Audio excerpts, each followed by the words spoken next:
Caster is very curvy. You've got, the SG, which was stolen from the Les Paul, but made very dark. Les Paul was pissed when they made the SG, but anyway, it's kind of a Les Paul on Satan, I think. Some shit. I don't know. It's a heavy guitar. Yeah. So those are the 3 electric guitars that most people would know. Very curvy. Dreadnought. Do you guys know Dreadnought versus Jumbo acoustic? Yeah, acoustics. Yeah, man. Yeah, Dreadnought versus a Jumbo. Different styles, but different curves. Totally different curves. Isn't there like a folk version of acoustic that's very curvy bottom? And has that got a certain name? The folk guitar, I think that's a Dreadnought. I would contribute to the folk guitar. Yeah, it's kind of a Dreadnought shape. Standard, yeah. Anyway, a good curvy stuff, man. We're talking about curves and finding curves, but the cool thing about curves, man, you can see them right away. You can see the shape of a curve on the most minute detail of a tabletop. If it's curved or something imperfection there, you'll see it right away, man. But on the globe, man, it doesn't work like that, man. You can't see it, the curve, because the curve is flat. And that's a problem for the curve because it's flat and not, it's level and flat and straight. Oh my goodness.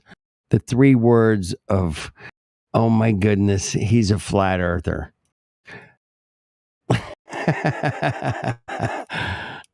That's what the globies. If I went into Jim Pandas right now and said, hey man, every line on earth is curved, level, flat, and straight, guaranteed 100%. You good with that? They'd be like, yeah, we're good with that, you betcha.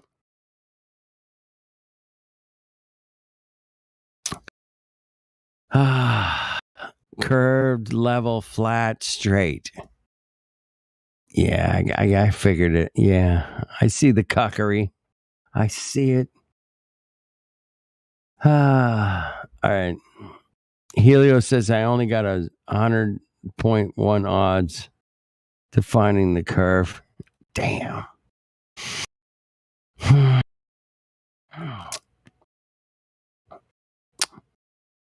Oh, I just thought, dude. Some people call laundry baskets laundry hampers. Mm-hmm.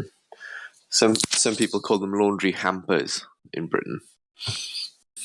Yeah, we call them that here in America too. Same thing. Yeah, hamper. Oh, okay. Same shit. It's just bin and trash and garbage is different, isn't it?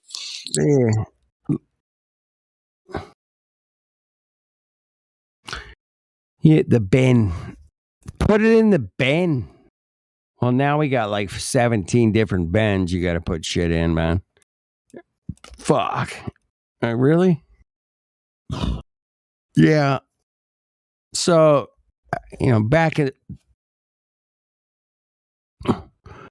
27 years ago when I bought the house I'm living in, or I've been paying for ever since, is that we had a recycle bin, we had a trash bin, and we had like the grass clipping bin, the green, the brown bin where the leaves and that kind of shit goes, man.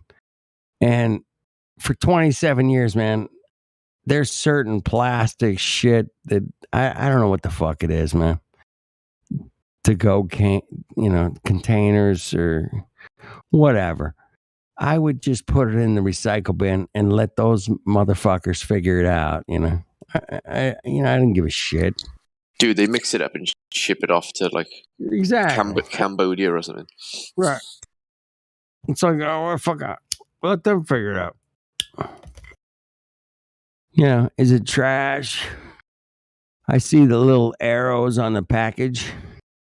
Says like, it's recyclable. Well, fucking put it in the recycle bin. Yeah. And that's what I did, man. For like 27 years, I've been doing that shit. And I let those guys figure it out, man. I'm paying them to take my fucking recycling. I pay them. Let them figure out what the fuck's recyclable, man. That's my, it's kind of my point. Let those guys figure it out, man. Yeah. But now they want to put now they got the compost.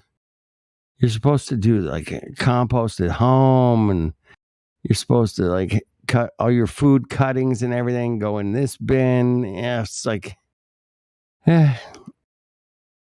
more distractions, man. More distractions. Nothing's easy, man. Did I ever mention that to you guys? That everything you do in life is going to be an interesting adventure and not easy, man. It doesn't matter. You want to feed your kid? It's not easy, man. You want to tie your shoes? No. You broke the shoelace as soon as you pulled it tight. Oh, fuck. Oh, that's not easy. So, yeah, life's like not easy, man. It's not. I don't want to, go too deep, but enjoy your venture, man. Enjoy your venture, because I'm enjoying mine. Live the life you love the life you live, man. Never smarter words have ever been spoken, in my opinion. Live the life you love and love the life you live. And there's something to that in my world, but I don't know. You could be some poor kid born in Cambodia and has fucking shit, a shitty situation, man. It sucks, man. This world's fucked up. It is. Ain't right, man. Something's fucked up. I think we're, fortunate to be living now in these times, man, because things are very, very strange. Very strange indeed. Very, very strange. I don't have to tell you guys that, man. We're living in some strange times. And trying to make the best of it. Whether you're in Cambodia or Detroit, wherever. I wish everybody here, a good journey, man. Going through this cuck fucking show. It's bad, man. The show it can suck you in so easily. But you got to fight back a little bit, man. You got to tell it to fuck off. That's my advice. You got to tell that shit show to fuck off. All right, we got E.T. in the house, man. E.T.? Globe Skeptic. Server muted. E.T. Anybody help me out? Anybody? Don't you have the power with the gold? I should have the power. I should have the power of gold. All right, let me left click it. Let's see what happens. Huh? Dude, I don't know how to do it, man. How do we do this shit? Unless it's a gold plus thing, maybe. Maybe. Yeah. All right. Any mods in here? Larry, help me out, man. I know you're sleeping, Larry, but wake up and unmute the extraterrestrial, would you? God rocking sleeping too, is he? I'm not sleeping. Oh, there he is. I'm close. Okay, E.T., come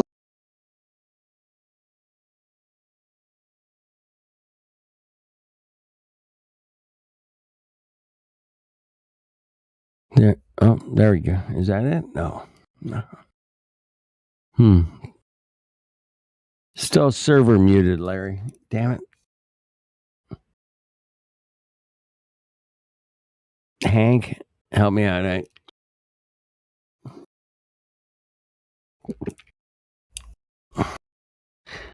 Anyway, Good now. there you go. Now he's free to unmute. Wow. I'm alive. Yeah, ET is live, baby. ET is live. I've been sleeping in like chronogenic sleep for like 4 months until now. Shut up. Hell of a nightmare. All right, welcome to 24/7 Flat Earth Discord, man. Thank you for having me, and thank you for unmuting me. Yeah, I haven't talked in here in a couple months because it was muted for some reason. But welcome, thank you for having me, and nice to be here. You should have messaged us, dude. Just asked to be unmuted. Yeah.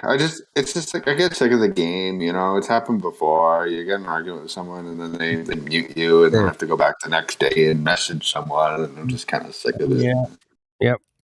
Yeah. Plus, I learn more from listening anyway. I really don't. You know, I don't learn anything from telling other people what I think, so I don't really care that much. Yeah, me too, man. That's why I come on late at night and just make fun of all this shit. Because what else? You know, during the day I'm like just listening and learning. You know, just like, oh, cool. Yeah. Kind of depends what mood you're in. Sometimes you're like, I'm usually like in absorb information, but like sometimes we all get in that mood where like you do have something to say, you know. Of course. Usually when I get muted, when I have something to say. How dare you say something? I'm going to mute you. Well, I never muted or unmuted anybody ever. I don't know what I'm doing. Well, thanks for unmuting me. You basically did, so thanks. Appreciate it. Well, I called troops, man, and they hooked you up, man. You did, yeah. God Rockin' and the other guy. Yeah. I like God Rockin'. I haven't talked to him in a while. It was Larry, also known as Hank. Hank okay. I know Hank. Yeah. Yeah, good old Hank. Go Hank Hale. He sounds just like him, and he sells propane accessories. I was like, what? Does he live in like Georgia? Or Texas. Yeah. I knew it was somewhere down there. It's like, oh, that's hilarious, man. I hope you guys are smiling. I'm smiling, man.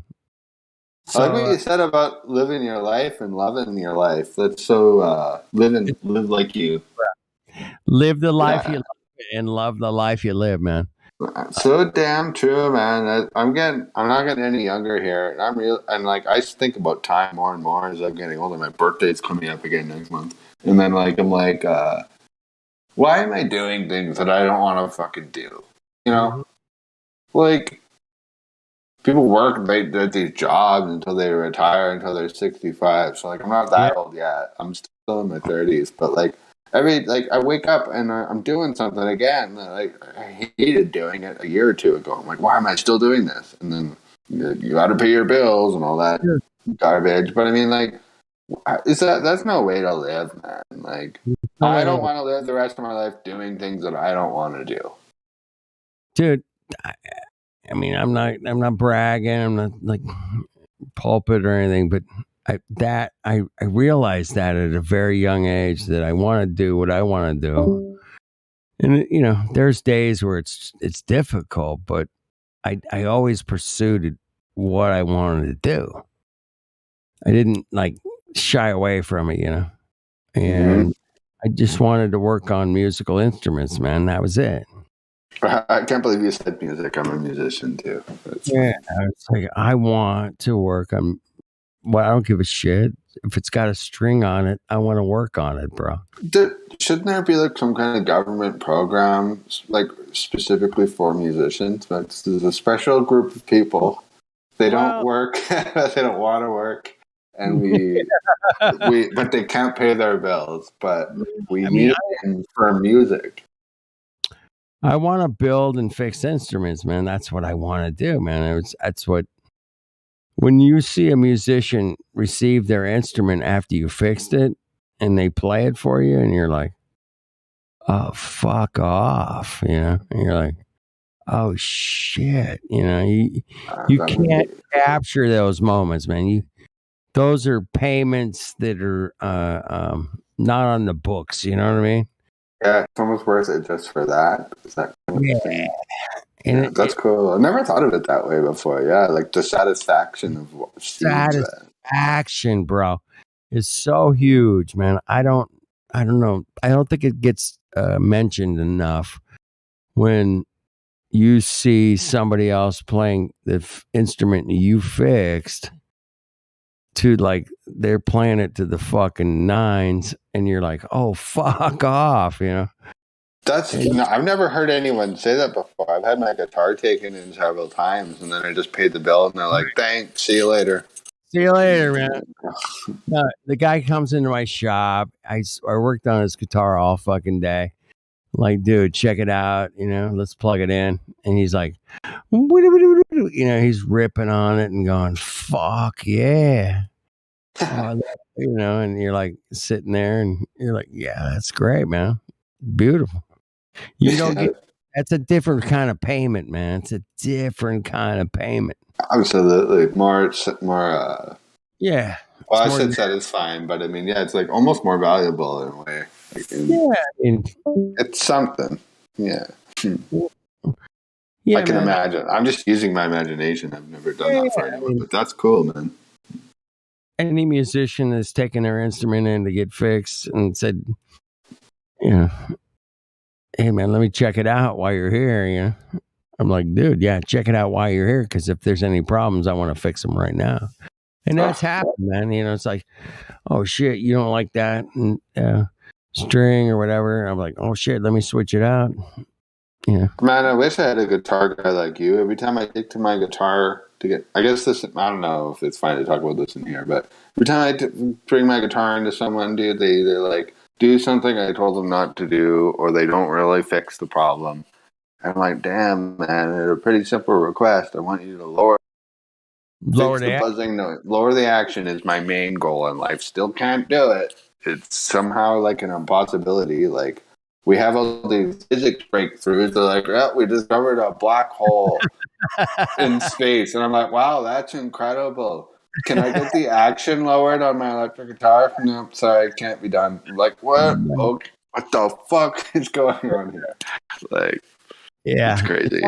It's all in the neck and the frets and where they are between the nut and the bridge, man. And once you understand those physics, and I do, man, I can look at a guitar and go, oh, I can just pick it up and use my pinky and my, I can, whoop, whoop, whoop. Oh shit, this shit's too fucked up here and it's fucked up there. And I just know, because I've done, hundreds and hundreds of setups.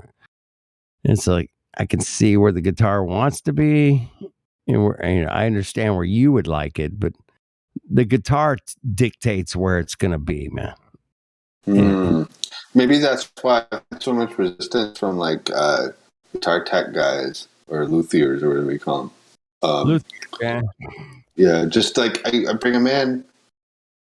Like one time, this is a little different, but it was appalling. I left my guitar at this music shop, and I had a list of things that I wanted to be done. It was a short list.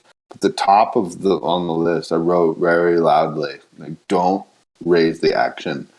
And then they somehow lost that note in the shop. And then by the time I got to the guy who was working on it, I didn't know until I went to go pick it up. He's like, yeah, I think I fixed that buzzing fret. I was like, that's great. He's like, yeah, I had to raise the action to do it, though. And I was like, you piece of shit. Yeah, that goes down to fret filing, man. I think so. Man, is that's an art.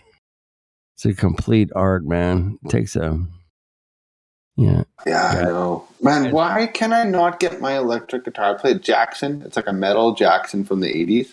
Yeah. Why is it so difficult for these people? Like, I don't know what I'm doing. I'm a musician. I'm not a guitar tech guy like you, right? But like, why has it been such a struggle? I'm like, because I've played other guitars, brand new. I was sitting there on the wall, ready to purchase, and they're like perfect, right? And I'm like, I want my guitar to be like that, and no one can do it. Like, what's going on there? I'm 35 years old. This guitar's like over 20 years old. No one can seem to do it. Like, what's happening? I mean, I know I could do it, but they're just not putting the attention to it, man. Yeah, you think that's all it comes down to? I'm just another loser on the street or something. I don't know, man. Maybe they haven't learned the physics. I mean, what if I come in and say this is James Hetfield's old guitar, and he wants it perfect? Or Kurt Hammett, I should say. Yeah. No matter, I'll make it perfect, man. It'd be Joe Schmo on the street, man. We're like, yeah, okay, cool, man. You need to go to California and hook up with Dude. Yeah, it's probably a bit of a drive. Probably. I've been to California before. It's not that far away. I don't know where you're at, man. I'm in Canada. I'm above Montana.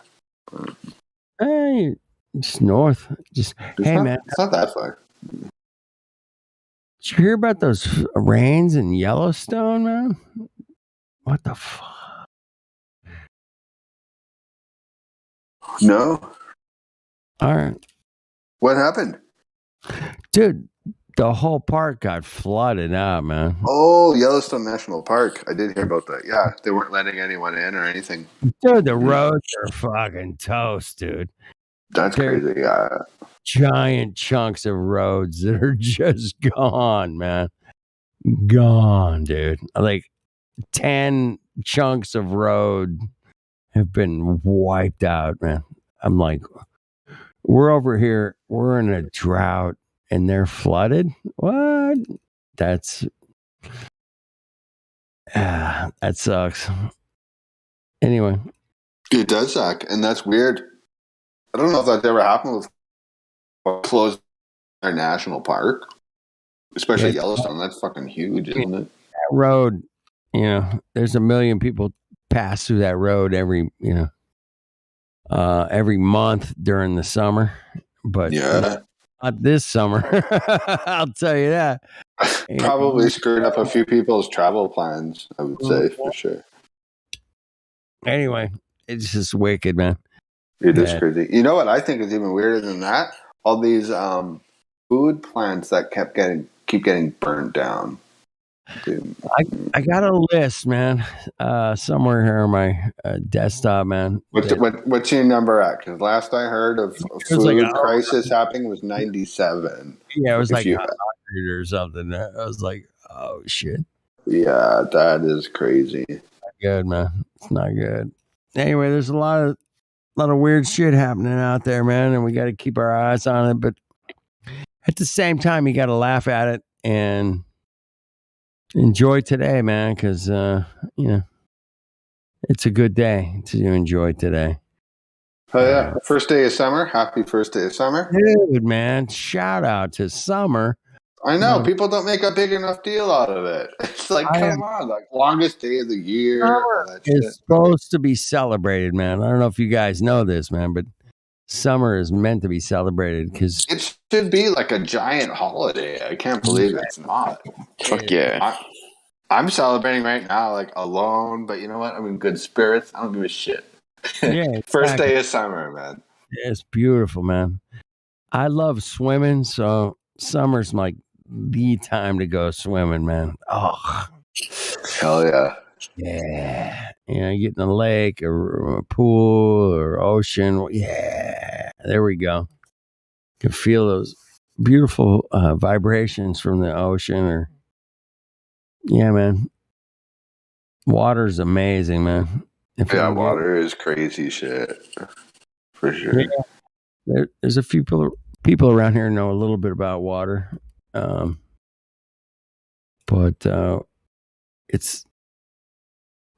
I know for a fact, man, when I get in the ocean and duck under 10 waves to get to one, it's like, wow, my goodness. What a cool, when you get out of the water, man, you know that you're completely energized. It's like, It does something to you. Yeah, it's almost like you're electrically energized or something like that. You're It does something. It's like kind of that feeling just going for a walk too in the sun when there's no clouds. And it's just like you're like a battery and you're just like, you absorb it or something. It's weird.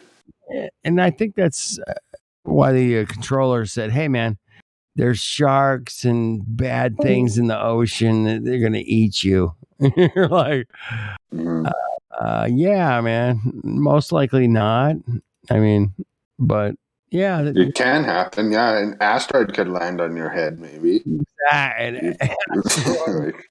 Coming down, it's going to land in your backyard and kill you. Or crush your house. Just your house, not your neighbor's house. But like technically, it's possible. Did you hear? I've heard that after the movie Jaws came out, that like a bunch of people were like really afraid to swim in the ocean after that movie came out, and like a lot of those beach resorts had like a bit of a low. Yeah. It's funny. Yeah. Like it makes sense, but I mean, like, I don't know. Anytime that you're psychologically traumatized through Hollywood is you can be affected by it, man. I'm no escapee, man. Believe me, I've been affected by these things. Wow, man. Yeah, we probably all have. If you think about it, like if you think about like the craziest movies you've ever seen, like there's got to be some crazy shit going on there. Yeah, behind the scenes, you know. We're definitely being affected by it. I mean, that's the proof of we all like, hey, we're on a spinning globe. I learned it in kindergarten. What? But when you start to wake up a little and you're like, oh shit, man. No, I've never seen the globe from space, man. I haven't seen it. I got a problem, Captain. Yeah, I have a problem with that too. Yeah. I also have a problem with the supposed space agencies in charge of the whole thing lying to us and giving us like fake information and pictures and shit and footage. I have a problem with that. I don't know, ET, man. I don't know if you ever saw a guy named Matt Boylan. Oh, I know the name. Yeah. He did a little stand-up routine. And he says, hey, 2,000 years ago, it's a globe. And, Columbus, it's a globe. And we go back 200, 300, 500 years, 600 years. It's a globe, it's a globe, it's a globe, it's a globe. And then we finally get to the point where we have the technology to go to space. And, they shoot the rocket up. If it's a globe or not a globe, what are they going to tell you? What are they going to tell you? It's been a globe. Well, what if they get caught with their pants down? Then what are they going to say?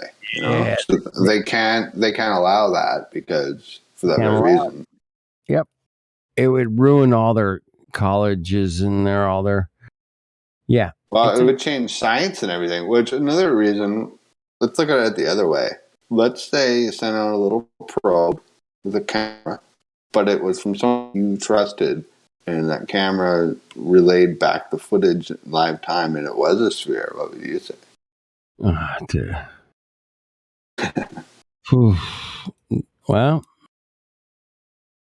I'm not saying that could happen or would happen. I'm just saying. Yeah, I'd say yes, man. If it was anybody in here, God Rockin' or myself or Jim Z, I'd be like, yes, they sent up a camera to 250 miles up. And it's like, hey, man, shit, check it out. I got the footage. It would be hard to dismiss it, You're just being honest. You're like, yeah. So like, would you be open minded enough to be like, I was wrong. I fucked that up. Yep.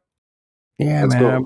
open enough to say that. I mean, I would just, I certainly would, He'd fight it at first. fine tooth comb that evidence, Gemsy. He'd shit. You sent up a balloon to 250 miles. Hey, do you guys remember Echo 1 or 2? Echo 1 or 2? Remember the video game with the dolphin? No, the Echo 1 or 2 was some kind of like balloon satellite they sent up back in the 60s. Oh, man. Echo the Dolphin was probably the most boring game ever made. But it was pretty cool at the time. Echo the Dolphin. Shit, I'm talking about Echo 1.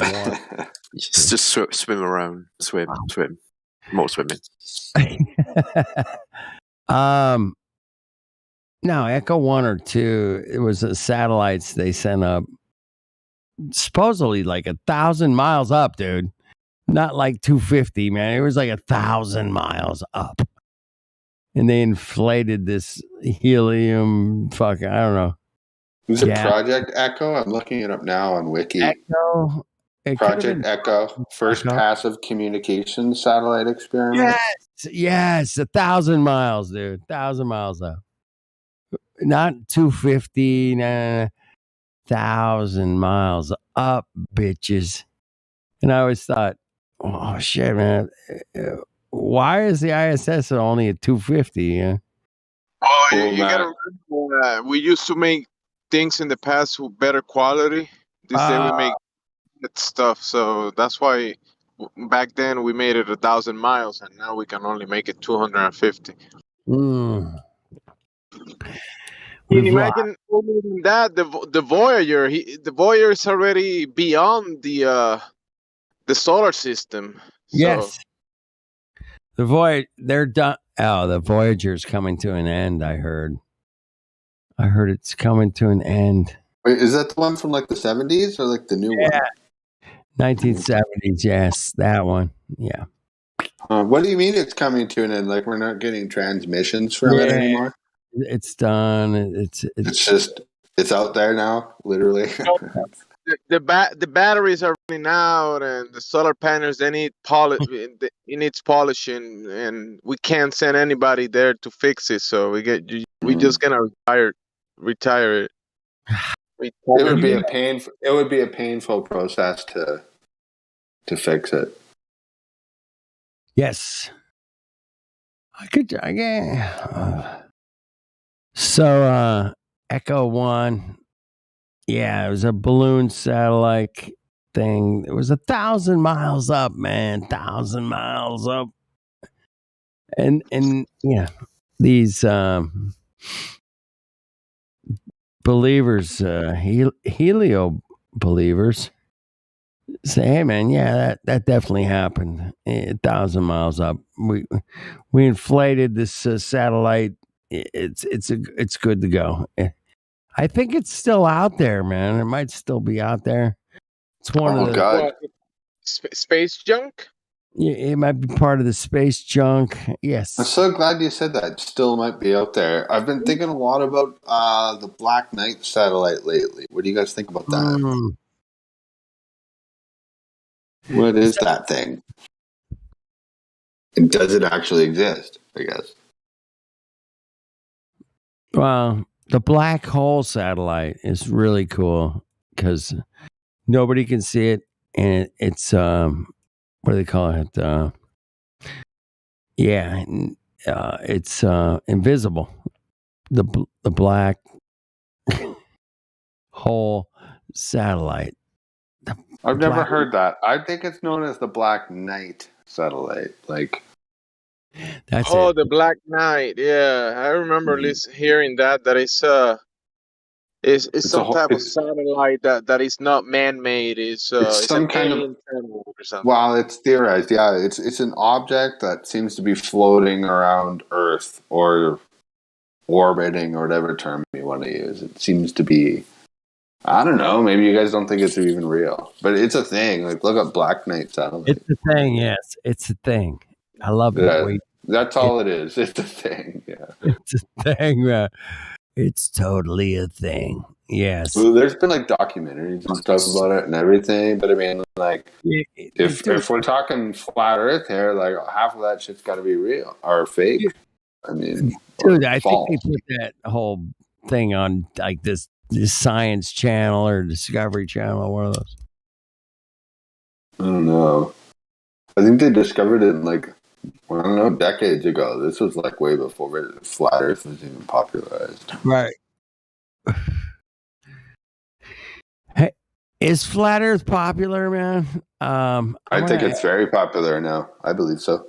I believe so too, man. I asked a guy at a gas station the other night. It's like, dude, man, you got to help me out. My friend thinks the Earth's flat, bro. And were you tricking him psychologically? Well, I had a flat Earth friend with me, man, and I was like, I watched him roll his eyes, man. He was like, "Oh shit, here we go." That means he knew. That means he's heard about it, though. He heard about it. Yes, you're right. So that means something, yeah. And also, you know, Eddie Bravo, that comedian. What's that? Oh, sorry. Oh, I cut you off. Sorry. What were you saying? No, I cut you off. Oh, well, it doesn't matter. I'm just saying, like, I believe flat Earth is like incredibly popular now. It's like Eddie Bravo, you know that comedian. He's been on like Joe Rogan show, which is the most popular podcast in the world. That's a fact. That's right. Also been on Infowars, which is probably the most popular, you know, alternative, if you even want to still call it that, show. And he went on there talking about it. So it's like it's been exposed to like so many people now at this point. That the idea of it, flat Earth, you know, it's not like it's like some weird fringe thing anymore. Like everyone at least knows about it. But it's not how. Remember that Joe? He's the cool guy. He's in the cool boys group. So he made Flutter. He ridiculed the Flutter idea. So the cool guys that listen to the podcast, if they hear someone saying flat Earth, they gotta be on Joe's side, you know. Mm. It's ridiculous. There's no way. There's no way we didn't go to the moon. There's no way. Oh, really? Oh. No way. There's no way we went to the moon. There's no way. Wait, are you quoting Joe Rogan, or do you actually think that there's no way we did not? Wait. First, like years before, he used to say, "There's no way we made it to the moon," and then like a few years after that, he said in national TV that he will lie to his mother if they showed him like something secret or whatever. So after that, he started saying that no, I'm not a scientist, so I don't know anything about that. So there is no way that we didn't go to the moon. So it has to be a fact. So he did a 180, you say? A 180. Yeah, he did a 180. I think he did a 960, but yeah, what? No, he did a 1280. He did a 420. 1080. A 420. Fuck off. No, he did a 330. He did a 330. No, he did the 333. He did the 333, yes. He did a 420. He did the 666. Can we do the 420, please? The 425. Anyway, it's all a show, boys and girls, man. It sucks, man. But it doesn't suck. It's just reality. It's also beautiful, man, at the same time. Hey, you know what's a trip is? I have a poster of the elemental table on my wall, and I was looking at number 33, and it's the letters AS, which is 119. Interesting. Mm-hmm. How is 19 interesting? Like, or significant? 119. It's 119. Oh, because 11 is no, it's 119. Is that like numerology stuff, or is that straight up like the chemistry number or whatever? No, it's number 33 on the table, and it's AS is the letters, which is Gematria? Are you talking gematria? No, just regular alphabet. I'm just trying to figure out how you got to 19 from 33. 119. A is 1 and 19 is S. Oh, okay. Then the regular alphabet. 19, yeah. So it's like some numerology kind of stuff. Yeah, that's what you're saying. No, it's just regular alphabet. Alphanumeric. Well, okay. Okay. Alphanumeric, man. Like A is 1, B is 2.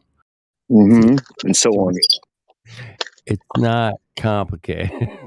I know. I had a conversation with some other guy last night. He was like adding up all these crazy words with all these numbers and everything. And I was like, I'm not saying that it's not right or real or anything. I'm just saying that like you could take any 2-digit number and split it up in a variety of ways and come up with a totally different number. You know? Hey, if you divide the 2 by the R times the M squared to the 2, it definitely is Illuminati, guaranteed. I swear.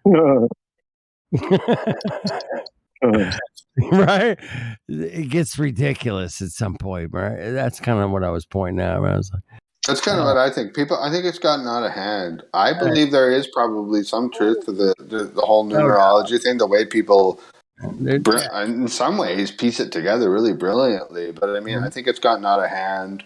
And instead of talking about like 9/11, you add 9 to 111, you got 13, and then it's 33 somehow, and then it's the Freemason when, rather than talk about it's not somehow 33 though.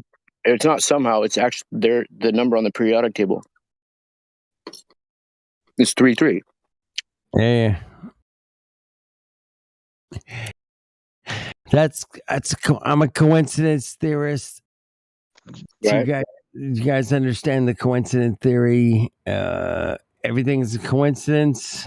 That President Lincoln had a secretary named Kennedy, and Kennedy had a secretary named Lincoln. What? It's coincidence. Yes, definitely.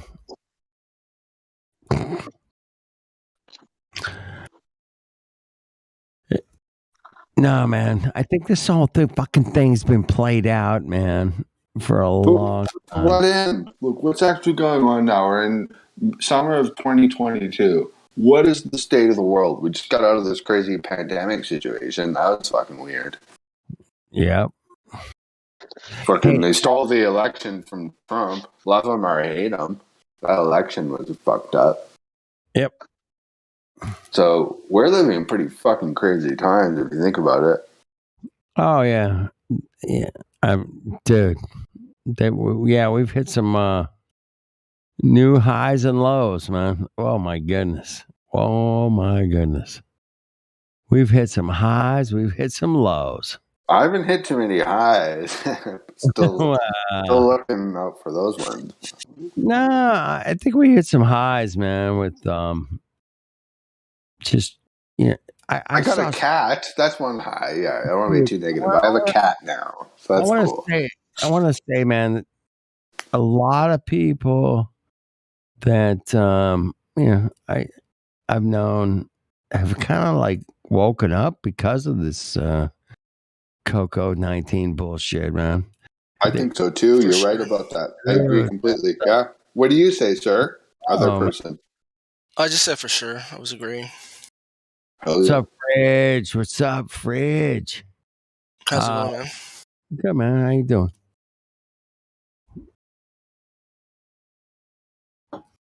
Good to see you, man. I think a lot of people have woken up. If you look at just like vaccine incompliance, the amount of people who are like, I don't fucking touching that shit. It's like, you're not fucking jabbing me with shit. No one would have said that like 2 years ago, because there is a vaccine science and it is somewhat legitimate, but that's for like normal vaccines, Now there's so much like vaccine, as they call vaccine hesitancy, but that's stupid. The amount of people who do not want the vaccine is like higher. Any vaccine now at this point is higher than ever. Bro, ET, you shouldn't be saying that word. Well, Yeah, we try not to say that. Just for the sake of the YouTube channel. okay. Well, I don't really like playing that game, but I respect your rules. So fine. I mean, I get what you're saying. I purposefully you don't. could talk about it, but you don't have to say the same word 7 Yeah. times in the sentence. Use a code word. Okay. Well, you know what? I made my point anyway, but I mean, I hear you, and I didn't mean to raise a red flag or anything. So, good. It's all good.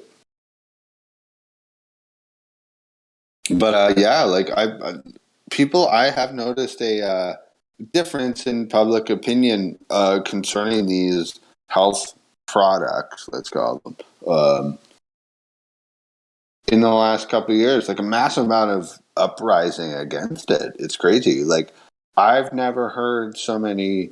I've like, do you guys before about 2 or 2.5 years ago? Do you remember any kind of watching any videos of any protest about any people coming out against certain health products or anything? I don't remember that.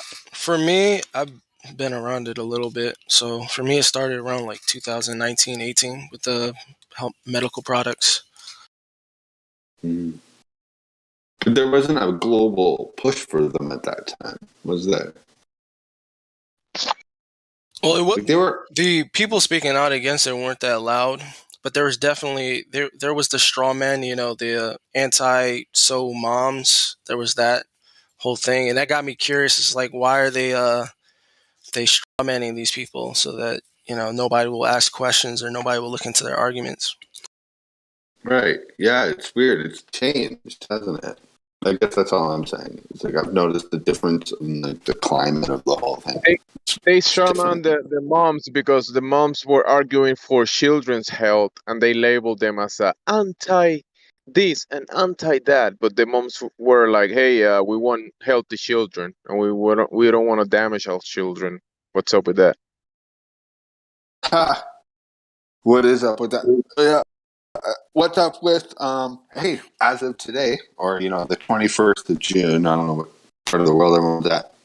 Now health medicine available for ages 6 months and up. Remember when it was at like 18 and then it was 16, then it was 5. Now it's 6 months.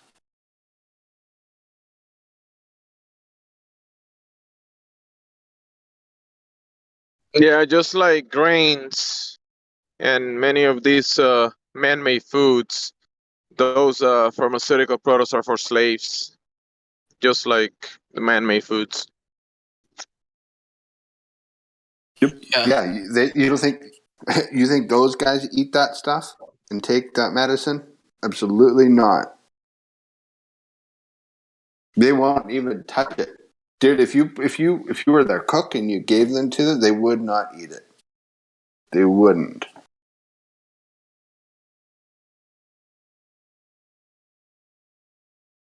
That's how bad it is. That's how like disturbing the situation is. And even worse, it's good luck getting out of it. Can you afford to buy organic food for the rest of your life? Like I'm a single guy, but imagine like having to feed a whole family. Like I had a wife and a kid or two. But yeah, as a single guy myself, I can't afford to eat 100% organic. Trust me, if I had the money to do it, I do have a little money, but I mean, not that much. But I think if I were to literally buy 100% organic food and filter my water like very well, I would be broke in like a year. Nobody can fucking keep up with this shit. The organic is just a label for the same products. Organic grains, organic corn. You can't even digest that shit.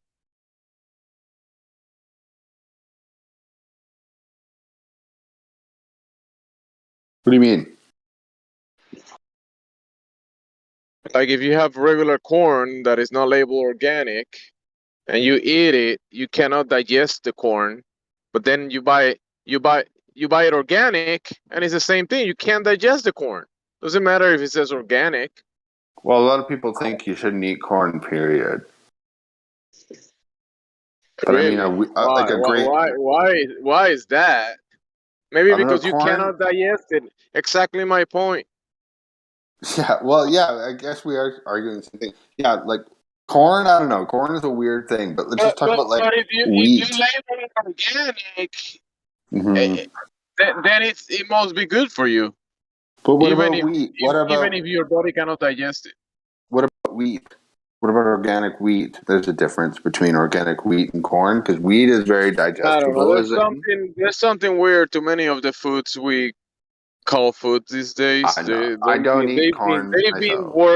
They've been worked. It's not the original stuff that we should be eating. Because they fucked with the genetics of the plant in the last couple of decades. They screwed up the DNA of these plants. Monsanto and Bill Gates and all of them. They fucked up the food system. That's the problem. And they spray them with like pesticides that we eat. It's like it couldn't be possibly. I don't know how to make that more deadly than they already have made them. It's terrifying, but also inescapable. Like, what are you never going to eat food from a restaurant ever again? Because you're going to have to start making those decisions, you know? If I go to a restaurant, I'll just eat meat or seafood, and that's it. You're not safe doing that, though, man. Oh, yeah. Pretty safe. Maybe. Depends, I guess, on the circumstance. But, I mean, if let's say you got a steak, what the hell is that cow eating? Probably genetically modified, pesticide ridden, grain and cow food and everything. Like the whole system is just completely toxified, as far as I see it. Yeah. Yep, and most of the water is fluoridated. So, like, even if you're like you distill your water to take it to extreme, you distill your water. It's 100% like gaseous water that you distilled. All the drinks that you buy and everything are probably you want water. You want real water. You don't want too much distilled water. I know what you mean because the minerals and everything. Some distilled, but not all the time.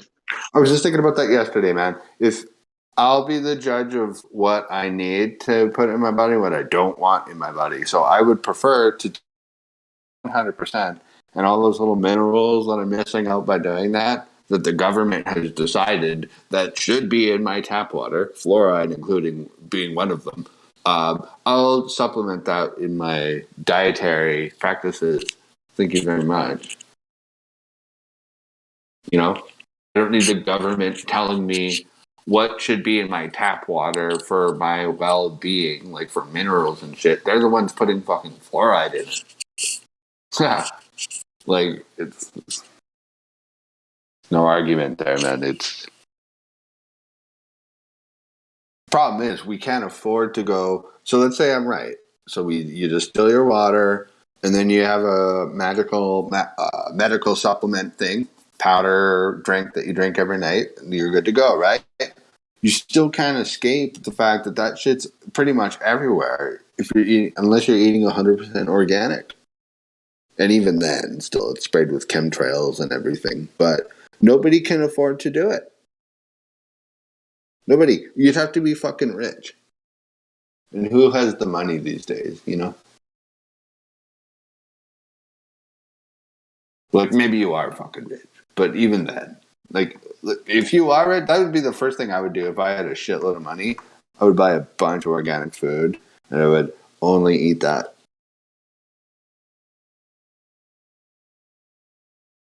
And it's also not because I'm just like a super health freak or anything, because I'm not. Like, I'm drinking a glass of whiskey right now.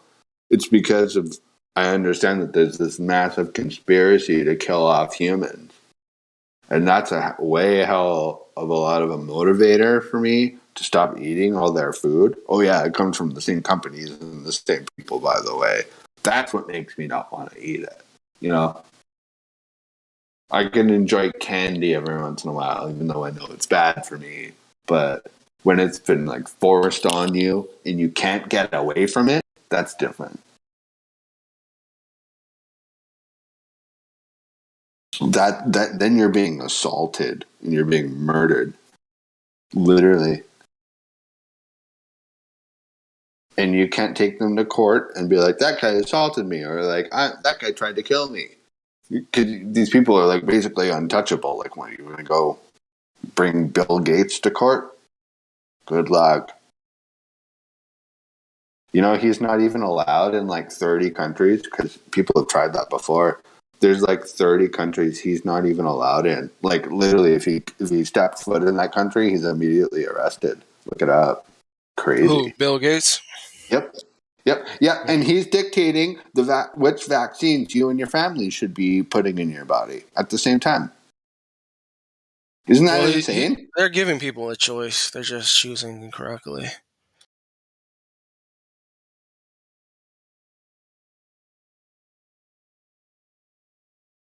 What are you saying? They gave them a choice and they're making the wrong choice? Is that what you're saying? Yeah, that's what I said. Yeah, but it's still not fair. That's like walking up to a children in a park. You're like, want to come in my van? And they're like, sure. They said yes, so... Oh, yeah, targeting the children is definitely... But then you can target adults, too. Just because you're 18 doesn't mean you can't be targeted. I don't know. There's so much information that these people are choosing to ignore that it's kind of hard to feel bad for the adults that, involve themselves with this. Well, then feel bad that they're so damn ignorant. They're still human beings like you and I, though. Not everyone is like us, where we know what's going on and we've read all the shit and we accept it and we live our lives. Like, you got to remember, a lot of adults out there are just running around trying to live their lives and they don't care about any of this stuff. Because why should they? There shouldn't be some fucking predator government like hovering over them, trying to kill them and their family. Like, of course they don't fucking believe this kind of shit. Because it's so fucking bizarre and weird. It sounds like a fucking science fiction movie. But when it's actually happening, people can't fucking believe it. Well, it sounds bizarre and weird to people who, consume too much fiction, consume too much, superheroes and supervillains. Like, the supervillain is going to poison the whole city. So it sounds comically, cartoonish. But yeah, they did it in Batman. Batman 1. Yeah. Batman 1. Yeah. They poisoned the water and they all hallucinated and went crazy. Mm-hmm. Yeah, and they watch too much of that, and they disassociate from reality. You're right, man. I also think it's too scary for a lot of people. That's why, a lot of people, they don't want to hear certain things. Or, if you ever tried to explain something to someone or, tell them about some crazy thing like chemtrails or something like that, and they don't want to listen. Have you ever been in that situation? I have many times. Yeah, people are just they're like, shut up. Like, they don't even care if you're right or wrong. They're just like, I don't want to hear it. Shut up. Because it's too disturbing for them. Because it would totally, they go into some kind of psychological, they have a problem. Yeah, I can't remember that term. They can't. Yeah. It's like a muscle. They have to work it slowly. You have to ease them into the conspiracies. Mm-hmm. Otherwise, they just reject it. That's a psychological point that you just made, and I completely agree. And I'm talking about what's that called? Someone help me out here. Something dissonance. What's that called? Cognitive dissonance. Cognitive dissonance. Exactly. Thank you very much. I think that's what a lot of people experience when you're like, look up, there's a chemtrail. And they're like, no, that's just a normal airplane. You're like, no, it's not. I can prove it to you. And then they just shut down and they don't want to hear it anymore. Or they're like, listen, I just learned that there's fluoride in your water, that tap water that you're not filtering and that you're drinking and showering in every day. And they don't want to hear it, Or you tell them that, most food is, genetically modified, via Monsanto or whatever the hell. They just don't care. When that was what the fuck? Why would you not care about that? what could be so important in your life that like the food and the water and the air, the most basic things that you consume to stay alive, you don't care if that's contaminated for some fucking weird reason. And you care about, it could be anything else. Anything else. Like, what is going on in your mind? You know what I mean? Yeah, Like, but you're for being them, poisoned. you have to see it from their point of view. From them, you've just laid upon them this huge responsibility, this gigantic truth that they have to incorporate into their worldview. You're challenging their worldview. It's a lot Yeah. for them to take in all at once. Well So said. Yeah. And I don't lay that down on people like that all at once, like you said, but that is exactly right. It's a lot for them. It's too much for them, especially all at once. Even to introduce the idea is a challenge for some people, I believe. That there could be something that disgusting and evil occurring in the first place. You know? yeah, I found the best way to get people to think more is to just ask them questions. Like they ask you a question, throw one back at them, Yeah. get them thinking more. Yeah, good job, man. Yeah, I've noticed the same thing. Less talk, more questions definitely seems to be an effective. Yeah, because if you lead them Route. to it, like if you allow them to you're just guiding rather than you just push it all this information in front of them, they're going to reject it. But if they come to the conclusion themselves, they're more likely to accept it. Mm. Right. They come to the conclusion themselves. Well put. Yeah, you're right. I agree with you. Crazy. Mm. I was actually having a conversation with a family member who is very, I consider, highly intelligent, but very close-minded. And I got a lot of information out of her. It was just a phone call, but I got a lot more information from her, just being like letting her talk and asking questions about what she was talking about. Whereas if I just would have started telling her what I thought about it, which I eventually started doing 20 minutes later, that's when the conversation ended. But Yeah, like she was talking about the whole like January 6th bullshit going down, and I was like very carefully asking her questions about certain aspects of it, and she revealed more and more and more about her opinion, which I wouldn't have been able to do if I just would have told her what I think at the beginning. You know what I mean? Real quick, is if anybody wants to go to KJV 1611, she's reading from the books that were taken out of the Bible. If anybody's interested, I'm just saying. I'm out. All right, man. Thanks.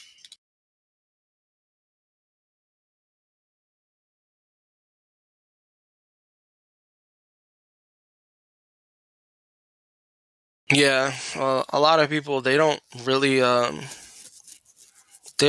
to come to the truth. What they're looking for is their own bias to be reinforced. It's absolutely true.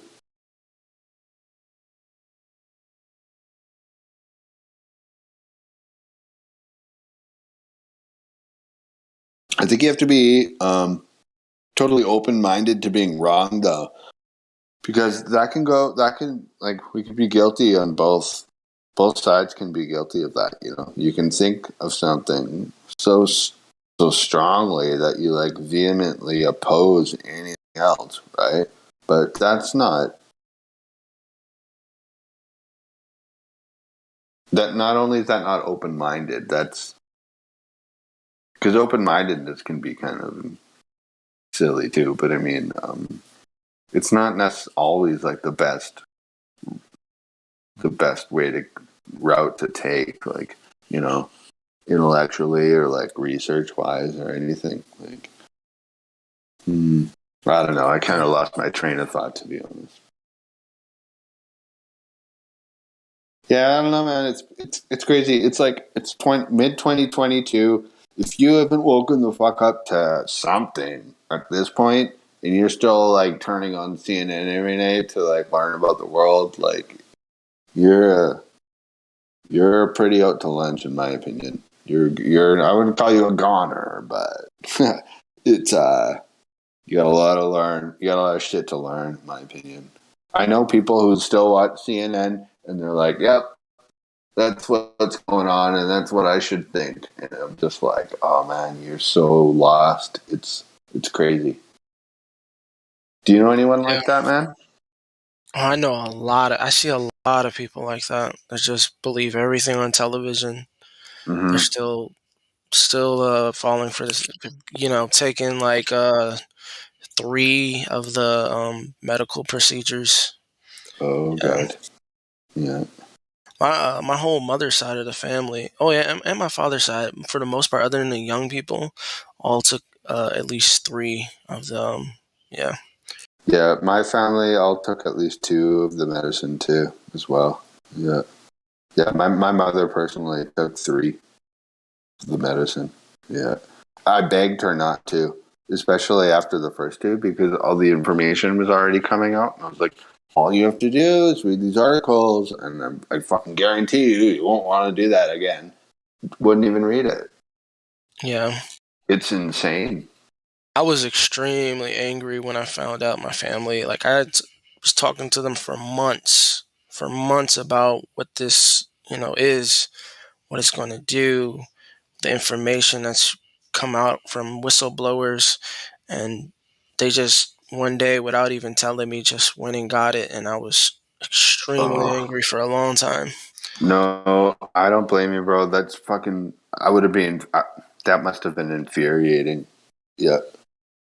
Yeah, my mother did the same thing, but kind of behind your back, right? Like you had those conversations. They knew your side of it, but they didn't call you on the way to the doctor's office, did they? They just kind of they just went kind of like in. ignored it for Yeah. and then like you find out like 3 weeks after or Yep. something like Same that. thing happened to me. My whole family and my mother. Like I found out a few days later. I'm like, I wouldn't normally talk to my mother like this, and I didn't word it like this, but I was like, "You're a fucking idiot. Why didn't you listen to me?" You know. Like, she's okay, but I mean,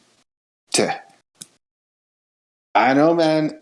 I don't know what to say. I actually have no words. It is what it is. Like, as stupid as that phrase kind of is, what are we going to do? Like, this is reality. Like, I mean, this is even crazier, too.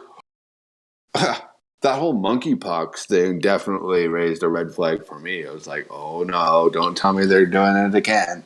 And so that kind of went away, right? But like in my province of Alberta in Canada and Western Canada, there's like, I just like Googled it even earlier today because I just like to do it to see what they're trying to make people think. And they're like, oh, with the current pressure for new cases of COVID, like they're trying to bring back that fear again. And I think that most of my family would probably take another booster shot if the government told them to. It's insane. Yeah, I think most people that have already taken it will take, and I think that it's not going to die down with the monkey. I think they're going to bring it back. They're going to amp it up. They're going to draw it out for as long as they can. I wonder if they're saving it for later this winter. So they have the idea in everyone's mind now. But they're not like, amplifying the fear about it, right, at the moment. So, yeah, because winter is usually winter is usually when everybody gets the seasonal flu. So it makes sense. Do you think they might bring back the monkeypox thing, like maybe late fall or something like that? I do. Early winter, somewhere around there. Even if it isn't the monkey, it's going to be something. Who the hell knows? I know we might be in a situation here where there's just going to be something like that every single winter from now on. Because like, look how successful it was last time. They locked down the whole world like 2 years ago. A little over 2 years ago. Look how compliant everyone was. Not only did they get most people to wear masks and everything, they convinced everyone to take the medicine. And so, like, why wouldn't they do it again? If I was them, I would just basically repeat what I did before. It worked that well. Most people in my country I think it's like 70, and I think the same isn't true with the States and in a lot of other countries. But like 3/4 of the people took their medicine. Like, so that's pretty fucking compliant in my opinion. Yeah. And that's good enough too, you know? They talk about we want like 90% of humans around or something like that. Well, if you get 75% to take that, well, you're maybe good enough, you could say, you know, for now. And that's in 2022. No wonder 20 looks like we're 2030. Their goals for that, considering like the population and everything, it looks like they're well on their way. At least they have enough compliant humans to go along with it. Yeah, I would. A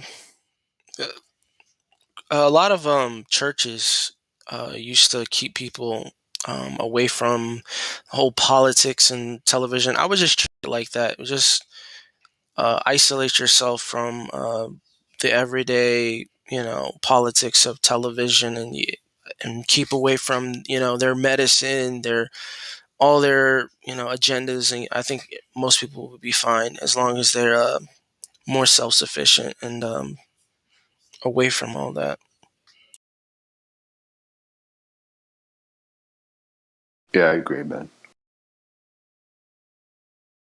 It wasn't hard for someone like me to do. Like, when I think any rational thinking person, like, I know some people still watch TV and have like their cable hooked up and everything, but I personally haven't for like many years had cable television, and that was right around the same time that I realized not that I shouldn't be consuming any of their products. And I never get sick. I'm like pretty damn healthy for my age. I look pretty good for my age. And I know I'm not crazy, and I'm not delusional and like taking all these crazy medicines that the television tells me to take. I'm doing pretty damn good. Like, I have problems in my life like everyone else does too, but I'm fine. I never got sick. I didn't wear masks or take any medicine, and I didn't even get a cold. I don't even know anyone who actually got sick. I know some people who got colds, and then, you're going to have people like, I know people who died. Blah, blah, blah. It's like, well, to be honest, that person probably would have died anyway. But Well, a it's lot of crazy, people man. will say, I had it. I had the worst flu of my life. Well, I had it. It was not like the common cold, man. It was Did you get much it? Do you worse. think you No, got it? no, no, no, no, no. I don't. I'm part of the. It doesn't, actually exist. But Oh, no, man. um, I'm not saying it doesn't actually exist. I'm curious. Like, if you think you got something, you very no, well I'm may saying did. what I hear a lot of people say. They say they got extremely sick, and that's their Mm-hmm. evidence behind. Oh, come on, man. It's really, really bad because so and so got really sick. Yeah, I hear you, man. Dude, do you remember swine flu back in like '08 or whenever that was? Yeah. That crazy supposed outbreak, man. Got I got a flu. It was in the middle of the summer, about sometime in the summer. I got really sick with the flu, or what felt like a flu, for like 2 or 3 days. And I was like, this is weird. What the fuck? Why is this happening to me right now? And my brother and my dad also got it at the exact same time. And we all lived like very far apart geographically. And that's why I think like it is totally possible for like some kind of like pathogen or virus or something to like, it's called a fucking pandemic or whatever. But it was different this time, like. Well, And with most all of the, these, I was going to say about the swine flu, most of these things are the exact same thing. They just come up with something.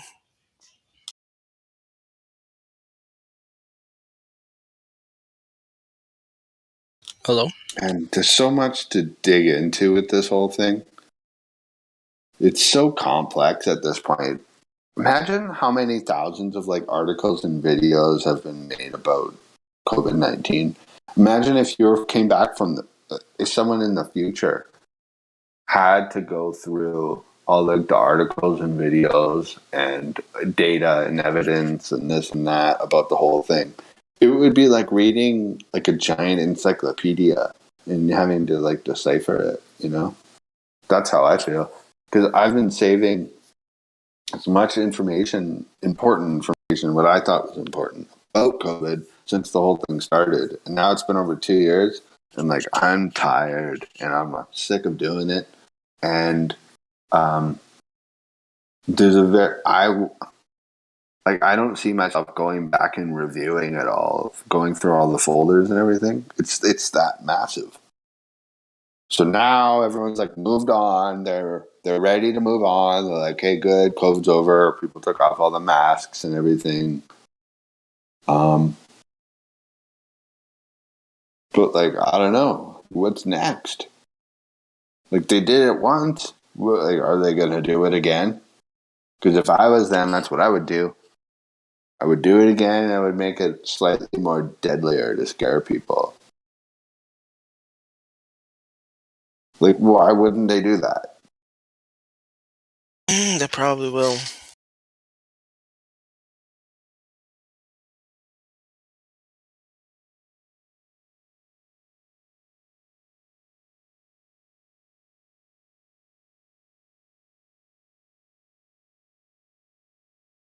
It's insane.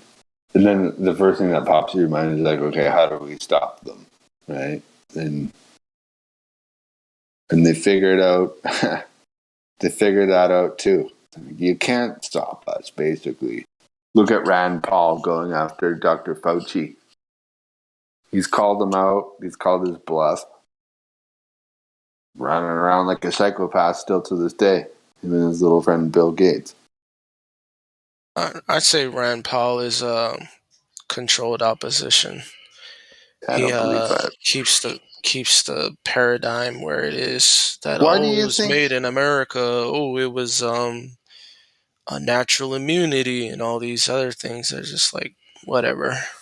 I respect your opinion about that, but I am curious as to why you think he is controlled opposition, because I think he's 100% legit. Well, I just explained it to you. I think he's giving a false paradigm. It's like it's between Fauci's opinion or Rand Paul's, and most people don't see anything like outside of that. They haven't looked into, the evidence. All these doctors and But like you and I can looking into it. You and I can see between that. Like you and I can tell by just talking to you. Nice to meet you, by the way. But I mean, you and I can see other. We know there's other doctors talking about this. We don't have to just listen to those two people. Yeah, that's what I'm saying. Though is that like most people will fall for that paradigm. Though, like, of course, we won't, but most people will. So you see, they give this false opposition. It's either this or that to keep people within one range of thought. Yeah. Okay. I see what you mean. What do you think about this? What do you think about this? So on television, right, and he is like a senator, Rand Paul, right? So people are watching and on their main channels, on their television and all that, where he's like calling Fauci out for being like a criminal and for lying about the whole COVID thing. Like, how is that controlled opposition? Wouldn't that naturally just like wake people up? Be like, you're right, Fauci did lie or something like Well, that. he's only pointing to like half of the. It's like a half lie, half truth. Like how the whole story about he brought up the gain of function thing. Well, that's the thing is that like there's no evidence that they don't even have isolates to prove that there was gain of function. How can they they can show that there was this research funded, but they can't show any isolates to prove that this was gain of function. So it doesn't make any fucking sense. If you don't have any isolates, there's no smoking gun. Well, I'm feeling like I have a lack of information to tell it one way or another. What's the issue? What's going on with that? Is another problem I have with the whole thing. Why aren't these isolates, as you call them, like, why isn't that like public knowledge? Because I mean, it's available to the public. It's in the FDA and CDC documents. It's in I don't know if it is, British. man. There's a There have lot of been, people that think that there wasn't even a virus to begin with. No, I yeah, don't believe that's that exactly what I'm necessarily. telling you. That's Well, a exactly lot what I'm of saying. people believe that, and I'm open-minded if someone can convince me. But I mean, Well, here's the thing. that would be why you'd never seen an isolate before, is because maybe it never existed. Okay, right. So how can you prove the With Rand existence if there are no Paul, isolates? maybe Or if you there, don't have to, because Rand Paul did, man, is he proved that Anthony Fauci was complicit in gain of function research in China, which is illegal, and you don't need an isolate to convict him for that crime.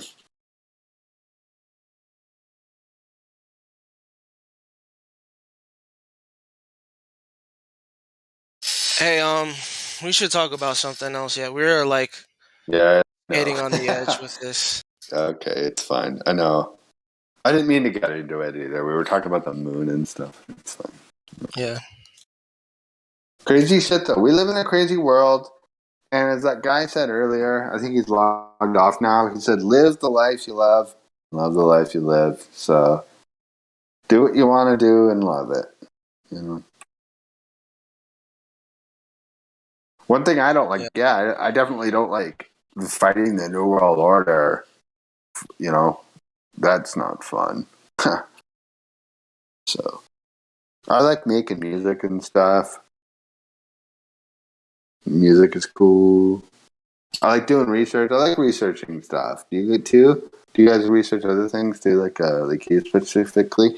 Do you ever look up on like 9/11 and stuff like that? Oh yeah, I've looked into a lot of different subjects. You have some of your music? You want to share some of your music if you have it? I actually don't have it. I don't generally share it, actually. Sorry. Yeah, what about you? Are you a musician? Nah. No? You don't make anything at all? I was in construction for years. I haven't worked in a while. Oh, I meant music. Sorry, I meant music. Oh, well, in high school, I was like briefly a part of a musical band. Oh, that's kind of cool. That's awesome. Did you ever get into like, I don't know what kind of music you like, but like, did you ever get into like a rock band or a punk band or like a hip hop group or anything like that? I like metal. We were You like in metal metal back then too, yeah. Oh, hell yeah. I was in a metal band when I was in high school. Very fun. Yeah. That's cool. So you do play an instrument. You must. I played clarinet when I was in 4th grade, I think. Dude, so wait, how did you go from metal band to clarinet? That's badass. No, I did the clarinet when I was younger, and I sang a little bit in the metal band when I got older. Oh, very cool. So I never played an instrument when I was in that band. I see. Sorry. So like, cool, singing in a metal band. Was that like lower or like really growly or like falsetto? Because I know there's different types of like. I love metal music, and I know there's different types of metal vocalists. Well, we tried. Our band was really into like System of a Down and Metallica, so we went for that type of vocals. I love both of those bands. That's great. Yeah, I hate the guttural and I hate that stuff. Like Pantera, you don't like Pantera or like Slipknot or anything like that? I mean, I can listen to it if the music is okay, like if the instrumental is okay. Like I like Bellacore. That's my number one band right now. Oh, I don't know that one. Bella. Oh, it's Belakor.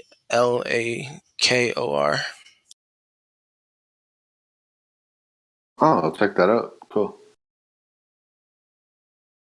Yeah, they're guttural, but their music is like they're one of the best bands in my opinion right now. Australian melodic death metal band from Melbourne.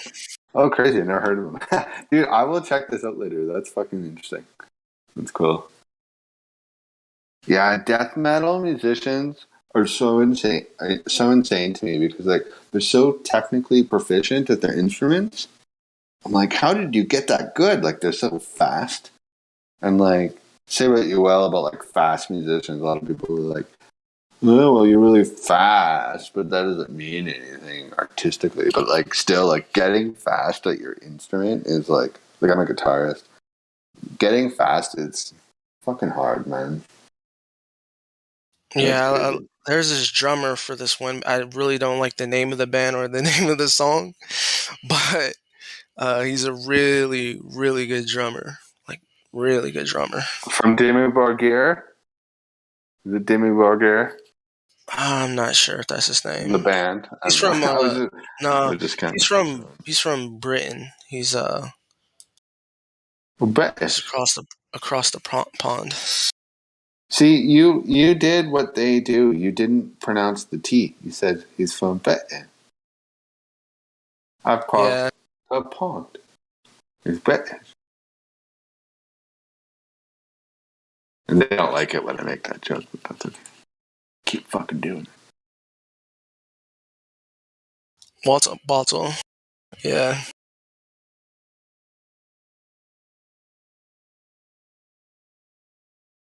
Yeah, there's not too many new metal bands that I think are all that great. It's either really disgusting lyrics or just like they're good musicians, but it doesn't sound good. You know what I mean?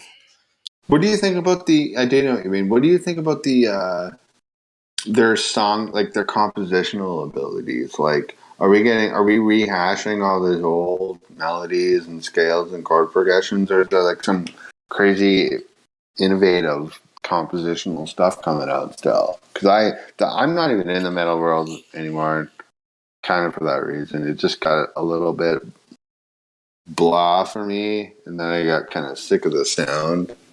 Yeah.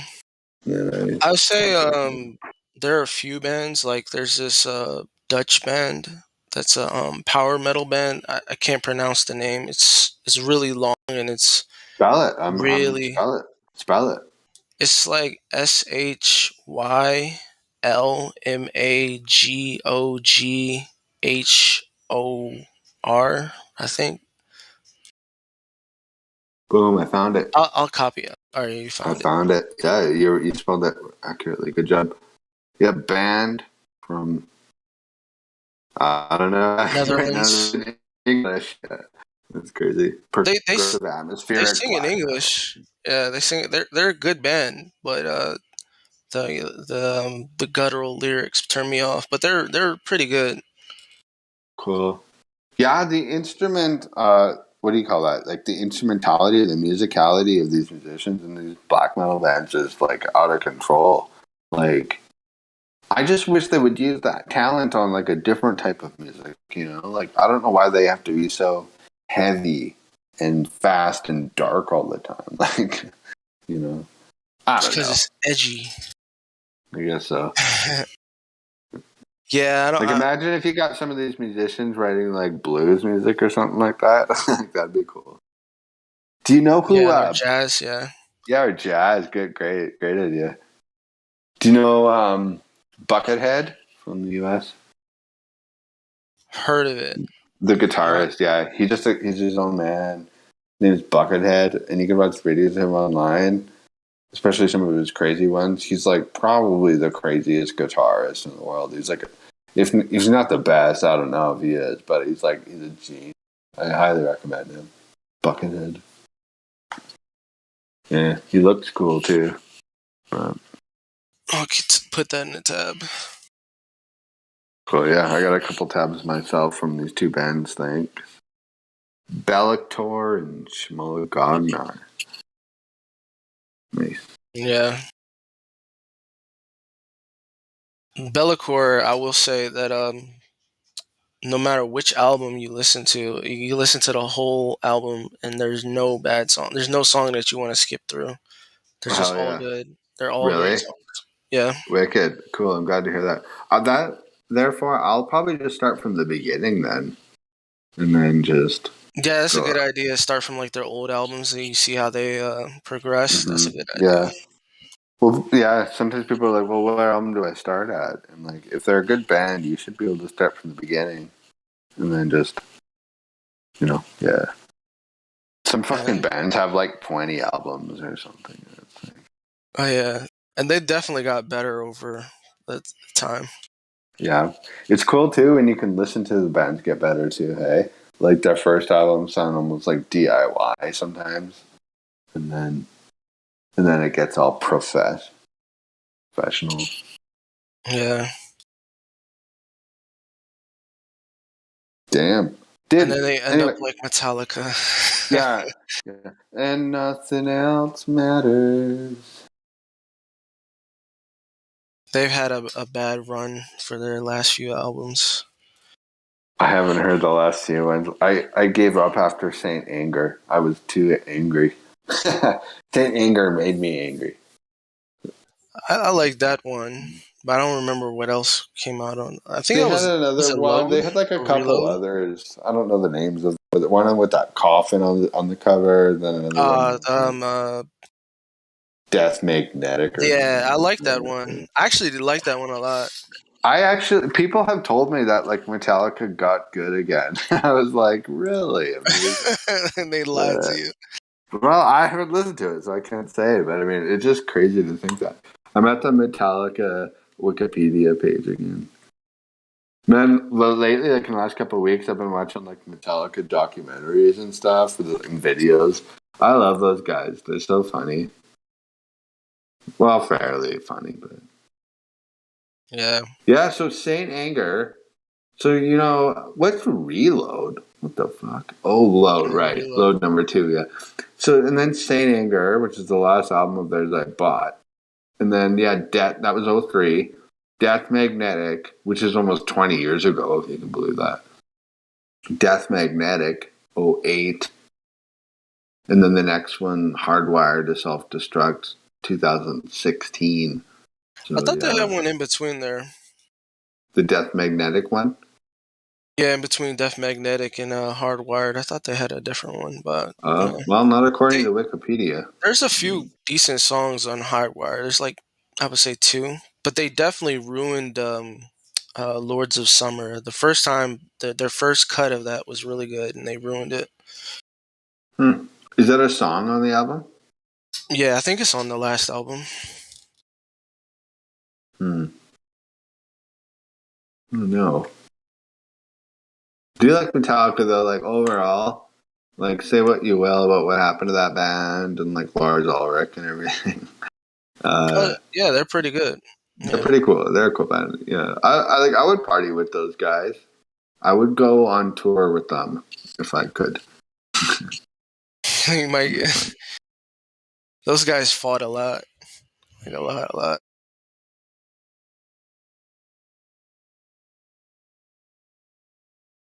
I don't think I'd want to be a part of that kind of metal band. There was a lot of drinking and fighting. And are you more of a Christian type? No, I'm just not that type of energy. They are very. I don't know what you mean exactly by that, but I don't know. They're very high energy individuals for sure. I think. Well, I mean, like they used to always get into fights. Like one of the I don't remember if it was the old bandmate or if it was You're talking about Dave Mustaine. Dave Mustaine. I think so. He went on to make a different band. He went on to make Megadeth. Yeah, I was going to say that. They kicked him out at the beginning of. That's good. Yeah, I know the whole story. Yeah, like they kicked him out at the beginning for drinking too much. Yeah, and like somebody kicked someone else's dog, and they got into fist fights all the time. They talk about it a lot. I don't know about that dog thing. Or I remember somebody kicked someone else's dog or something. Huh? Never heard that before.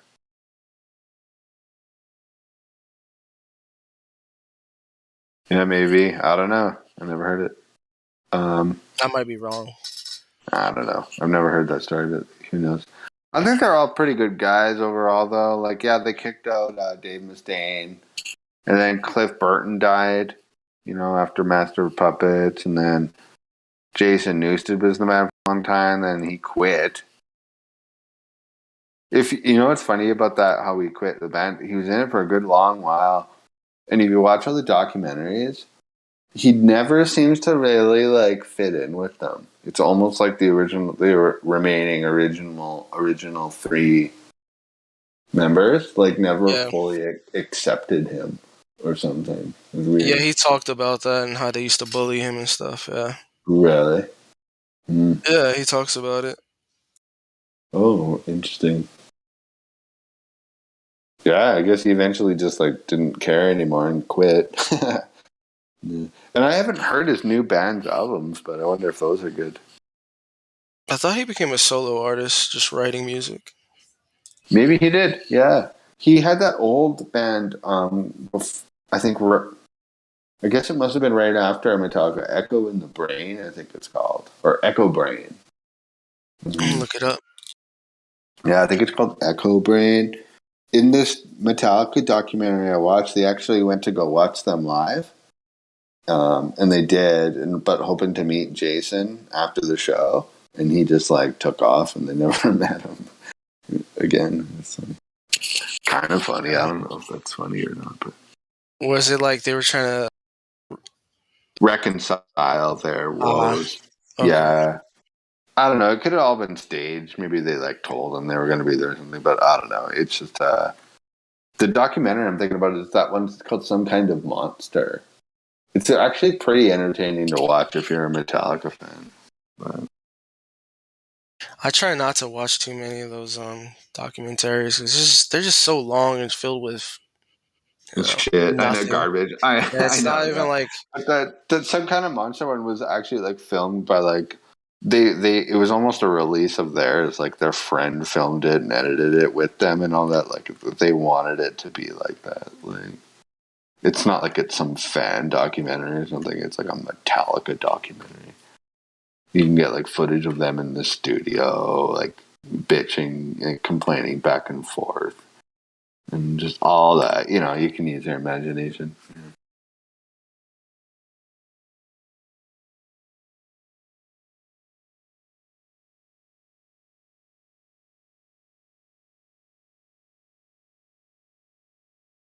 So you were in a band or are in a band? I've been in a few bands.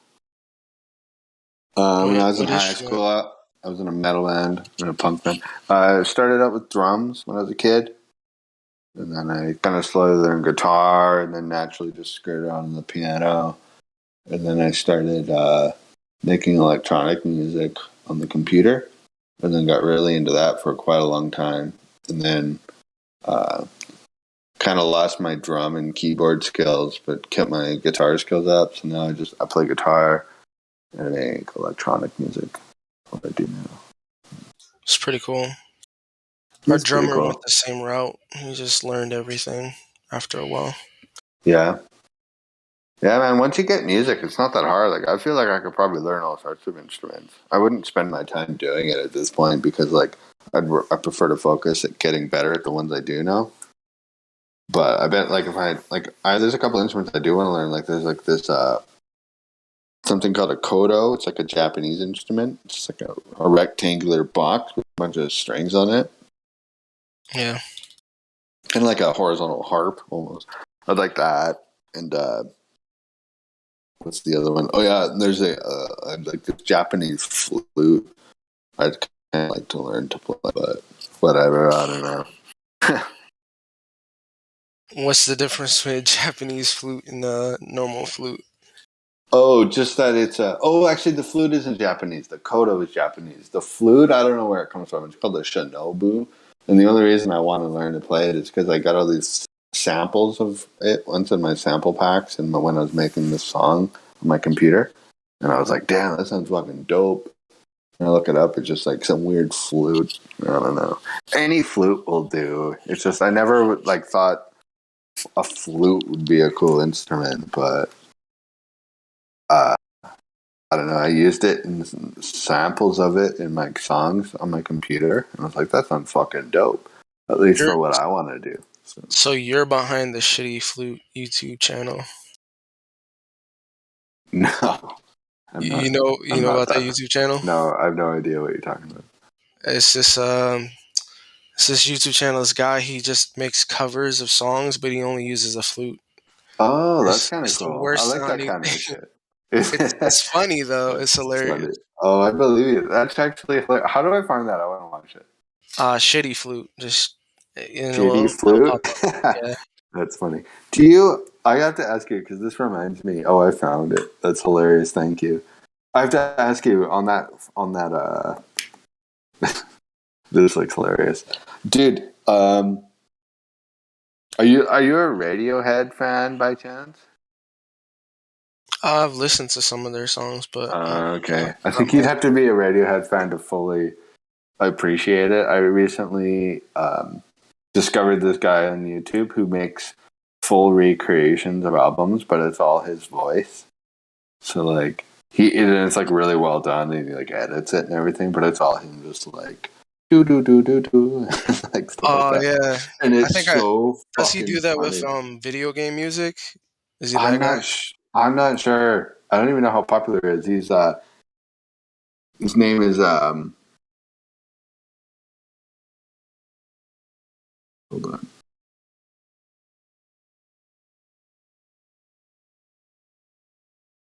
Chonky Wonky Donkey, which is a pretty stupid name, but he keeps making all these recordings with his voice, and it's so funny.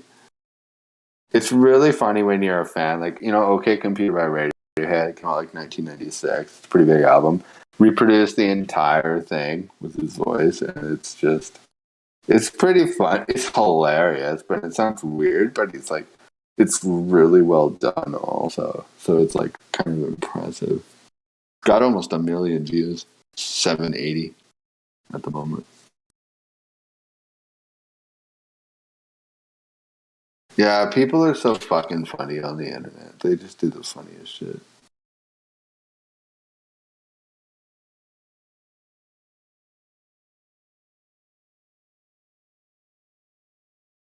I came across the wrong thing. It's okay. Do you want me to spell It Shonky was Wonky Donkey? Shonky.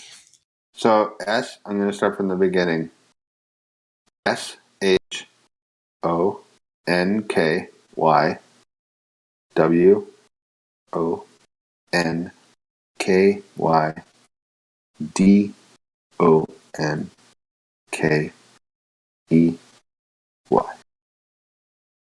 Shonky Wonky Donkey. Word.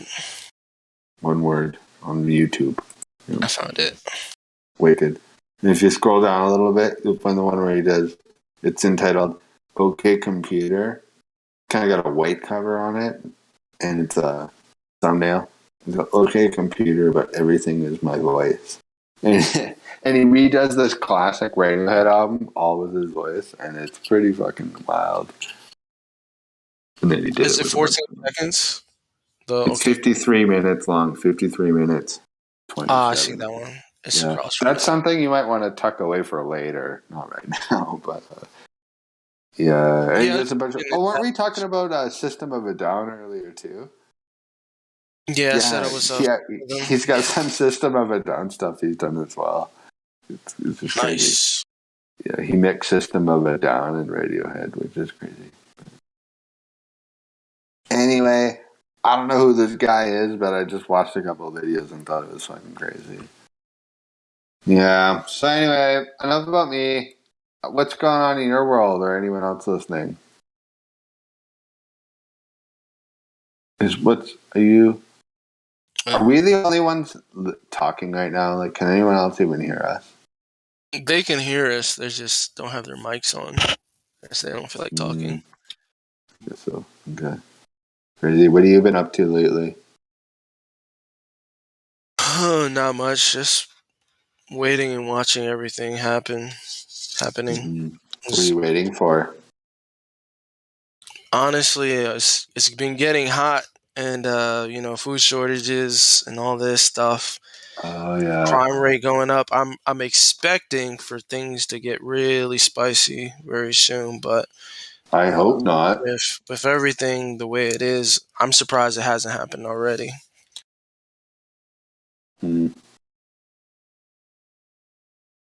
Well, let's be grateful for that. Maybe that's just another psyop. Got everyone freaked out, especially people like TV watchers and people like us, truth seekers.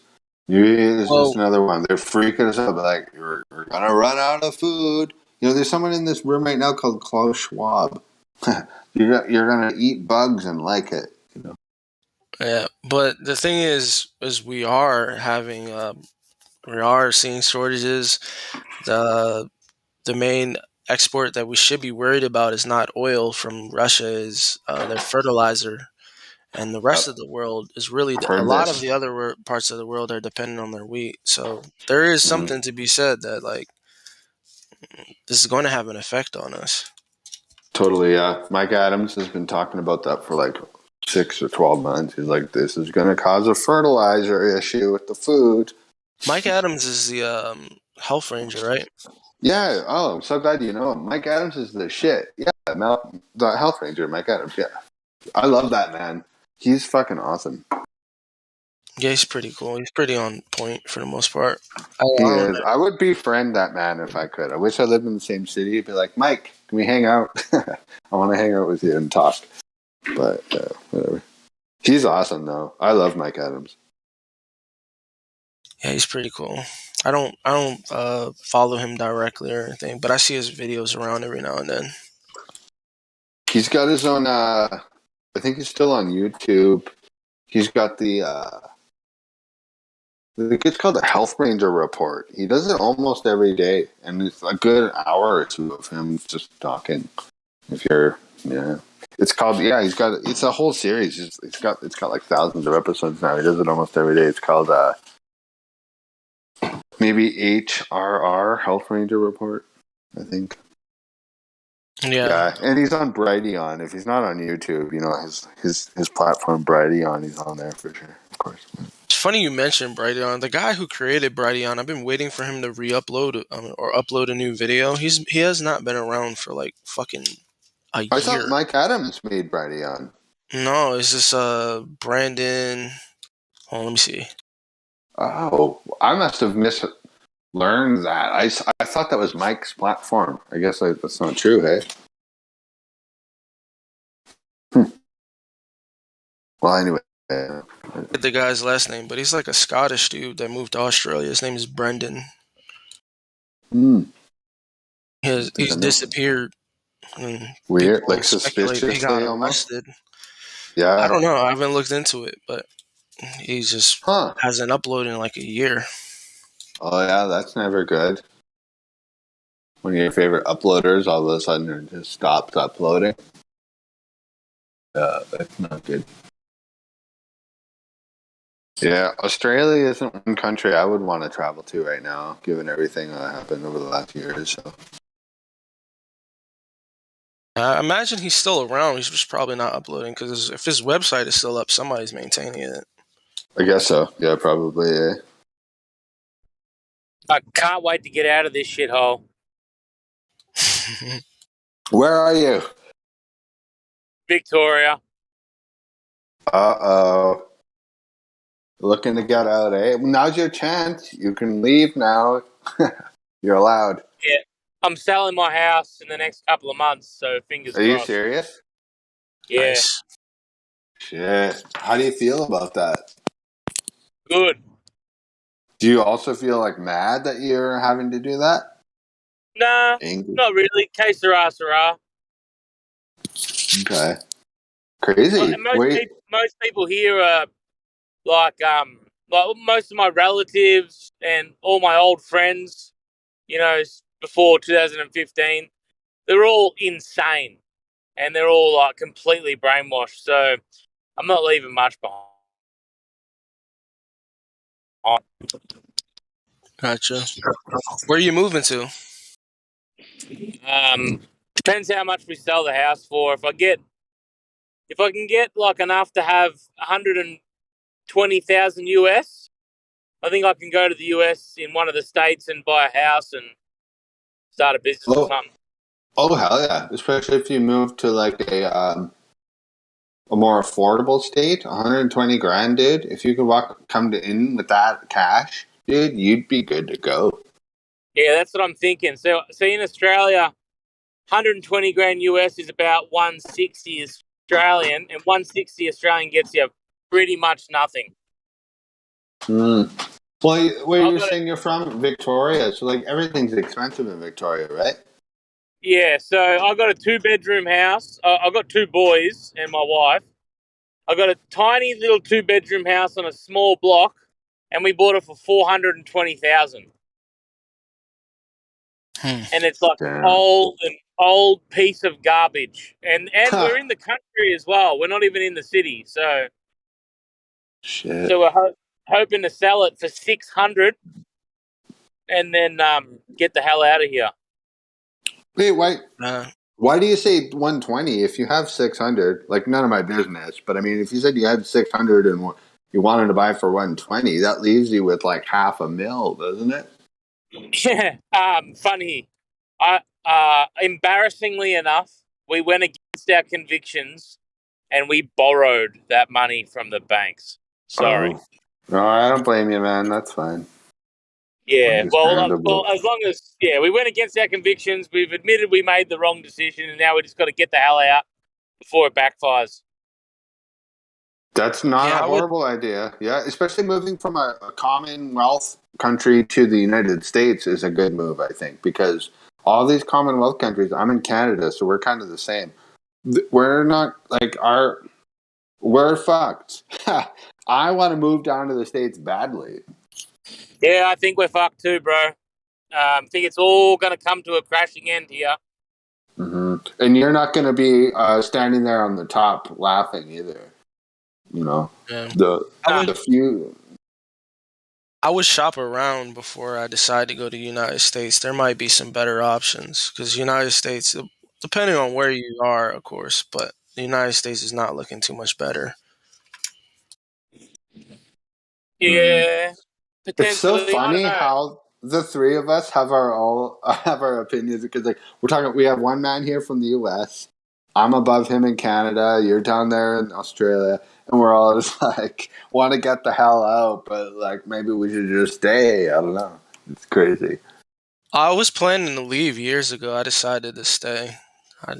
I would feel fucking awful if I left my country. Just me personally. I like my country. I love my country. For one, just in general, for me, whenever I leave where I've lived most of my life, I get homesick really easily. It's just something about it. It's like, I don't know. I'm just really, really connected to the area that I live in. I just feel really awful for abandoning it. Especially if anything went wrong and like anything bad were to happen, I would feel really bad for just jumping the boat at last minute. Not anything against anyone else. It's just me personally. You're not captain of the ship, though. No one's asking you to do that. But I'm still a part of this ship.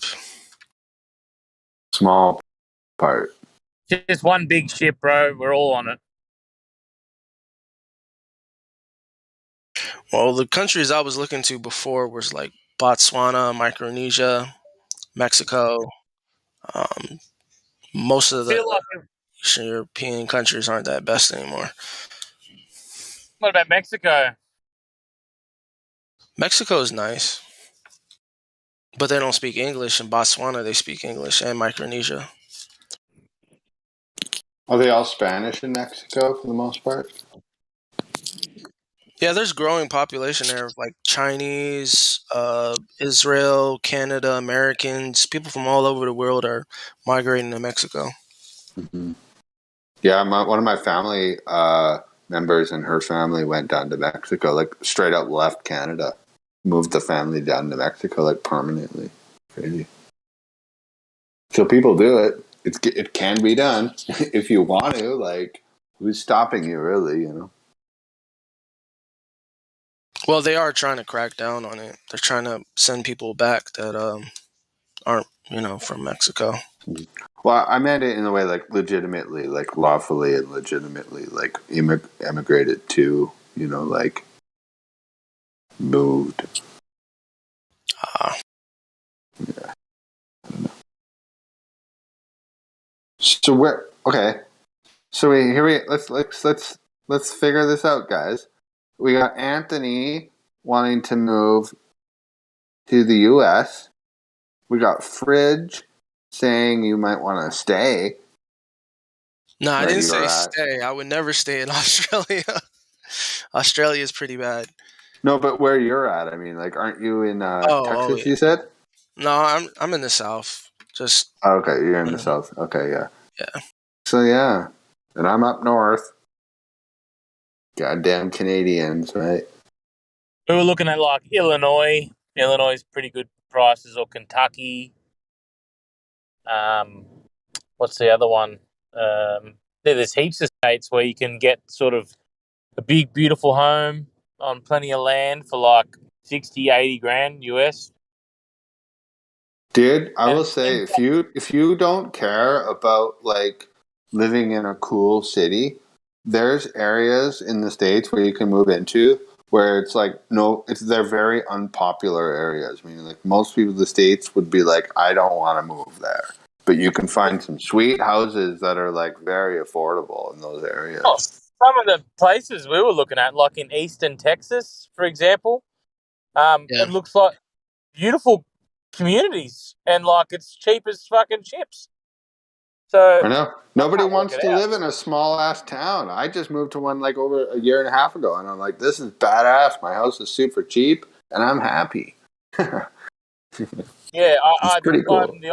I'm the opposite now. Like, I don't want to live in somewhere that is bigger than a small town. It's a nightmare. There's no community. There's no vibe there at all. It's all just dog eat. Well, I don't know what you do for fun, but I will say one thing I do miss is the bar community. Like I can't go to random bars and like meet cool people or go down and chat with the regulars or anything like that. I'm like, you're alone. There's like a bar or two maybe in the area if you're lucky.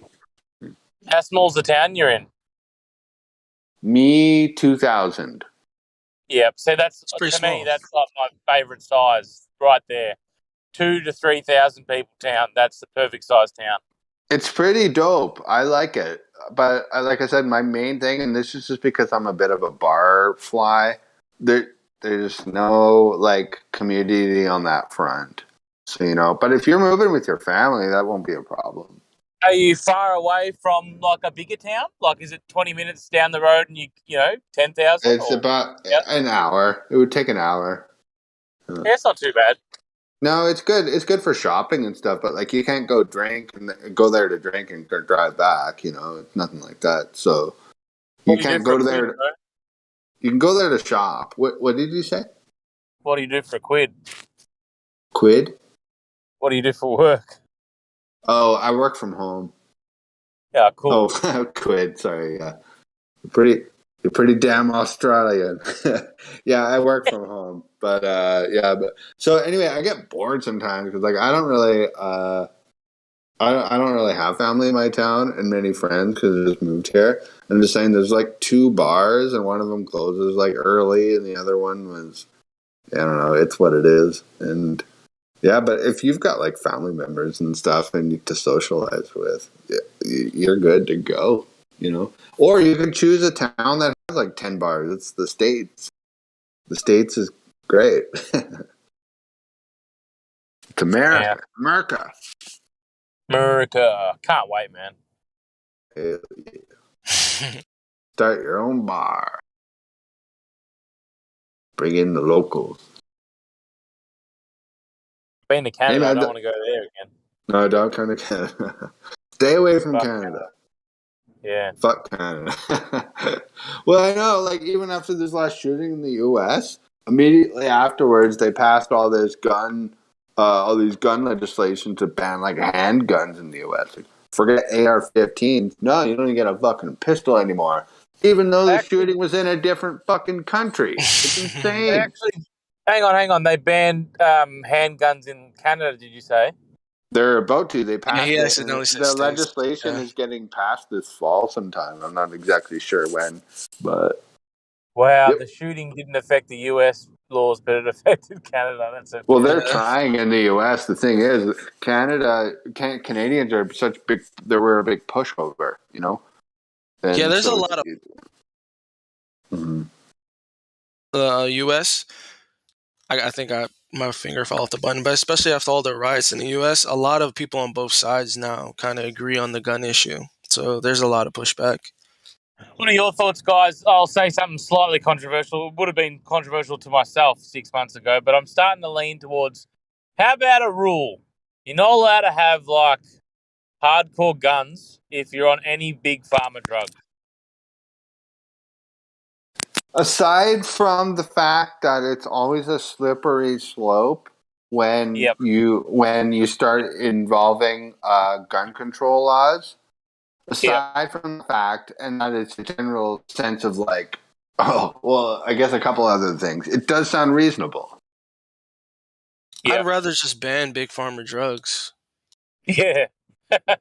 Well, that's the the common denominator, isn't it? Like, every single time some cunt kills someone, or supposedly kills someone. Dude, I completely fucking didn't get your point. I got your point now. I'm sorry. Yeah, every time, hey?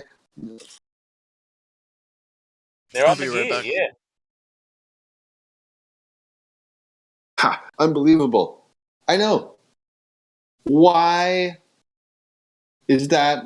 Well, we know, let's be honest, guys. We know why they're not addressing the real issue here. They want to take away your guns.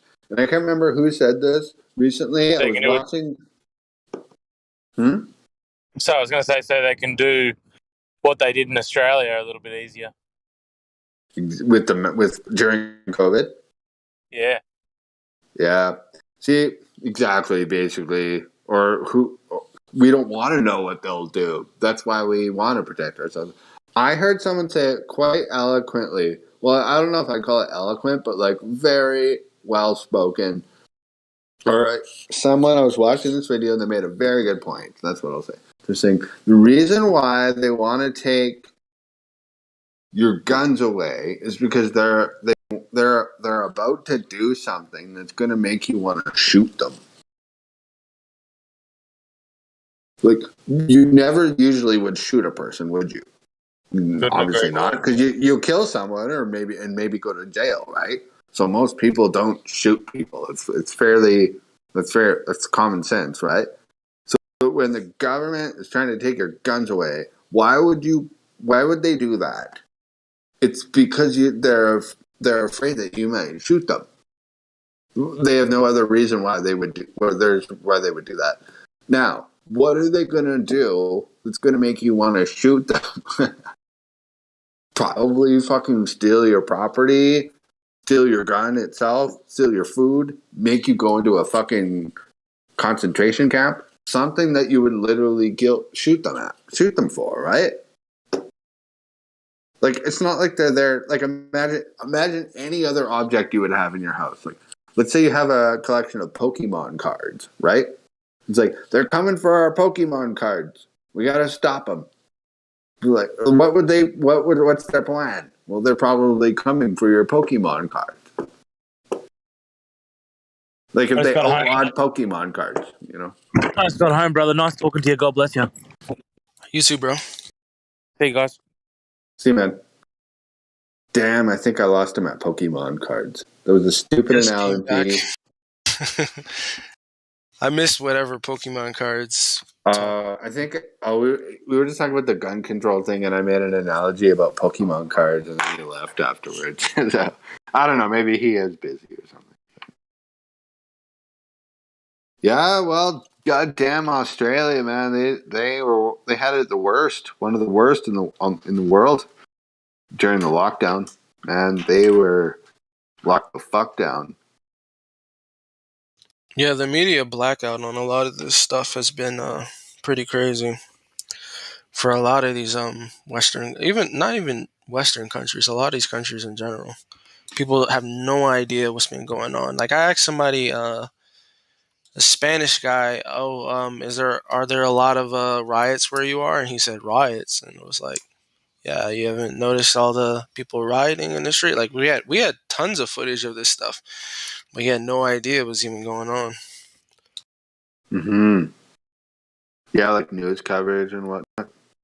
Yeah.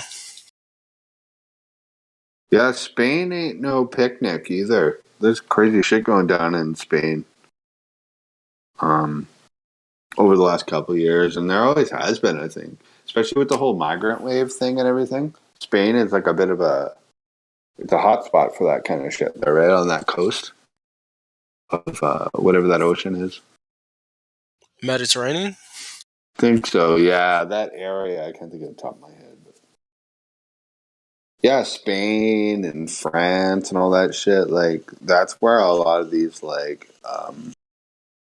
the migrants. Middle Eastern migrants are coming up. Yeah, exactly. And it's creating, like, chaos in their society. Yeah. Yeah, I don't know for sure, but I mean, that's what I hear, you know. You said here you have problems with migrants in Canada? Oh no, I said that's what I hear from news stories is what I meant. Like about Spain and France and everything. That's how I'm understanding it. But but they're I don't want to get into political talk, but it is kind of like they they're attracting these people. Oh, for sure. And same, you did bring up Canada, and I'll say, yeah, it is exactly the same up here, man. And not to get too political either, but I mean, this isn't done by accident here. It's I think they call it Cloward and Piven. It's a strategy. It's a war strategy where you devastate one country and basically force the population to move into a neighboring country for survival and food and well-being and all those normal things. But in that process, it destroys the country culturally and societally that those migrants move into. Yeah. But interestingly is that, like, historically it's been kind of the opposite way, where you destroy a country, then you assimilate them into your own, and they basically are treated like second class citizens for like generations until yeah, you're right. Yeah. This is it's kind of like in reverse. It's strange. Well, if you look in the United States on the West Coast, it's almost like they're first class citizens. Like they come up from the southern border. They give them credit cards with money on them. They don't need IDs. Well, they're flown all over the country. I don't know what happens to these people. I assume they get apartments or something like that. But I mean, if I go down to the States, I don't get a $1,000 MasterCard and without having to check my ID. You know, I don't have that privilege. So what's going on there? In the U.S., they're trying to create these. There was documents about it a few years ago, but they're trying to create these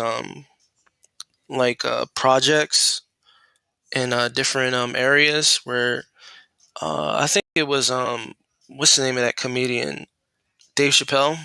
Yeah, they tried to set up the projects in his area, and basically bring these people that would obviously vote a certain way into that area that doesn't vote that way, to because usually Democrat, because they'll be like, yep, you're going to come in here, we're going to give you a bunch of free money and you vote for Joe Biden and we'll get rid of Trump. They bribe them with your money.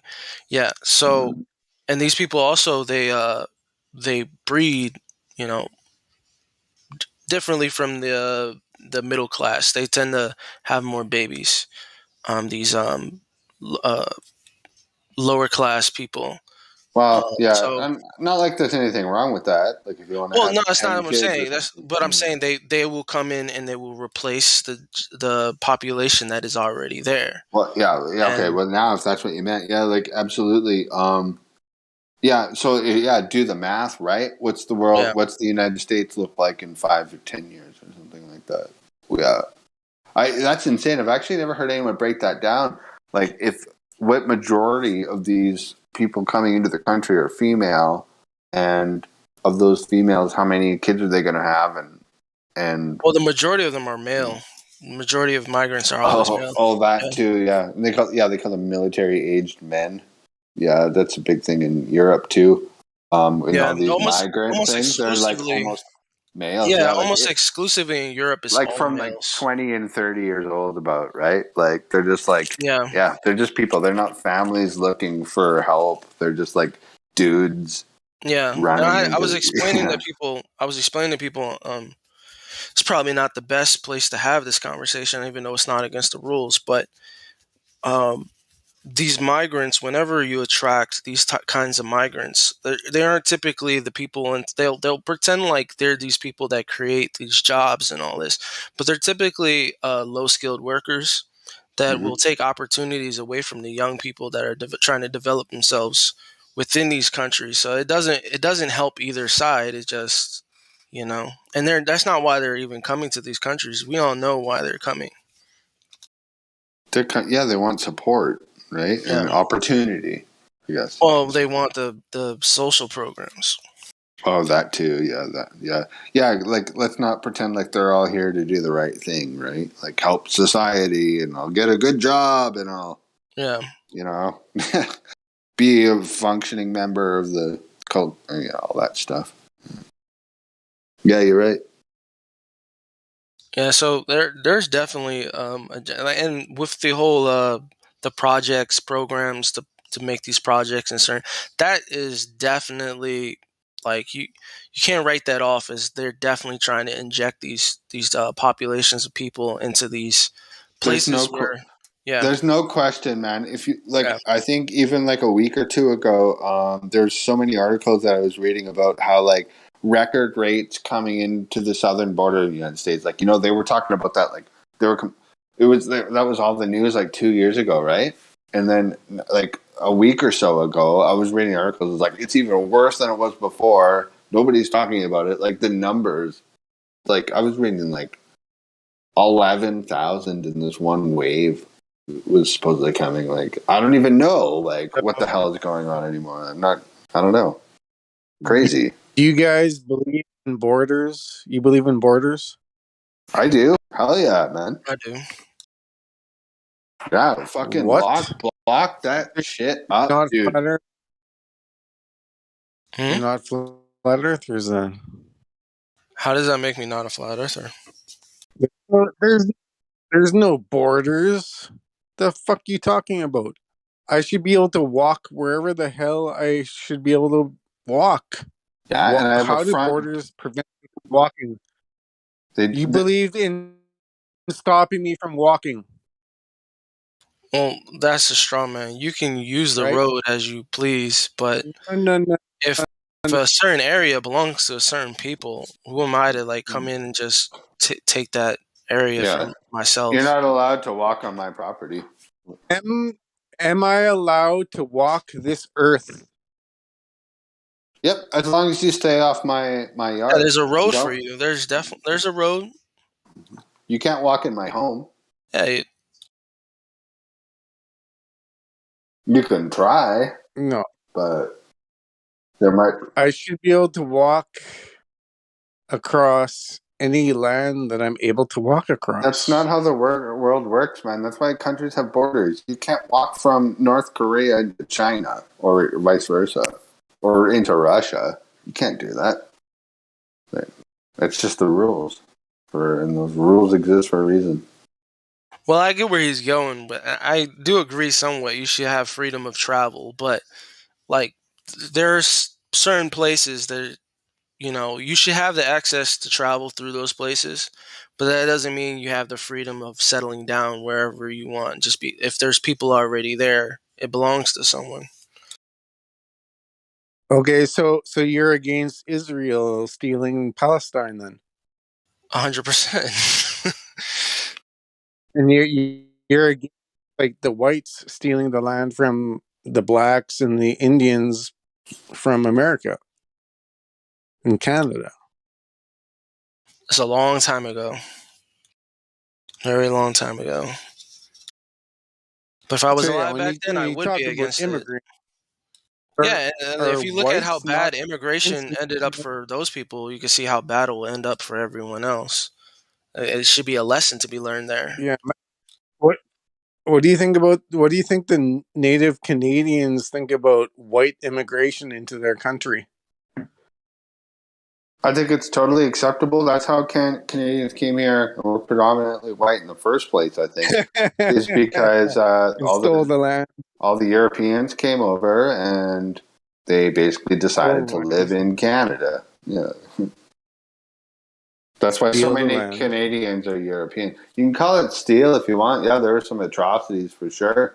But I mean, should the natives, and like I kind of mean this in your defense, like I don't really think all the native Canadians necessarily, like I think a very small number of people relative should have like created this massive border across Canada saying no one's allowed in. But maybe if they did, maybe they should be like, okay, we will let people in, but like peaceful people that we approve, that aren't insane, like some kind of radical Islamist or something like that. So I think I'm okay with borders. I'm okay with borders. Yeah, who decides who gets in or not? Like the government? Well, hopefully a law-abiding government was elected before that happens. Yes. Yeah, so that's the problem right there. But yeah, you're talking about you probably talked for 20, 30 minutes and you didn't direct it at like the government is the ones who are controlling these agendas. So sure. Yeah. I agree with what you're getting at, that like having these artificial boundaries that exist for for the sake of regulating people. But there is still something to be said that like even like in nature, you have animals that control a certain territory. Another animal comes in there, they become a threat to the animal host to that territory. And there's something to be said when we see this happening all throughout the world. And even like you said, when the Native Americans were still around for the most part, they're still around now, but when they controlled the most of this nation, the Europeans that came in were a direct threat to their survival, to their land. And you make that argument, you're kind of arguing against yourself. Damn. Just kidding. I would argue that the earth is a free land, but we got to so many people and differences that people began stealing land and changing history. And yeah, like I can see, like I'm white and I'm an immigrant on stolen native land. Like I can admit that. How hard is that to admit? It's not stolen, man. The land is huge, dude. There's plenty of room for everyone. So you don't think that the Canadian government stole the land from the native Canadians? The natives? I don't believe that is true. I'm on your side. There's definitely been, and that's happened in the United States too, in history. But all I'm saying is that there's plenty of room for everyone. And I think if we get down to brass tacks here, I think what we're talking about is selfish motherfuckers taking over towns and cities and then buying up a bunch of land, which would have normally been an opportunity for other people to develop. Plenty of room for everyone. Like if you ever fly in an airplane and fly over a part of the country, you realize that mostly not populated. Well, the simplest way to put it, in Canada, they sterilize the whites, they don't have kids, and then they add 450,000 new immigrants as the new players into the game, into the capitalistic, materialistic money system. So, like, they add the poor people in, maybe educated, maybe not, but they're definitely not adding whites into Canada. So, well, that's true. Probably. Yeah. I don't really know how to respond to that. You're not wrong. Yeah. Whites are having like one kid per family, if that. And that's the only influx in Canadian population Yeah, the only influx in Canadian population is the 450,000 new immigrants. I'm not denying that, but I'm just saying it's controlled, and like we're on stolen land anyways, so they're adding immigrants into their fake money system game matrix bullshit fucking globe But they crap also, anyways.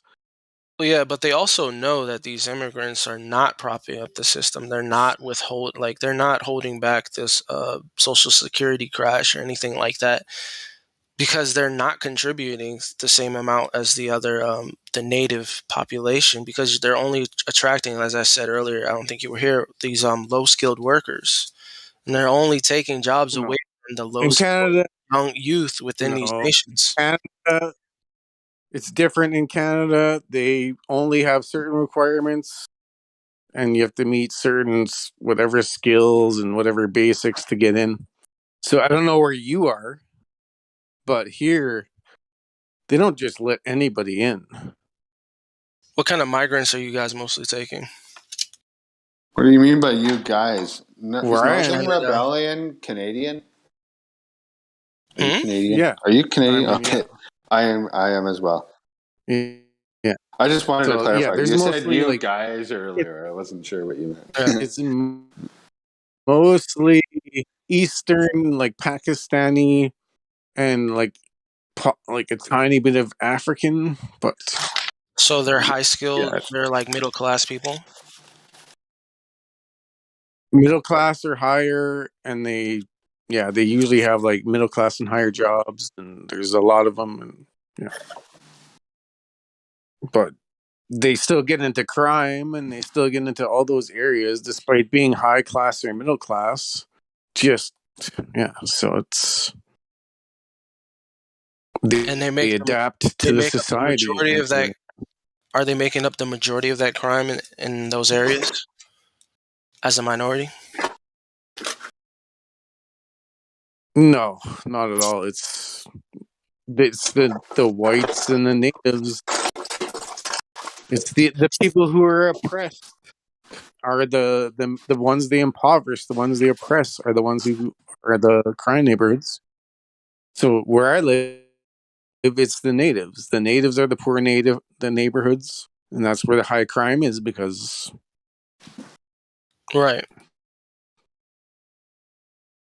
But I'd say if a population of people comes to your country and then are committing crimes, I would say they're not middle class people that you're attracting. But I don't know the whole case when it comes to Canada. I know more about American and European immigration than Canada's. Canada there's a lot of middle class people that get. Canada seems to be letting in a lot of people from the Middle East, for as far as I understand it. I wish I knew more about it too. I'm just so sick of the whole fucking thing. I don't even spend that much research on it because I hate that it's happening. And when I do read about it, it's very angering. Well, what's attracting them? Something has to be bringing them here. Because they want to get the hell out of their home. Has become like a hellhole. They want to fucking go somewhere, and I don't know how, but someone's telling them that Canada is like a safe zone. Same with the U.S., man. Like that's why you got all these migrants from like South America. It's Like majority Pakistanis, right? What's happening in Pakistan? I don't know.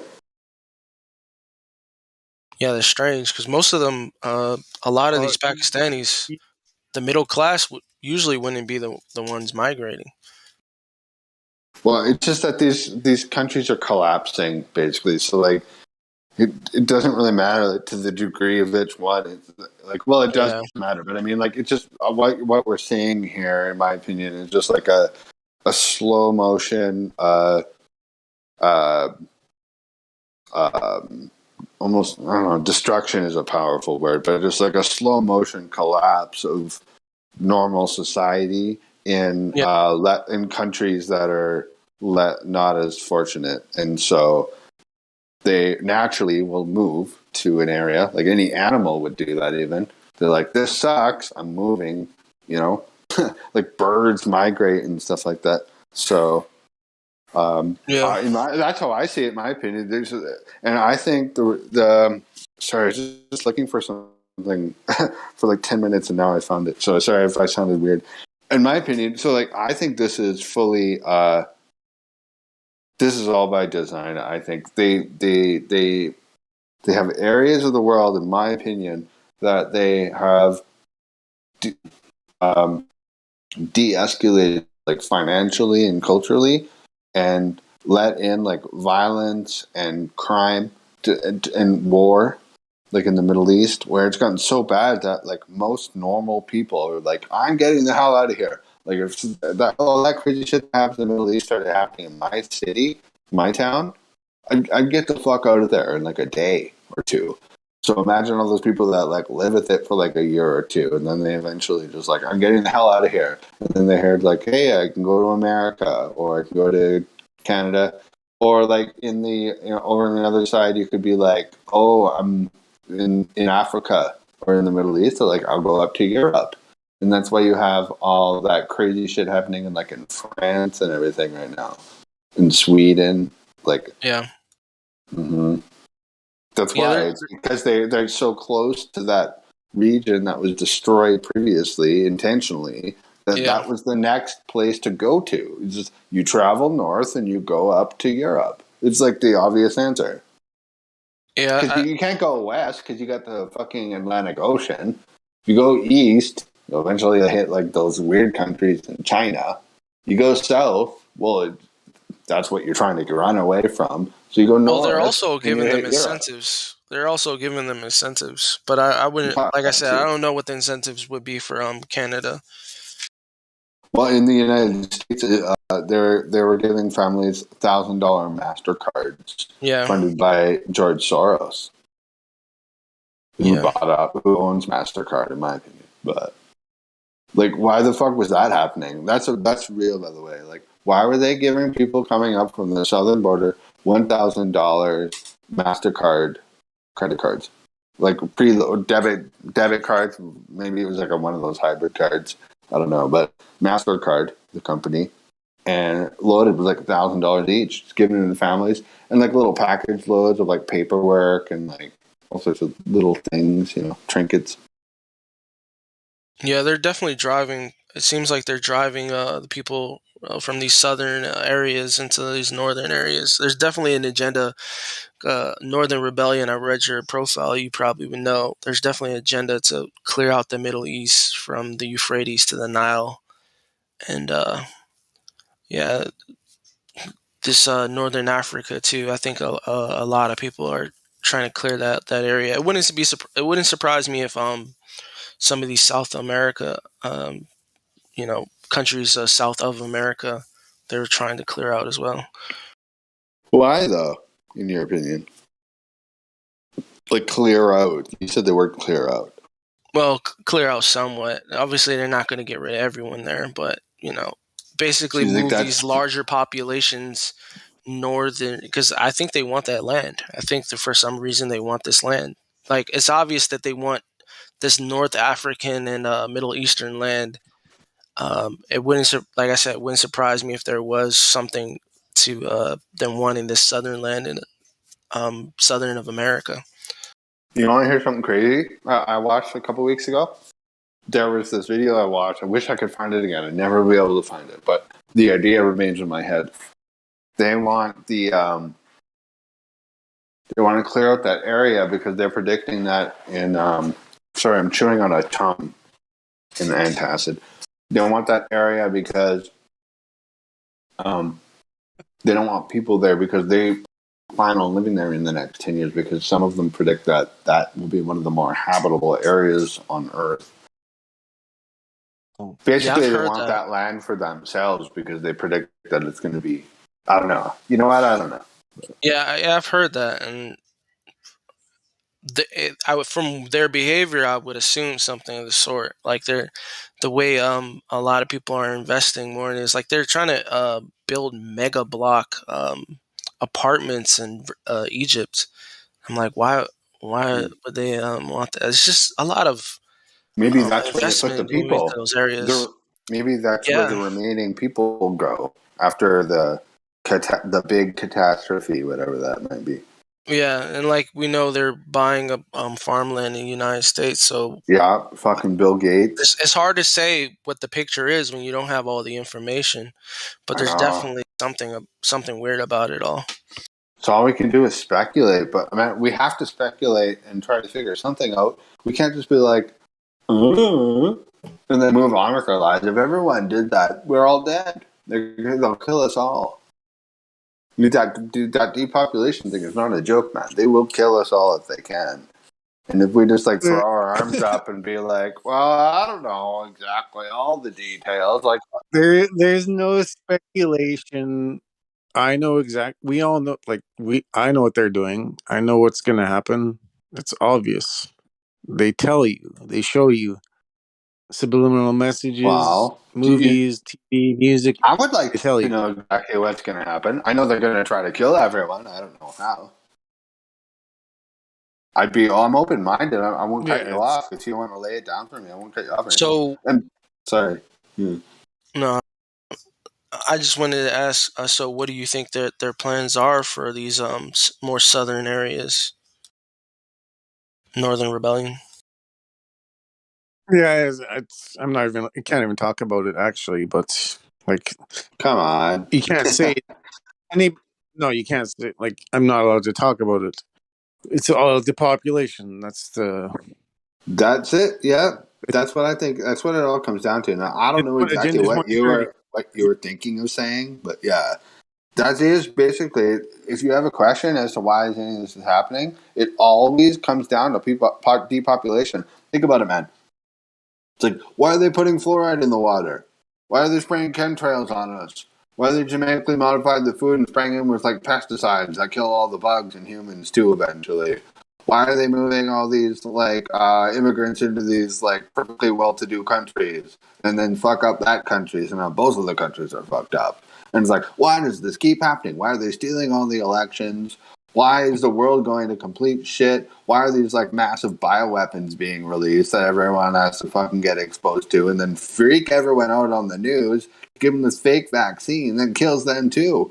There's only one logical answer to it. They're fucking killing everyone. They're killing us all. And I think that's ultimately why you got to be careful. People don't want to talk about this because it's too. Well, I'm glad. Good. I hope more people hear it. Well, you use the word. You use the word you're not supposed to. You got to be careful. I don't care. It's out there now. It doesn't matter. Yeah. Man, that's what's going on. The soft way to say it is, see, if I had control, I would dictate and how a conversation would go. Where we're slaves, we're being manipulated in multiple ways, and yeah, you have to find your way through it. Try to survive as long as possible. Do the best thing for you. But yeah. And be aware, they're coming after you and your family. Everyone needs to be aware of that. There are predators out there, basically hunting you. But it's so massive that you're just a number. You're a statistic.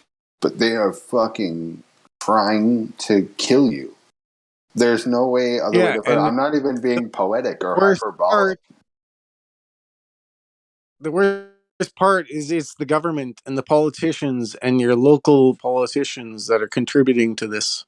It's that bad. Yeah, exactly. That's the disturbing part. It's not even like there's some psychopath on the streets the police can't find.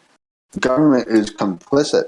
And it's even worse than that. There's a hidden government which is involved in the military industrial complex, as it's been called. And the intelligence agencies and big pharma and big agra and it's all big tech and it's all connected. That's what's so disturbing about it. They might actually get away with it. Don't fucking think they won't do it or they couldn't do it. Look at World War II and everything that's happened in the last century or so. All the millions dead. People are like, how did they get away with that? How didn't anyone do anything? I wondered that when I was a kid, when I was in history class. So it was how come nobody stopped them or something like that? Well, here we are.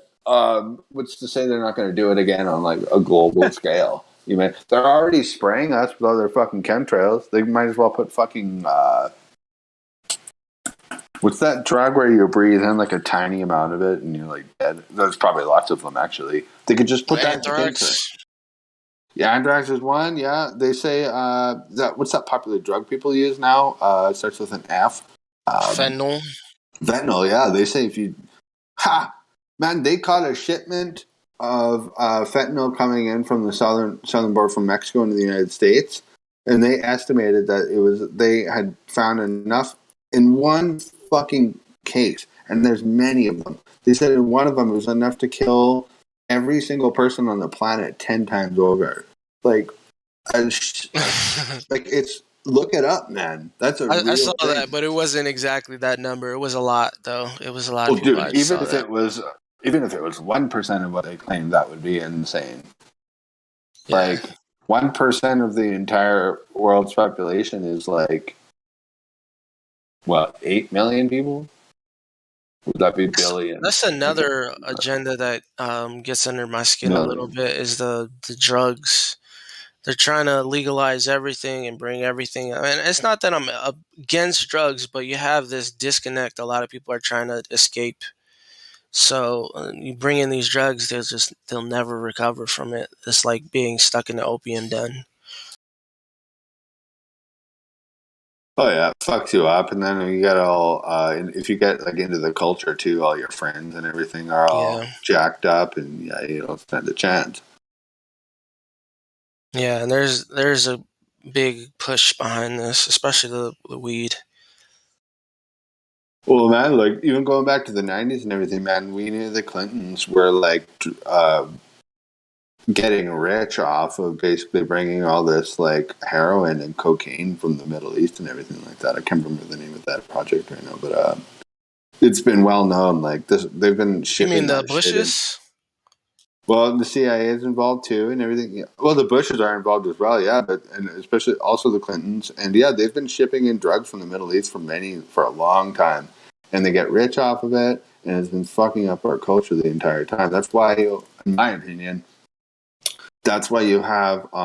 That's where the this whole like hip hop culture came in music to make it look, and why it got so popular to make it look like drugs are cool and get your life and everything, so they could just like.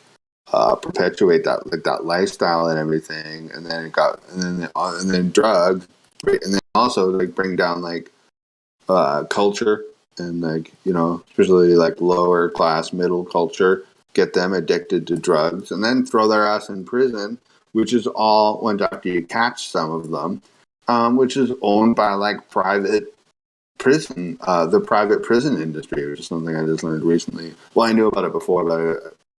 There's this whole industry. I can't remember the name of the acronym of it. I just watched this crazy video about it recently, and like there's this organization out there, which has basically bought up all the prisons, and they have like almost like a quota. They're like, well, we need to make this amount of people go to prison every year, to get our money back and make profits and everything. And these people are connected to this. Laws, yeah. It's crazy. Imagine that was you. You were walking around, but like, yeah, we need to throw more people in prison. It's like, what the fuck? Like, who are you working for? And obviously, it's pretty easy to like put connect the dots and all that. Yeah. Enough said. Yeah. No, I agree. I'm not. Yeah, but I like to think of it as like. All these things are just attacks on the family. That's the main target, is to destroy them. You can get them with drugs. You can get people to distrust each other in their community. You poison them. All these things is really to like once you don't have a unifying structure, that's it. You're easily picked off one by one. And I don't mean to speak again because sorry, I didn't mean to take the floor for a few minutes there, but that goes right back to what we were talking about earlier: depopulation, right? If you don't have a family, you don't have more people. Yeah. So. No, you're fine, bro. You're fine. Okay, sorry. Sometimes I rant and I feel like I overtalk. Nah, you're good. You're fine because you're fine because I have no power.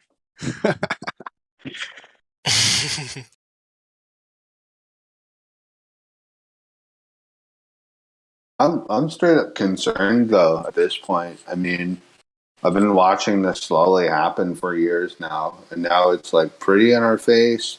And like after this whole medical crisis, let's call it, after the last few years, couple of years, like that. Like, have you guys like sat down for a moment? I'm sure you have, but like, I guess I'm kind of just talking about anyone who might be listening. Like, have you ever just sat down for a moment and realized how crazy what just happened is? Like everything in the last 2 years, like how insane that is for that to have happened.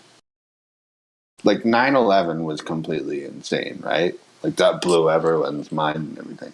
But that just lasted a few hours. This was like this 2 year long onslaught of like, I agree. it's I agree. crazy if you think about it, dude. Like, whoa. And nobody went to prison for it. Nobody went to jail. A lot of people didn't even go to court. Nothing, no investigation, none of that bullshit. Now everyone's just like, thank God that's over. Like, there's nothing stopping these people from doing it again. I think of that about 9/11 all the time. I'm like, whoever was behind that whole thing, like really behind it, behind the scenes, there's nothing stopping them from doing it again. And nobody ever got in trouble.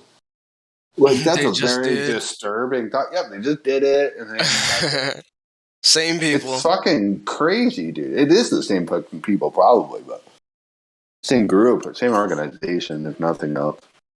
I think a lot of the people who organized 9/11 are probably dead now, at least some of them. But that doesn't mean they didn't have kids or something. The worst part is 50% of the topics you're not even allowed to talk about, or else I would be talking.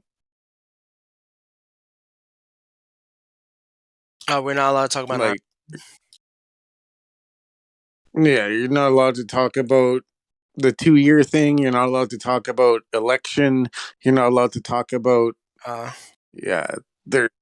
the certain Z word. Like, well, what are we allowed to talk about? Teletubbies? I'll talk about Pokemon and Teletubbies. That'd be fun. You can talk about whatever. The Z word is the Middle Eastern Z word. Yeah, Middle Zebra. You're talking about zebras. You can talk about whatever you want. I'm only responsible for the words I say, and I'm not trying to gear the conversation in any direction. No, I appreciate it because I didn't even know about the you're not allowed to talk about those. I knew about the 2-year thing, but I didn't know about the other topics. Basically, anything controversial. Yeah, there's a couple. Can we talk about anything controversial? Is that allowed? Choose my words wisely, but it's no modern events, basically. What's the punishment for talking about something bad? They might get a strike, but then, you might get the. I don't know, how would they pay for it? I don't know. Yeah, you might get the YouTube taken down, and I don't know how.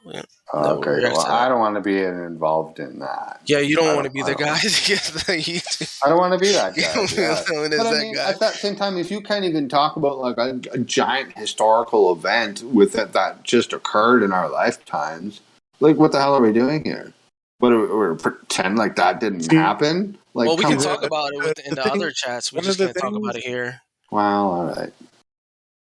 Fair enough. That's fine. Yeah, it's not my room. If those are the rules, those are the rules. But no one told me. So,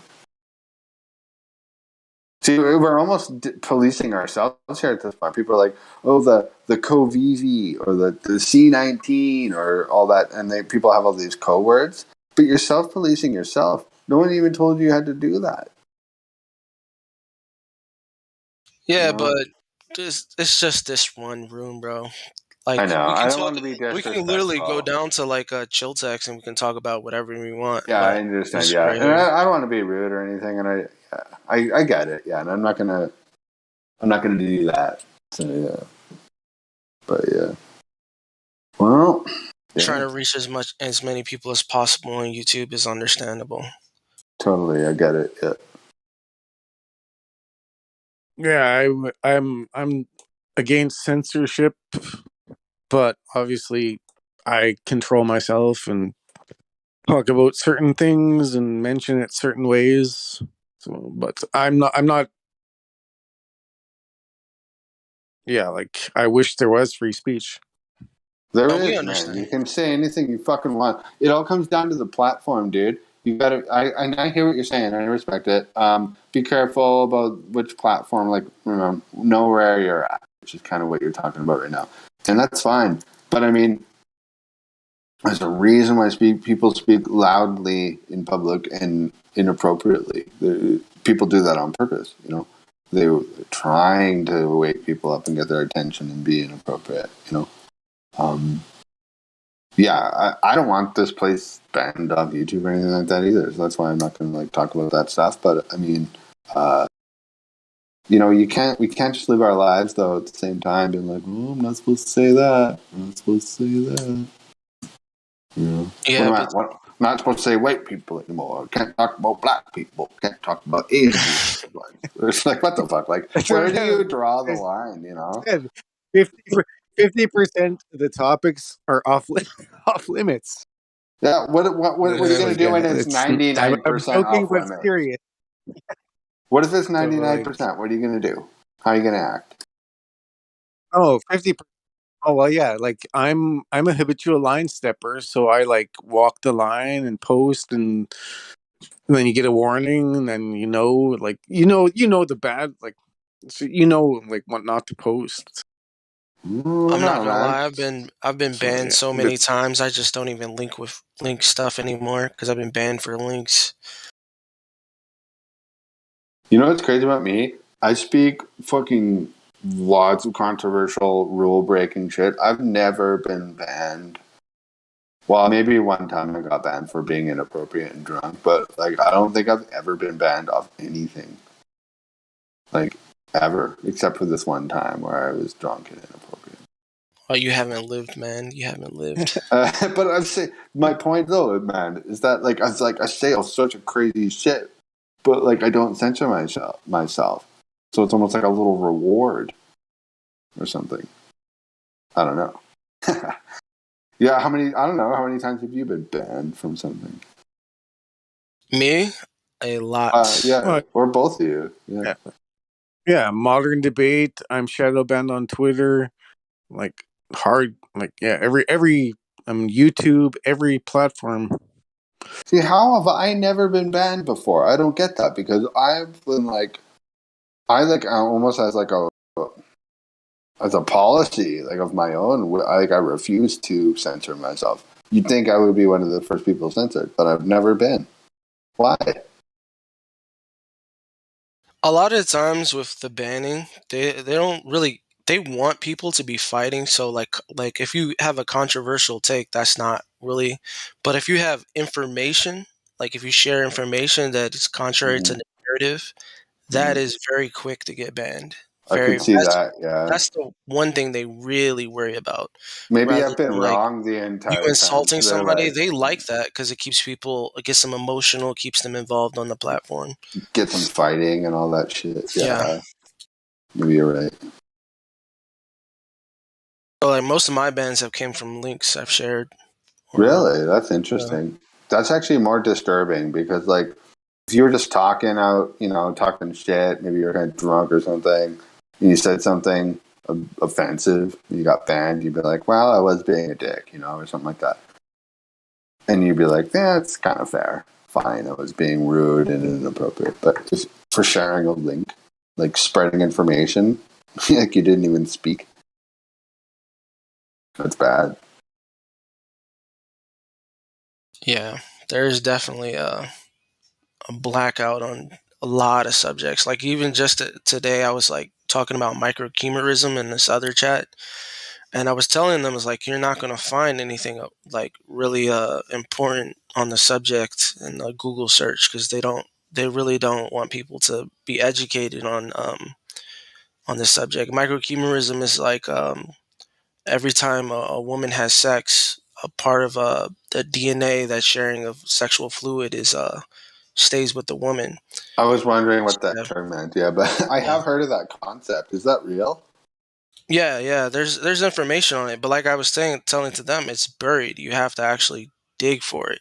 And they were like, no, blah, blah, blah. And it's like literally on the website. The guy says it's not here. It's on the website. And I show it to him. But I'll never link it. I told him I'm not going to link anything ever again because that always gets me banned. Okay. Well, if you don't want to talk about it anymore for that reason, I understand. But do you think that's actually real, that whole DNA thing that you mentioned? Oh, yeah. I think that people have known about it for a long time. I don't know how they've known about it. But yeah, there's a good amount of evidence people have known that. Kind of makes sense in a way. Like, I mean, when a man has sex with a woman and his DNA enters her body, that's like that happens, right? Like that's how a baby is born, and like it creates. I don't know. As far as I understand, that's how it works. And then, yeah, maybe just having intercourse with a woman, something. Maybe the exact same thing happens, but on a smaller scale. Well, it's shared. It may not be as significant amount as if she had like your offspring, but she's definitely absorbing, your DNA, and it's sticking with her. That was the debate. Was that okay? So wait, I don't mean to be. Oh, sorry. Well, the debate was whether or not it was through just sexual intercourse or they had to have a child, and I was showing them how this is how it happens is through sexual intercourse. It's super obvious, but they were arguing semantics. Yeah, they're in denial or just didn't want to admit it or something. Yeah. So what about just like doing stuff? So the guy doesn't, with the woman, but they just do stuff for a little bit. Do you think that causes some kind of DNA interaction? And what do you mean? Are they having sexual intercourse? Like they're having sexual intercourse, but nobody climaxes, let's say. So does that interaction still occur? Probably. There's still an exchange of bodily fluids. Well, that makes me wondering, then if kissing or if you make out with somebody, is that also happening? No, it's not the same, though. You said bodily fluids. Well, I was trying to censor, not be too vulgar. But sexual intercourse. Saliva is. But without climax, though, you're saying it's still possible? Well, there's still that exchange there. What's so special about sexual intercourse then versus making out with someone? You have bodily fluid exchange. Well, it's a difference because one is saliva and the other one is male sperm. Oh, yeah. Male sperm is absorbed, and quite often, a lot of times, if a woman has a lot of babies, she builds a lot of estrogen in that region, and that has an effect on it too. So there's a lot of evidence that there is definitely an exchange there, definitely absorption. That's interesting. Also, like you said, talking about getting graphic, I don't know how to word this, but sometimes the male participant can have bodily fluids come out almost accidentally, for better lack of a word, or not fully, just a general sense of just a small amount, and I'm wondering if that might have something to do with it. You know what I mean? There's really no way to talk about this without getting a little graphic. Yeah.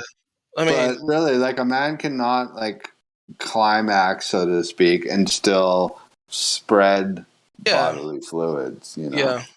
So, for the most part, probably depends. I would guess it would depend on how strong he is. Right. Yeah. Well, the only reason I brought that up is because you said there was a difference between having sexual intercourse or kissing someone because of the bodily fluids, and so I had to bring that up. Yeah. Just about that whole DNA thing. I know I've heard about it before, man. I didn't know it had a name. What was it called again? Microchimerism. And there's another, the telogeny. They deny that one as well. But telogeny is the when a child is born with the DNA of previous sexual partners of the woman. And that's obvious if the child is receiving the DNA of the mother, and the mother is already, received DNA from other sexual partners. That's the reason why the subject is so censored, is because it would make men think twice about all this sexual promiscuity. What, do you mind repeating yourself, like what you just said, and then again why? Okay, microchimerism. I just searched that now. Yeah, I had to find it. And then you said another term, and then telogeny. It's I think it's TELOG. I found it. Yeah. So, but what did you say again?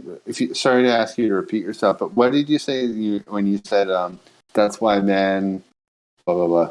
I said that's why it's censored. That's why it's a censored topic and it's buried on Google. It's because it would make men think twice about all this sexual promiscuity is going on, because it would make you think about, if you really would want that, Oh, or yeah, you had sex with 10 girls and you're like, did I just change 10 girls' DNA? Or something well, like the other way around, you meet a woman that you like and she may have been promiscuous, and it makes you question, So is part of this study, like, can the female change the male's situation, their DNA?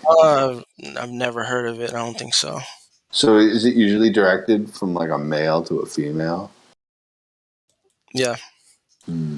Interesting. I will look up these things. I knew about the idea before, but I've never really looked into it too deeply.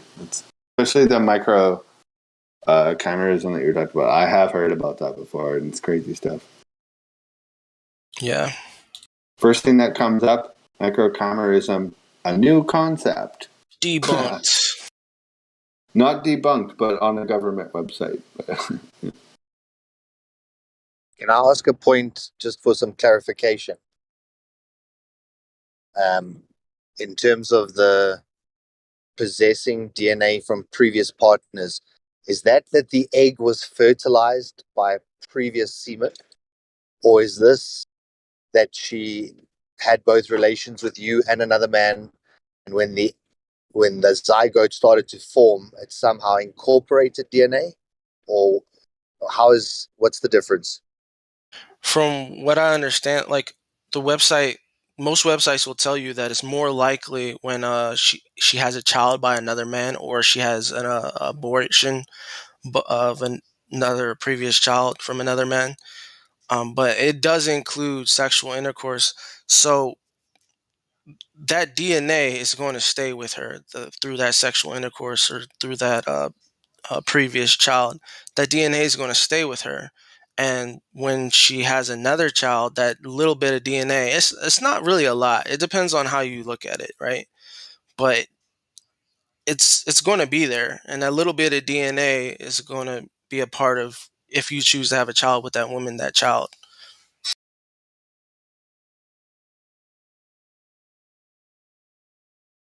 So which, of course, reason I asked was that my understanding of DNA transmission like that is that it would damage the DNA in the area that they had the intercourse.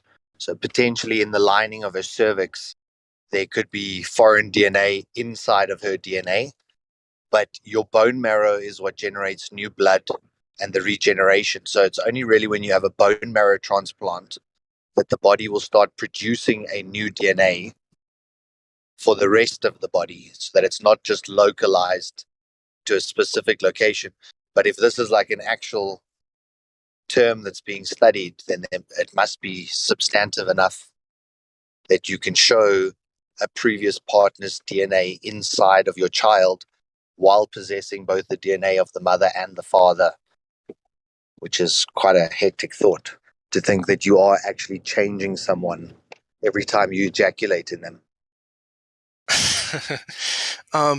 Yeah, the name of the website, pubmed.ncbi. If you search that website for microchimerism, you'll find information on it.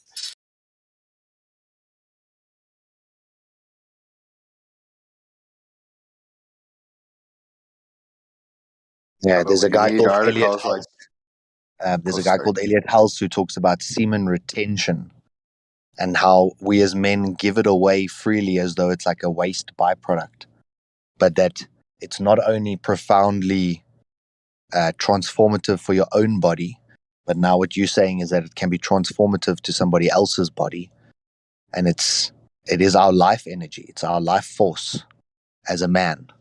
It's the thing that can conjure up more life, more of a piece of you, you know. So that the concept of retaining your semen. So like the chick says, you know, pop your load on my face, and you're like, no, I'm keeping my load.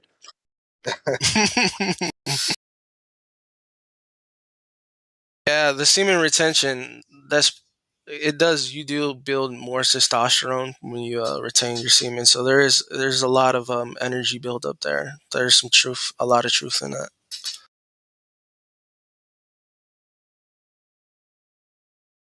And then from a biblical perspective, where it says, you know, don't just go and have premarital relations or frolic with every woman. There's always sense behind it. There's like a reason for not doing it. Yeah. But sorry, I that is a crazy thought. I've never thought of it.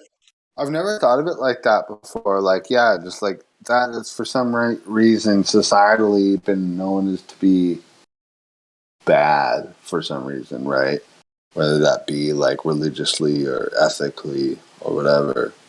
But yeah, I've never thought of it like that before, where it's just like genetically bad almost or something.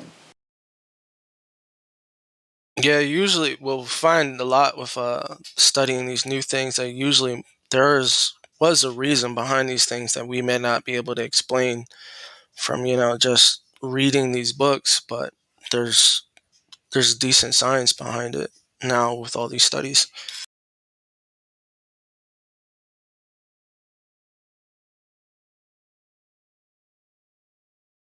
Freaking science again.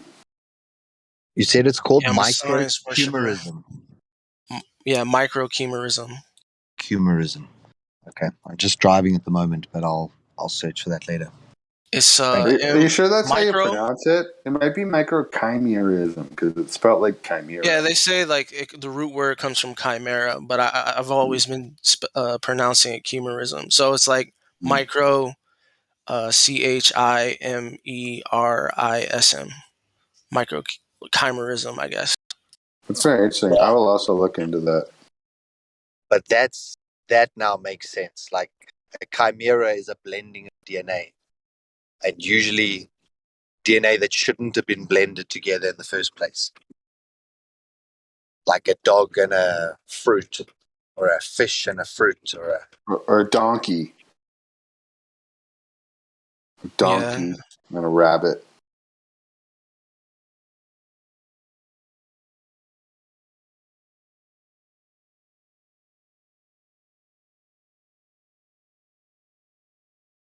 It makes sense, actually. Like, look at all the different, all the species that exist on this planet. Like, they exist, depending on your belief system, they were created from different species and different creatures interacting with each other, right? So, men and women aren't exactly the same. So, if you interact intimately like that, you will create something new that never existed before.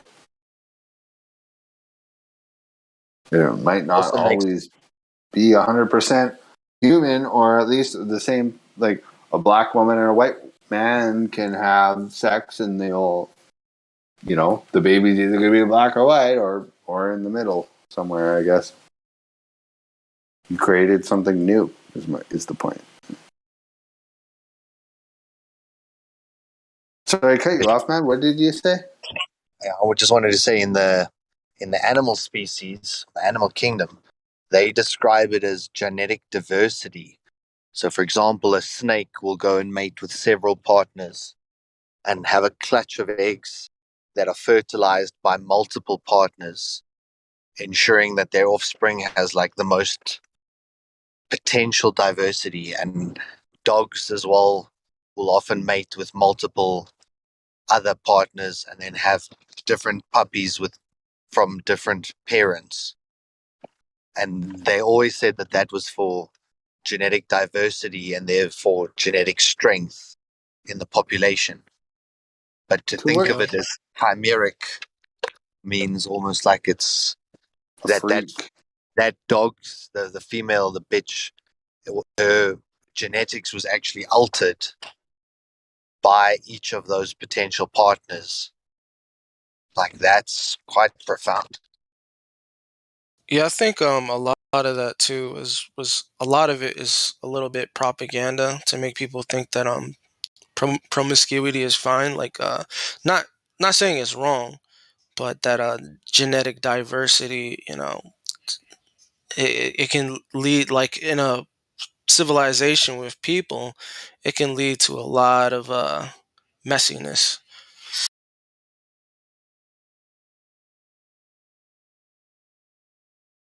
That is crazy. It is profound. That would almost change everything.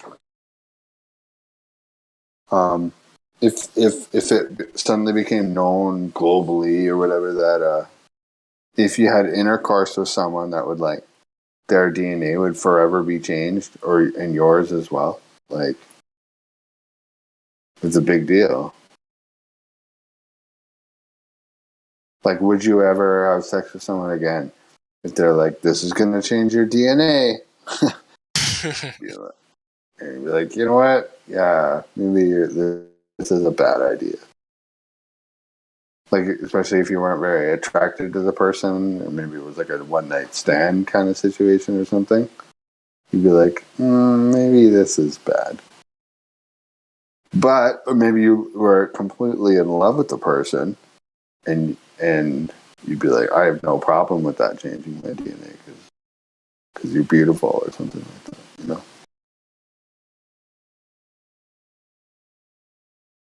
I think that's what you would think. I don't know. It's such a weird concept. Bizarre.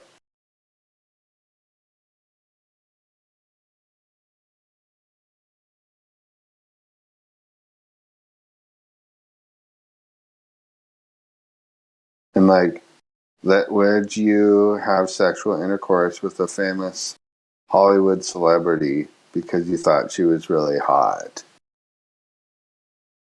Would you do that? I probably would.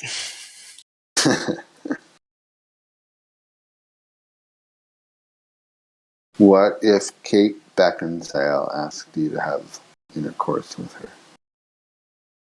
I have to look her up real quick. You know who Kate Beckinsale is? Oh, that's the Underworld chick. Yeah, she was in that movie. She did a lot of other things too. Yeah, she's pretty good looking. Yeah. Yeah, it's a crazy idea. Crazy idea.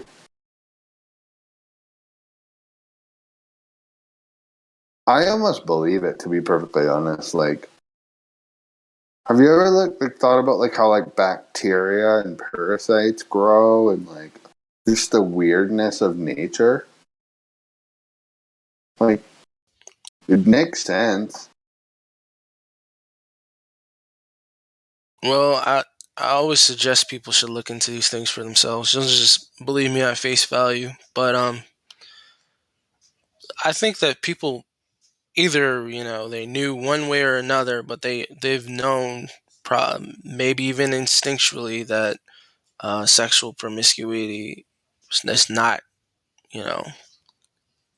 well, we don't have a lot of information on what this means, like in the long run. Is there any like effects of this? Like I read one today while I was refreshing my memory on it, that they tried this with flies, and some of the flies' offspring came out looking like previous sexual partners of the female. Really? But does that, That's amazing. is that exactly work the same way with people, or is there other effects? Can like a child inherit negative, things from previous sexual partner. I don't know. I don't know exactly what that means, but we're pretty sure that this DNA is being shared with these with the offspring of the woman. Man, it's a fascinating conversation, man. Have you heard about epigenetics before? This is where people have like these. I have. Yeah, you know about that, eh? It's insane. That's been talked about in mainstream science, like journals and magazines and stuff too, papers, which is insane. And like ancestral memories and stuff, all that crazy stuff. Like that's so insane. I had a friend. This is my personal story with this kind of stuff. I had a friend. He was really fucking good at guitar. Like he played electric guitar. He was like kind of a metalhead type. But he was like, we were like teenagers, right? So, and this is when I met him. We were 16, and he had already been playing guitar for years. And he was like stupid good, like really fucking good. And like one day I asked him, I was like years after I'd known him, I was like, man, how are you so good at guitar? And he's like, well, my grandpa played guitar. I think that's why. So like his grandpa played guitar, and then he thinks it got like passed down from his grandpa, which is crazy to think about it. He's like Assassin's Creed, but with the guitar. Well, that's what he said, but I mean, that was I know for a fact he doesn't know about this epigenetics, microchimerism stuff, but he just like I think intuitively just kind of knew that, or maybe someone had explained that to him at some point, but I'm telling you, he was like fucking really good and fast at guitar, and like to the point, like I play guitar too, but he's like significantly better, and I was like, wow. And that's what he said. He's like, "Is my grandpa play guitar?" And I was like, "Whoa, it's weird." Yeah, there's probably something to that too. I don't know. I've heard a lot of claims in epigenetics, and I just don't know. Are you an Alex Jones fan? No, I don't watch him much. No. Do you like him now? Like, are you a bit of a fan, or? He has funny memes. I'll say that much about him. I don't hate the guy, but yeah, he's not my cup of tea. Okay, that's fine. The only reason I bring him up is because I've heard him talk a couple times, but I always said like he's had this well, two little quick little stories, I guess. One, he said he's had this reoccurring. I think he said reoccurring, but maybe not reoccurring. But he said he had this like incredibly intense dream.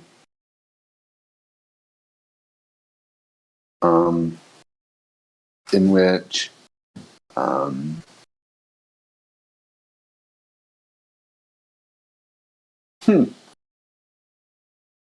very hard to talk about. Basically, was it about censored topics? No, it's just remind me of something. It was just he said he had this dream.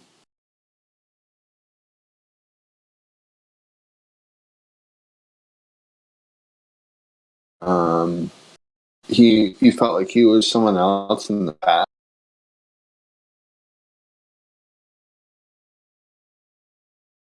I can't talk about it. It's too crazy.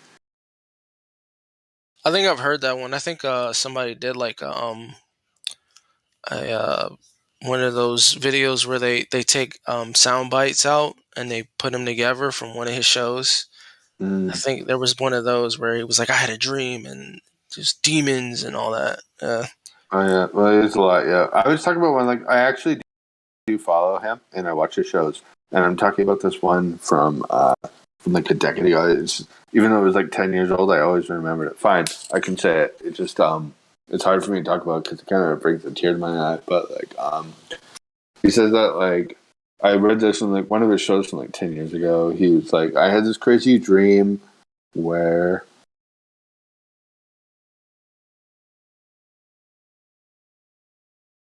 like my children had been killed, and I was like in a war scenario, and there was this this man on a horse with all this metal shielding on him with a sword, and he was coming up to like slice me with his sword, and he was like, but he knew that like his children had been killed.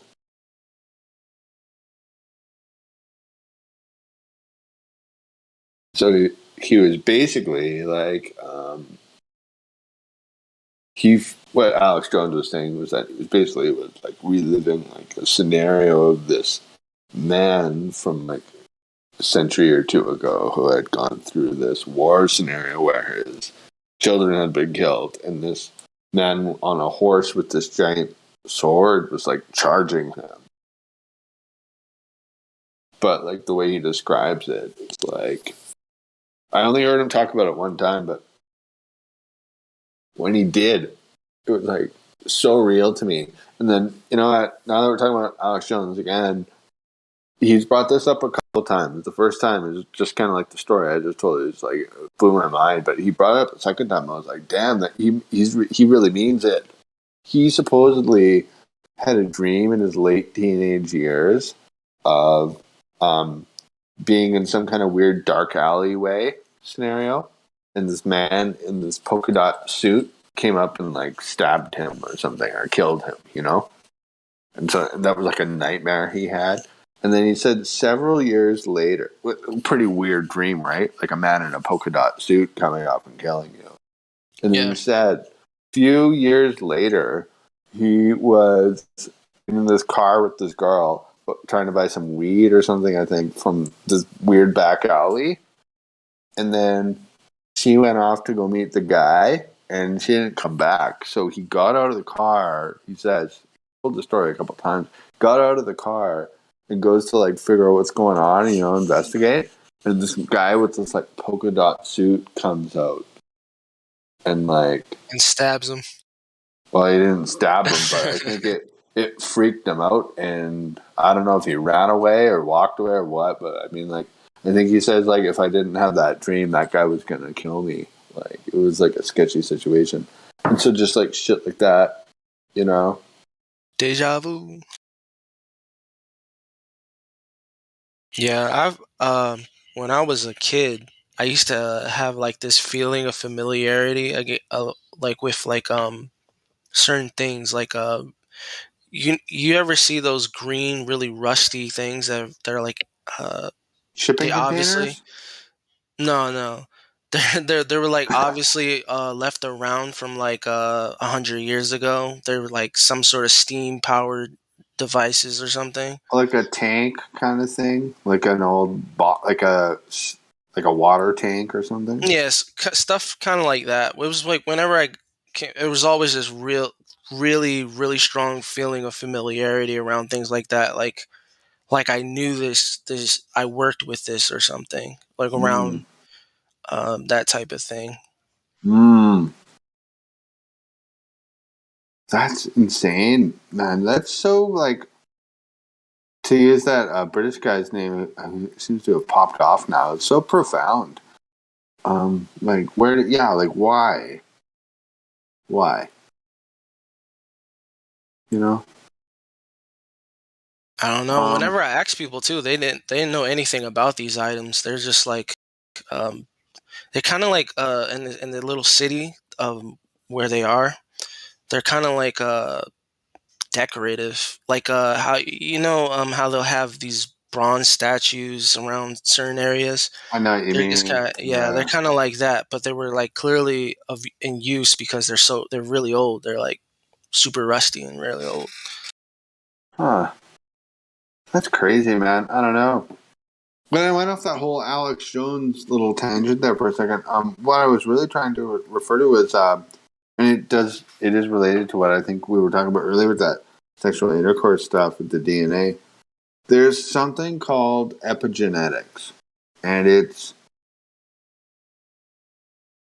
a real science, and what it basically means is that you can remember what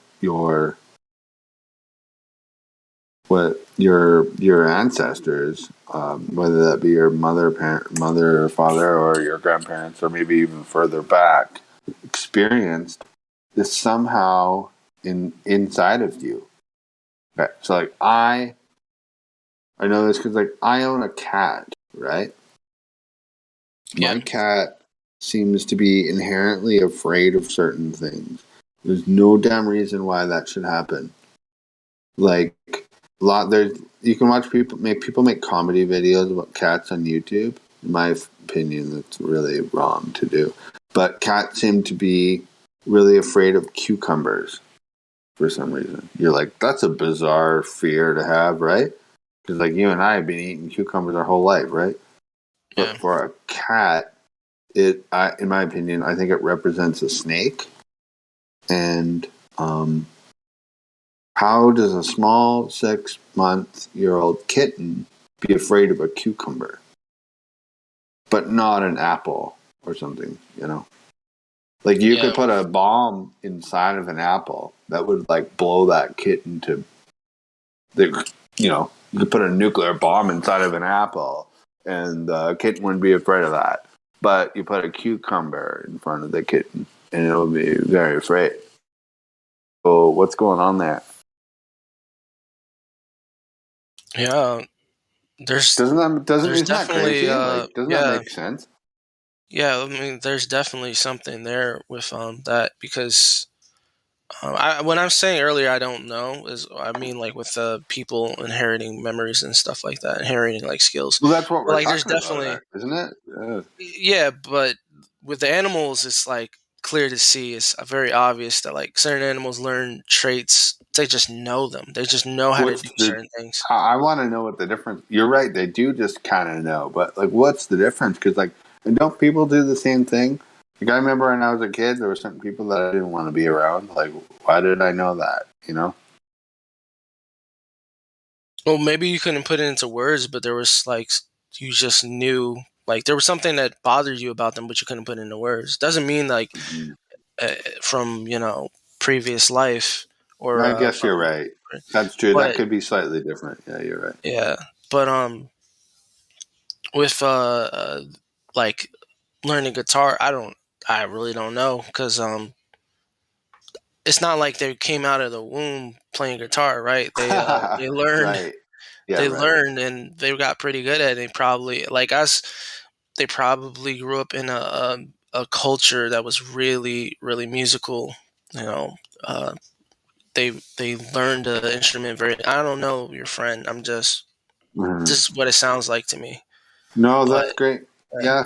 No, but that's it. Yeah. There's probably is something to epigenetics and inheriting skills because I've known like a lot of people like we talk about athletes, just intelligent people in general. Like IQ is passed down these things, but yeah, like playing the guitar, I'm not sure. I'm not sure. I know like playing an instrument, you have to be pretty skillful and intelligent to play an instrument in general, but I don't know. Yeah. Yeah, good answer, man. I don't know either. It's crazy though. Thanks for responding to it. You're actually the only person I've ever told that story to. It always tripped me out. I always think about that. I'm like, man, why did he say that about his grandpa? It was so weird. That's a funny way to answer a question. Was it? Yeah, I guess. It's No, a crazy question to ask anyone. But well, it's like, why are you so good at playing the guitar? My grandpa was good. Yeah, that's a funny way to answer it. It is actually. Isn't that actually unusually too? Like unusual, sorry. If someone asked that to me, I'd be like, I don't know. I practiced a lot or something like that. Different idea, and like this was a few years ago too. This was like before the internet was fully populated like it is now, and like I happen to know he wasn't that big of an internet guy at the time, but so I know he didn't read that from. Or if he did, I'd be really amazed if he did. But like to be honest, like I think he told that to me. I met him in like 2003, and he told that to me in 2000 and like maybe 11, so quite a while ago. But I really doubt he knew about like that whole epigenetics thing like over 10 years ago. Like, there's no way he would have known about that. At least not like researched it like we do now on the internet, you know. Yeah. Anyway, yeah, I don't know.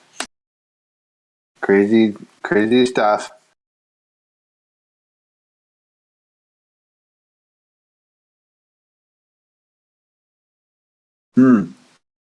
What are you good at? If you don't mind me asking. I was pretty good at laying concrete. That's what my job was, to lay concrete. Nice. So Very nice. I'm really good at that. How many years you been doing it? I was doing it since 8 years. Oh, Doing it long. I'm 29. And I started Oh when I was shit, 21. long time. Good Yeah, for I'm you, looking man. to get into something new. Really, you're not going to expand on it? Nah, it's really hard on your back, and so I started feeling it. Yeah. Oh, really? Sorry to hear that. Oh no, my back is fine. I just didn't want it to get that bad. Oh, so you're smart. I had a buddy who did concrete years ago, and he's like, "Man, yeah, it's tough work." And I was like, "Okay." Yeah, it's really hard on the back. You've been doing it so long. Have you ever considered? I don't know what like. I'm not saying I have these skills, but like, have you ever considered like starting a business and being like running your own concrete business, and then you could do all the paperwork and stuff instead? Because you probably know the job now fairly well, and the work. I tried to get into that with a partner because I didn't have all the resources at the time. It was just a too much, relying on someone else too. With that was a lot, so I just never. I worked with a couple of guys, and doing their own thing, took a cut off of their residential work that we were working on projects together. But I've never actually done it myself because it's just a lot to organize. Oh yeah, and yeah, one employee doesn't show up one day and the whole project's screwed, right? Or something like that. Oh yeah, and then like the guy that I was trying to partner with was literally that guy. Oh, the same guy who didn't show up. Yeah, that's not good. Yeah, but he knew the dump truck drivers, and he had the connection. So maybe he just screwed up one day. You want to give it another shot, or something? Oh no, it never reached that point. I was just kept trying to like get him involved in planning this project. Somebody came to me, a couple of people came to me asking me the same thing. They wanted me to do work on their house, and I tried to get him involved in it because he knew people, and I didn't know any truck drivers. But he just never put he just kept procrastinating basically. So right. Legs maybe never. He wasn't a go-getter like you might be. Are you a go-getter? Not so much, but I was looking forward to putting getting my hands into being more independent from these these larger companies or these guys that they'll like bring you on the job every now and then, but it's not like a real job, and then they'll kind of like get you out of the way. I've been like a lot of guys working construction will tell you a lot of times they don't work in residential because a lot of these guys will stab them in the back, and that's really, happened why to me a is few that? times. What's the deal with that residential thing? It's just money, I guess. It's just about What's money. the difference though? Is it because everything's so like cut and dry on the commercial side, or like, what's going on? Well, by cut and dry, you just mean kind of just like all the contracts are made there in the commercial thing, and it's just like everything's all done and solidified and agreed upon. Well, yeah, a commercial is more definitely more legit, like what people typically think of, like the big projects. There's contracts involved. If they don't pay you, you can you can sue them. But like if these guys, there's no licensing, there's none of that. If they don't pay you, they just don't have to pay you, you know. So. But couldn't you sue them if they agree not to pay, or how does that work? You gotta catch them. I mean, I got the guy's phone number, and I don't know where he lives or anything like that. So, and that's more time out of my day where I could just be going to a different job as well. Exactly. Yeah. Totally. Good point. Yeah, I agree. Interesting. Yeah, I had a buddy. Actually, he's my oldest friend. I've known him since I was like 3 or 4 years old, and he worked concrete for a good 5 years or so, and I think it like hardened him, like to the point where he didn't want to do that anymore. And he ended up working at he turned into like a musician, but at like a restaurant as a side gig. But I think he'll never go back into concrete again. Like I think he thinks it got into his lungs. He's like silicosis. Yeah. Is that a thing? That's crazy that's just generally when you get dust. That's the term for it. But like the cement dust is way worse. Silicosis? Never heard that. Yeah, silica is the dust, but silicosis is when you get it into your lungs because the cement it hardens when it meets moisture. Like that's how the hardening process takes place. They mix it in with the aggregate, they pour water in it, and then when it sets, it hardens. So it creates little crystals in your lungs. Oh my god. But yeah, if you're being safe, then you can work around it for years. Well, what is safe? They said you just safe with a mask with COVID. Well, yeah, but they give you a rest. They're supposed to give you. You can deny work if they don't give you the proper what's called PPE. Mm-hmm. So yeah, you need the correct respirator for patchwork because of that. That's crazy. I've never heard of this. I really I'm not an expert in all things, but I really thought I would have heard of this. This is on a government website, United States, NIOSH, construction workers. It's not just dust. Prevent silicosis. And it goes on to say silicosis has taken a serious toll in the United States, affecting workers in many settings. Here is a real life story. And there you go. And then they have all these lists of people. Yeah, wow.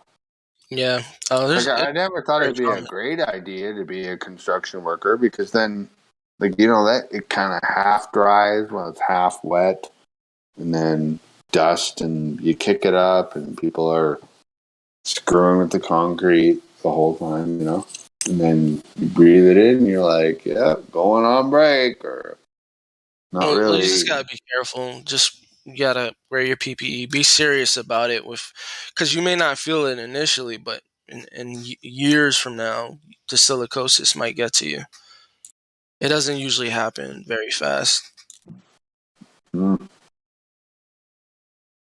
Hey, ET, not to change the subject, but I assume you're a flat earther, yeah? I'm undetermined. Oh, okay. I'm undecided. I was curious. I see. Do you believe in aliens? I don't know about that either. I see. Yeah, I was curious how you juggle. You can ask me anything, dude. I'll tell you honestly. Yeah.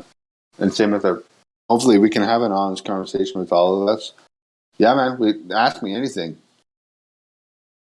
Yeah, I was curious if you were a flat earther, how do you juggle the idea or the concept of aliens? Because a lot of times, a lot of people here think space is not real, things of that nature. So, yeah, I was curious what your thoughts were. But I'll be back. Me personally. Oh, hell yeah. I was having a conversation with someone last night about if space is real or not. We went on for hours.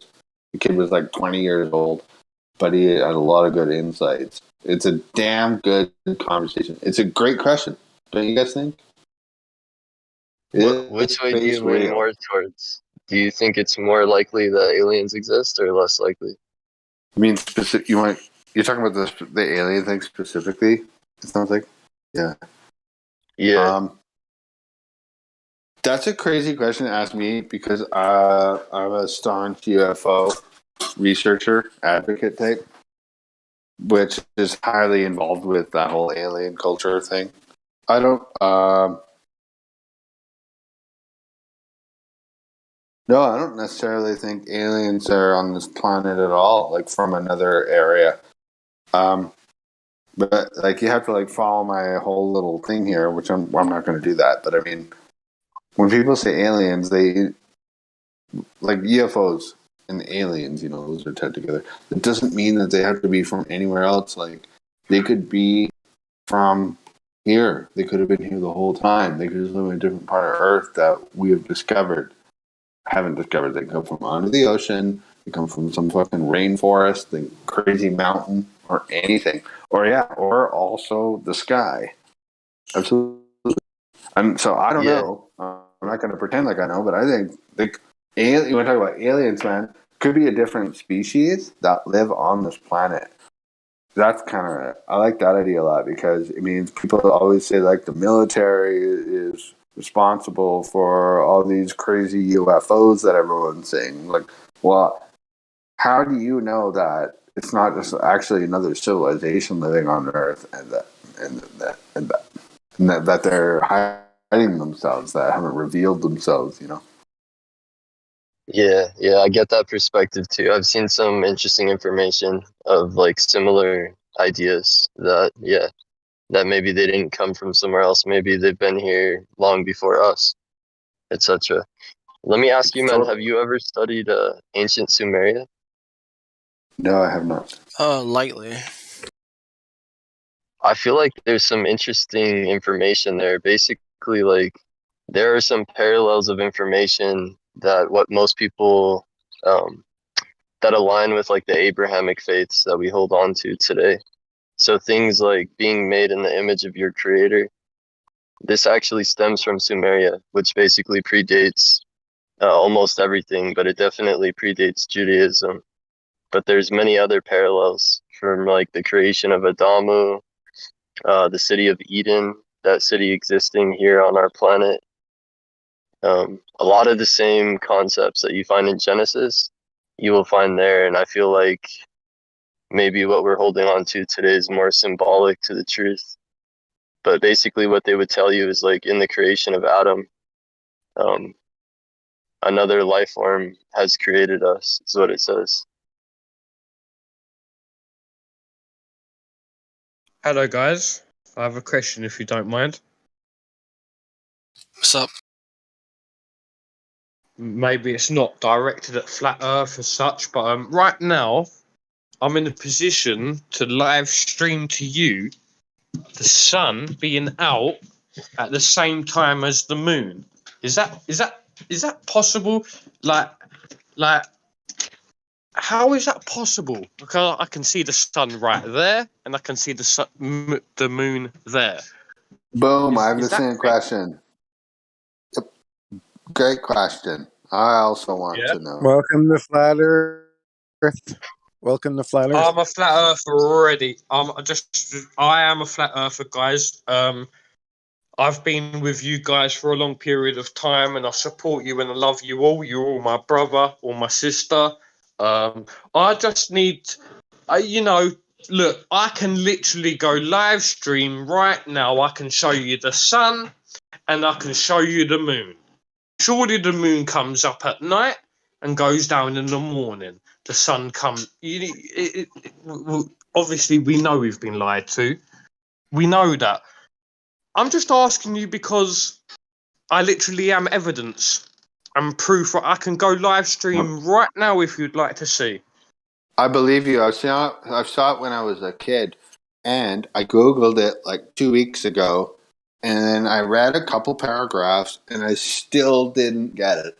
And I was like, what is going on here? Yeah, because it says here, you will almost never see the full moon and the sun at the same time. The reason for this is that all planets, moon, and sun lie in plane in sky called the ecliptic. I don't even know how to say that word. It's fine. Ecliptic. Yeah, ecliptic. Yeah. And this plane is tilted to the Earth's equator by around 23.5 degrees. Bollocks. It's right fucking outside my fucking door right now. And I'm live to you right now. And if anybody's going to say to me, props, you're chatting shit, brother, I'll show you. I can fucking show you right now. That is literally the sun's there, boom, and the moon is fucking there. You know, you can't make it up. So these globers need to come off their fucking and start waking up a little bit. Excuse my language. No, you're fine. You know, if you wanted to, you could just like stream it just to really solidify that. But to me, I don't need that because I've seen it myself, and it doesn't make any fucking sense, to be honest. Like I grew up knowing the shadow on the moon was because the Earth was in between the sun. So when they're both in front of you, why the fuck does the moon still have that crescent again? I don't get it. Like it's so simple to a lot of people, but I don't understand it. Oh, I've not got video permissions. I can't do it. How much shall I make a video of it quickly? Maybe. I believe you though, man. You don't even have to. Don't waste your time. We can't stream to this channel. We can't share video. You can make a video. You can make a video and then post the link. A video of it now, so I've got it. So I'm covered. You should just record a video of it just for your own sake, just so that you have it.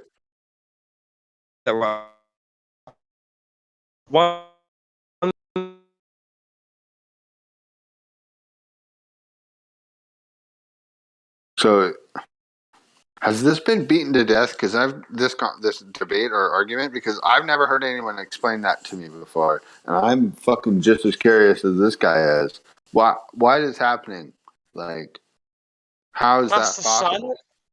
And I'm panning the camera as I'm on the phone to the Flat Earth Discord, and as you can see clearly, that is the moon. So what are you telling me, NASA? You mother. It's a shame you can't fucking see it though. Why? Why can't you see in cameras? How do you zoom in while you're recording? Hold your thumb and your index and spread it out on your flat screen camera. Spread it out. Yep. Right, I'm going to take some photos as well while I'm here. Alright, I've done that. I can definitely see it with my eyes. Guys, I'm not fucking insane. I'm literally standing here right now and I can see it. I'll tell you what. I believe you. Man, dude, I saw that shit when I was like 7 years old. I was like, why the fuck is that happening? I didn't even know about it. I didn't even thought about flat Earth for like 20 years. Alright, so where's the moon? So the moon's there.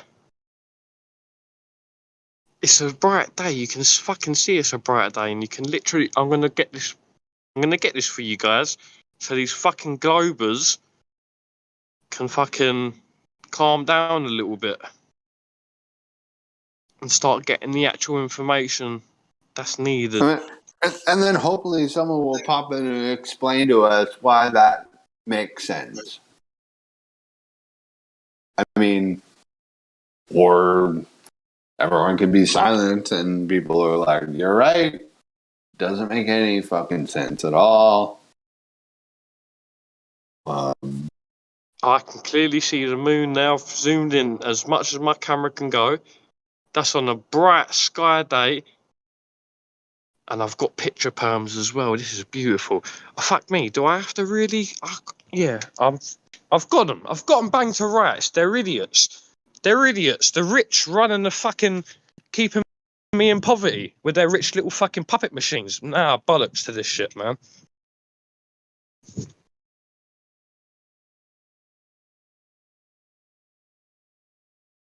I've just done it. I've just caught that, you know. There's no reason why the sun should be out at the same time as the moon. I know. And that proves to you that the globe is not round; it's a plane. When I looked at the reason why there is a phase of the moon and how you can see both at the same time, there's this article explaining to me about how the light bounces off all weird and crazy, and then I was like, okay, I guess that makes sense. Let me have a little look at what I've got here. Anyway, you can trust me. The people that are in this room right now, you can trust me. Do I sound authentic? God, no, I don't. Nobody disproves. Nobody Why would disbelieves I come you. here to even lie about that? That's Exactly, weird. I know. So let's talk about how this is possible. Why is this happening? The Earth is flat. Say again? Well, you're asking why, how the sun can be in the sky with a full moon? Sorry, No. I'm Well, I don't know what the moon is. It's a partial moon. Can't hear you. Does it matter? Question. Yes, it matters. Sorry. I'll let you guys talk about it. How do you mean a crescent moon? How do you have a crescent moon and a sun in the same sky? That's what I want to know.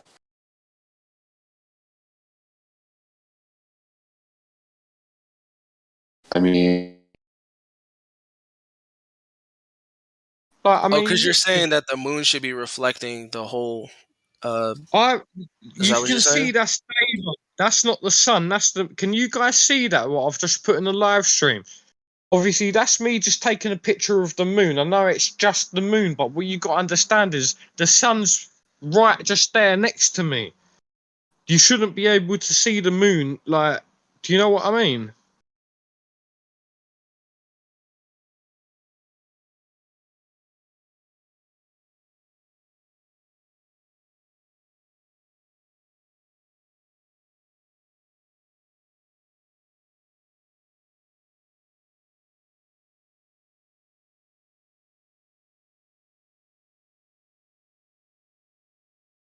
You can see the moon there above that tree. Look at that. I'm even looking at my own picture I've taken.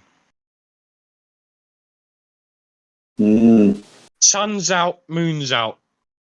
Obviously, I've got a video as well where it's literally about what 30 centimeters away from my left shoulder. The sun.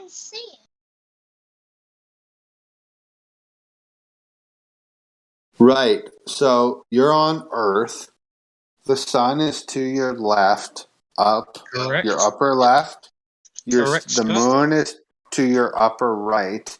Correct, there sir. should be nothing causing any kind of shadow on the moon. Correct, sir. Yes. Thank you. Thank you. Yes. Yes. Yes. Please, yes. Exactly. Yes.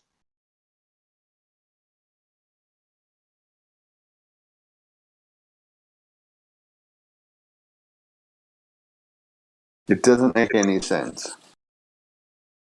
Doesn't make any sense, does it? That is the moon. I know you might not think that is that really the moon props? Is that really the moon? Bro, I know the moon when I see the moon. Do you know what I mean? Anybody, if I was to say, what's that up there, guys? They'll say, yeah, it's the moon, mate. I said, no, that's not the moon. It's a star. Now you're crazy. All right, cool, sweet, wicked. It is the moon then. It's definitely the moon. Trust me. That picture, I know it's only faint. You can only see it faintly. But that is the moon, my man. And the sun is just to the left of it. I've got the video. The photo says everything you need to share. There it is. You can tell by the lighting from the trees. The sun's on the left-hand side. Yeah, thank you. Yeah. If I get video perms, I'll show you the video I've made. In fact, so let's talk about this. What the fuck is going on then? Like, you just proved it, and you're not the first person to do it, but I'm as equally interested in it as you are. What the fuck is going on? Like, let's be real here. What's happening? I know. Like, is it just me that I tell my mates and stuff like that. They say that, to be honest with you, Props, mate, we don't really care. I say, all right, cool. And in my head, I'm thinking, you fucking arsehole, why don't you care? Why do I care so much? Do you know why I care so much? Because fucking... Man, people like us care, man. I care. Yeah. I care, man. We may not I know each care. other. You're in Britain. I'm in Canada. I fucking care. Okay. Yeah, thank I you, want to man. know. Dude, I care as well. Thank you. I'm glad you care. Hell yeah, and I do, and I mean that, man. Like, I've talked to my family and friends about this too, and they maybe like your friends, they don't seem to be interested. They just don't care. I fucking care. Like, I want to know. That's why I'm. That's why we're talking. I'm like, and I won't stop asking these questions either. I'm going to figure this out. We will. And even if I look like an idiot at the end, be like, well, after the light bounces off this, and from your perspective, it comes out like that, and you're an idiot. I'll be like, okay, you got me. But until that time, Well, you won't look I'm like gonna an keep idiot asking because you're you're being honest that you don't know. There's nothing idiotic about that. Thank you. Yeah, I didn't think there was a problem being curious or having a question about something when I was in school. You know, I thought asking questions was a good thing. You know. Just going to quickly jump out. Mm-hmm. Yeah, like I wish I would have asked my school teacher, science teacher specifically, why does the moon do that in the middle of the daylight when the sun's just to the left? And I thought the moon or the earth was blocking out the light, you know, to the moon. Oh yeah, it's in between the moon and the sun. Yeah. Isn't that the story, or am I missing I something? think so. I'm not sure. I remember I thinking think the I've same heard thing some when I was a crazy. kid. I used to I think believe the I've heard same some thing. crazy shit about. They say now that like the light bounces off the earth, and then there's this weird shadow somehow. Like I don't know anymore, but I don't subscribe to it. Yeah, I don't. I've accepted that the Earth is flat. So for me, it's like I may not know why the phases of the moon are the way they are, but Mm-hmm. I don't believe that the moon is illuminated by the sun. That's fair. Yeah. Well, even on Flat Earth, like describe this like picture that he just posted. Like, what's even going on there? And that would slowly phase into no moon, and then slowly phase into full moon. So what what is it? What is the moon? Why does it have the phases it has? Basically, yeah. I guess that's what I'm asking. I don't think anyone knows. I mean, like if you look up all the colors of the moon has a lot of variety. The moon is a really, really mysterious object. But Oh, for real? mainstream Yeah. science just completely ignores that. Like it doesn't have. I don't think it has a good explanation for it. Like they have like I don't want to give a number, but it's above 30. They have like above 30 colors of different moons. That's funny. Well, you know what? Like, if someone was to show me this picture of the moon and be like, see, this is evidence that the moon's over there. The shadow on the moon is because it's beneath the earth. It's in between the earth and the sun. I'd be like, oh, okay, that's reasonable. That makes sense. Number one, it doesn't make sense because you get a. Can someone explain this to me? Why wouldn't you have a full moon phase in a day? Wouldn't you? What do you mean? So if the moon's the moon, well, do we know how long it takes for the moon to rotate around Earth on the space model? I think they would have that. I don't know that off the top of I my head. actually don't know that. I should know that actually. My point is, man, if I'd never heard anything about flat Earth, and I saw a picture like this, and there's a crescent moon in one part of the sky, and the sun on another part of the sky, both above me, just to the left and the right. And I saw it myself when I was like 7 years old. I have that memory very clearly. Why is there a crescent moon at all? Obviously, the sun and the moon are above me. What is causing that, whatever we call the moon, to be like that? And curved like that? Like, it's not like a square or a triangle or a polygon or anything. It's like it's spherical, it's round, a circle. Why? It doesn't make any fucking sense. I don't know. I feel like it's. I'm gonna give you a stupid answer probably, but I just feel like there's a system of that was created to tell the time, and the phases of the moon tell the different periods within a month for the most part. I think the moon is an intricate part of that time telling system.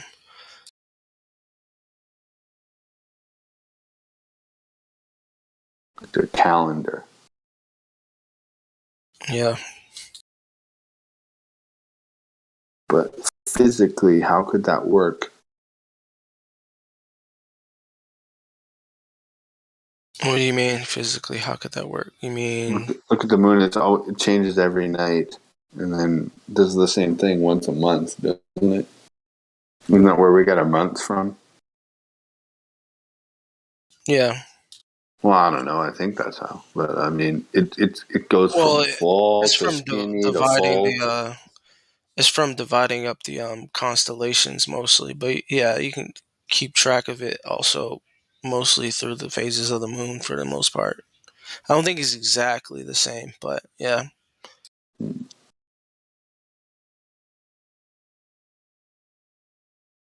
Well, it's a fucking mystery to me. It's a mystery to everybody. Like what? Man, I'm going full bore on this moon shit from now on, man. I've been researching the moon for years, and like I'm sick of not knowing or understanding the details. I'll be back, guys, in like a month or two, and I will be a different moon person.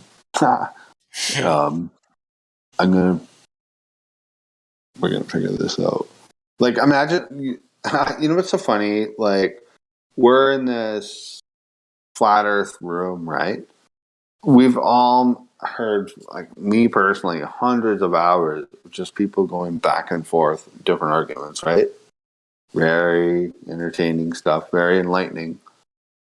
I would like to see that kind of energy directed towards the moon, at least for a month. Let's give it a moon. It's called the Moon Month. Let's talk about the moon. Let's focus on that for a little bit. That would be interesting. Yeah, I'd like to know more too. But I don't. Most of the time, I don't spend time in here when there's a lot of arguing. I prefer have a decent discussion and just back and forth. Me too. Yeah. Thanks for talking to me. I actually stopped coming in here a while ago because people kept muting me because I don't know. This room is very dramatic. A lot of drama. But yeah. I think you were here for like a part of the night where, there's not a lot of activity. Yeah, I've been here for a while. But I mean, yeah, thanks. Nice to meet you, Fridge, again, I guess. I'm sure I've seen you before. No, I don't. I just got back on Discord, so the last time I was on this Discord was January or February.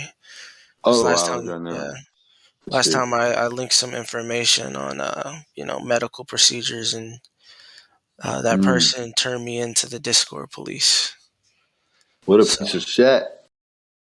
Yeah. So you may or may not have had a different name before.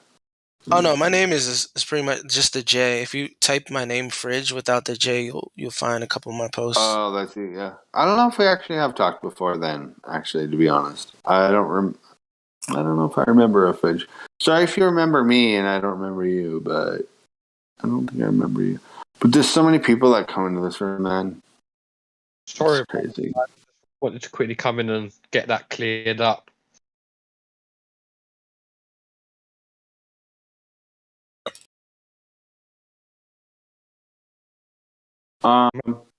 Hey,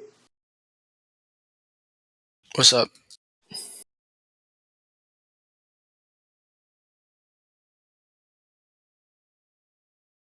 Hey, am I a robot in or am I good? I can hear you. So that this moon in the daytime, and props is in the same. Well, he's in Britain, and I'm in Britain. But I've been seeing it over the last few months, like almost on a daily basis. If it's a good, nice day, most of the time there's been the moon in the sky in the daytime with the sun in some phase or another. Like, I can't explain it either, man. I need to look into it like you're going to ET. So I'm not going fucking crazy here. I've just made a Other people video. are like, what the fuck is going on here? Can I send you a video? Who's talking there? Because I know you're not crazy. Because I've got a video that you're gonna love, and I've zoomed into the platty. Let me send you a video, my dude. Yeah, do it, man. Because we're Thank both in the UK, so we could even we could do a little bit of observations together, you know? Brother, we can just be friends, and we Yeah, can man. figure out this shit together. Do you know what I mean? Because, dude, Yeah, I'm surrounded by all of these people around here. All they fucking care about is news and bollocks, and it don't interest me. I want ins and outs of fucking everything. Do you know what I mean? I've got, you know, there's things to do. We got a job to do. You know, fucking. I like your energy props. I remember you telling your story about how your partner passed away, and you bring up kids. You remember me? Yeah, dude. brother. Yeah, Thank you, man. man. I respect you, man. Please, let's No stay in worries. contact because I'm a real Yeah, soldier. man. Yeah, do it. Okay, let me send you. How am I going to send it to you? I might have to get you on WhatsApp if that's okay, because this Discord's telling me it might need nitro. Hold on, one sec. Yeah. One sec, bro. Stay there. I can send you my details, man. No worries. I've got you, man. Yeah, add me as a friend on quickly on Discord, so I've got a quick, and you can put. Have you got video permissions? I have, yeah. Yes. Send me that video. I've just Yes. friended you, and I can post it for you, man. Brother, you know I'm not a liar. I'm a humble man. Yeah, I'm man. 34 years old with 4 kids. I ain't got time for bullshit, man. All I want to do is make people have a better life, escape the matrix, stop getting strung along by these motherfucking rich people. Anyway. Nah, we're on the same page, dude. Yeah? All right, cool. Say less. All right, let me quickly sort you out. Where are you anyway in the UK? I'm in South Wales, between Cardiff and Swansea. Lovely. Oh, Swansea. Yeah, I used to know a couple of lads. I was in the military. I've done a number with them fellas. The Welsh and the Scots, fucking some serious dudes. You lot are. I'm not gonna lie. Yeah, some of them are pretty mental, like. Pretty fucking mental, yeah, man. All right. On that note, so I've got you. Beautiful. Absolutely beautiful. What a great person to pick up. Somebody in my own place I can visit. Fantastic. Right, this is good. This is a good day. Because I'm sick of this shit, man. I'm sick of, do you know what I mean? Being trapped in poverty while the rich get rich and the poor get poor. Do you know what I mean? They pulled all these COVID stunts, make everybody on house arrest, yet the rich have got private jets still fucking flying out while we got to get fucking vaccines. Good promotion, right? Good marketing. Yeah, I see what's going on here. Careful on the buzzwords, dude. That's all. Roger that. I'm gonna stop now, just so you know that I'm. You know. Yeah. Okay. Yes. Okay. Ended. Okay. Right. Let's get you the video. Good. That's the main thing. If I make it, you make it. That's how I look at it. It's a big relief to see other people in the world, be like, I fucking feel the same way as you, brother. I love you all. I love you all. I've been through a rude awakening. It's so how ironic that Platty knows my story. He knows I'm a humble man. I've been humbled. I've been humbled. God has humbled me and shown me not to worry, sir. You must help other people wake up. That's all my job, my purpose is to do is to help. That is my money. My money is self-satisfied. I love to help people. That's all I want to do. And I want to share information. The right information. I'm not a scientist. I'm not this. I'm not that. But at the same time, I am actually out here doing it. I'm not just talking, I'm doing it. And you got me at any 24 hours. I love you. If you're going through a hard time, you come talk to your brother Props. I will sit down, I will genuinely listen to you, and I will put my feet in your shoes, and I will try and bring you up so you're not sitting there depressed and feeling like shit all the time. Because life's too short for that, sir. I've got your back. I'm here now. I love it, man. I love your vibes, dude. You too, ET, and Fridge as well, man. Hell yeah. Yeah, props to you both. And yeah, love both of you guys too. Fuck all that negative shit, man. Shit can get really fucking dark really quick, can it?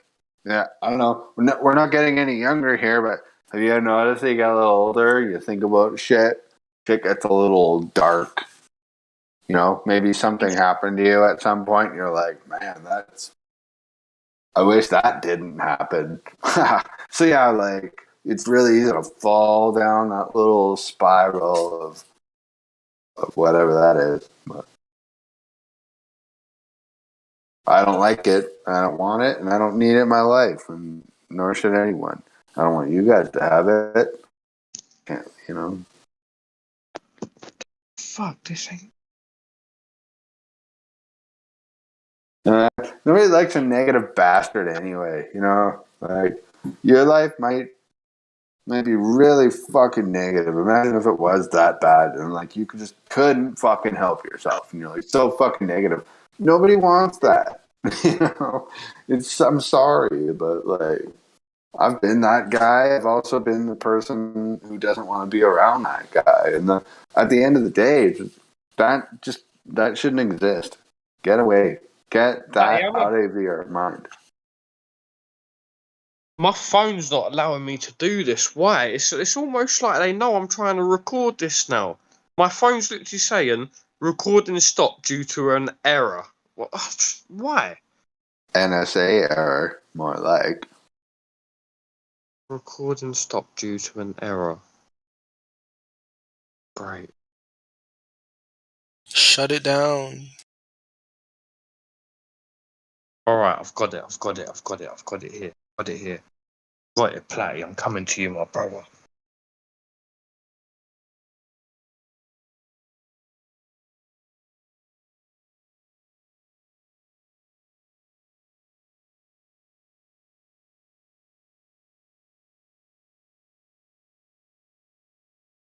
Oh, fuck it. Can I add you on WhatsApp, Platty, by any chance? Yeah, man, I just sent you my number so you can do that. You're a good man. Oh, you have as well, haven't you? Okay, how do I do that then? New contact. Name. I'm gonna have to drink some whiskey while you figure it out. Yeah, sorry. I am good with this stuff. It's just obviously when you're trying to do something, there's always some little loophole that's trying to stop me. It's like my phone don't want me to share this, man. I feel like it. Always something, eh? Yeah, I know that feeling.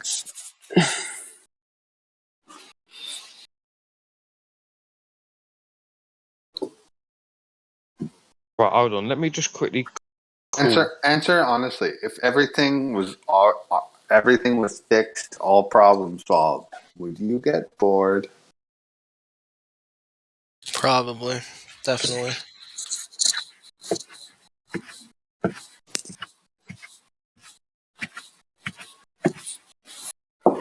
Cool. Thanks for asking that. I just thought it now as I asked it, but it's a crazy question, isn't it?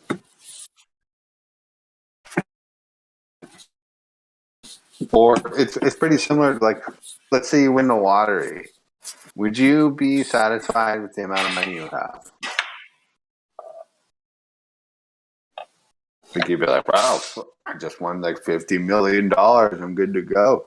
Would you be obsessed with money at that point? Nah, dude. Dunno. I think for the people that are into the lottery, yeah, because most of it is gambling. Mm-hmm. Well, it is kind of a gamble. What if you won the lottery? Let's call it 100,000 because that's an easy number. 100. How much of that would you give away to your friends and family? You have $100 million. How much do you keep for yourself? Or at first, All how mine. much do you give away? Do you give $1 million It's all person mine. to all your all mine? Do you give $1 million person to every family member of yours, and then what? 500,000 to each friend? What do you do? And how much do you? What's your breaking point where you're like no more, and you have like 25 or 50 or something? That's a hard one because the first thing I think about is that's going to paint a big target on your back with like everybody, you know. Okay, so that's the right. Okay, How do you make the right decisions with that money? Well, that's a great question. That's right. The first thing you should probably do is hire an accountant. Maybe. Or just maybe yeah, it is. It's crazy to think about. I know. Because, like, are you going to not donate to your family and friends? And then you got to think about organizations and stuff, too, you know. $100 million isn't even that much compared to, like, Elon Musk's wealth.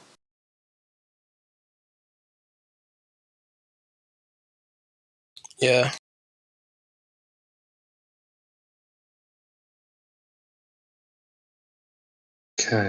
Okay, good. This is good. He's still figuring it out. If I won $100 million, I would give. I would do it out slowly, just so I don't blow my money amazingly. But every one of my family members immediately would get $1 million. Actually, maybe 2 or 3, because maybe they have families or whatever. And then I would contact my favorite friends who I haven't talked to in a while, and I'd give them a good maybe $500,000 each. And then I'd sit around 180 million, giving I just instantly gave a fifth of my wealth away, and then I would go from there. That's what I would do. So what happens when they run out of money, or if they mismanage their money and they come back to you? That's a great question. I would make it very clear to them that they better be damn careful with what they do with said funds. You know, like if someone gives you $1 million, would you try really hard not to fuck that up? You know, you'd think you would. You'd be like, I'm going to be really. I learned that lesson the hard way myself. I've wasted money before. But if someone gave me $1 million, I would think I would be smart enough not to blow it. What I would do is I would buy like solid assets. I would buy like a house on a piece of land, and then I don't know, maybe gold and silver and a bunch of storable food and a farm, maybe, or something. I don't know. What would you guys do if your family member won the lottery and gave you $1 million? That's a better question. It's not a better question. We could talk about this all day. So let's set aside that winning the lottery thing. What would you do if your family member won the lottery and gave you $1 million, but no more? At least not for now. No, $1 million isn't that much because like a house these days, depending on the city you live in, is like $500,000, right? So This hypothetical, I have to accept $1 million. you could take it or leave it, but it's offered to you, and there's no drawback. There's no reason why you shouldn't. Because once you take that money, you're basically, you owe that person for the rest of your life. It doesn't change. It doesn't change your relationship with said family member at all. They're doing it out of complete charity because they love you, and you're gonna go up and meet for your little family get together in a month or two. It doesn't change a damn thing. You're friends. But it will though. Like it. Well, We're see, in a hypothetical, like, but in They're real gonna life, want more. that would definitely change your relationship with that person. I've seen how money definitely can have negative effects on relationships. Mm-hmm. But that would be the first thing that would go through my mind would be if someone was giving it to me, like have to owe this person for the rest of my life. So I would not want that. Me too. I would try to feel that too. politely Even decline. if even if they said it's cool, don't bring it up again, you'd always feel like you were in debt, wouldn't you? Yeah. Yeah, and that's not healthy for a relationship, I don't think.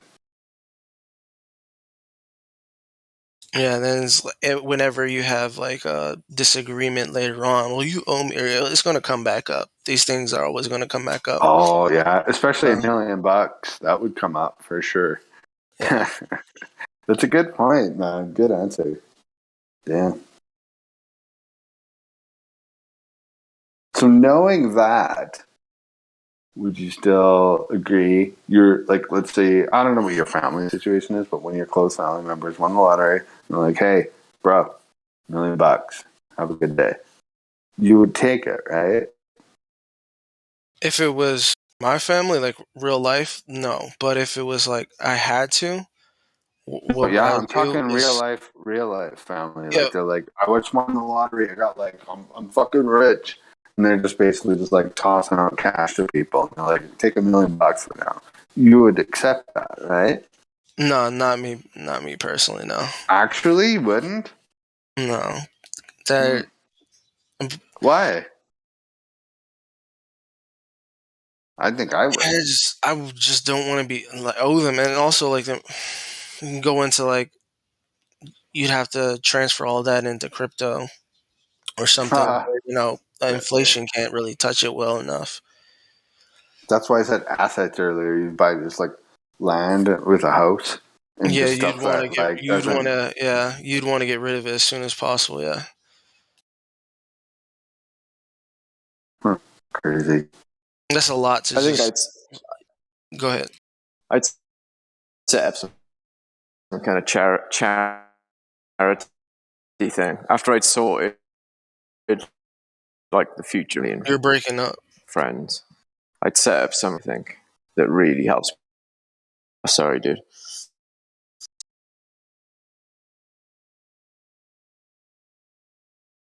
Platty, please tell me you got that beautiful footage right there, man. Yeah, I got it, man. I'm uploading it now. You can see that clear as day, can't you? You can see it. Yeah, dude. Yeah, that's yeah. You can see. Look at how much. I was even look how much the little I turned. They're almost next to each other. Realistically.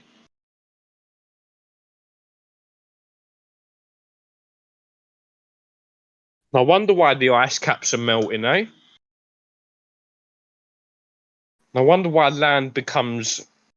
There's more land out there. We just ain't seen it.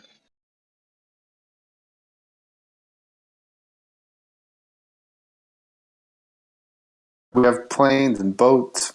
Imagine if dinosaurs still were roaming the lands. You know what I mean? You can't not think like that. There could be still dinosaurs over the ice, whatever they quotation mark Antarctica, when Admiral Byrd done his little flight and said, yeah, there's lands bigger than America. Yeah, what about if there's still dinosaurs and shit over there? Do you know what I mean? We wouldn't know what's over there. What about if it's just, and there's, I don't even believe in gravity, me. Imagine you could fucking, oh man, it would be sick.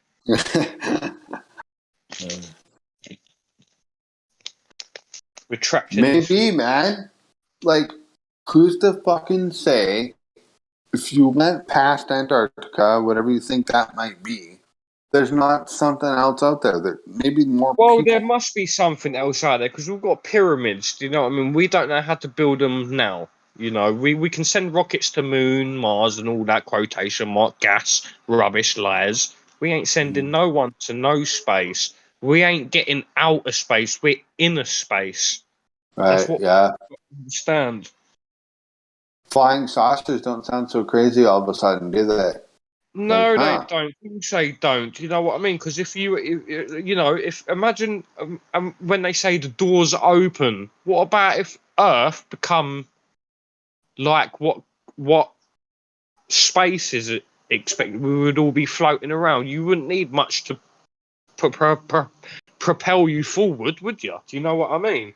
And we've got the technology to do that I was already. just thinking, well, yeah, that, but I mean, I think I know what you mean, but I mean, like, I was just talking, maybe it's not so far away from the edge of Antarctica. Maybe it's just Earth number 2 right next to us, you know?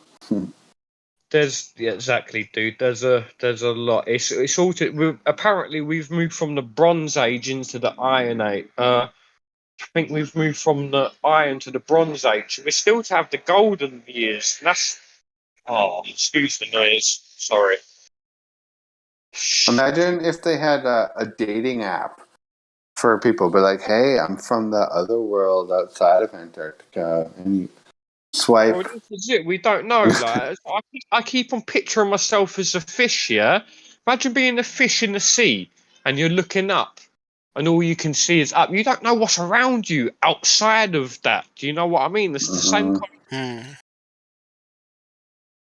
You know what I'm trying to say? Be a fish for a minute. You don't know what's up and around. You can't see it because you ain't had an opportunity to see it. Right. And if Fish someone wouldn't imagine if there's you grab, buildings and things like this. Imagine a fish knew there was a skyscraper. Imagine a fish knew the Statue of Liberty existed. Like, come on, like all it knows is looking up. It can't see. It can't see above water level. and if you bring the fish out, not only does it freak out, it doesn't know where the hell it is.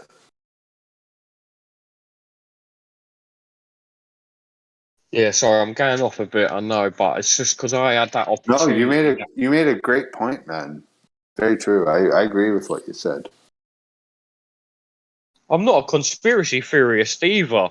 You know me. I've become a person that I need to believe it when I see it. I need to see it to believe it. Because at the end of the day, when they're showing me all of these photos of going to the moon, they look rusty as fuck. Like, do you know what I mean? And it's like, what?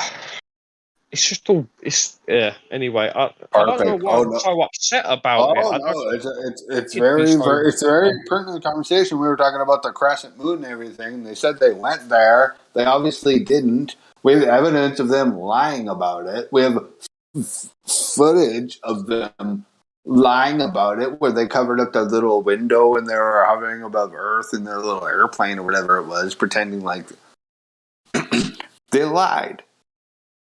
They lied. Yep. And then people try to like confront the astronauts, and they get Didn't they say they assaulted. lost? They've lost the technology. I don't know what the words I should be saying. They've lost.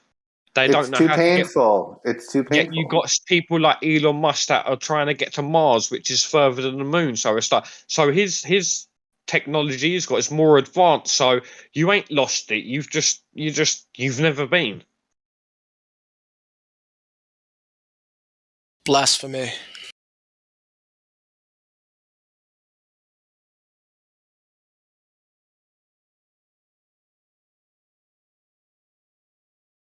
I don't think we ever went to the moon in the Apollo missions. I don't It's think to that's get me in real. trouble That being is. like I am, but I don't care. What don't you care about? I feel like this kind of stuff that we're doing will get us in trouble, so we've got to be careful. But I don't care at the same time. Well, I mean, I absolutely don't give a shit. Like, fine if I get banned or something, but I mean, like, can't we talk about the Apollo missions? Like, that's over 50 years ago now. That was in 1969. Now it's 2022. It's like it's 3 years ago. Like, we can't talk about something that happened 53 years ago. Have you watched that video that Platty's just posted? Watch the video that I made quickly, guys. Yeah, and you'll see clearly that there's no reason for the moon to be there. Like, the moon comes out at night, you know, why is it there? It's more telling us that the Earth's on a plane. It's not round, you know. Sorry to say it, do you know what I mean? That's you, Flatty? Is this your video? Flatty? Livestream voice text. I even zoomed into it. Props' video. And that's today, literally. You lot know I'm not a liar. I've literally done this while I'm talking to you. So you can't say, oh, no, this has been Photoshop edited. No. Platty's my witness. Platty's the man. Platty holds the gems right there. Actually, that's a good idea. Make a video while you're voice chatting with people to prove that you don't have time to even edit anything. I've just done that, dude. So at least us, this little group here that's currently live now, we know that Props is 100% genuine. My man trusted me with his whole phone number. He knows I've just sent him legitimate shit. Do you know what I mean? Nice. What I'd done this while I was on Discord to you guys. You realise that I'm literally, you know that. Man, people like you and you yourself should keep doing that kind of thing because, like, it's irrefutable, you know.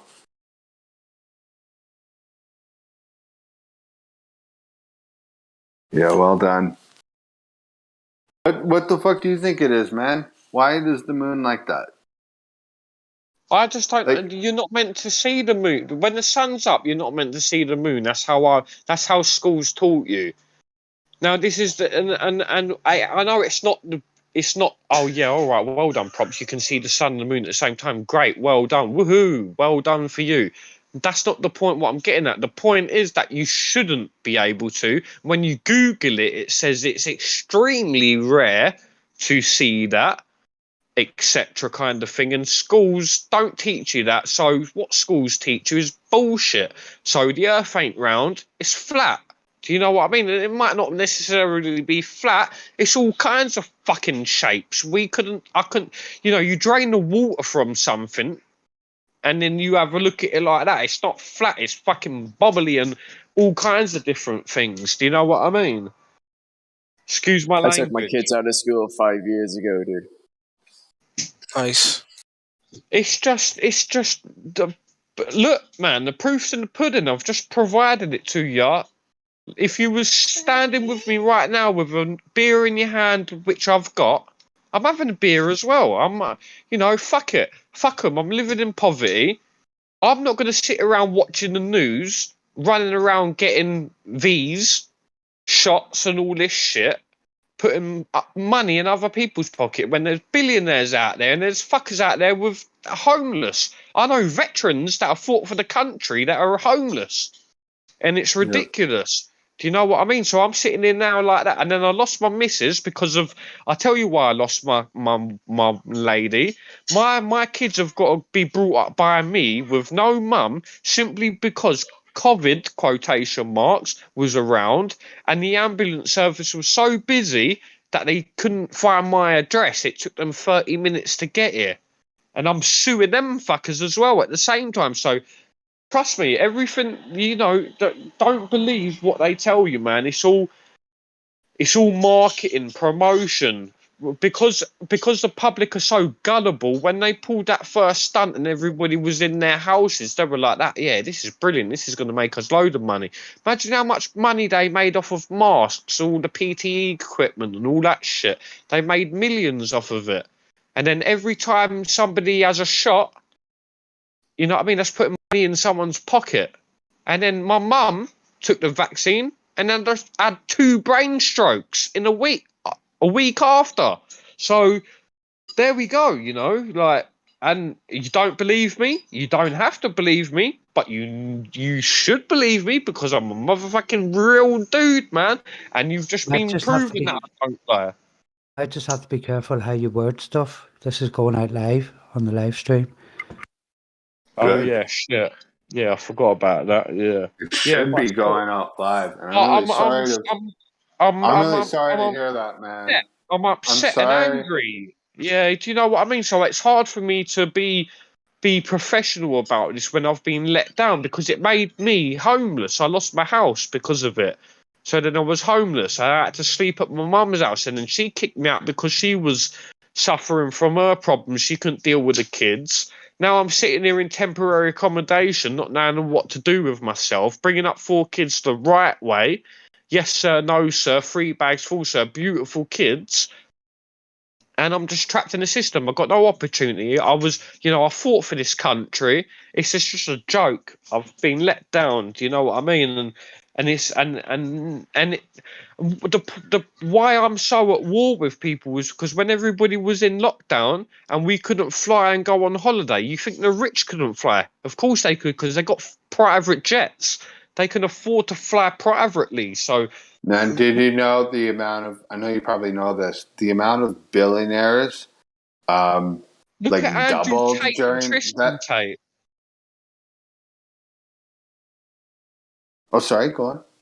Yeah, sorry, just to cut you. Look, I've been watching a fella called Andrew Tate and Tristan Tate. It's Tate Confidential. It's a good YouTube channel, and they're pretty much exposing the quotation mark matrix for what it is. You see, so he's the MMA fighter. Yeah, that's it, dude. Yeah, him. Yeah, yes, him. He's a great. I need you to go watch him so you can understand why I'm feeling like I am, because we can all. There's no reason why you should be sitting there without a tenner in your pocket, and you've got the tools that God's given you, your hands, you've got the skills capable to do so much. You just need opportunity, sir. You're suppressed. So when these people pull all these stunts and all these illusions, when they run to help, when they run for help, they're running for help, but the people that they're running to for help are the enemy, because they're the ones pulling the stunts. Actually, they're not the enemy, it's people above them. Do you know what I mean? It's hard to explain. Because there's even small businesses out there like Elon Musk and people like that. They're good people, don't get me wrong, and whatever, they got their bads about them. But there's other businesses out there that can't excel them because of Earth's expensive. So we could be we could be so more advanced than what we are, you wouldn't believe. Yes, darling. Good on you, man. Well done. You're doing the right thing. The kid, and you're making all the right decisions. I'm going to make sure my kids are going to break a generational curse. That's what I call it. It's a spiritual war that we're. Crazy way to put it, man. Yeah, someone should have broken that generational curse a long time ago. So yeah, at least you're doing your kids a favor. My kids are beautiful, man. You know, I am crazy. Don't get me wrong. I'm crazy. No, you're I'm not, crazy, man. Your friends and family are crazy for calling you crazy. You make sure those kids eat healthy and don't give them any of that poison. And make sure they get. That's all you got to do. Just don't give them all that garbage and trash food, but give them real food. We don't even drink tap water here because of how much. Oh, you'd be crazy if you drank tap water. I won't even. Yeah, exactly. Thank you, brother. Like the amount of fluoride and stuff like that. I even have to make sure their toothpaste they use ain't got fluoride. Oh yeah, the toothpaste thing is huge. All of the small things build up to one big thing, and that's why a lot of people have got problems and stuff like that. Man, you're on the right path. Don't stop, dude. You're welcome. And I'm not just like saying that to make you feel better. Like, dude, you're absolutely doing the right thing. Like, you're right about the tap water and the fluoride, the toothpaste. Nobody wants to bring that up, right? With the fluoride and everything. They say in the back of the toothpaste tubes, if you eat a size of a pea amount of it, call the emergency poison control immediately. Basically, call 911. Well, the main reason, dude. I used to eat that stuff when I was a kid when my parents weren't around because they put that bubblegum flavor in it. I thought it was like candy. I would literally eat small amounts of it, and like according to the back of that tube, my mom should have called poison control. That's how bad it is. Look, I don't know why I'm still alive, but I am. The main reason why I do this, after what I've gone through, I've gone into the rabbit hole and I've become a spiritual quotation mark being. And what you then learn is that we have a pineal gland, right? And if you're doing all of this, eating all of this shit food, junk food, and drinking all of this shit, it calcifies your pineal gland. You know, us humans are so more powerful than what we believe. You know, we've got 7 glands that are dormant. We got 97% junk DNA, they call it. If you was capable, imagine when I say to you 7 glands are dormant, you think about a penis. What can that do? That can produce life. You think about if we could activate the other 7 dormant glands that we've got within us. You know, we just got to be careful, man. That's why you look at people like monks and people like that. Like, there's a reason why they're doing that. Monks strictly, it's like Kundalini. They're all into that kind of stuff, like, and what that is, chakras. It's the root chakra, rare, up all the way up until the crown chakra, and flat Earth and spirituality is kind of is the same thing. I'm not gonna lie. Spirituality and religion, though, on the other hand, is not the same thing.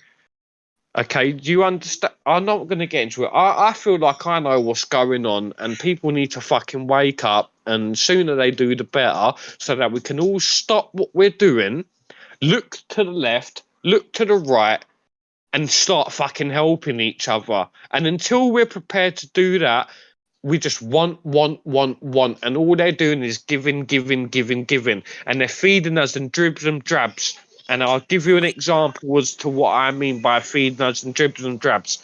If I was to fly a helicopter into the middle of the Amazon to a tribe that's never been outside of the forest, they would be like that. Holy shit, who's this dude? I'd land my helicopter, I'd give them a phone, and I'd say to them, guys, did you know I know the secrets to the universe? They're more likely to believe me. Then I'll fly away. A few years might go, they'll get bored of that phone. I'll fly back. I'll show them a beautiful laptop. You know what? They feeding us. We've got technology that you wouldn't believe that could blow your mind. They just can't roll it out because rich people don't want to not make money from slowing it down. The slower it is, the more money they make out of it. So in 1,000 years from now, we'll probably be at that point, but they managed to rinse you of all your money by then. Do you understand where I'm with this? Yeah, you fucking nailed it, dude. That's exactly what's going on. You're right. Yeah? Yep. Absolutely. It's really, in a million, it's in depressing. 100,000 years, it will just be the rich people in the earth. People like me will be, they say, humans will be extinct soon. Yeah, they will. Poverty-stricken humans will, but the rich will be right. It'll be a fucking playground out there for them because we're allowing it to happen. We won't make it 100,000 years, though, man, because these same people we're talking about, they want all humans gone in the next 10 years We've or 20. basically created the Tower of Babel in a more professional way. So in Scripture, I don't believe in the Bible because Bible's been canonized. People don't even look into this now. So when you look at canonized Bible, if people start research canonized, you'll understand the Bible has been changed probably 70 times. Do you know what I mean? So it's like, and they created the Tower of Babel where they wanted to reach the heavens. And the Most High said, no, bollocks, we're not having that. I'm going to smash your shit up and spread you everywhere.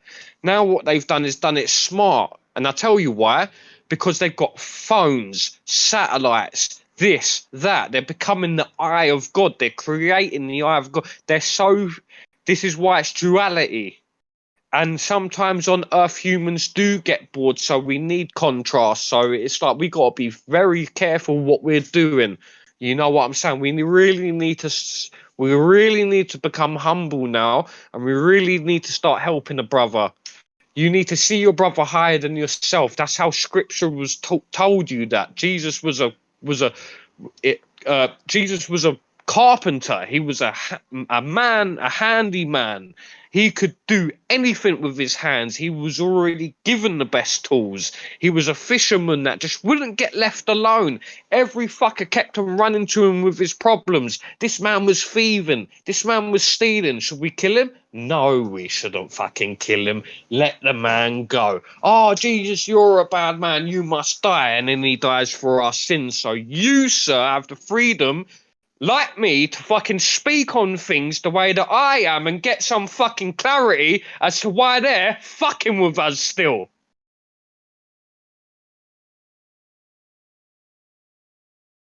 And that's the end of my rant.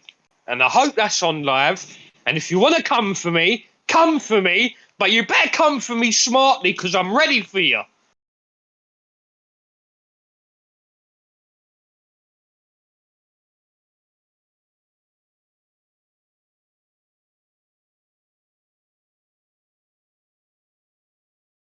Abundance waits you.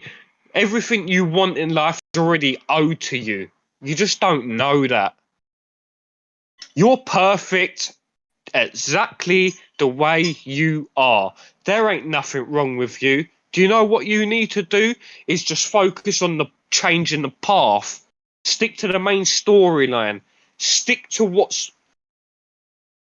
It's hard to explain. I shouldn't really speak. Do you know what? Fuck them. Fuck the government. That's what I'm saying. If you want to come and get me, come and get me. Come and get me.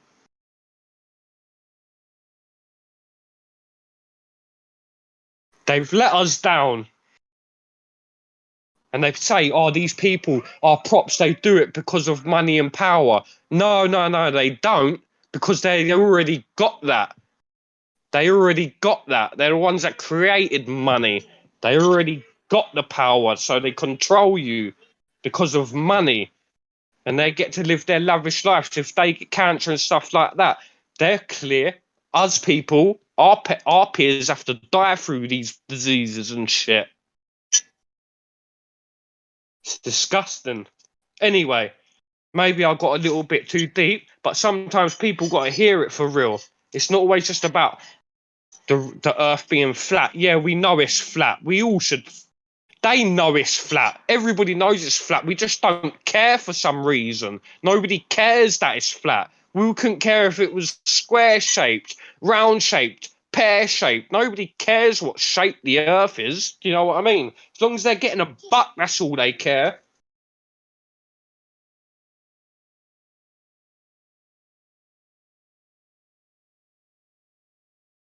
Yeah. If I upset anyone, I hope I haven't, because I'm just speaking from the heart.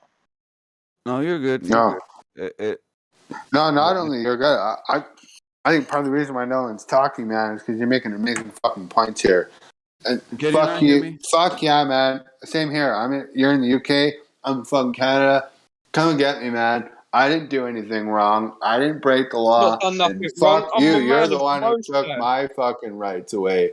You're the one taking over the fucking world, poisoning everyone, killing people, one sec, and then guys. pretending like it's not fucking happening. So yeah, fuck Sorry, you. ET, 1 second. Drace, the mod, wanted to speak then. I could hear you, Drace. I was wondering if it was my side or something. No, you're good. good. It's all good. Don't worry about it.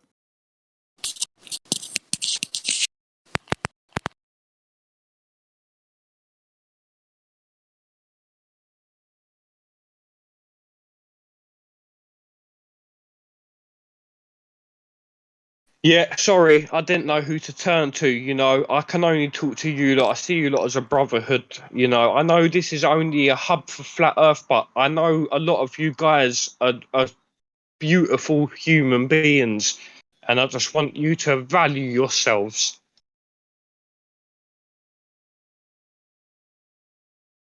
And I'm done. When you need me, you know where I am. I'm always here, I'm always watching, and I'm always loving. Yeah, no worries, brother. Hell yeah. I understand the frustration when people don't seem to care about the truth. People have different things that drives them, and finding the thing that they put value in their lives, like they might not realize how important this is because they don't connect it to their lives. But once you find that thing, like if they're thinking, oh, I'm thinking about my children, I want this for my children.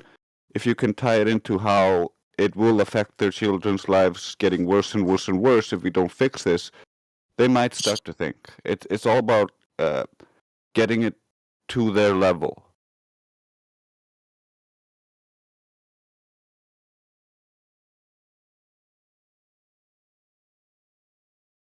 Yes, sir. Yes, sir. Thank you. Heard you loud and clear.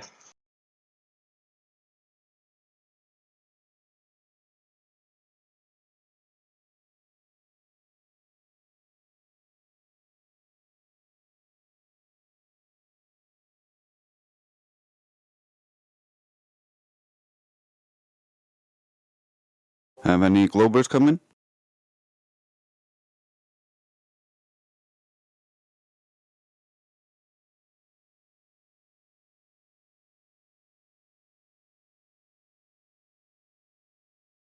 No, we've got ET's on the fence, and he sounds like a good guy to me. Yeah, I've seen ET around. He's not super new.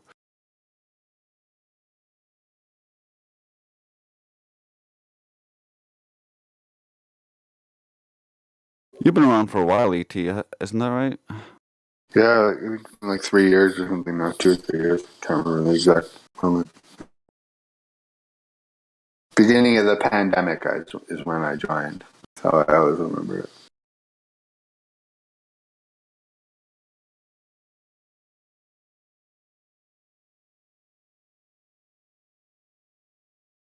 Yeah, that whole debacle didn't really help maintain the mainstream narrative, did it? Yeah, I know a lot of people think that. Like, yeah, all it did is it meant lock everyone down at home so they could go on the internet and figure out what was actually going on.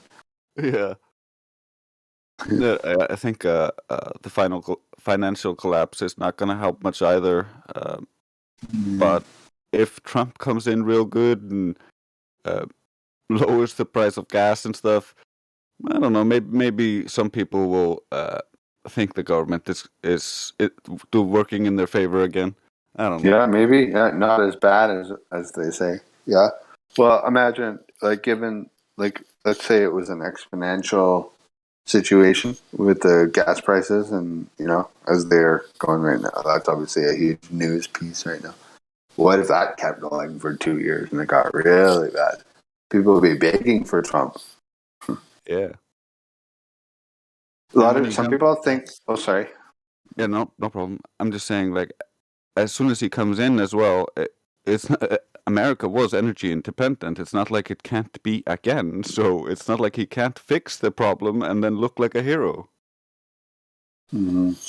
You can't have conversations about energy dependence. I just had one with my family member last night, and they just don't want to hear it. They don't care about facts, I mean, you could say, yeah, America was almost energy independent under Trump, and then look where we are with Biden now. Well, it's not like he's in control of anything, but in that administration, if you even want to call it that. Let's just call them a group of criminals. Yeah, now everyone's fucked. Nobody's laughing now. Yeah, under Trump, America was a net exporter of oil, and there was a bunch of wells about to be dug, and it looked real good for America in the oil department. And just a little bit before that, as America was ramping up its oil production, the price of oil tanked, and the it costs more to build storage for the oil than it costs to actually extract it. So they had to create something so that all of the oil companies and the rich families who are used to getting all that money continue to get money. So they had to create a crisis.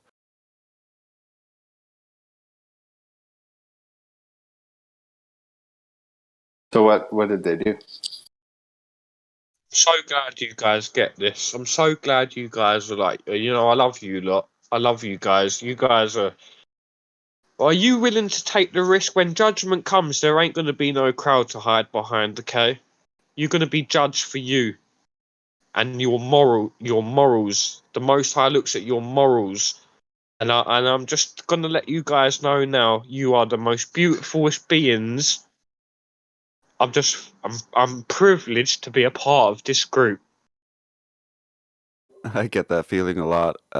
Before coming here, it was so rare that you meet someone that you could actually connect to on a deep, deep level. But after I came here, it's like everyone is as deep as you or deeper, and you're like, okay, there's a lot to explore here. Yeah, Drace, I hear you. And dude, I know I'm quiet. I know you see me a lot.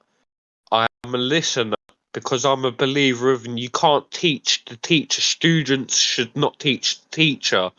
You guys are so more educated on this than me that I respect you. Your music's amazing. Everything that you do is amazing because you don't do it for yourself. You're doing it for other people.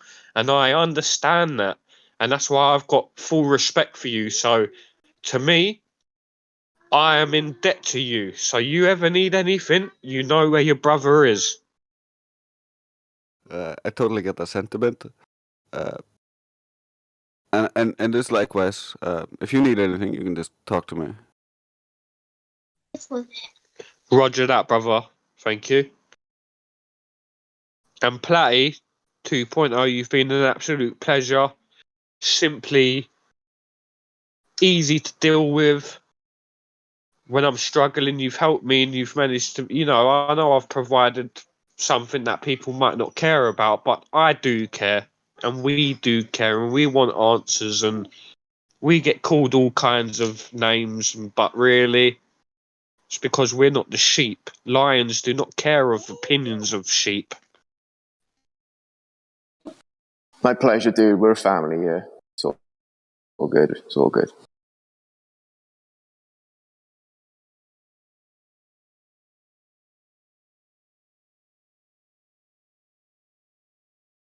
Hell yes, let's change this anger into solution. All right? Do something with all this energy. We can sit around and complain all day long. What do we do here?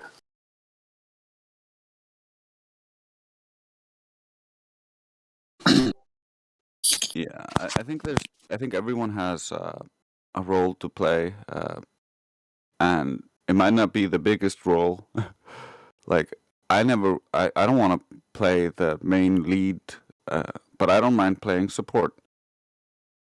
So there's a lot of people who want to play the main lead, but I don't think that's meant for everyone. I think it's we all have our part to play. It's just like in a machine. There's a bunch of parts all play their part. That's how the machine works.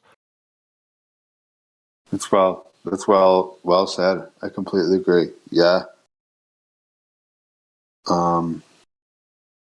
Yeah, just because you're a smaller part doesn't make you insignificant, does it?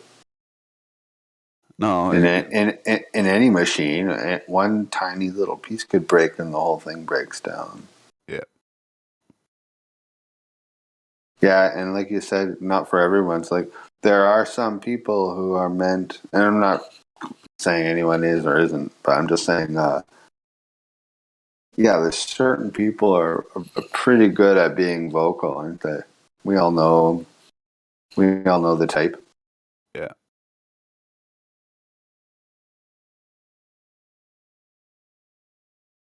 But even the vocal types, they pick up from the other ones as well. Like we can do research, we can go out and test things, and as soon as we present that to them, they start championing on it. I can't even use that word. But yeah, they start using it, so we all contribute. Mm-hmm. Yeah, it's not even about you as an individual. It's not supposed to be about you. It's supposed to be about everyone. So the second you start making it about you in the first place, you already made a big mistake. Yeah, you're losing the core of it. You're straying off the path. Yeah, exactly.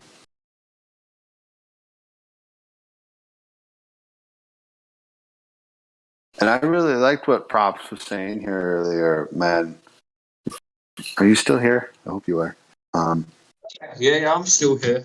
Yeah, how man? You're speaking some truth there, man. You're on the right path, man, and like I want you to keep going. Only And like, because I do care about you. You know, I genuinely do care. You know, I'm not in competition with you. I'm not in competition with anybody here. I've come here as a hub to meet people that, I'm only human.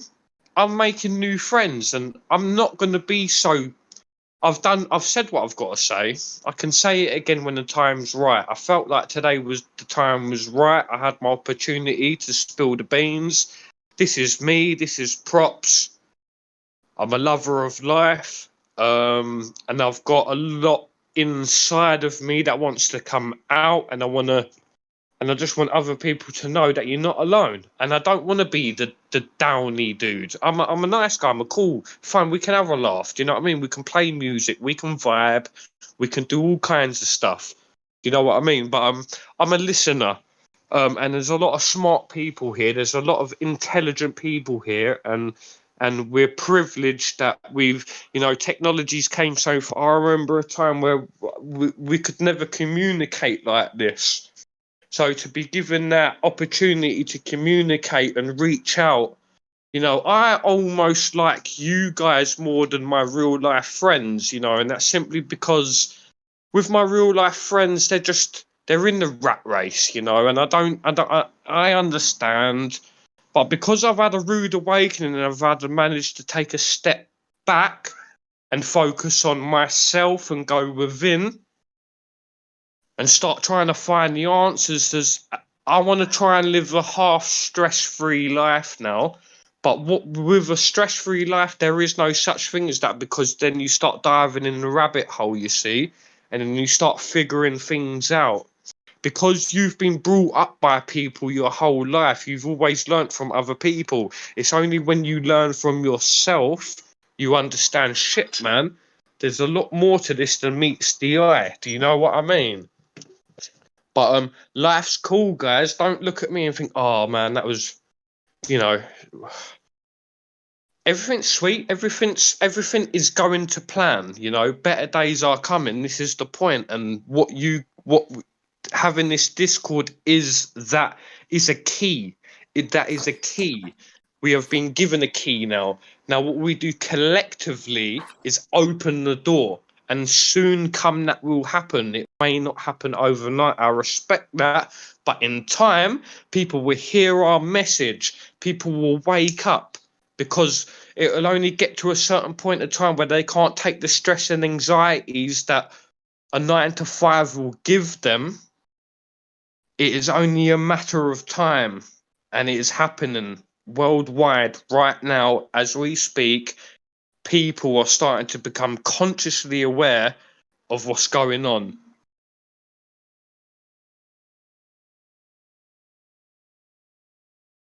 Yeah, I agree to all that. Well said. Thank you, brother.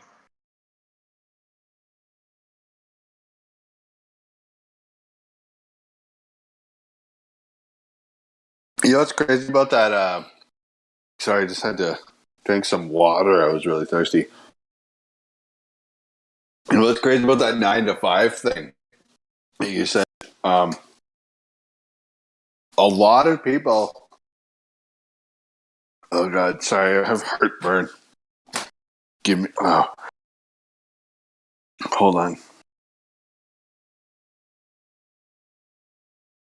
While you recover, there's something interesting to note that in psychology, and especially in the psychology that's used in marketing against the public, they talk about how they want to maintain the public in a state of fast thinking or jumping to conclusions, essentially, where you feel like you are so stressed and rushed that you have to make a choice. So you don't go into slow thinking, as they call it, which is rational and logical thinking, or like thinking things through. So they don't want you to be in that state. That's why I think the rat race and all this distraction through TV, the politics, it's all just to keep you going at 100%, so you don't get time enough to slow down, think about things, and realize, oh, I'm getting screwed on all sides. What is this?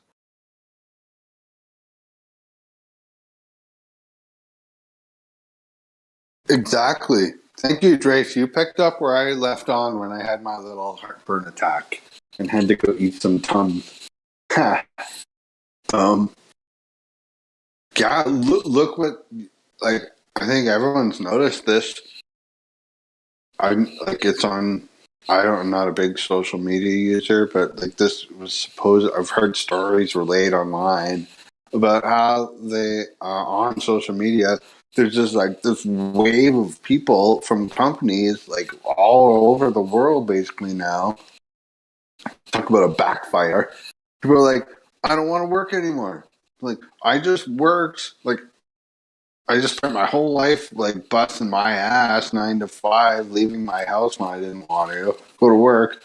Now I'm finding out I can actually do this from home, and like a shitload of people are now, excuse me, like a good amount of people now are like realizing that their role as an employee doesn't necessarily require like a physical presence at the workplace. And like a lot of people, that's why you had that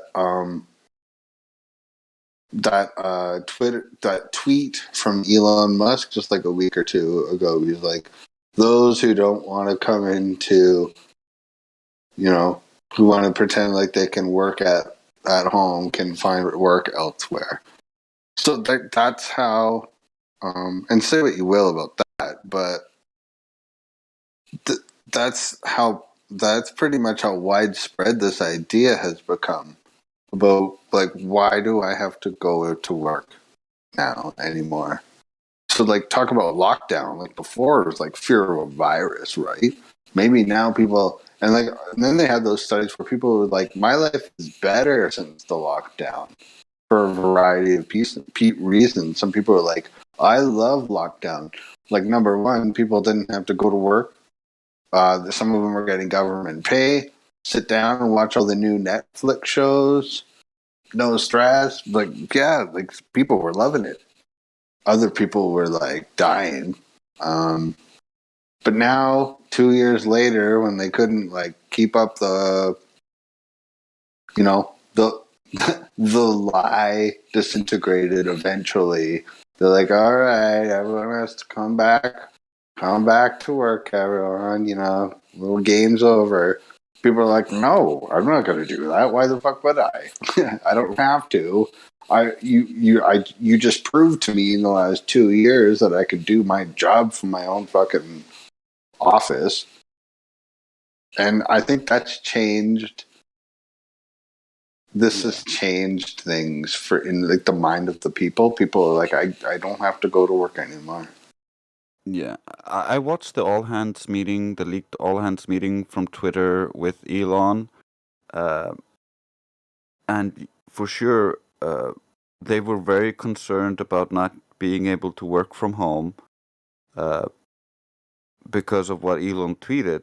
But Elon essentially told them that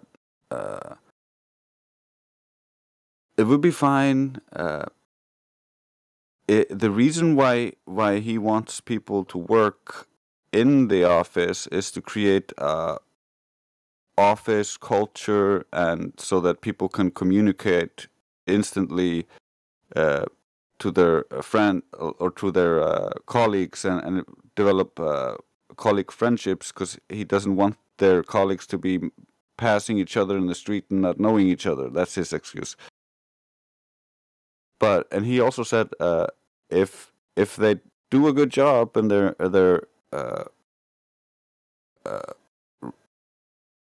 how did you word it? I forget. But essentially, if they're doing a really good job, there's no reason to fire them because they're not there. I watched the same thing. He said from time to time just to show their face so that people would know that they still work at Twitter. I know exactly what you're saying. He said if they do an exceptional job, you'd be crazy to fire them if they're doing exceptional work. Yeah, I know exactly what you're talking about, and he's right. Yeah. So that almost means like you'd have to be exceptional at your work to be the kind of person that doesn't have to come in physically, which is he's obvious. It's true, man. I don't talk about my personal life with people on the internet, but I know a guy who's worked for Walmart for a long time, right? And he started out as a janitor. That's how low level he was. Like, I don't think it gets lower than a janitor at Walmart, right?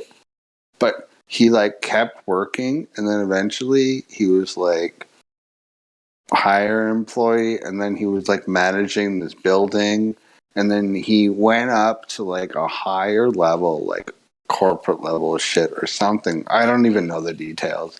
But anyway, he made a shitload of money, and after like I don't even know how many years, maybe whatever, he quit, and he's like, I'm done here. And then they called him back, and they're like, we still want you to work for us. And he's like, well, I don't need to work for you guys anymore. Like, I made all my money I want, and I don't want to associate with you. They're like, fine, you can work from home. He's like, okay, fine. So he kept working for them, Walmart, but they made the agreement with him that it's like he doesn't have to come in to anywhere anymore, and they can just do it all on the phone. It's just fucking hilarious. Like, this guy is like one of the funniest people I know, by the way. His sense of humor is insane. He's like a genius. And he convinced them to continue to pay him as an employee, but he didn't have to leave his house. It's brilliant. And this was before COVID, so who knows what happened after that. Crazy. Yeah, but you know, and that thing with Elon, talking about big money, Elon was just talking about his own company, right? He's like, if you're an exceptional employee, there's no reason why we should get rid of you, right? As an employee, why we should fire you. But that doesn't take into account like the bigger picture here, because what we're talking about here, is it not? Like, the whole idea of like the masses coming in from 9 to 5 at Monday to Friday, when none of that work is really necessary. Like, how many of those people are McDonald's employees or, you know, shit like that? That's what I think is gonna be a rude awakening for some of the Twitter employees. The head of gender studies is not gonna be happy when he realizes that Elon might not put the same amount of value into his job as he does.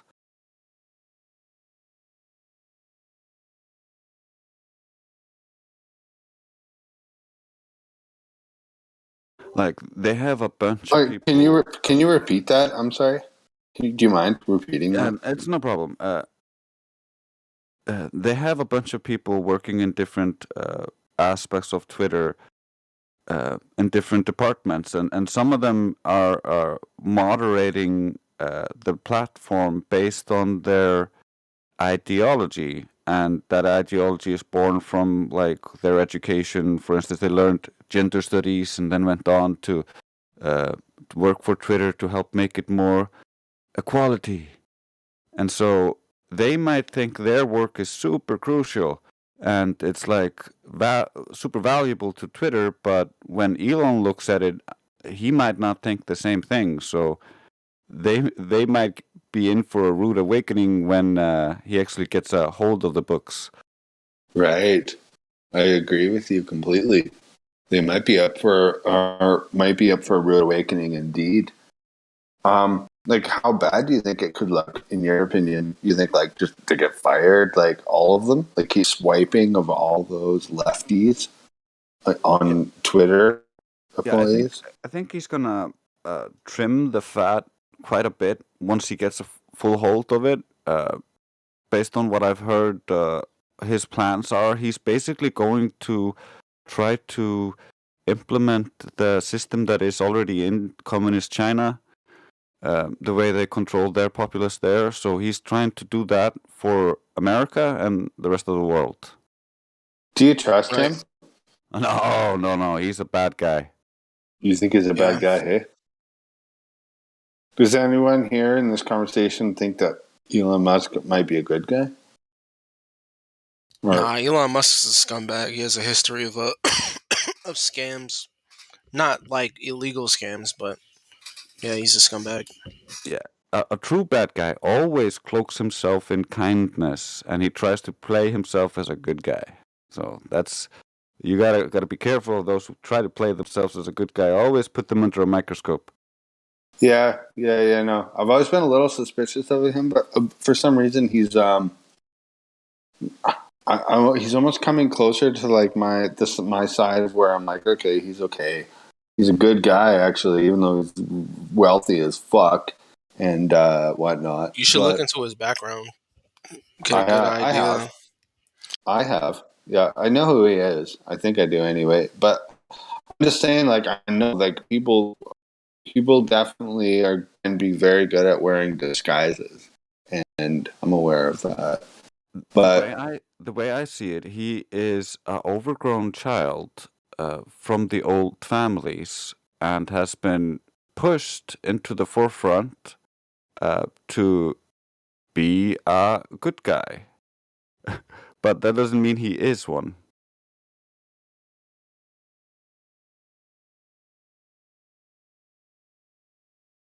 That's a funny way to look. They just always need some way to maintain the power and the illusion of like these guys are legitimate. We can't just go and take all of their land, like they own 99% of the world and all of the resources, but we have to share the 1% because it's legitimate, right? Well, I guess I'm wondering, like, I don't necessarily believe that the world is as corrupt as people easily like to believe it is. Like, when people say they own every fucking little thing and everything and you're like a little ant. I don't believe that. Oh no, if you just look at, for instance, what the Queen of England owns, how much of the land in the world her and her family own, and then if you look at the rest of the old families, they own about 99% of the world. The rest is shared by us. The rest of the world. I'm in Canada. I know all about the Crown land. Yeah, I know what you mean. It's kind of like when you live in Canada or America and stuff, and we're not actually owning the land, we're leasing the land from the Crown and some stupid backhanded shit to make it legal in their legalese, because they have this whole system built on this legal jargon which they think gives them legitimacy. Mm-hmm. Well, I believe they've manipulated the laws and the judicial system and the courts to aid them in that process. Oh, for sure. Yeah. I don't know exactly how they did that, but over time they figured out a way to do it, I think. Which is why they keep getting away with all this crazy ass shit that they keep pulling off constantly. They did something. Honestly, it's through the Vatican, through trust laws. You've got Unum Sanctum, Romanus Pontifex, Atari Regis, and Convocation. And through those four peoples, they control everything. Yeah, and you can see that as well. Their arms are in everything, and I know that I know that for a fact for my country, just because my foster grandfather was in a secret society, and he was in the Freemasons and recruited from there into that secret society, and that secret society is composed of 50% members of the church and 50% members of government or high-ranking government jobs or Freemasons. And so they take orders, according to them, from the Vatican. And my foster grandfather was ordered by them to create a drug war in my country to justify increased spending on police, to create special forces who has machine guns, and to wiretap all of the phones of every citizens. And yeah, that's where we went. Thanks to that cabal. I'm going to head off, guys. I'll catch you guys later. Have a good one. Later.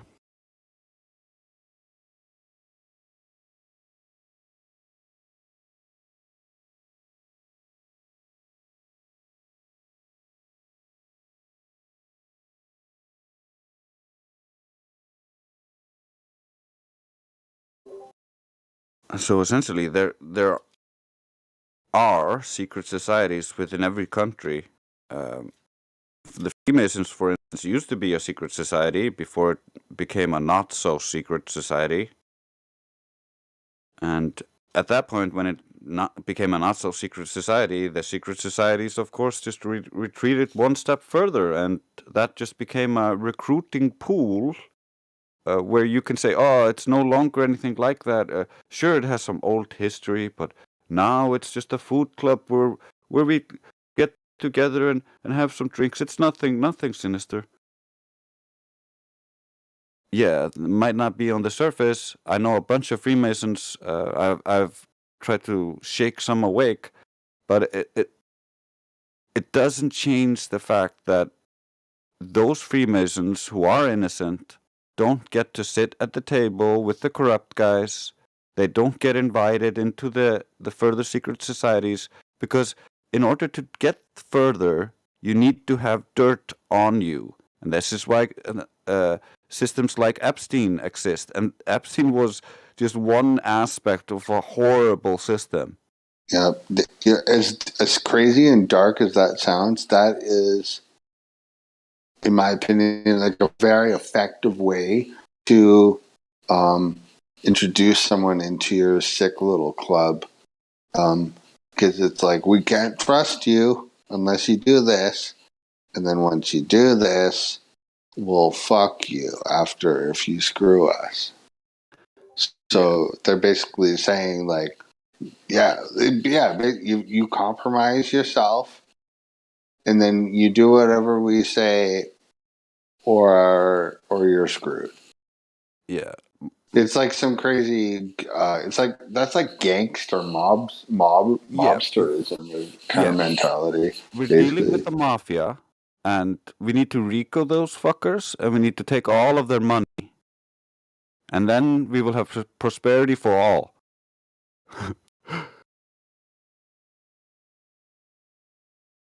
Thing is, that's going to be a big problem, because I think they have most of their wealth hidden underground.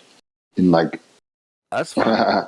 If we own the surface, because we have the numbers, if we can drive them into their holes, it'll just be a gold finding adventure expedition. For everyone. Yeah, adventure. Yeah, fuck them. Funny. They can not hide in their holes. I don't care. Well, I mean, like, that'll be a crazy adventure. I mean, people are still using Google Maps to try to find underground bases. How are we going to find out where that gold's hidden? Well, we do know where a lot of it's hidden because of the practices of the churches and the Jesuits. Because in order to not have to disclose the wealth of the church, they hide the wealth by converting it into gold and turning it into crosses, any kind of decoration. Oh, brilliant! Like a picture frame or something like that. Yeah, it doesn't get counted as a part of the wealth of the church if it is. Whoa, I never thought of that before. That's a crazy idea. Huh. Yeah, that's true, I guess. Huh. One of the first things, I think, if we took back control over the world, and I don't know if this will happen in our lifetimes, but it's fun to think about anyway. And I'd say we should do that. I'd like to explore the Vatican Library. Would be one thing that I'm interested in. That'd be interesting to see what they have hidden down there. There's just a lot of mysteries in the world that would be nice to be able to explore. Like UNESCO has prevented a lot of exploration, but just saying, "Oh no, you're not allowed to explore anything here. It's not allowed." And then you have a bunch of these shady organizations arriving when people discover stuff and taking all of the discoveries, and we have a lot of weird stuff happening in the world that needs more transparency, and they could get away with this back in the day, but today we can have cameras, we can record their shit. We need to be more aware. Well, the internet changes everything, and also, like you just said, with the advent of like cameras and everything, and then cell phones that now have cameras. So, like, yeah, it's changed things, and like geolocationing between cell phones too. So now, like, law enforcement can tell, like, if you have a cell phone in your pocket, they can tell where people were at certain times and stuff. Mm-hmm. People don't know that, but law enforcement actually breaks the law a lot of the time by using people's cell phone data to track down where they are.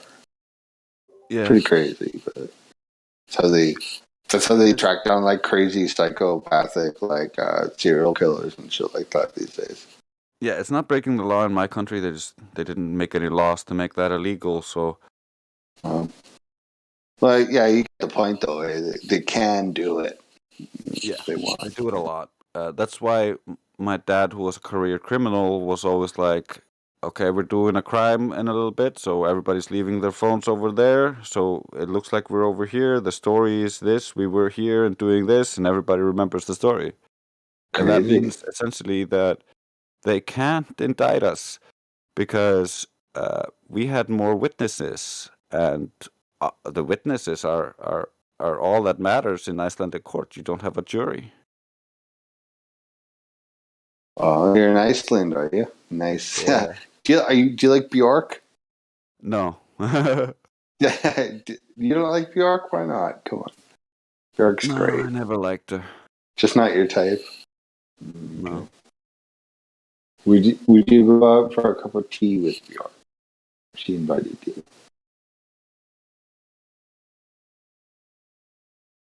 In my opinion, the only contribution she did for Iceland was putting us on the map with her swan dress. Do a lot of people not like Bjork in Iceland? You know what? Forget Bjork. I know she's just one individual. I know. No, I think generally there's a lot of Icelandic pride for any Icelandic person who does anything. Mm-hmm. So it's like, give them praise just for like getting in notoriety at all. I'm just a weirdo. I grew up in a criminal family, exposed to the cabal at a young age, and for me, like I was not like the normies since I was a small child. Okay. What about that one band other from? I get what you're saying, man. That's pretty crazy stuff, actually. But just because now on the topic of Icelandic music groups, one more time. What about that one band, Roykskap? Do you know that? Roykskap, I think it's called, or something like that. I couldn't hear that. What? I don't know how to say it out loud, but it's like Royskap or Royskop or something like that. It's okay. Those are the only two Icelandic artists I'm aware of. I don't even care about that band. Bjork. Oh, Sigur Rós. I love Sigur Rós. I've seen Sigur Rós live. I've met those guys. I like them. They're good. Yeah, they are good. I forgot about Sigur Rós. Yeah. I met a few of them. A lot of friends of mine were musicians. Oh, very cool. Yeah. Well, technically, we know some of the same people then. That's amazing. Yeah, I only saw them once. They came over to, I don't know where, I think they came to the States, and I was visiting the States at the time. And, yeah, we went around to the back of the venue, see if they would come out and, like, do signatures and everything. But, and yeah, they popped out in the back and, like, said hello to everyone. It's pretty cool. It was a long time ago now. That's got to be like 20 years ago almost. Yeah. Yeah. They are Icelandic too, aren't they? I always forgot about Sigur Rós. Icelandic, yeah. Yeah, that's crazy. Damn. So what's going on in your part of the world? You're in Iceland. It's just 24-hour sun. Fake sun? No. It's 24-hour sun. The sun just goes in a circle. Can you see it the whole time? Yeah. If I'm is it like in an oval shape in the sky, or is it just like right above you in a circle? Oh no, it's not right above me. It goes dips towards the horizon, towards the north, but doesn't go below it if I am up on the highlands or further north. I'm in a valley kind of where Reykjavik is, right next to the water. So essentially, to the north, the sun dips below some mountains for a little bit, but I still have blue skies and daylight during a tiny bit of the night. But like, it's not like I have any nights. I just have continuous days for. Really? Huh. Okay. Yeah. That's cool. Yeah, and you said Reykjavik. That's cool. Yeah. I've heard lots of good stuff about Reykjavik. That's cool. So is it kind of like a sun? It goes away and then it kind of comes back and then it kind of goes away. Is it like that? During our summer, we never get the sun to go straight over us. That's just wishful thinking where I live. But instead, it just let's just start with the winter. With the winter, for instance, it pokes up over the horizon, goes in an arc around us and back down again. And then that arc gets bigger and bigger and bigger until the summer, where the arc just stops dipping down below the horizon. So it starts getting a little bit higher in the sky where it started peaking during the winter, but it's not like it's ever going to be above you. It just goes a little bit higher in the sky, but it's still always just out near the horizon or a little bit above it. Very interesting. Crazy. Yeah, so like your perspective of the sun is probably different than like people in America or Canada or whatever. I think some people in Canada have a similar perspective. Maybe in the northern regions, like yeah. That's crazy. I have to ask you now that I have you on the. I mean, like now that we're talking, how many people in like if you could, project or make a projection or like an estimation of how many people like believe in flat Earth in Iceland? I don't know how many believe it. I know or suspect it even. I haven't gone out and talked to a lot of people about this because my grasp of this is better in English than it is in Icelandic. That's funny. A lot of the scientific terms that I learned about and self-educated myself on were, of course, in English and not in Icelandic. So I understand. I don't know. That's cool. That's very cool. I don't know the translation of some of the words, so I don't want to look like an idiot. Yeah, that's fine. Yeah. Like well said, actually. Yeah, especially I didn't even take into account the different, the language, the change of the ideas within the languages. Yeah, so interesting. But However,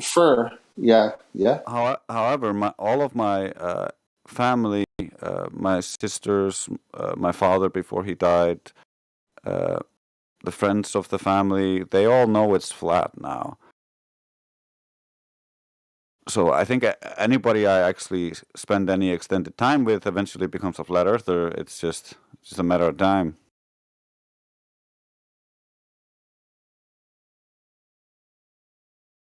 But then I'm always thinking about this, and I show them stuff. Yeah, how do they usually respond? Well, really well. Like, do you show them like stuff like I don't know, proofs or interesting things or something?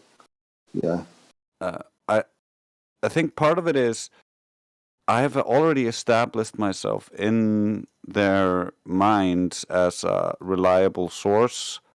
I have brought them news for years before Flat Earth, so when Flat Earth came, it was just another weird bit of news, and they were like, really? And then I just showed them the evidence, and they were like, oh, okay. I guess it is flat then. It's crazy. Yeah, well done. Like, that's kudos to you, sir, for like you provided the evidence to your family, and then they're just like, I'm convinced. Yeah, part of it is also my family, of course, because of what we've gone through, don't really fall for the mainstream narrative as much because we know that there is a cabal from experience that is trying to destroy the country, and so the mainstream narrative always comes with a question like, what are they trying to accomplish here? Who tried to accomplish what? I lost cabal, you there for a second.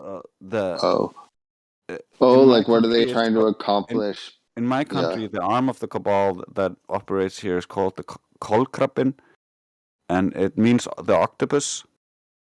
Oh God, no, that's no good. Yeah. Okay. I didn't know that. I've never heard that before. Just as just before you described that, I was going to ask what you thought the general consensus of the Iceland people that you know at least think about the New World Order, and I guess you just described that. Those guys actually, many of them sit on Bilderberg meetings. They go to the stupid. Yeah, I know what you mean. World Economic Forum. Yeah. Mm-hmm. Yeah. Our bankers are like going out and working in the IMF, and they're very interconnected to the larger cabal, but we have this isolated little cabal of just Icelandic people of power who work with these outside forces to destroy our country, as they are commanded to do, so that all of the countries in the world appear to be in lockstep with the agenda. Yeah, you can't have one country that's free over there showing everybody how bad your shit is. We can't have a rogue country. Everyone has to fall in line in lockstep all together. Yeah. Because if they see this country going out of line, exactly, just like you described. Yes.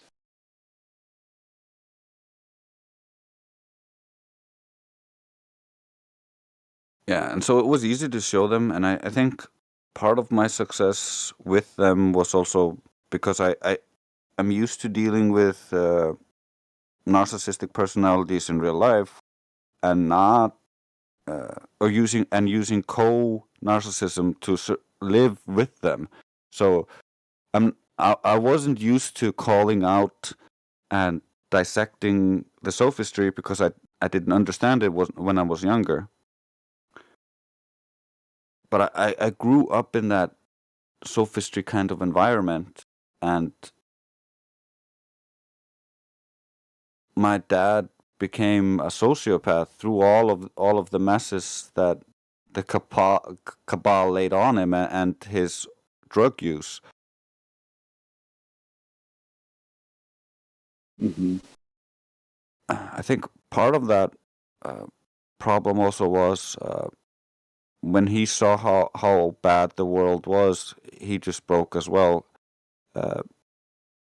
He was a good guy once, my father, but he was abused as a small child by his older brother, and that put a chip on his shoulder, and so he would get into fights and street fight, and eventually became one of our first bodybuilders and trained with our strongest men.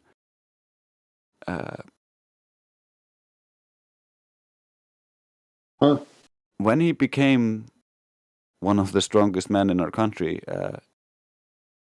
he was also at the same time getting fed a bunch of drugs from our foster grandfather, who chose a single mother with a teenage daughter, so that he could use them to get the drugs into circulation, even though he had his own different real family elsewhere.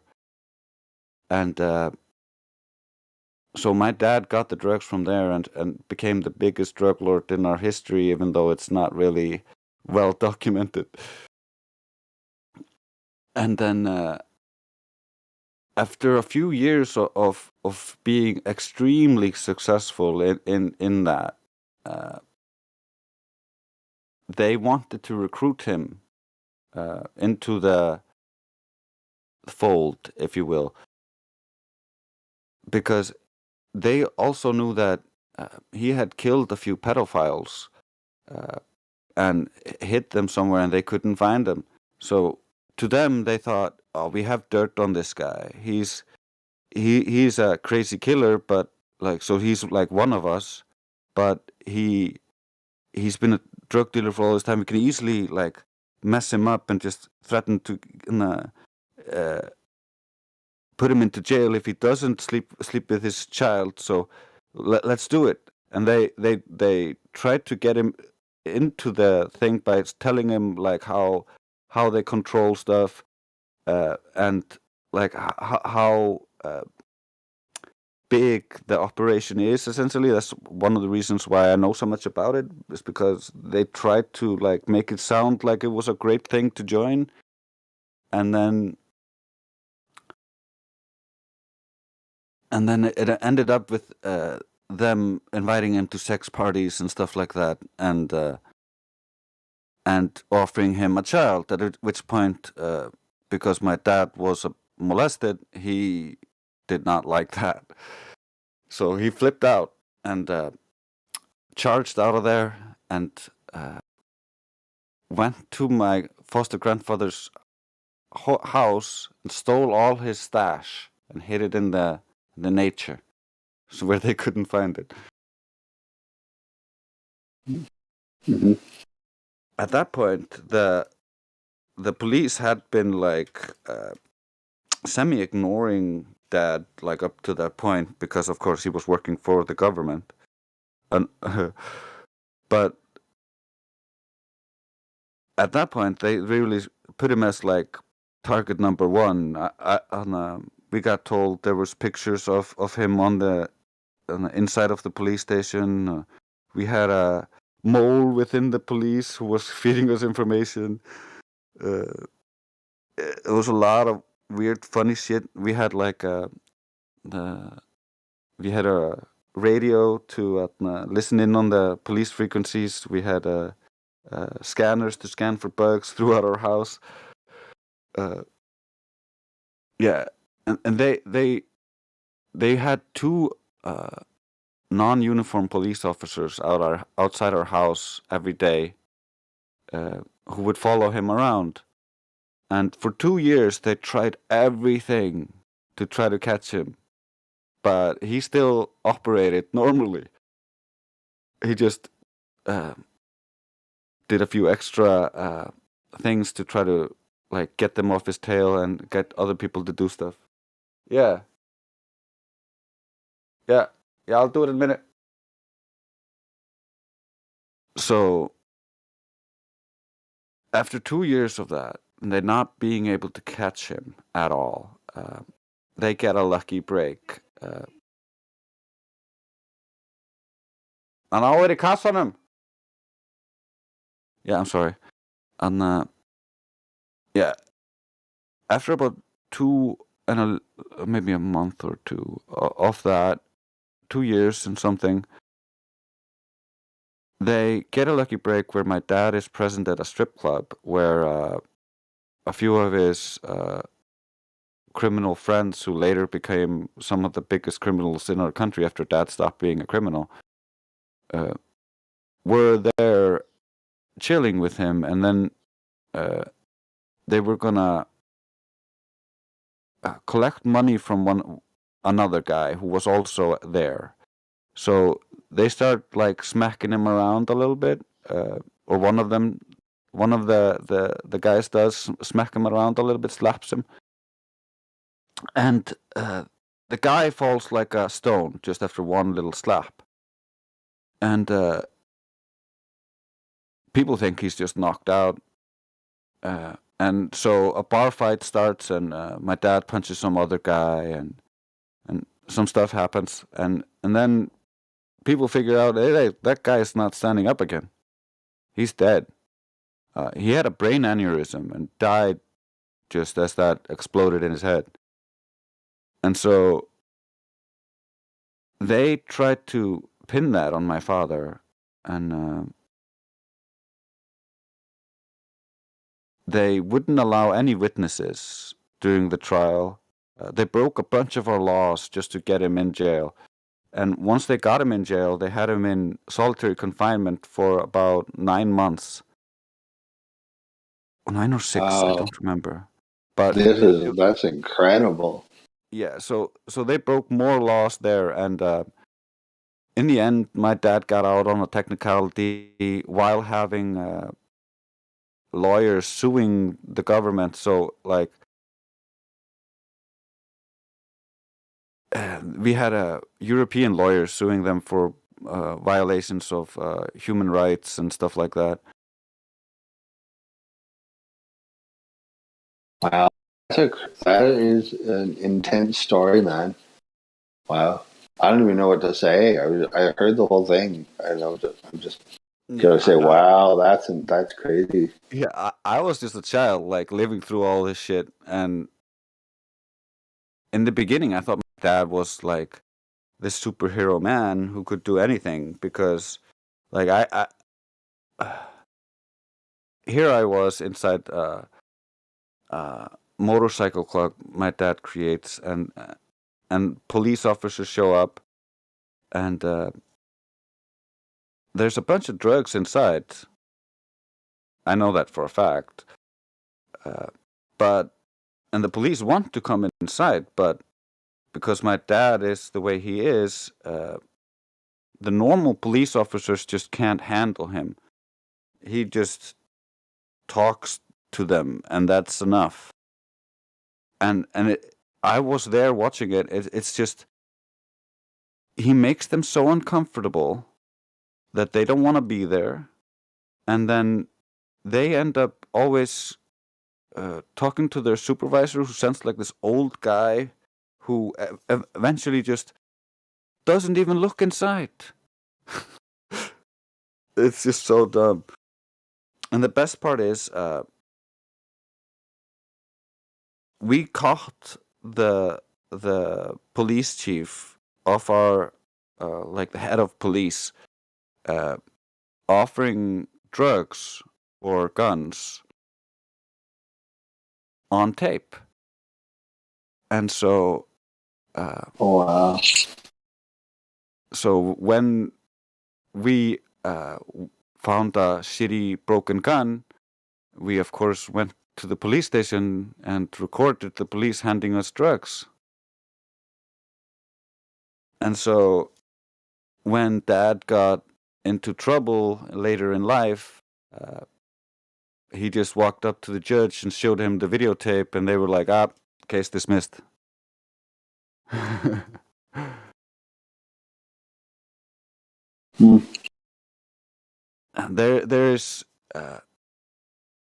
There are laws for the public, and there are laws that just don't matter to the elites. They just don't care because they have complete control of the judicial system, at least in my country. I think that's the situation in other countries as well. And they do it through the judicial system specifically. Yeah, they know certain laws that they can and cannot break, and then I think a lot of the judges are complicit as well, and the juries and prosecutors and all that whole game. It's a sick situation. That's crazy, man. Yeah, the game is harder in your country. It's so much easier in my country because the judges are appointed by the prime minister, and the prime minister appoints his retarded little brother who never finished school, so he doesn't know how to do math or anything. And then the way they get the final judgment is essentially it's a math example. You count +1 for a witness. Unless they discredit that witness, then that witness is 0.5. If it's a police officer, it's 1.5. So they normally win every case just on the math. That's why my dad trashed them, because he would create a bunch of witnesses beforehand so that we would beat them on numbers, and they would be like, "What the fuck? We didn't have enough officers present." Right. Yeah. Huh. Wow, that's amazing. You should write some kind of story and publish that online or something so people can read that. A bunch of writers, famous writers in my country, wanted to get my dad's story, but my dad refused to let them write about it. Yeah. Well, maybe there's a good reason for that. Maybe it was best left untold or something. Well, I told him I was going to write about it eventually, and you're talking about it now, so yeah, I've talked about it. I've talked about it since it was happening. I talked about it the whole time, and no one listens. That's crazy. Thanks for sharing with me, man, and the world. There's other people listening right now. Yeah, that's crazy stuff. Yeah, man, corruption happens. Corruption is real. And it happens in governments, whether you like it or not. And some people think it's not happening in their country or their area, but fact of the matter is it probably is. So yeah, you're better to be aware of it than you are to be ignorant of it, in my opinion. Then you can at least protect yourself, I think. Yeah. There's always going to be corruption in all the countries. It's just a question of how many good people are trying to make a good change, because the corruption has to work around it. They need those people to keep the illusion that they are all good. It's the cloak of kindness. More good people you stuff into that cloak, the harder they have to make things go worse. Right. We want to put the light on them, right? Shine that light on them, and then their job will be a little bit more difficult. So you mean? Yeah. Mm-hmm. Yeah, I think that's key, man. If we just let them run in the shadows and pretend like they don't exist, they'll grow into these crazy monsters. We gotta get them while they're, while they're exposed. But dude, I have to go to sleep right now. I'm so tired. But thank you so much for relaying that story about Iceland and with your dad and everything. I really appreciate that. No problem, man. Yeah, good luck, and we'll meet again, Drace. Yeah, see you around. Yeah, I really gotta hit the hay now. I'm crazy tired, so I gotta go to bed. So, but yeah, it's been good talking to you, man, and yeah, good on you. God bless. Yeah, likewise. Okay, see you.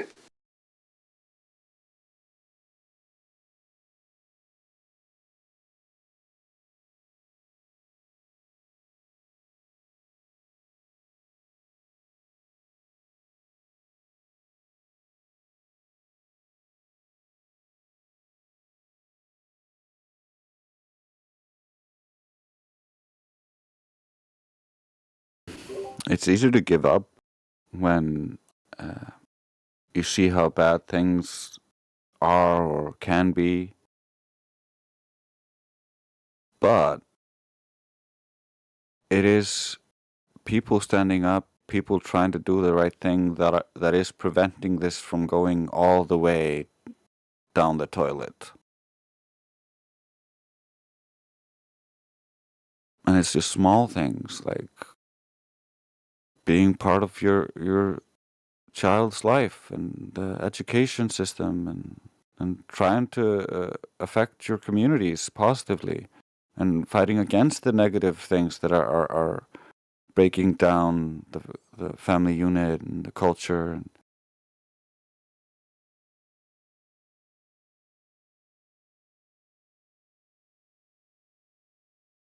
It's just hard to do when it appears that the whole world is against you, but it's just not. It's just not. That's just the mainstream media and the dead internet. It's not. They're just creating the false narrative, and then when you see that false narrative on TV, you think that's the truth, and that's the same thing that's happening to everybody else. They're all thinking that's the truth because the narrative is telling them it's the truth, and then they're just going along to get along.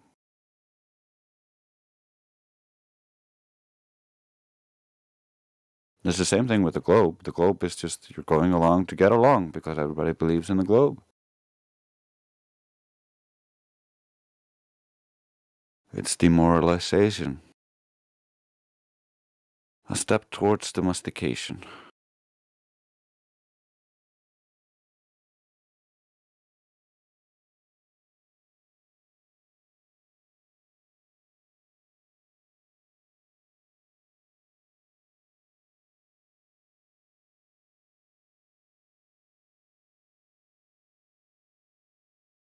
Hey guys, good morning. Good morning.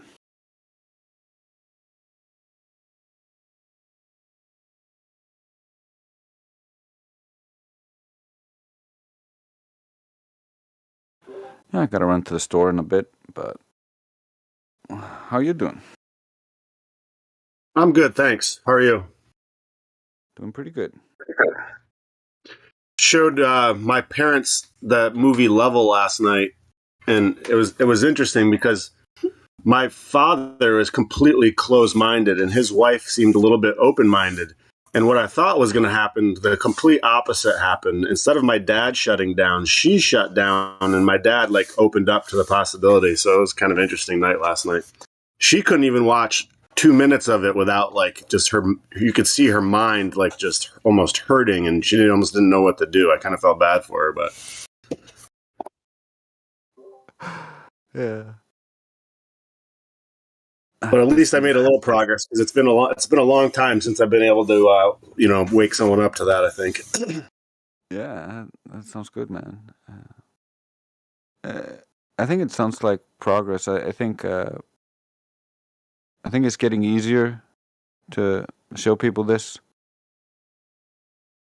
Yeah, I think that when I was thinking about it, what probably did it for my dad is he's starting to, I think, lose faith in government, which then makes the next leap a little bit easier.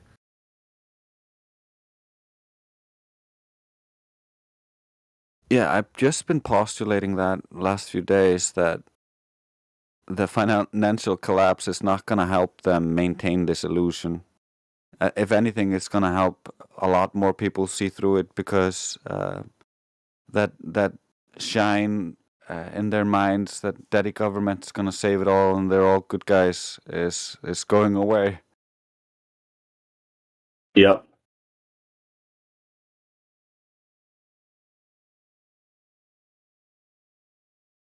I was also I spent some time on Twitter yesterday, just dropping flat Earth bombs on the NASA Twitter posts. But I used to do this a couple years ago on Facebook, and I used to have a lot of other people kind of helping me out and stuff. And it doesn't seem like that community's there as much, or maybe it's just not there on Twitter. But I remember a lot of people on Facebook giving NASA shit, and it seems like it was just me and maybe one other person recently. So I don't know, are people just not that active on Twitter, or have they died down on Facebook too? I know that Facebook was shadow banning everything, so even if you were being very active, the only people who could see you were also shadow banned. Ah, interesting. Okay. I noticed that a lot because I used to post before they started doing that.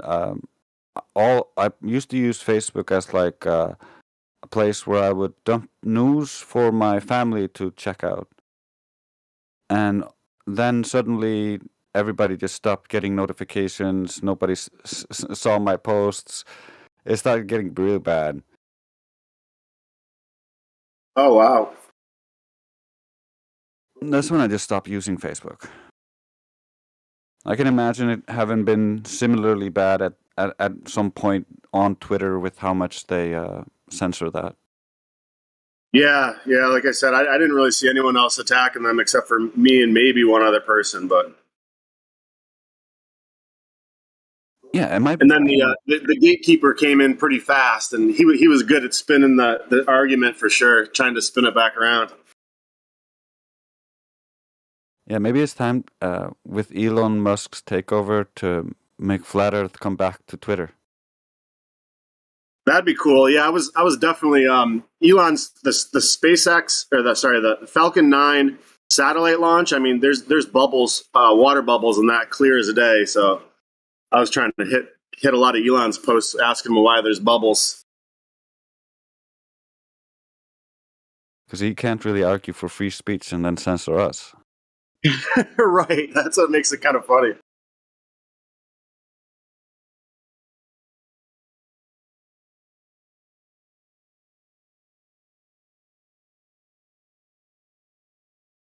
But yeah, I was trying to follow as many flat earthers as I could, but it's weird, yeah, because not much was coming up in my feed at all with flat Earth. So it probably is being censored to some extent.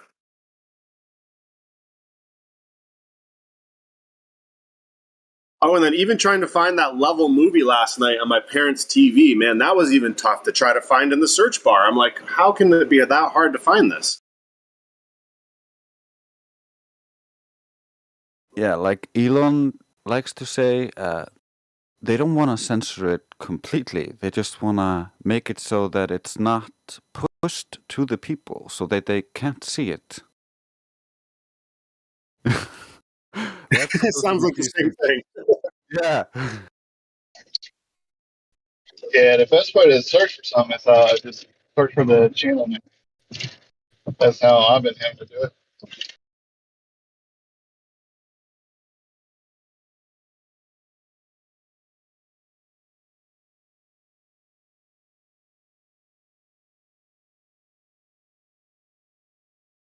Guys, I'll be right back. I'm going to try to switch speakers, and this might take me a second because it's Bluetooth and kind of finicky, but I'm going to hop off and back and try to connect again.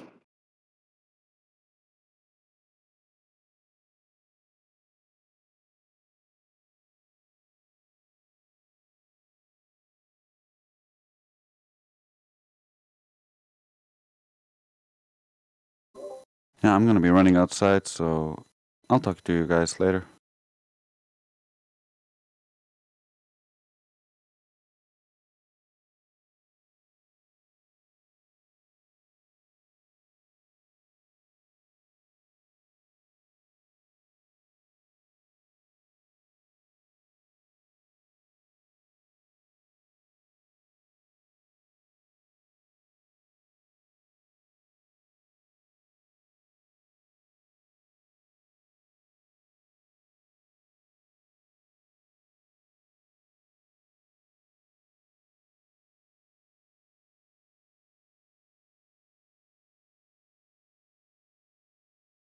Check. Can you guys hear me?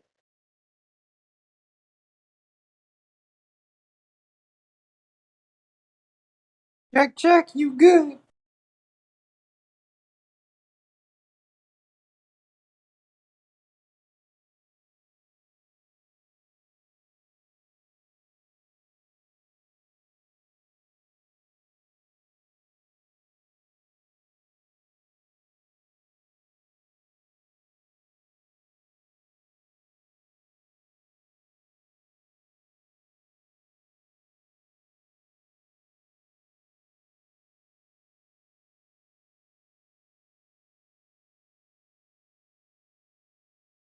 What about now? How about this? No, you're good, man. Okay, cool. It's set back up. Thanks. My pleasure. Have an amazing day. I'm just heading out myself to physiotherapy, get my back fixed up. But of course, I'll be listening and I'll be back to chat in a little while. Have a wonderful day, boys. Hey, thanks. Same to you. Take care.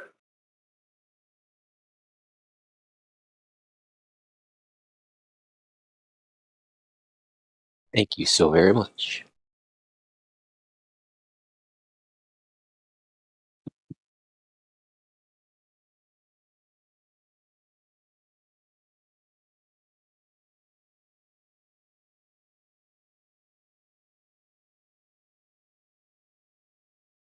Do you guys ever get into other conspiracy talk on here, or is it strictly flat Earth?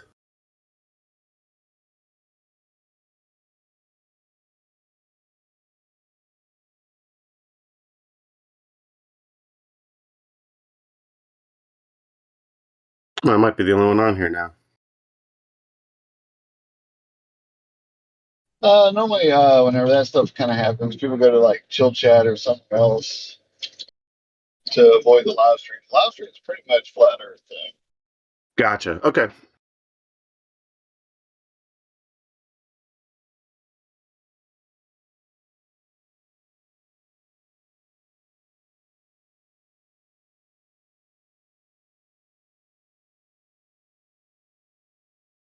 So what I know I've said this a couple times. I haven't been around for a couple of years. Something I've noticed is the gatekeepers have pretty much all of the if I took a snippet from say NASA videos of one of the astronauts saying something stupid, it seems like they already have their PR set up now where they didn't before, where it's like an infographic kind of explaining away some type of plausible deniability or whatnot. You guys notice that?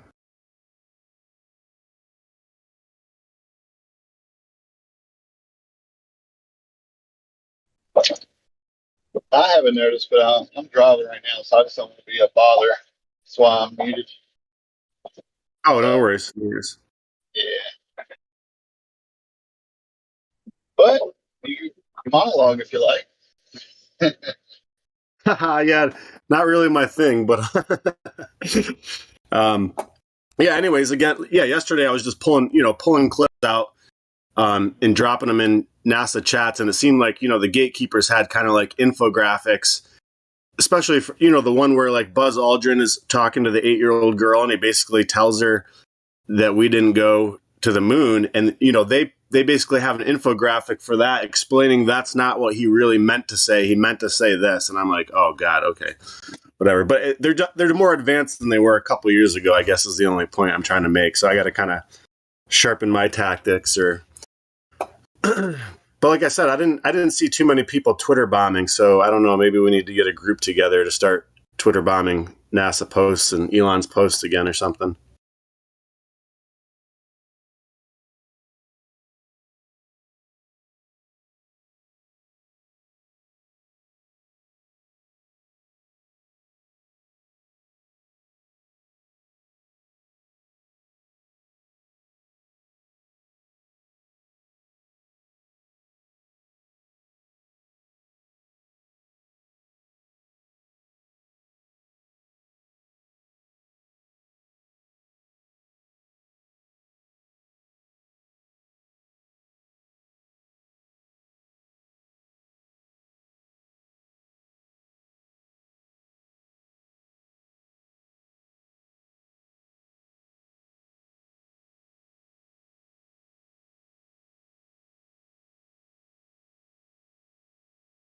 I just took note. We have someone waiting in the VC check-in interview room.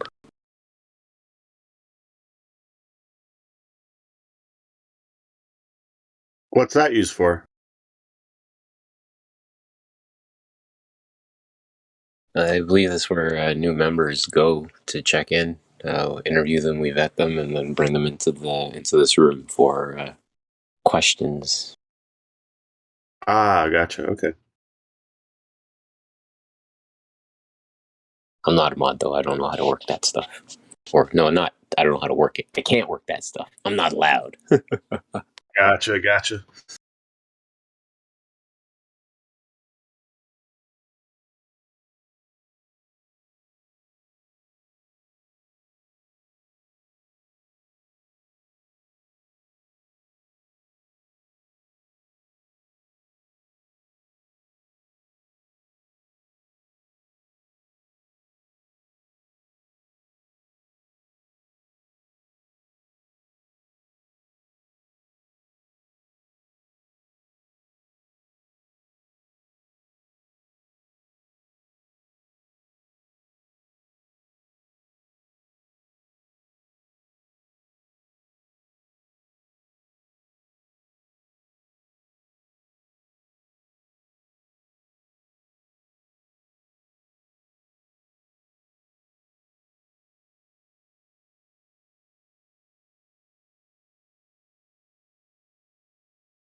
Are there usually mods on at this time? I know yesterday they were like playing music and playing recordings and stuff when there weren't a lot of conversation.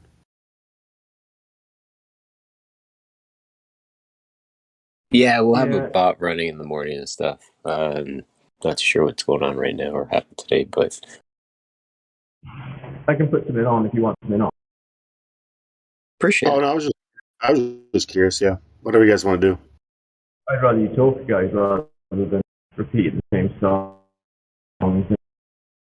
Yeah, I mean, we could jump in. We could debate something if you wanted to, or talk about something. Yeah, it's you, man. Busy working, so you guys just flow with them. And Well, I see someone in the VC. Is that someone that's our member, Zafita, or is that somebody that's waiting to talk to us?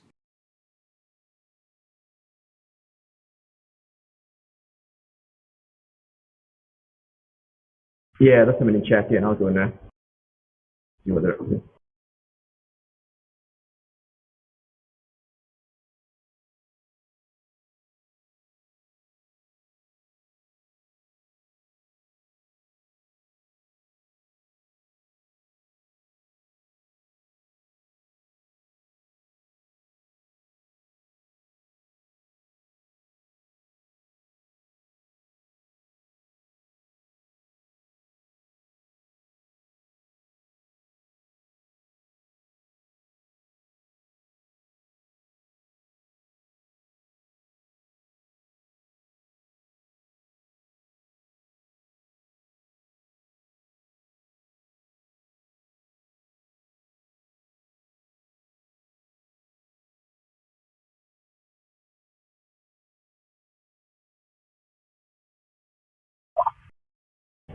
Could you speak in NA, Tom?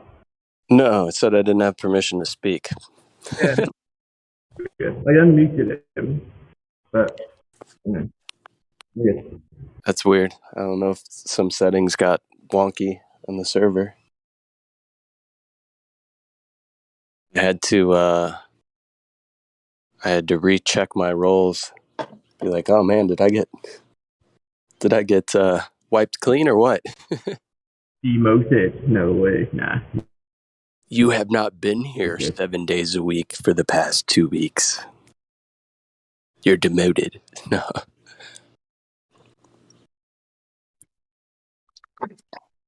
How's it going, Fletty? Good, man. Good. You skated much recently? My microphone is not working. I'm sad. Oh, now it works. Typical. Sorry. Yeah, no, I haven't been skating. The only skating I've been doing lately is ice skating. I picked back up playing ice hockey after not playing for 32 years. So that's the only. In goals as well for that or not? No, that I used to play a little goalie when I was younger, but I also play winger. And when convincing my wife to allow me to acquire all the equipment, goalie was not necessarily in the budget. My buddy's dad, he was a rep goalie growing up. And his dad would look at me and be like, I don't know why I agreed to let him play goalie all these years. It's expensive shit, man. Dude, it's like 4 times the cost of playing out on the, ice or whatever. Goalie's super expensive, especially when you're a kid. I mean, that's why ice hockey is that's why I had to quit. My parents said they couldn't afford it. And I understand why, because it's like pretty much every year you're having to like re-gear your kid. So you're spending like $1,000 just in gear every single year for your kid for the most part.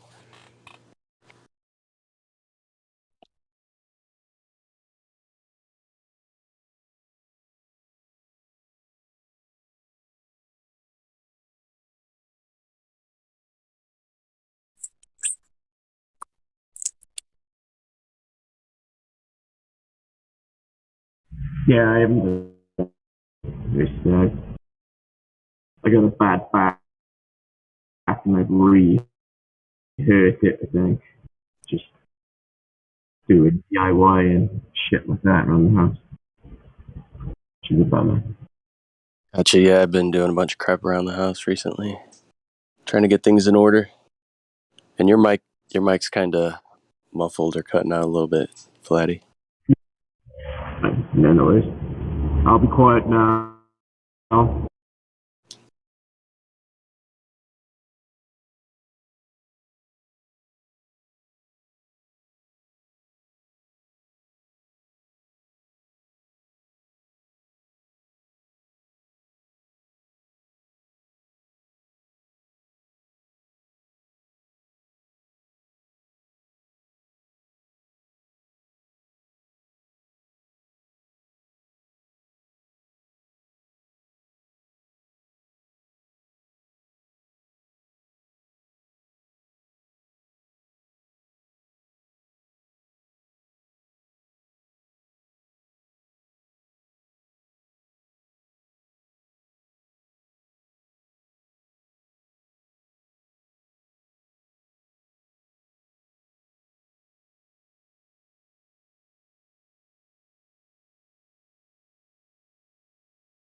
Is the chat on the YouTube live stream just playing something previously recorded? Because I was looking at it yesterday and it didn't seem like it matched any of the channels.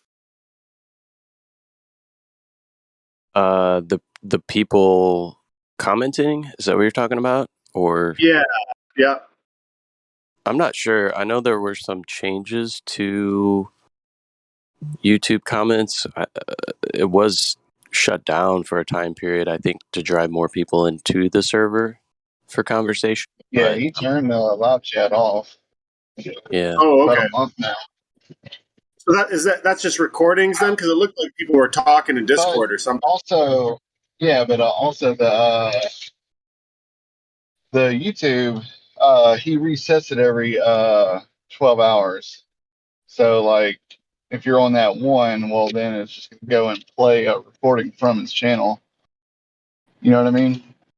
Yeah, gotcha. Constantly refresh. Yeah. All right.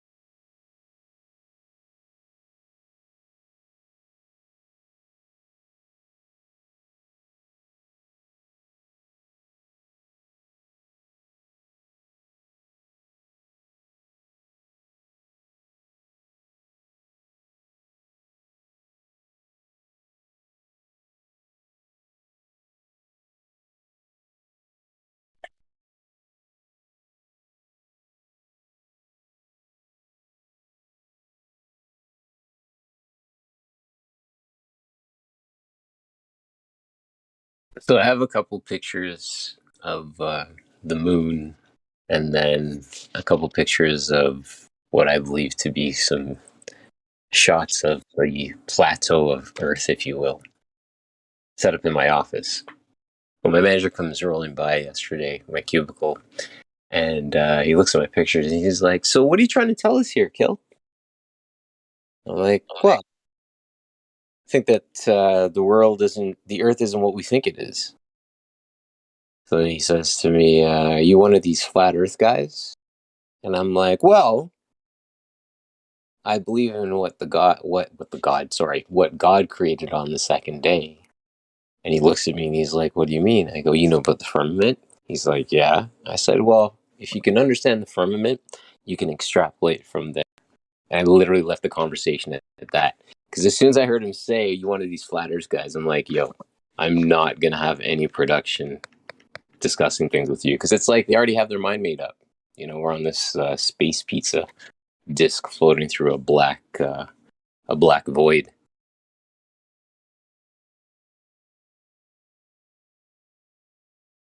Yeah, you can just say you're a biblical creationist.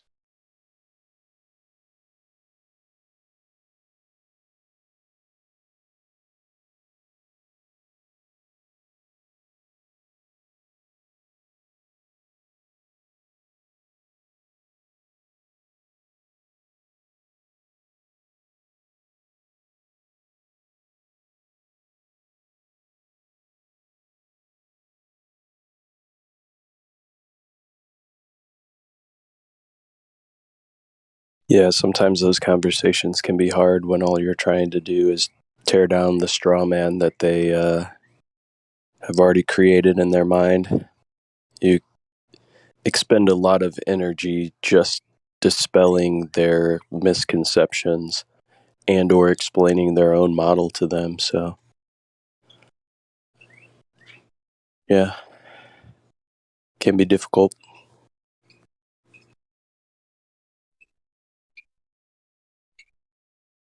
Yeah, I think even meeting them on the level of the details of why the Earth is not flat, or sorry, why the Earth is not round, can get you into serious hot water. I think it's just a matter of, as you say, stating your belief, right? Creationist, and leaving it at that. And I think leaving somebody to think for themselves if they want to and choose to is probably the best way to go.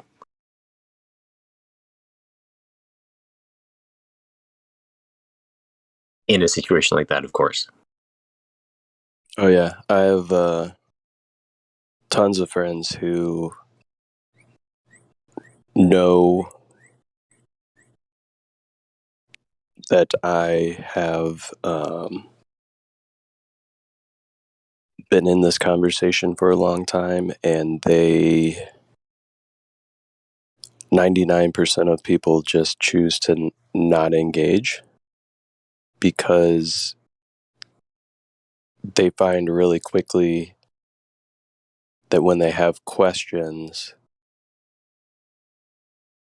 they don't understand their model, so they kind of shut down most of the time, which is perfectly fine with me, because I don't try to have arguments about this with friends of mine.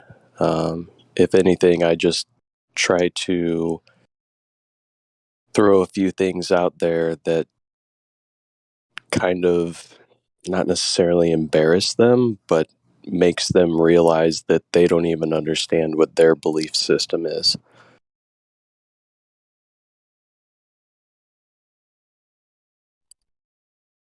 So they'll come back every now and again with a question here or there, but they always preface it with, I don't really want to get into this, but I had a question about X, Y, or Z.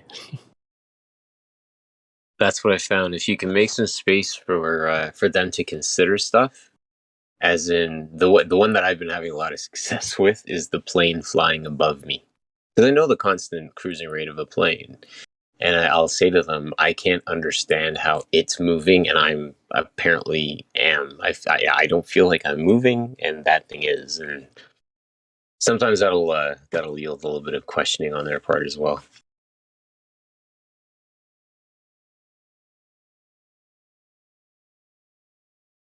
Yeah, you always have to kind of lead them to thinking as opposed to giving them answers.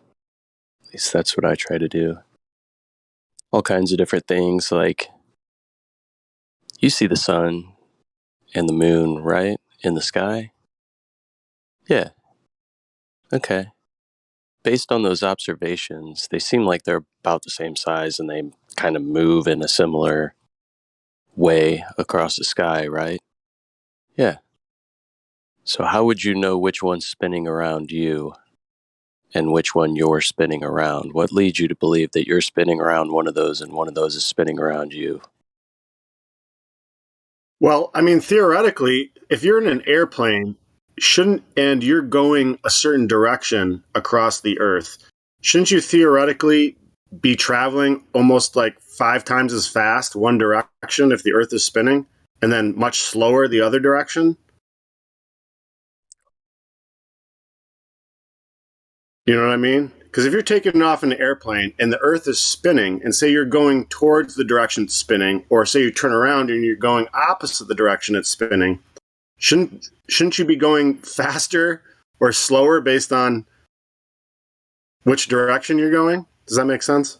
No, you are 100% correct in your thinking, and it's crazy because when we try to rationalize their model, I have a lot of trouble doing it. Like, I started thinking about how much torque a plane would need to take off of a plane off of the ground if the ground was actually in fact moving. Like, it's not easy. All runways would have to be laid the same direction so they took advantage of the Earth spinning, right? Kind of like a catapult motion, right? I don't know. There's a lot of variables that come into play if you start entertaining a round model. Well, that's when they have to start tap dancing and saying that the atmosphere moves with the Earth, so you're still, have that tangential velocity when you take off. And, they say that out of one side of their mouth, and then out of the other side, they talk about the Coriolis effect. So, yeah, it just brings in a lot of contradictions.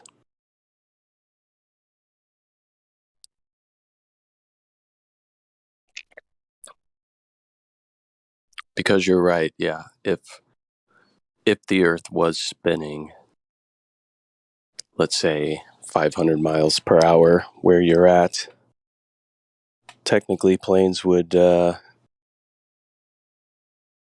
be flying, 1,000 miles per hour one way, and then 0 miles per hour the other way if they're flying at 100 miles or 500 miles an hour.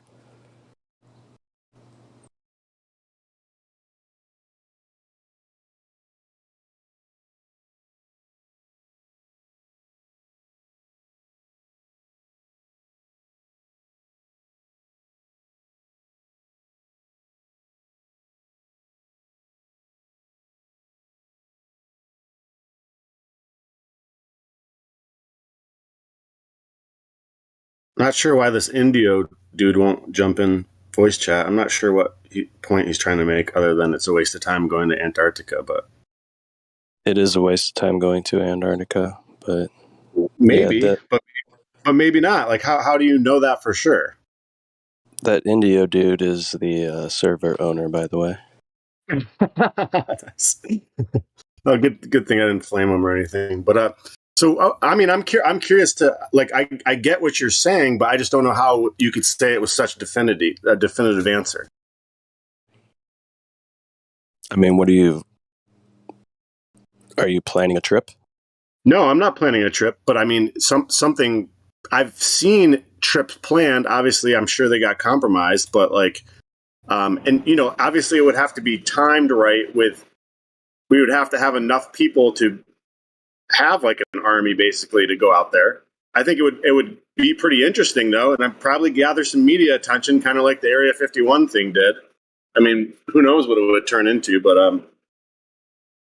I just see that. I feel like though the argument you guys are making is nothing to see here when there might be something to see. And I get that it's dangerous and might not, you know, be fruitful, but that's what expeditions or, you know, that's what that adventure is about, basically. So I just don't know if you can say that it's pointless to go there. Instead, it might be better to say, well, there might be a point in going there. It's just going to be really fucking dangerous, and the squeeze might not be worth the juice. But to me, it's still it's worth going there because none of us know what the fuck's out there. Yeah, it's a restricted area, right? So that's the first thing. Meaning you can only go to, what is it, the 66th south parallel? Even something a boat, like that, yeah. You can't go below that, even in a boat. So you would only really technically be able to hit the shoreline of Antarctica just south of South America there, right? Because that's the only part that sticks above the unregulated or the regulated area. So yeah, it would be, first of all, it would be very costly, right? You'd have to figure out a ship that would be able to go down there. If we're talking about a bunch of ice in the water, you'd have to have a pretty formidable ship. What about hot air balloons? Ship two hot air balloons. Sure, yeah, hot air balloons. Do it up. It's just logistically, it's a lot to try to account for, right? So even if you took a boat and you got to the shore of Antarctica, and let's say it's 10 below freezing, what are you going to do when you get there? How far are you going to be able to traverse? What vehicles are you bringing with you to be able to, penetrate inland? How far can you go? It seems like it's pretty hostile environment, but we could, that could be just what we're told. It could be a little bit easier. What would you do as far as fuel? If you're planning on taking something like sled dogs, what are you gonna do food wise? How far are you going to be able to go? Do you need to set up like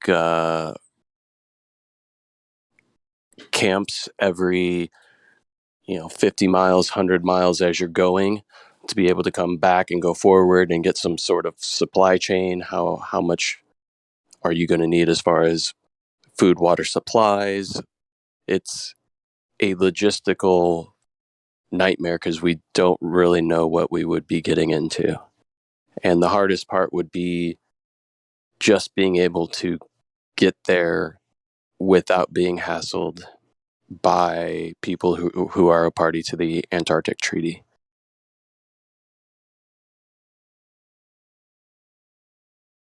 I mean, certainly it could be done, but in this server, we're not really particularly supportive of just trying to rabble-rouse everybody into some sort of Antarctica trip, because all it takes is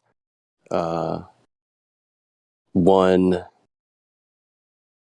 let's say, agent or something along those lines who's part of the group to take some sort of whatever, guns or something like that, and start causing a ruckus to get the whole thing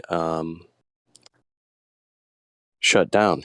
Should you meet any type of conflict, somebody intercepting you before you get to the shoreline, and then somebody causing some sort of commotion, and then you've got this whole incident that could take place that just tries to paint people who believe or understand that the earth is a flat, motionless plane, paint them as some sort of terroristic group. So I feel there's probably not any good that would come out of it. Yeah, maybe so. just looking at this flat Earth map, I guess I'm kind of curious that. So, say you were in the southern tip of. I just closed that. Is that South America? Say you're at the southern tip of South America, right? It doesn't look a whole. Like, that probably seems like the shortest distance to the wall, correct? I don't really call Antarctica a wall, but... Well, doesn't the map kind of... I mean, what would you call it then? A shoreline? So it's a tall shoreline? I don't know. I've never been there. Okay, so if you look at the map, it looks like South America may be the closest to that shoreline. Yeah, to that little peninsula that comes up. Sure. Yeah. So I guess it's kind of strange, though, that you have, the heat that you have there, and then all of a sudden it's going to turn to ice. That's what people are postulating. Yeah, looking at the map, it seems like a really short distance to go from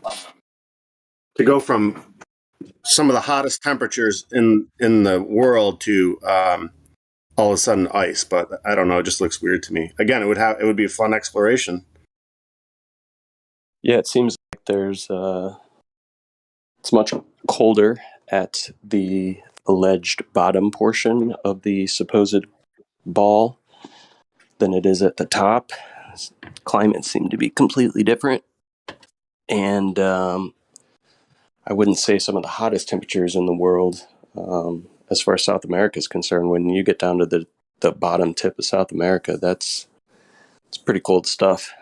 So. Oh, okay. All right. So let me see. What's I'm not familiar. Argentina and Chile. Okay, gotcha. Yeah, the southern portion of Argentina and Chile. That's pretty cold stuff. Gotcha. Okay, that makes more sense then.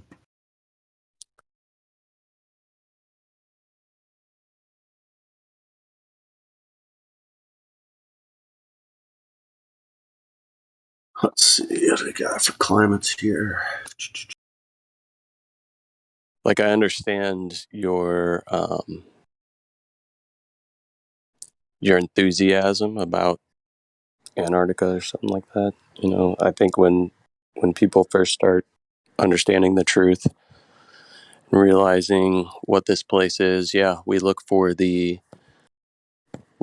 ends of the edges of the containment that we've been kept in, and we want to push past it, figure out what's there. I think that's human nature. I've probably known about flat Earth for well over a decade. Oh, okay. So I still would like. I mean, that doesn't stop me from still wanting to. What's the alternative? Staying here and working, dying in a shitty job? Like, you know what I'm saying? Like, what would be more fun? Exploring and living what life is about, or waking up and going to your 9 to 5 every day, and being a slave. Get something together. See if you can figure out the logistics and the money and all that, and see if you can get some people to go. I don't know. I think, honestly, at this point, I think, yeah, there's a lot to Antarctica, but I think there might be quicker, easier things to discover, possibly in the north, to give you an idea of what this place is. It might be a lot closer and more obtainable, And maybe we've been distracted into thinking that we should be looking south. But yeah, I think there's definitely something in both directions that probably could use some average people getting their eyes on it and taking a look and seeing what's there and reporting about it and coming to some conclusions. Yeah, I agree. I think I mentioned this yesterday. I don't remember who was on, but back when I used to be involved in this, there was some kind of like huge. I want to say it was like a GoFundMe or something. I think the budget was, I want to say, over $1 million to rent this Russian icebreaker ship and do it. And I think I don't know. I got busy with something and just never ended up following whatever happened with that project. But that doesn't sound familiar to you guys. You don't remember that at all? I don't know if I recall, but I got to jump off. So y'all have a good day. All right. Take care.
So let me ask you guys, what is the point of this Discord server? Like, what are we trying to accomplish here? Because so far, it just seems like people are kind of just like poo-pooing ideas, and I haven't seen really any kind of direction.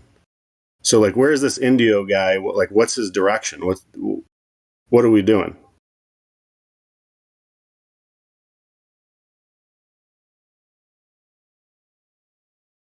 I mean, the dude seems pretty negative in voice chat, or sorry, in the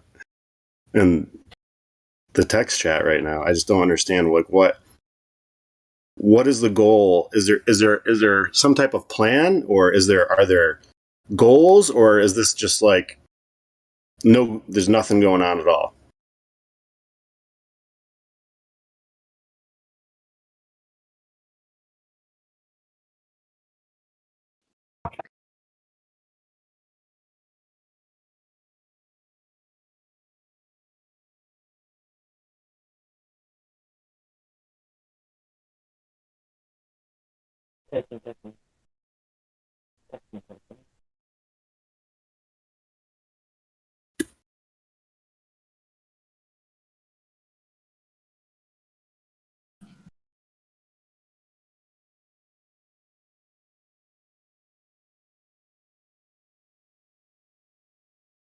about stupid people, let's introduce our guest for this evening, Flatter Day Saints. Flatter Day Saints, would you like to take a couple of minutes to introduce yourself to the audience? Over to you. Craig, first of all, I'd like to say that I'm absolutely honored to be here. It's quite a privilege, you know. Ladies and gentlemen, let me explain to you the definition of illegitimate. Being against or not in accordance with established rules and standards, incorrectly decided against or breaking the law, born out of wedlock, the bastard, persons born to unmarried parents. That's me. When it comes to this rap, nothing appears between us. Chewing gum when I rap, pure lyrical genius. You come when I ask, thanks to my miracle penis. Always up to the task of severe and venous. You hear what I'm saying? You adhere to my language? Allow me to entertain where your brain is. No need hitting the main vein, don't need no drainage. Bitch, I'm so insane, I need a lyrical chamber. Insane asylums wildin' out with lyrical gangster, serial killer, going for that spherical strangle. I adhere for no man, I got some serious anger. Making jokes till the day they place them blankets over my face so I can face my maker. I can almost taste death, do a taste test later. Mandela effect, man, that ain't Darth Vader. Skeleton collections, collecting our data. I'm illegitimate, ain't nobody iller than me. I'm indiscriminate, still living in these streets. I'm not a feminist, that's FEMA and NIST. It's subliminal, showing what the eyes can't see. And if you ate the stem cell, then you estimate. And if you estimate well, then your guess is great. And I'm guessing that you suggest I take the time to make the song the best today. I'm illegitimate, ain't nobody iller than me. Lit up a cigarette and went on a killing spree. These freaking idiots, yo, I'ma start spilling the beans. It's ridiculous how much shit you're willing to eat. And willingly think that NASA is legit. 60 million a day, how much is actually spent? How much of what they say is actually scripted, probably 99.9% kid. My mind is hell-bent on exposing the tricks. More bubbles in space, yo, floating again. When they open up the hatch, yo, it blows in the wind. Congrats on every time you foiled a kid. Mightier than the sword I destroyed with a pen. It's one big game and we're all just toys to them. In sync on the block and Backstreet Boys to men. Paris Agreement, going green, soiling again. I'm illegitimate, ain't nobody iller than me. I'm indiscriminate, still living in these streets. I'm not a feminist, that's FEMA and NIST. It's subliminal, showing what the eyes can't see. And if you ate the stem cell, then you estimate. And if you estimate well, then your guess is great. And I'm guessing that you suggest I take the time to make this song the best to date. I'm illegitimate, ain't nobody iller than me. You're such an idiot, but still, yo, I'm killing the beat. Please stand up and no one better be still in this seat. Except Steven, leave him alone, he's chilling the seat. How far am I willing to go? Are you willing to see? Chilling at the Goodwill, yo, when will I leave? When I'm good and ready, bitch, so kiss my feet. I'm illiterate, I don't mean that literally. I'm just a figment, shit you wasn't meant to see. Look at my pigment, this is what I'm meant to be. Branch Davidian, I'm in it, and we in too deep. I'm a degenerate, even more than L and the G. Hotter than ice, and fire ain't chiller than me. Got a lot of advice, well, I'm still on my feet. You got a lot of advice, well, you're still on your feet. So many come and go, but I'm still in the sea. I'm illegitimate, ain't nobody iller than me. I'm indiscriminate, still living in these streets. I'm not a feminist, that's FEMA and NIST. It's subliminal, showing what the eyes can't see. And if you ate the stem cell, then you estimate. And if you estimate well, then your guess is great. And I'm guessing that you suggest I take the time to make this song the best to date. Yo, so when they're still being discriminate and calling you illegitimate, just don't forget this shit.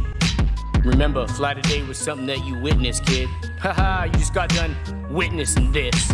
Flatter Day Saints, aka Flat Nasty. Haha. Peace. Use your normal stupid voice, not an extra stupid one. I thought maybe you could relate to me better if I spoke your native language. Yeah. Cool. On you go, just without the fake accent. Let me change the settings here. Okay, settings changed. Okay, back to the normal voice. Anyways, this is me. This is my voice. If you guys haven't noticed, this thing's deluxe.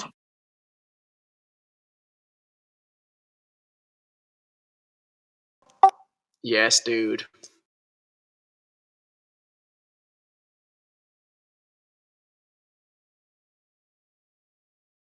Does it sound better?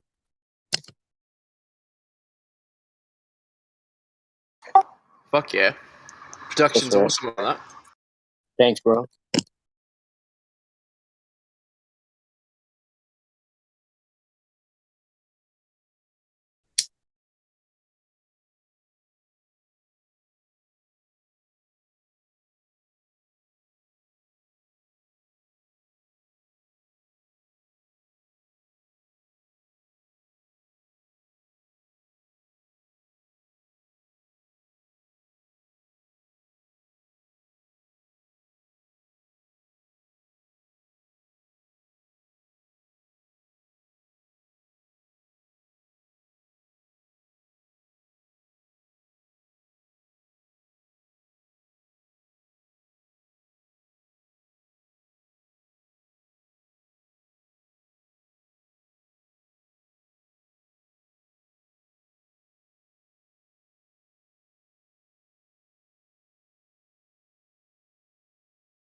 I just want to say this server, these guys, I've never seen so much name calling. This is weird. People are calling each other names without even discussing things properly. This is bizarre. And these are supposedly the leaders of this server. I'm flabbergasted. Right, feelings. Take it to the complaints department. Hold on, hey, bro. I feel you. Hold on, I got something for you. Hold on, I'm gonna post it in the live stream.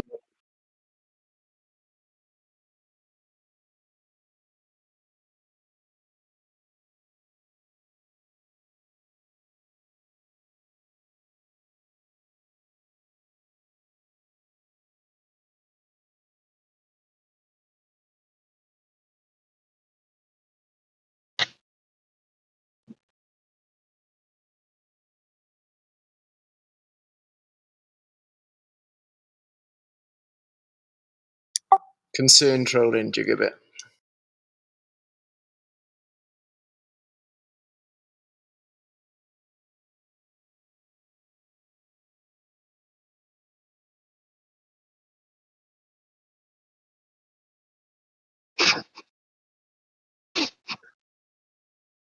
Oh, dude.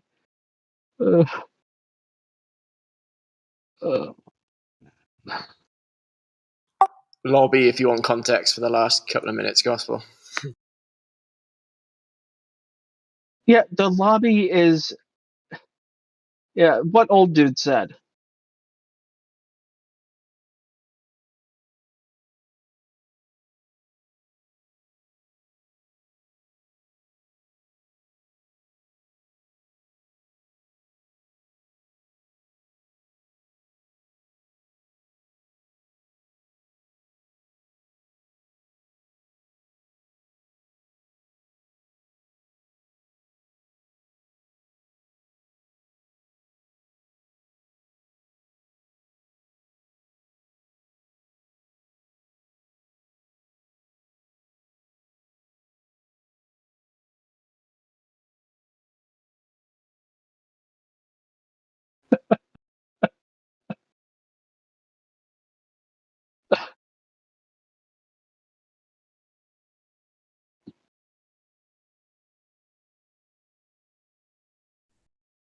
I posted it in the live stream for you, bro. Just fill that out. You know what I mean? Just turn it in. We'll take care of it.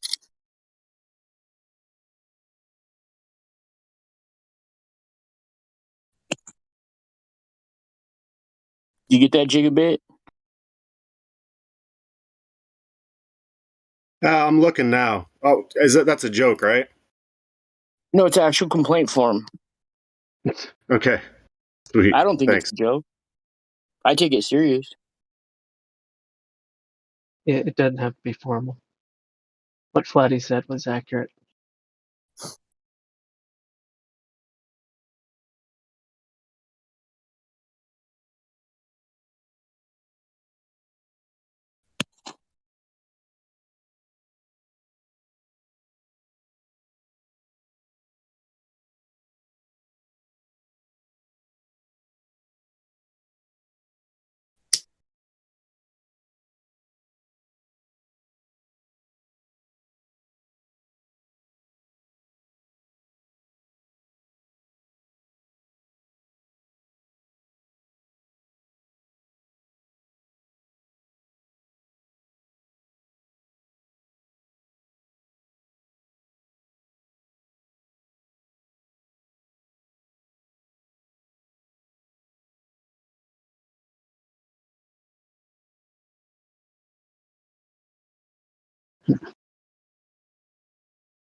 Hey, Flatty, did you see that form that I posted?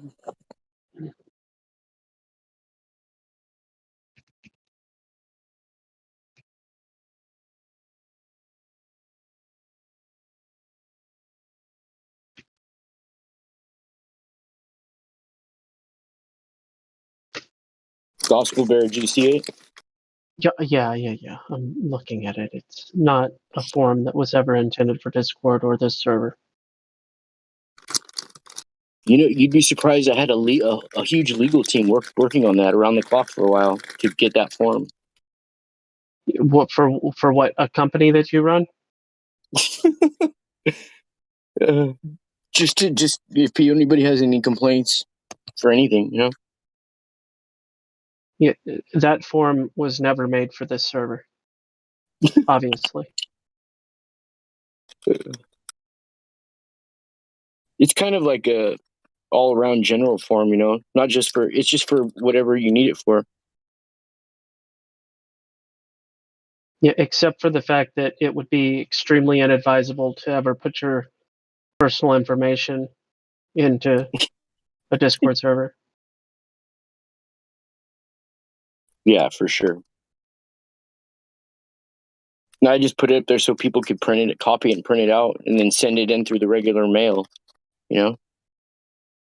To who? Latter-day Saints? To you? You know, whoever they wanted to send it to complain about somebody. Alrighty then.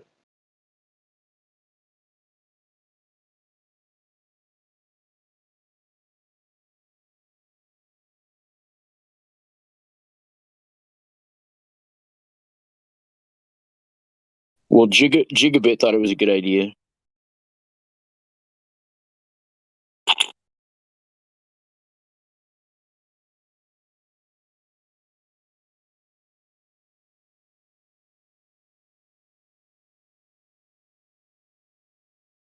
Actually, that's not what I thought, but thanks for answering for me.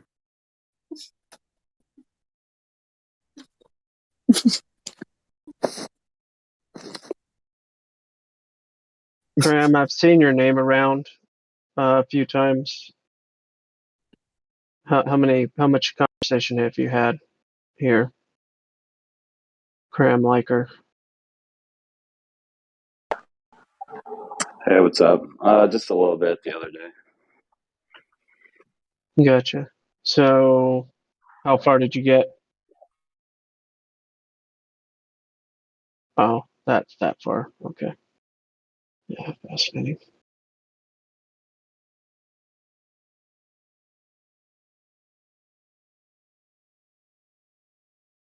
It's that time of the year when the sun shines right in the corner of my eye. Oh boy.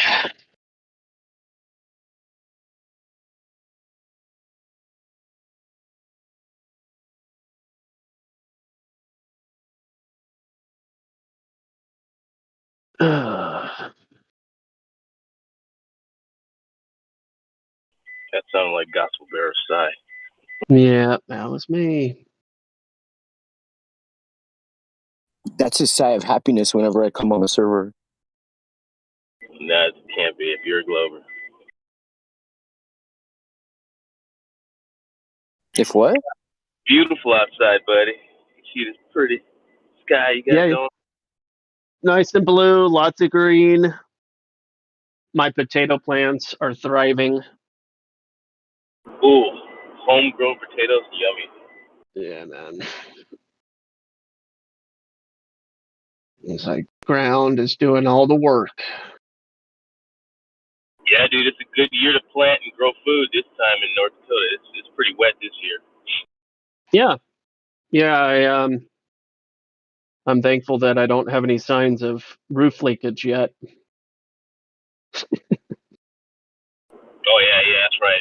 The wet isn't good for you. So the basement's been fine though, right? The basement had just started to dry out, and it'll probably start leaking again for the next week or two because it was a decent amount of rain, maybe only a week.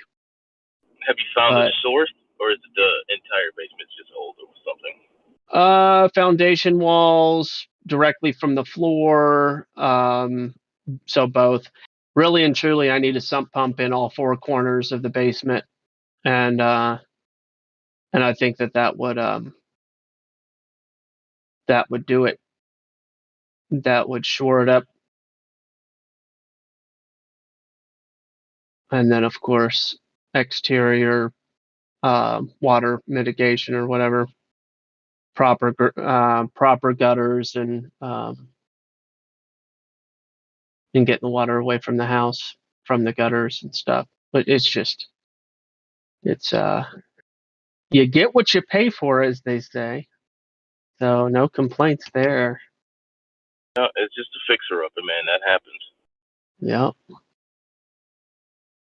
At least you ever seen that movie with Tom Hanks? Yeah, I got water coming in through a window in the basement when it rains heavy. Yeah, that's great. You ever seen that movie with Tom Hanks and what was it? Shelley Long? Talking about Funny Farm. No, that's Chevy Chase, and I forget that woman's name. Oh, But it's called The Money Pit. Luckily, you don't have that. that was a great movie, dude. Yeah. I know what you're talking about. Yeah, fortunately for you, it's not that bad. No.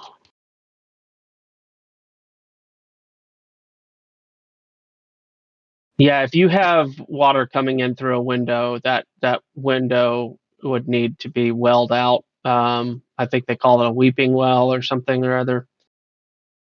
Yeah, because it's supposed to be a drain in that window, and if there's not, then you're screwed. Because like that well around the window is supposed to be a drain right there. Yeah, it's coming or it's coming over the guard. Well, it didn't matter. The water's getting in there, and then something's not draining, basically. Yeah, it's getting through the in between the foundation and well, there's a little crack. It just flows right into there. Yeah.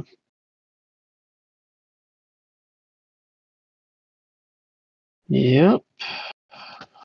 No, but the other day I was asking about Robert Bassano, and then shortly after I asked about him, I recognized Quantum Eraser's voice and saw that he was on here, or John. Yeah, I was just wondering what happened with Robert.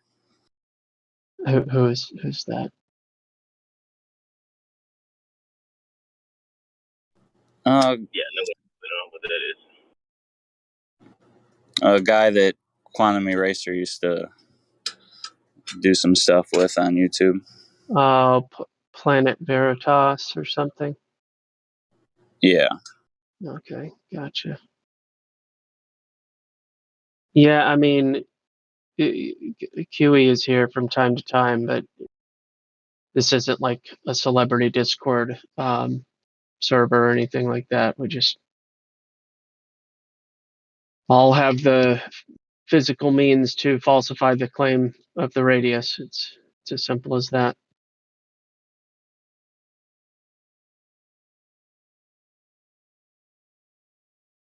Oh yeah. Can't get past the curve if there ain't one.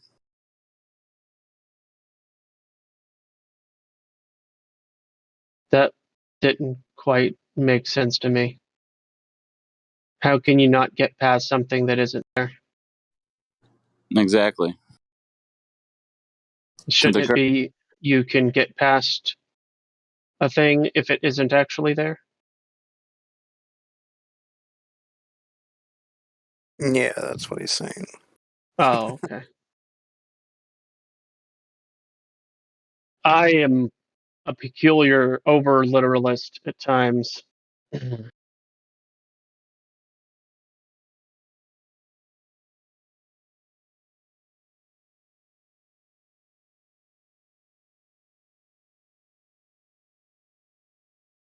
Yeah, that's what I meant. Yeah, I got you.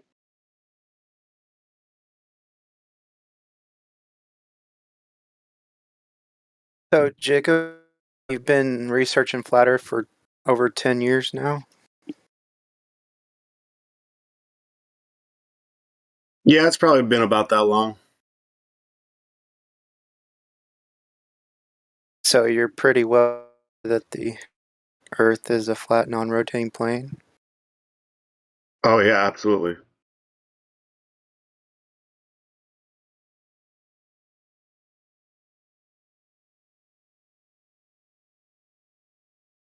So I heard the discussion earlier. I was just wondering, like, you just want to see more action within the flat Earth community or something?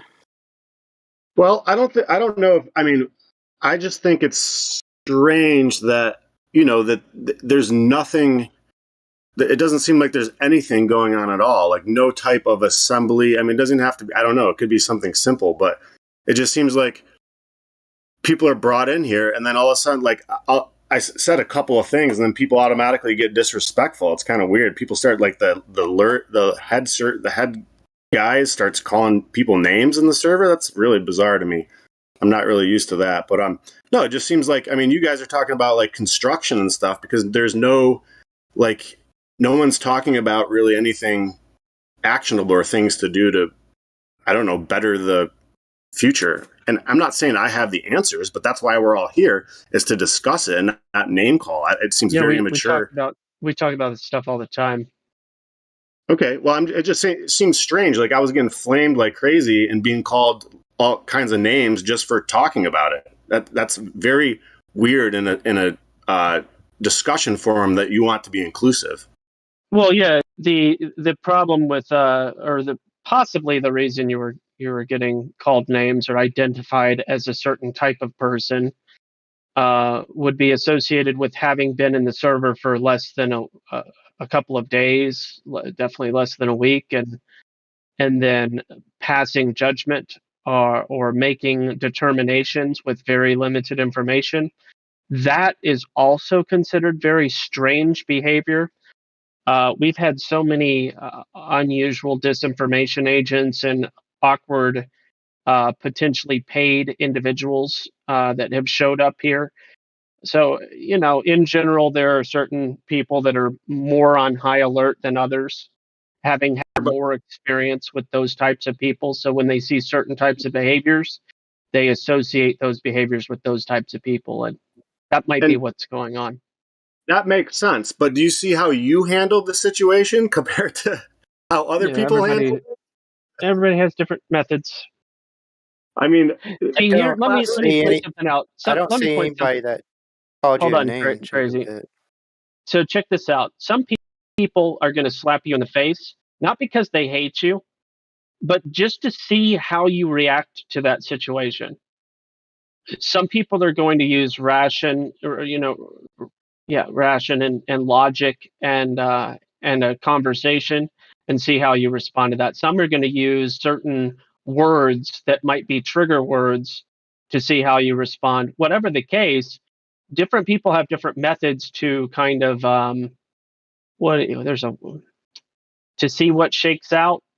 There's probably a better way of saying that, but to I understand you. I mean, I guess the only thing that concerns me, and again, goes a lot exactly what you were saying. There is, such a problem with controlled opposition that, to me, it seems like funneling people into a Discord server and then kind of like holding them there and not really moving forward in any type of way, or like.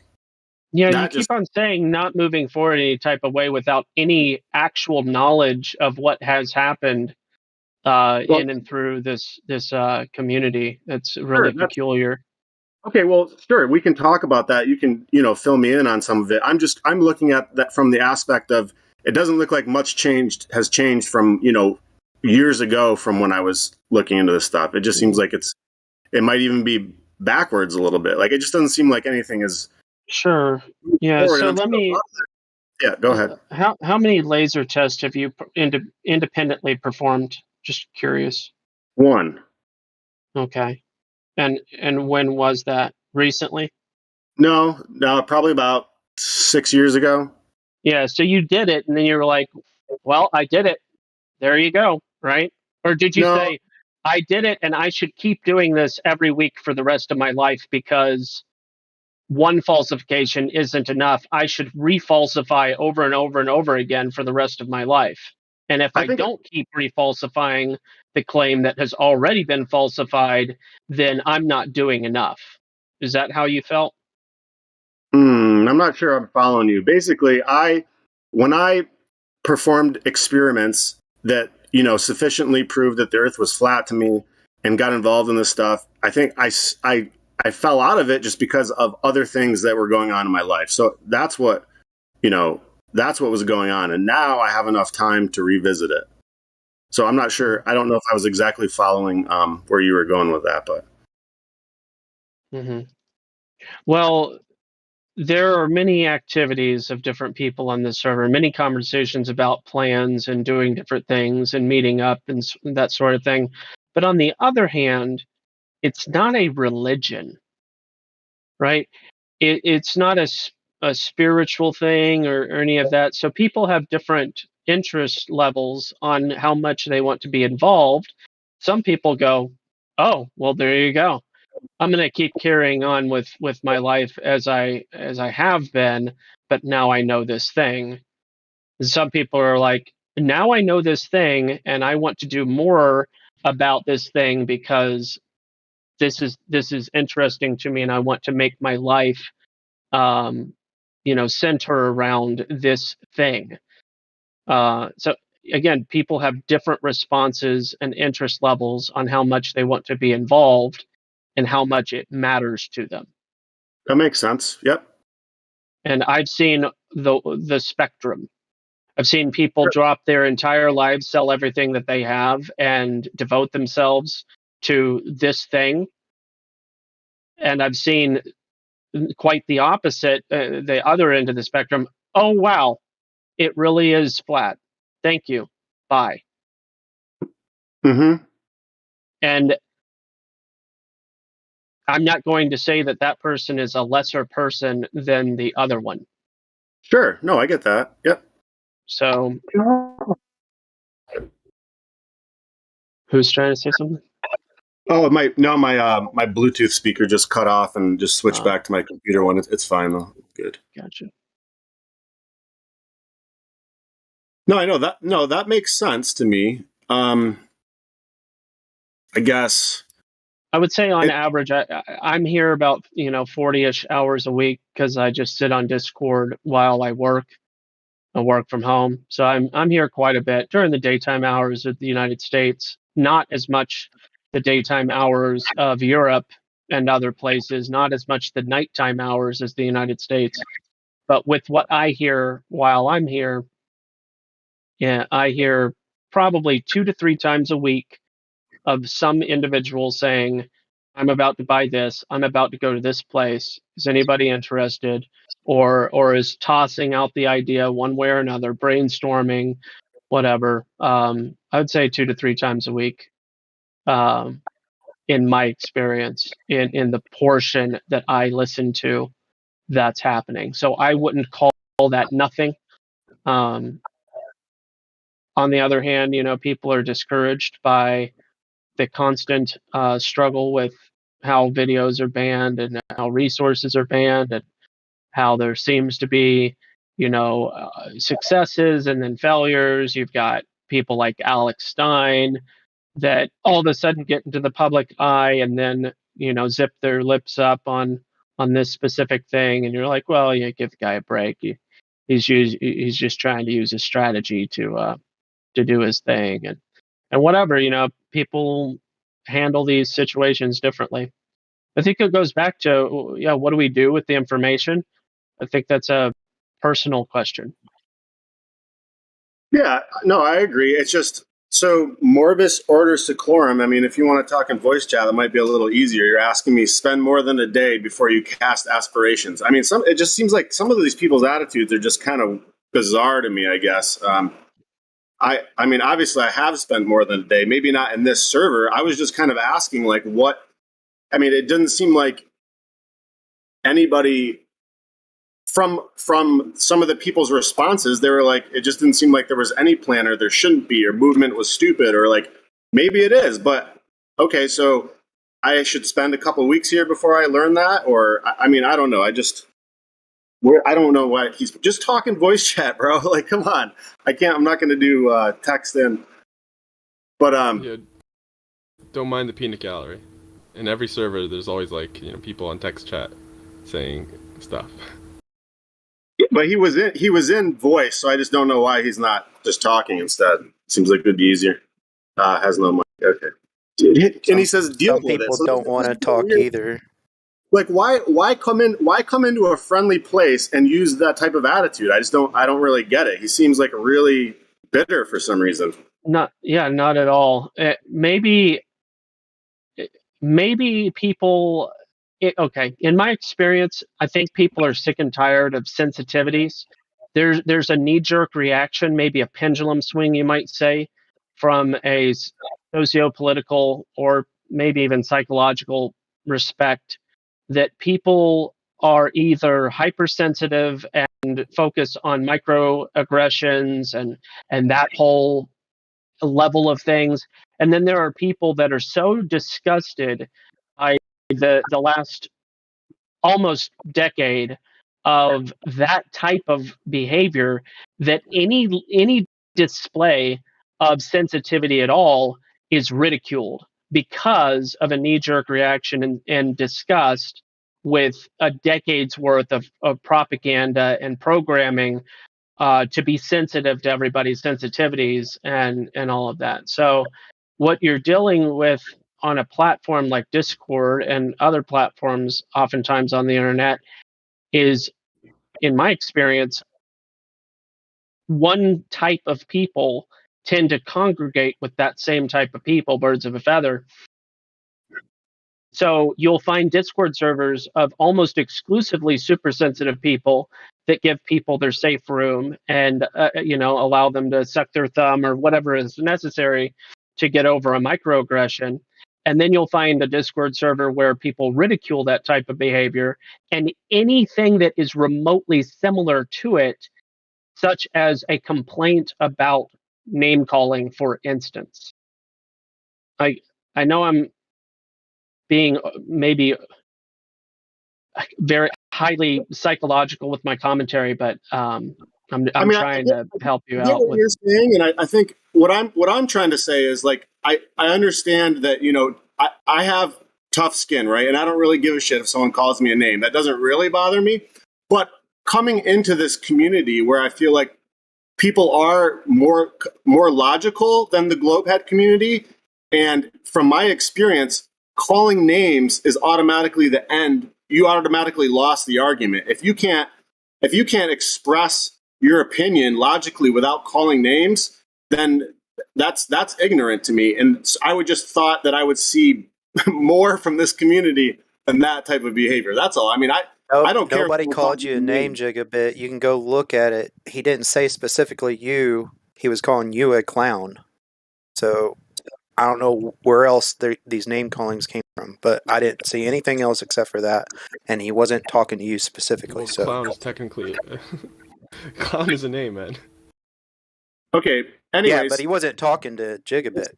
it's still well, okay. Maybe I mistook that he was, but it's still like ad hominem attacks seem kind of weird in this community when we all know that there are better ways to address situations. Actually, all insults are not ad hominem attacks.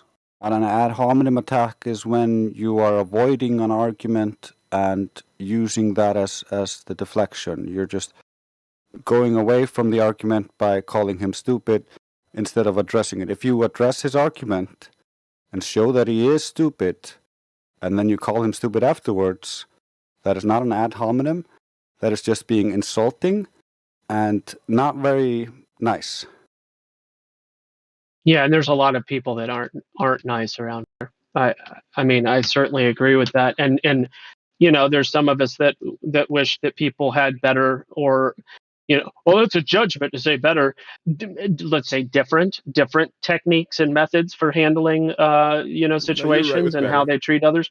But the fact of the matter is, there are people that are unwavering in their methodology, and so be it. It is what it is. Some people need a firm hand, and some people need the patient dialogue that a handful of us The carrot and tend to stick. be that type of people. But whatever.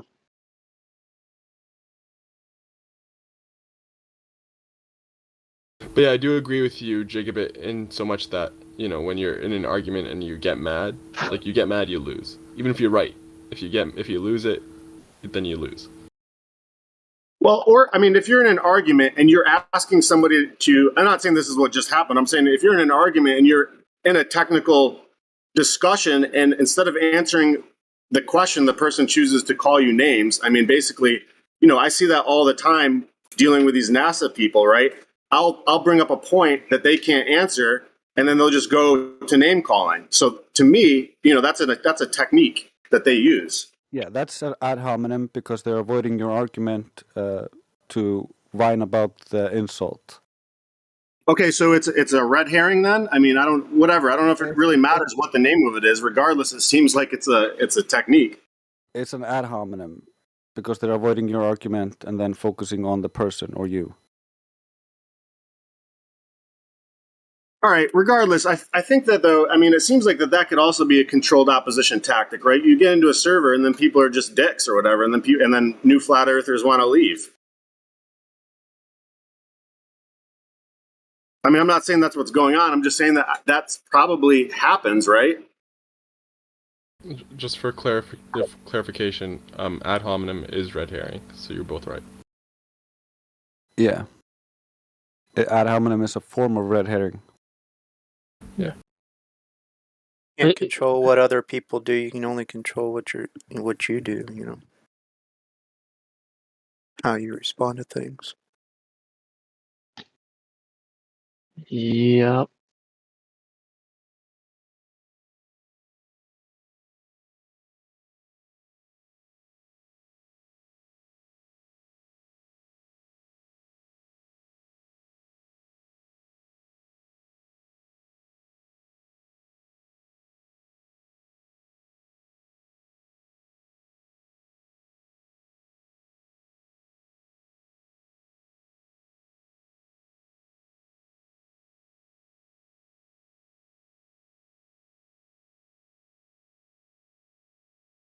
No, the reason why I was asking you earlier, Jigbit, if you've been researching it for 10 years, you're pretty well aware that the Earth is a flat, non-rotating plane, correct?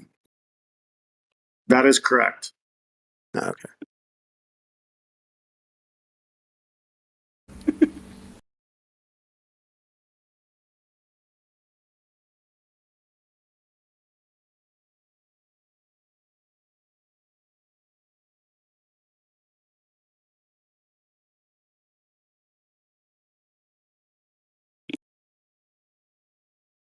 Have you been? Have you ever went out and tried to tell people about it, like activism or anything?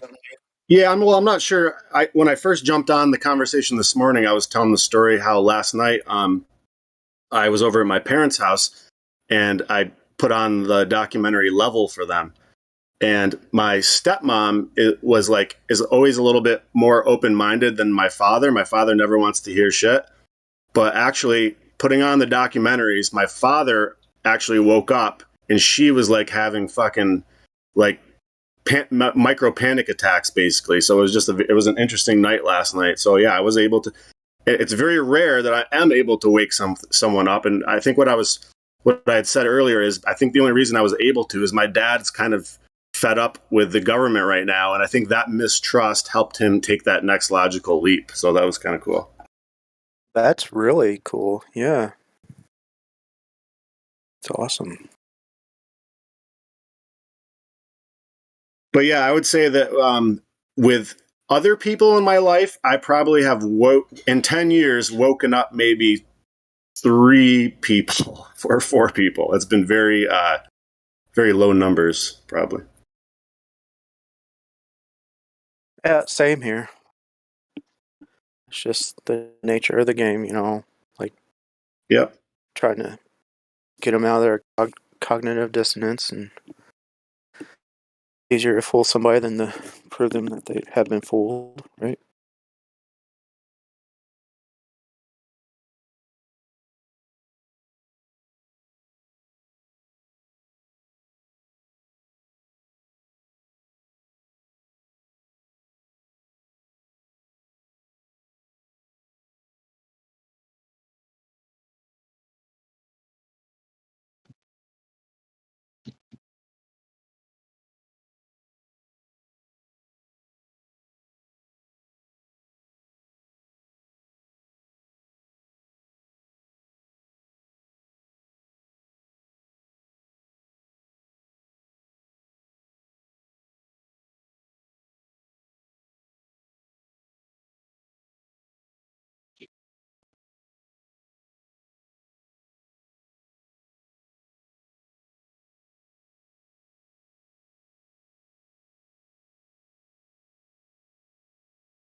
The fundamental issue with using people's emotion as the measuring stick for the winning or losing of arguments is that it plays into the sophistry. So if one person just speaks in nice tones and is super incoherent and illogical and just nonsensical, but as long as he makes it sound semi-possible, then the other person can get annoyed at how he's being treated and manipulated in the conversation, even though there's no actual valid arguments being presented for the other side.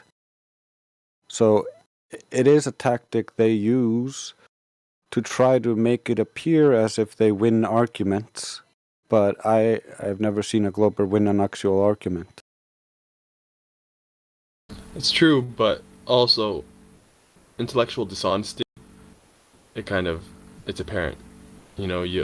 Especially when you have someone that's actually intelligent that you're arguing against, they'll be able to point out the non sequiturs and ask the pointed questions to highlight that what you're saying is bullshit. You're just trying to blind them with bullshit.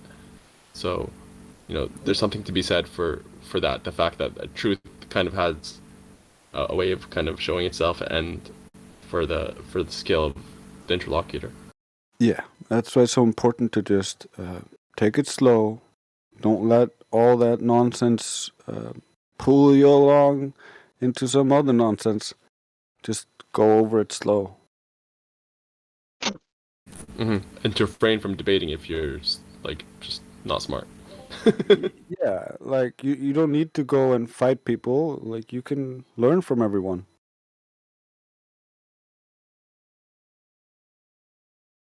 That's how you get smart.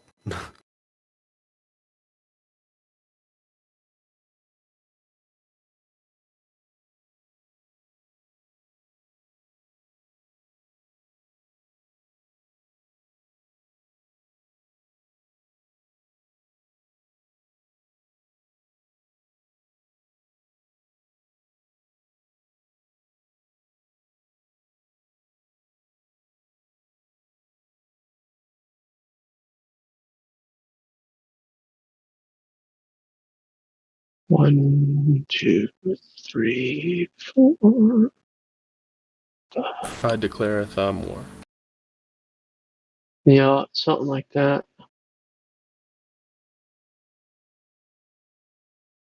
Just doing math. $40 billion. I don't know.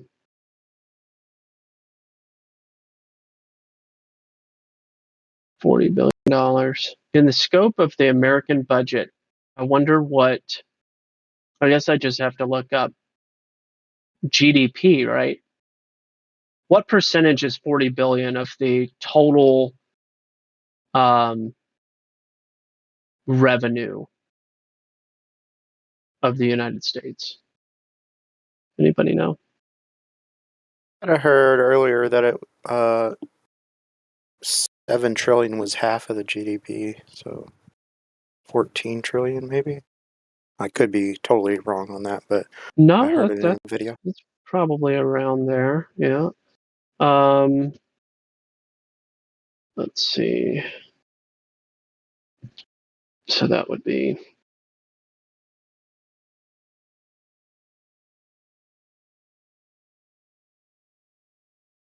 like 0.3%, just under 0.3%.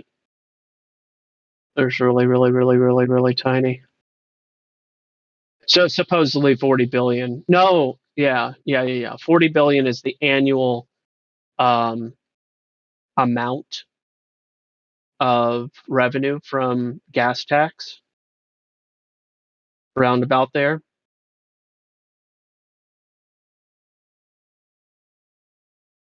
Kind of interesting. I just think back to this feller that ran for president named Ross Perot, who at the time said he wanted to raise the gas tax by 10 cents and he would be able to balance the budget. I'm not sure how that was ever true from a mathematical standpoint. It doesn't seem rational unless things have just changed that much.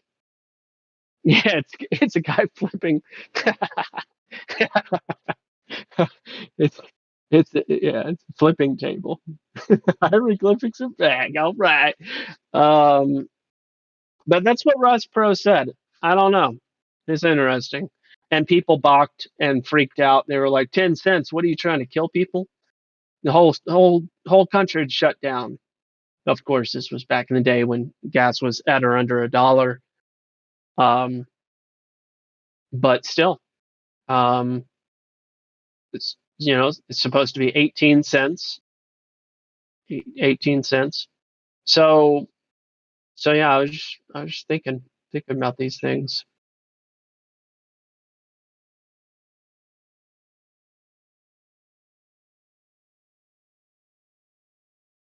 Which is like so from what I understand, in order to add $1 trillion to the government revenue, they would merely have to add a $4.50 gas tax. $4.50 would increase the government revenue or tax revenue by $1 trillion. So it's kind of interesting. Gas prices are up about $4. Government had given out a couple $1 trillion allegedly or whatever. I don't know. I'm not saying it's connected. It's just interesting. A little bit, tiny wee bit. How much do you pay for a gallon in America? It's in the mid $4s where I'm at. Upper $4 range per gallon. How much liters is this again? Yeah. Gallon to I think what? And it's not helpful. I didn't say milliliters. 3.78 liters is 1 gallon. So it's tricky to. I guess you take your number and divide by 3.78. I mean, if you compare it with our gas prices, yours is still pretty cheap. Or multiply. Because ours is up to €2, over €2 per liter. Yeah. That's really bad. Yeah. So for Americans, it's still cheap, very cheaper than for us. Well, yeah. Check this out. In Peru, not Peru. What country am I? Venezuela. That's the country I'm trying to think of. Venezuela.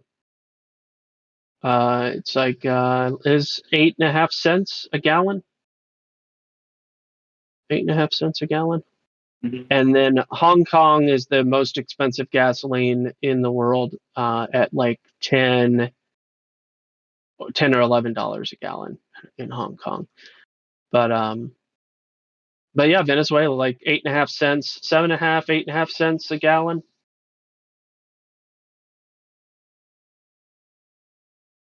Crazy,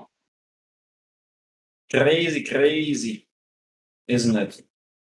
Yeah. What would people do if gas was almost free like that? What would people do? Do you think they'd drive a lot more? I'm not sure, man. Actually, I think prices for other things would be cheaper.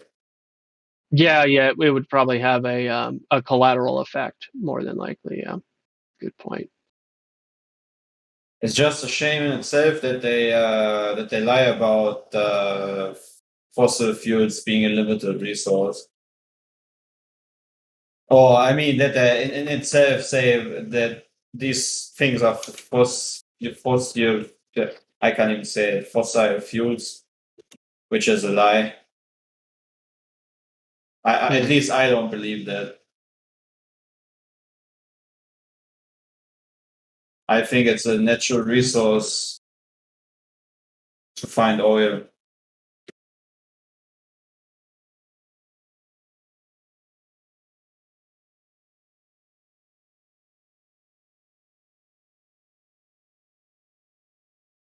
Yeah.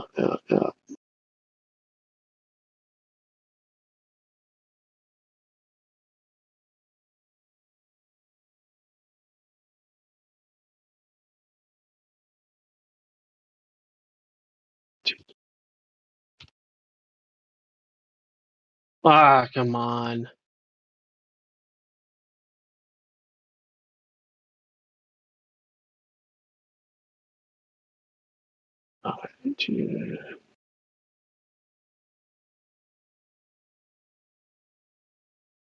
Just linked a video in Flat Earth Beginners TC.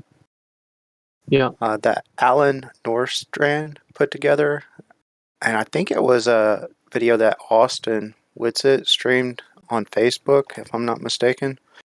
But he put it together, and it's probably the best Flat Earth Beginner crash course that I've seen. So I watch it from time to time. It's really good. What's the content producer's name?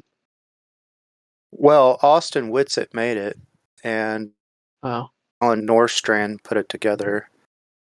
Gotcha. Okay. Can you send? What's that? Please send it to the chat. Yeah, I could put it in the voice chat. Here, There's also this method. You said FE beginners text. Yeah. Mm-hmm. All right. Yeah, there's that too. You can always do that method. Yeah, this video is pretty good.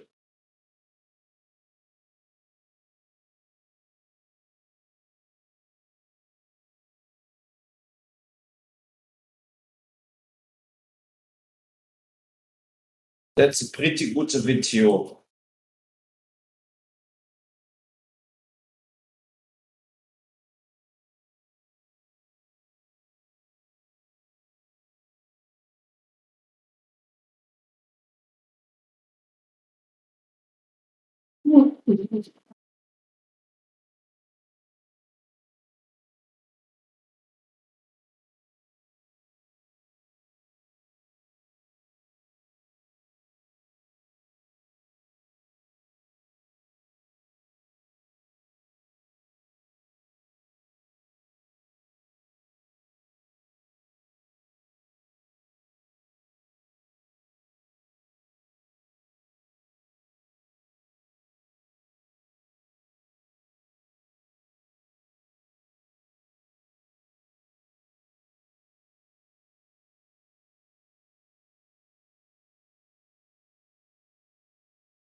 Jefferson.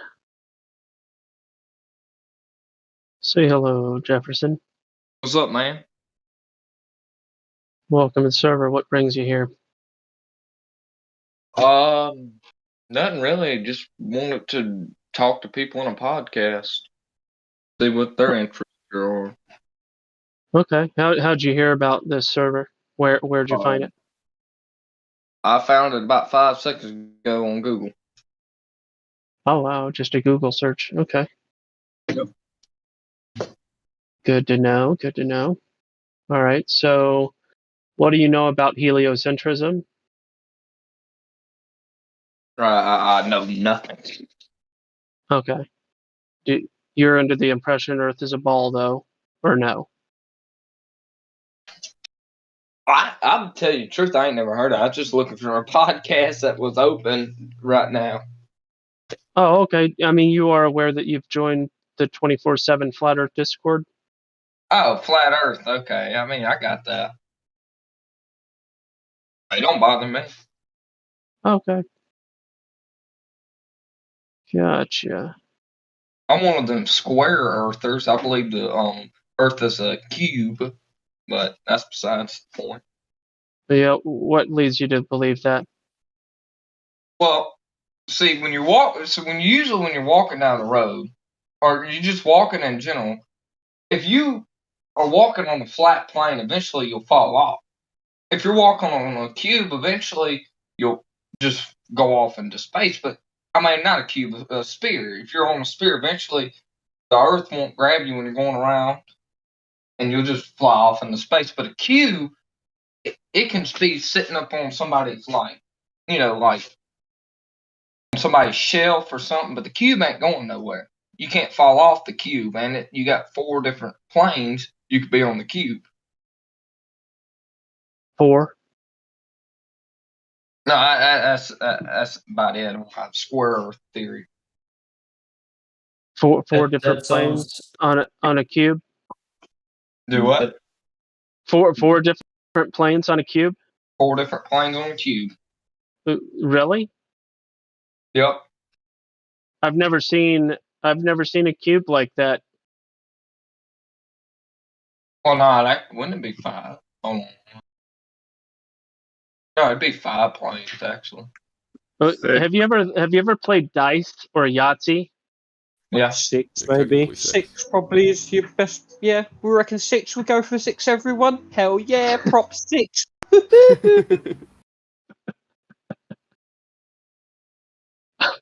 Jefferson, really creative flex. You know how people say weird flex, but okay.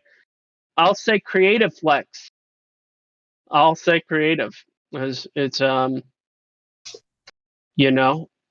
you got an interesting thing going there. I missed it. What did you say, Jefferson?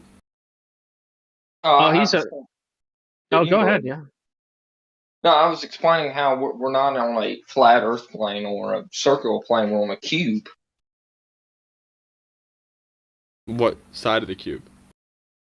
Well, I physically don't know that, but I mean, you just kind of look at it like how a Lego world would present it. I mean, it's a cube. You think about it, if you're on a flat, eventually you'll fall Okay. off the plane. Ain't nobody fell off the plane. If you're on a circular, eventually you'll fall off the circle. But a cube. But isn't any plane of the cube, isn't it flat? Yes, but you can go around the ridges in the cubes, and it's not flat. Why, the mountains really and truly are not really mountains, they're just ridges of the cube when we cross them. Oh. Okay. You're getting you're getting less creative. It's going downhill. Yeah. It's not going downhill. It's only going to the next side of the cube. We already messed up that Cuba has 4 Yeah, planes. I don't know. Is there anything serious about you experiencing reality, or are you just here to tell some cool stories? Yo, Jefferson, what about the curved mountain range? He's already. How did those work? I'm No, still here. I see that my name is Jeff. So How do what the was your curved question? mountain ranges work? Well, see, the mountain ranges are two edges of a plane pushing together. They even teach us in science that there's two planes pushing together. But the mountain is the corner of the cube. See, they're pushing together and I forming hear these you, big. but that corner is straight. I'm asking you about curved mountain ranges in real life. How do they work in your conception? Oh, the curved mountain ranges. The curved mountain ranges are just lied to us on a map. They're really not curved. They're really just straight. But it's an optical illusion to see it as a curve when in reality it's a straight Is that a fact? of the How come plane. these mountain ranges have different elevations? If they're a cube, you'd expect the same elevations. Well, the reason they would have different elevations because people through time have carved easier ways through the mountain range. See, on a cube, it's kind of hard to get through because when the two planes form together, they push up into a mountain. Well, civilizations have cut away of the mountain, so it's easier for travel. Like the Cumberland Gap in Tennessee, through years and years of excavation, they have made it where you can easily go through the mountain range. Andrew, is that you? No. So instead of your name isn't Andrew. Mm-mm. So basically, it's like MS Paint, Okay. but instead of using the square, you'd use the square that has the rounded corners. At least I know where you're from. Exactly. I might not know your name, but I sure know where you're from. Who, me? Yeah, you're not too far away from Lookout Mountain, and you ought to go to Lookout Mountain so that you can see the falsification of the globe Earth and realize that your little troll session here was all for naught. And I'd say you're within an hour and a half or less from Lookout Mountain. Am I right? No. I'm not right. I live in the Old Dominion state. Mm-hmm. But why would you even be looking at this stuff? Because the globe has been falsified. But I understand that, but that's not what I'm getting to. You're searching of people's IPs and trying to spread their identity. And Who see said that? That's not right. I mean, you're assuming that I'm so many hours from Lookout Mountain, Tennessee, but why would you be assuming that? See, you probably just pulled my IP. I'm not near. I'm in the Old Dominion state. I have my VPN on set for somewhere around in Mississippi. But that's besides the point. See, you're looking at people's credentials. No, I'm not. You're assuming that I'm looking at that. I recognized your accent. It's called deductive reasoning. It's not hard, bud. You sound just like Andrew Sluter that lives in Western North Carolina. It's a geographical accent. It's not really rocket science, bud. I believe it's differ. I think you have an IP ripper and you're spreading people's IP across there, and you're selling it to Talibanis in the Middle East on the dark web. Well, based on your previous beliefs, you're a really credible source. So I said I'm happy that he was 19 leaving. Well, you're apparently not credible because you've been spreading my IP to Taliban bannies in the Middle East. Shame on you. This is definitely no longer a creative flex. This is now just getting more cringy and more cringy. Well, are you embarrassed that your accent is so recognizable that I could pick you out? It's not at that point. It's that you're spreading my IP address to people in the Taliban. This is what you gotta do. So this is your this is your cope. This is your cope. I will What did I say? Are you right? These very boring jokes do not make the Earth a globe or a spinning wobbling ball, my man. But nice try, cool stories. Yeah, you're a couple of hours away from Lookout Mountain. It wouldn't really wouldn't take you that long to get there. and you could go see for yourself that the globe has been falsified. So there you go. Well, I ain't a complete dumbass that believes the Earth is flat. So, wow, very, very substantive. Mm-hmm. But you're smart enough to say that the cube has 4 sides. Well done, brother. With mountains on each corner. Hey, in terms of the mountains, how come in real life they're not equal distances apart? Whereas if they were the corners of a cube, they would need to be. I don't know. I'm high right now. Alright. I bet that. Yeah, you know, Virginia is for more than lovers, I guess. You watch a lot of porn, don't you, bro? He's gone. Isn't it funny how globies always shoot themselves in the foot and you don't even need to do anything? Yeah, I renamed him to Four-Sided Cube, and then he had to go. I was gonna see if anyone could double check my math here. I did in my head like late last night. But so you know they say standard refraction is 7/6R. So if you use the refraction calculator they use, it'll give you an apparent radius. So like the apparent radius for the black swan is 264,000 miles, right? So 264,000 divided by 3959 is like 66.68. And so then if you multiply that by 6, go ahead and go. You have a 400/6R refraction. 400/6R. Is that a 7/6R? Yeah, that sounds like a good round number. It just happens to be the same number of the sun being 400 times further than the moon or whatever, right? And 400 times bigger and all that weird stuff. And if it all it's checks 800, out. if it's 800, you can realize.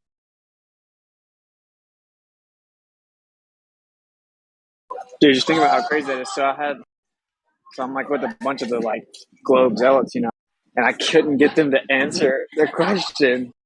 They don't want to answer the question.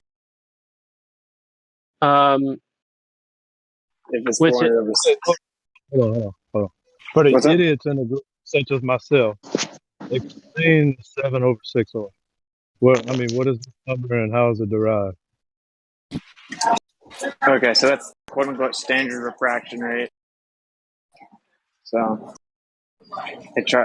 how's it derived? Just standard refraction. I don't know. It's the globe religion, it's not my religion.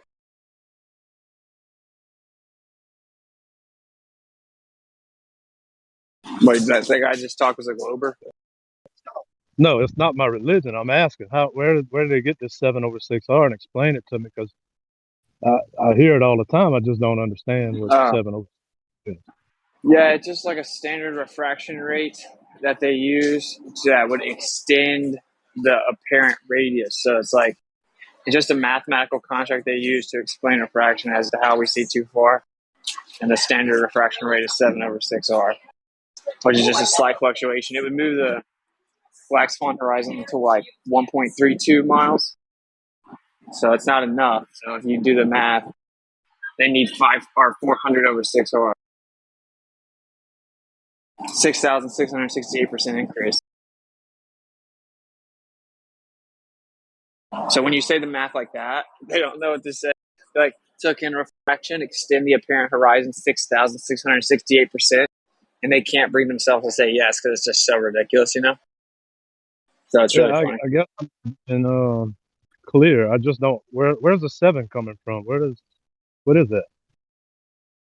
It's just an arbitrary number they chose for standard refraction, quote unquote. I know, but I'd like to understand where they got the number from. That's my point. I mean, we say 7/6R all the time. I just don't get where it came from. Yeah. Okay, so type in, it's like Walter Bislin's Earth curve. It's Walter Bislin's atmospheric refraction Earth curve. If you type that in Google, you'll see what they use. Like I said, it's just an arbitrary number. So where they got it from was they just arbitrarily chose it. I think it's you need to divide 6 with 7, and then you multiply with the distance. Yeah. He's just asking how they got the number. They just chose it arbitrarily. Here's his answer. I'll post in the chat. BG.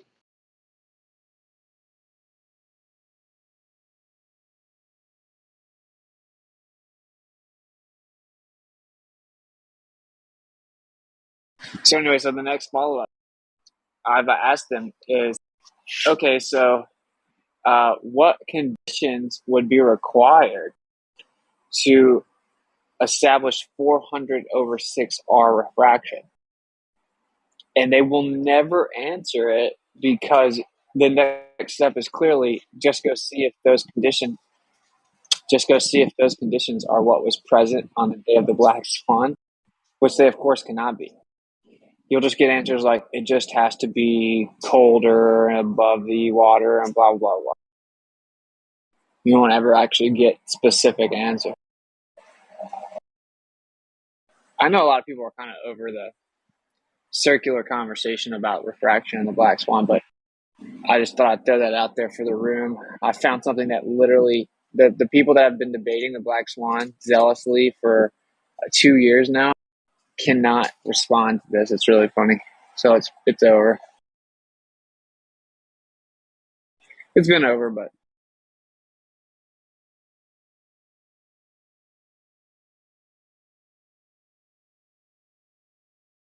It's over again. They might have risen from the graves, but yeah, they're down again. yeah. Yeah, 264,000. Anyway, I also found another long distance observation. It's similar to Canigou, only the picture's so much clearer, bro. It's on the same guy's website, and so the mountains are for 407 kilometers away, with an observer height of like 8,870, I think. 8,878, I think. I'll get the exact math. And then, so 407 kilometers is 252 miles, which would be like 12,400 feet target hidden height. And then the tallest mountain, the top of the mountain that's observed is 10,400 feet. So the entire mountain should be blocked. There should be like 2.5 miles of earth curve. I'll drop the picture.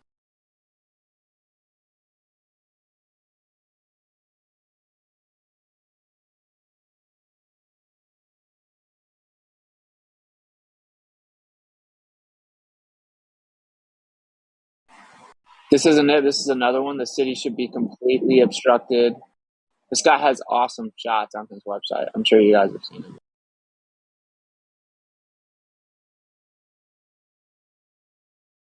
Mm-hmm. Okay, so here's the mountain. This is from 407 kilometers away, which is 252 miles.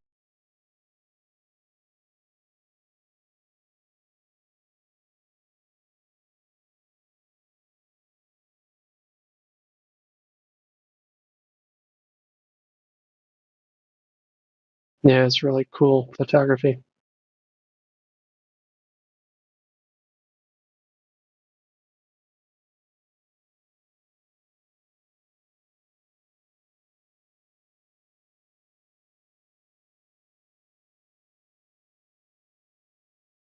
So target height, observer height of 8,878 feet, 252 miles, 12,440 feet.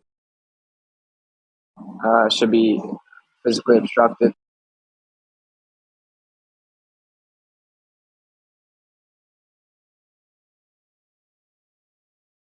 That's the elevation of the mountain.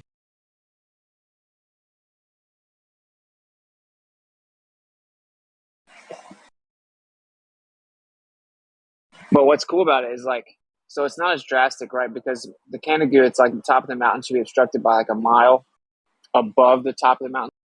And this is less than half a mile, but look at how clear the mountains are, like how clear of a shot it is. Mm-hmm. You know how I've repeatedly. Sorry, I don't want to interrupt if you're not done. No, I am good. All right, I've talked about Lookout Mountain a bunch of times. But I recently discovered that South Carolina also falsifies the globe. Not so like if you do the math, it's not just the Kentucky and Virginia observation of Mount Pinnacle. It's also if you can see any of South Carolina, that would also falsify the globe. Wait, what do you mean? See it from where? So here, I'll just do the. I'm about to move to South Carolina, bro. Oh, okay. Yeah, I used to live there once upon a time. Let's see here. Go to this. So Bendy Water made this graphic for me. I haven't posted it yet. Where did it go? Oh, it must be in the other folder. Yeah, here it is. Open. All right. So this is just in relationship to the North Carolina Virginia thing. He made this upgraded my graphic, so I'll re-upload it as a meme. But wait, what was your question? I was just trying to understand exactly. Oh, so from Lookout Mountain. Yeah. So from Lookout Mountain. So interestingly enough, the upper left picture in this graphic here is the stone that when you look at that picture, or when you look at it, it tells you that South Carolina is 80 miles away. No, it's a bare minimum of 116 miles away to South Carolina from that specific location. It tells you that Kentucky Virginia line is 120 miles away. No, it's 146 miles away. It tells you how far away Alabama is, but that's as the crow flies, not by your perspective. So that number is also wrong. It just so happens that they deflate the numbers, at least as far as the map is concerned. Google Maps, McRan, whatever. You can use an atlas, you can use Google Maps, whatever. The numbers are wrong according to the rock. Ironically, even though those numbers are deflated, if those numbers were true and seeing those places, even those numbers would still falsify the globe. But it is exacerbated by the actual distances. But anyway, I have to add South Carolina to this because even South Carolina falsifies the globe. I thought that was pretty interesting. Yeah, nice. That's awesome, bro. I want to go back soon. We want to be back that way, so I'm gonna try to get it in infrared or without. So the guy that takes these shots, bro, I messaged him. I DM'd him on Instagram. Mm-hmm. So I just used English to French translate, right? And he just messaged me back. So he gave me the date for each observation. So we can actually look at the conditions, right? We can actually really boil it down. So here's his response. Yeah, I'm thinking winter would be the absolute best time to go do that observation, probably late January on a blue sky day, because I just feel like the lowest humidity and the clearest days are going to be in January or early February, as far as North Georgia is concerned. For sure. Winter's always the best. Low humidity in winter. So here's the, I just translated it to English. Yeah. So this is pretty cool because you can always go look at the conditions recorded for the date. So we have one in December. Oh, taken from a plane. And I have the pictures. I'll have to show you guys because he went picture by picture. I dropped the ones I wanted the details to. But look at that. Taken from a plane at altitude about 3,000 meters with mist hiding the bottom of the Canigou. But that's in December. The other one's in January. Yeah. Thanks. See, some of this isn't detailed enough. Like taken from an unnamed place towards Terra Zone. Yeah, that one wouldn't be helpful. But the other ones, you would just still man it, and you would take it from the peak elevation. Right, which we all know he wasn't even at the peak elevation ever. Sure. But yeah, we do that anyway. But because like if you go to the mountain, like if you go to like the Gatlinburg Mountains, you can go to the highest part you can go to. It's not. You roboted out.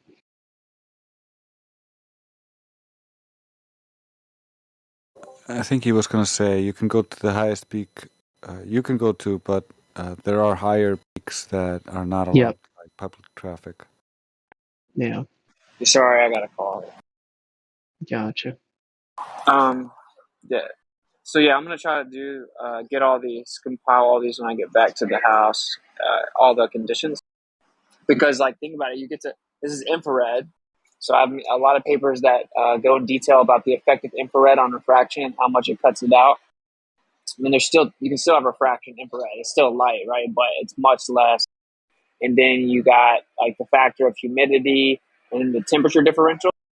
And if you can compile all that data and then have them have to, because see, the thing the Globers do, they just say the word refraction, they do the math, and then they just say, okay, this is how much it was, right? How much it was refracted.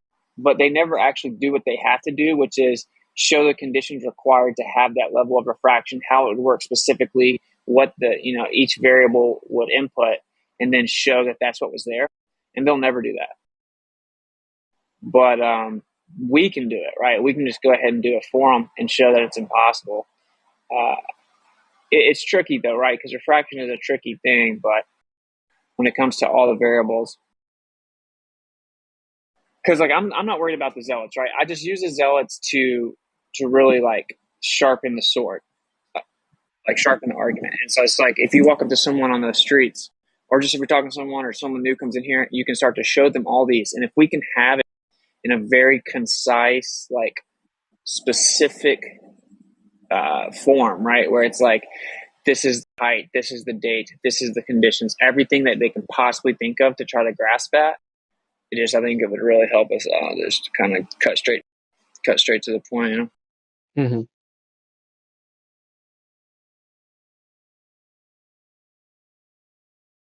Yeah, you should be able to get the accompanying data from the city as well that you're looking at in the pictures, the temperature readings from the city during that day and the humidity readings. The more we can collect on that part, on that front, the harder it is for them to try to imagine that the light is bending down. Yeah, exactly. Of course, I love to talk about the degrees, and so like these mountains, like that mountain observation I showed, it fits right in their like estimate of 7/6R because of the degrees that was lifted, and so they just breeze right past it. But I just want to like take it the step further. And it's for the open-minded, though, right? You see the whole mountain clearly and static, and good luck.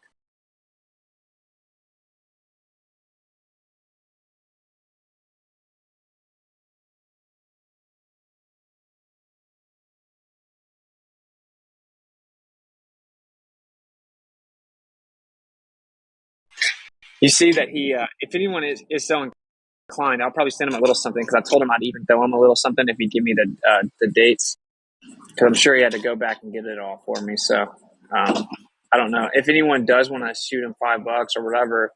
If we have numerous people send him like $5, that'd be cool. But because then he'll be inclined to keep helping, because I'm going to ask him further details. But I'll send him a little something and just say what it, thanks for giving us details, blah blah blah. You obviously don't have to, but it's on there. That's why that's on there, because I told him I'd throw him a little something.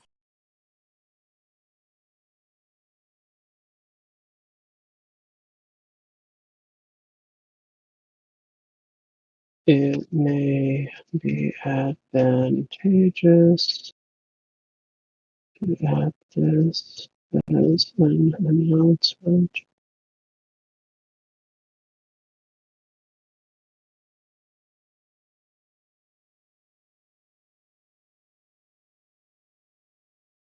Like I'll have to get to a computer before I can really start to look up the weather data on my phone. If any globe reserves $5, Tim, yeah, for sure. I wonder, does anyone realize that we're using his stuff for the Earth, like for the flat Earth? I wonder if he's got to know that, right? I don't know. Has no one else reached out to him? I think India reached out to him back in the day, right? Yeah, I think India reached out to him, and we've given his details to a bunch of Globers. So I'm pretty sure some Globers have reached out to him. So I don't know if he thinks we're Globers or flat earthers, or if he even cares. Four-sided cube earther.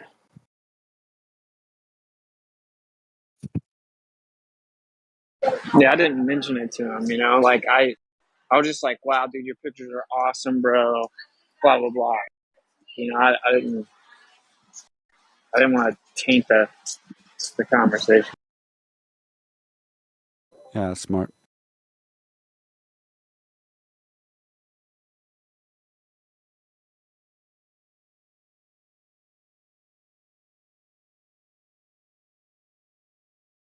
That's what I sent them.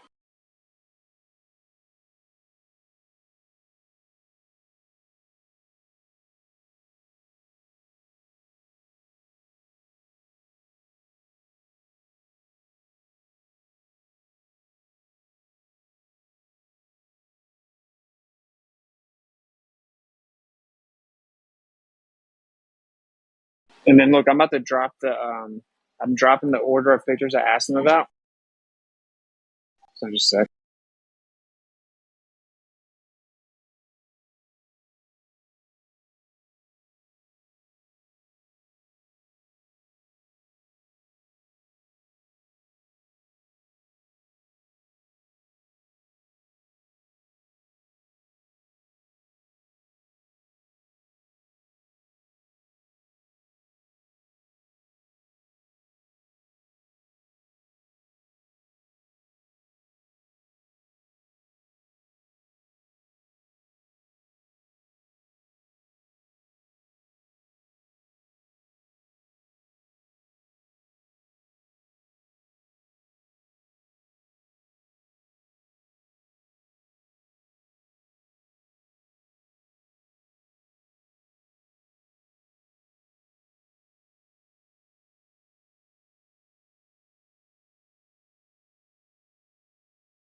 No, I messed up.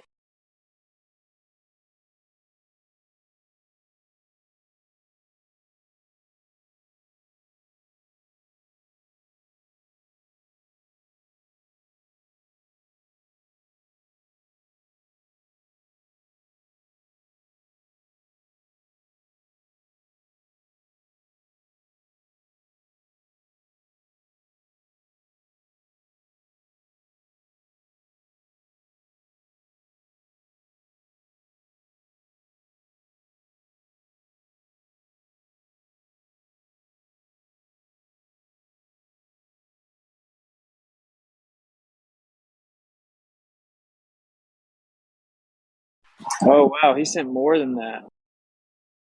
So I messed up again.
Okay, that should be the order there. It doesn't look like it, right? Because, dude, what the hell, man? Because the top one is not Canada. Is that Canada on the top? That's the tower. That's the Leaning Tower, right? No, that's Notre Dame. That's not that one. Ugh. Sorry, I don't know. If anyone thinks they can sift through this, that'd be cool. I'll drop the website. I'll try and do it later if no one wants to. These are great pictures. Yeah, they're awesome. I want to ask him. I'm gonna send him a little donation, and I'm gonna ask him what camera he uses. He's also a flat earther.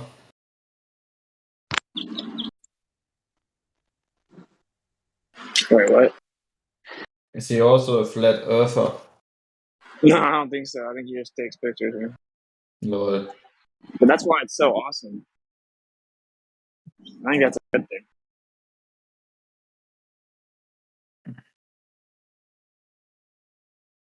Yeah, so much curvature, right? I mean, if you can see Notre Dame, you see that? Like, it should be completely obstructed as well, but it's just not as damning. It's like 455 feet of the 505 feet, including the elevation it's built upon, should be blocked. So you shouldn't see those buildings like that, but it's like barely, you know? But it's refraction. Yeah. It has a lot of other images. It just, I used infrared because it's harder to invoke refraction. I think I'm going to sit down today and I'm going to do all the colored pictures as well. And I'll just pay him to give me all the info. As well as money. I wonder if we could somehow get, like, for some of these long distance infrared photographs, if we could somehow get the temperature, humidity readings from the towns in between the shot. Yeah, exactly. That would help give you a more holistic view of what the medium is like in between us and it, so it's harder for them to make those excuses. That's right, and that's what we need to do, in my opinion. We don't need to just sit here. I think we don't need to get too stagnant where we keep repeating the same argument in its current form.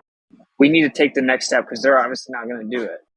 Where we start to compile the Atmos conditions from observer all the way to what's observed, and have like a graph, like have the entire spectrum mapped out, like the temperature fluctuation from observer location to the mountain, right? And then like temperature of the water, etc. If we can map it all the way to 250 miles, for example, that's when we're really gonna boil it down to where it's pretty irrefutable. Yeah, undeniable. Yes.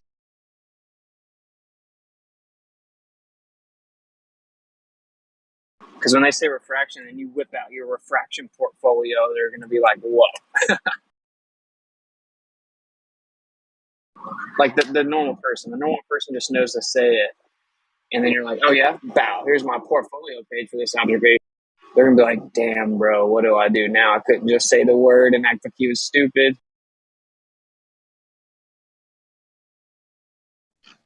Well, we just need 2.5 million drones. I want to get the whatever. About $200 a piece. So we need about $300 million. I'll take 10% for my fee. All right, let's get started. It shouldn't actually be that hard, though, right? I mean, usually, like, they're a marine biologist. Like, I just went on a dolphin cruise or whatever yesterday. And the marine biologist takes temperature readings of the water throughout the trip every day. So this data is probably publicly accessible and compiled already. You would think. We shouldn't actually have to do it ourselves. We should just have to gather it. But if we can step up our game where we're making the observations and getting we know what data we need to get. Yeah, I don't know.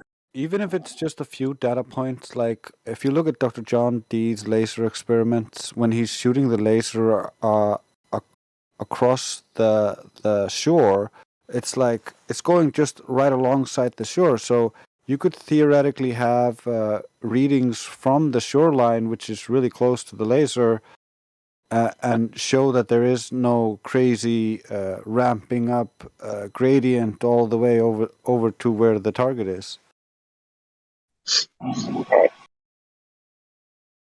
Another one I have, an idea I have, is I guess the longest body of water that completely freezes over is in Ontario, and in the winter it completely freezes over, and then it has a maximum width of 53 miles.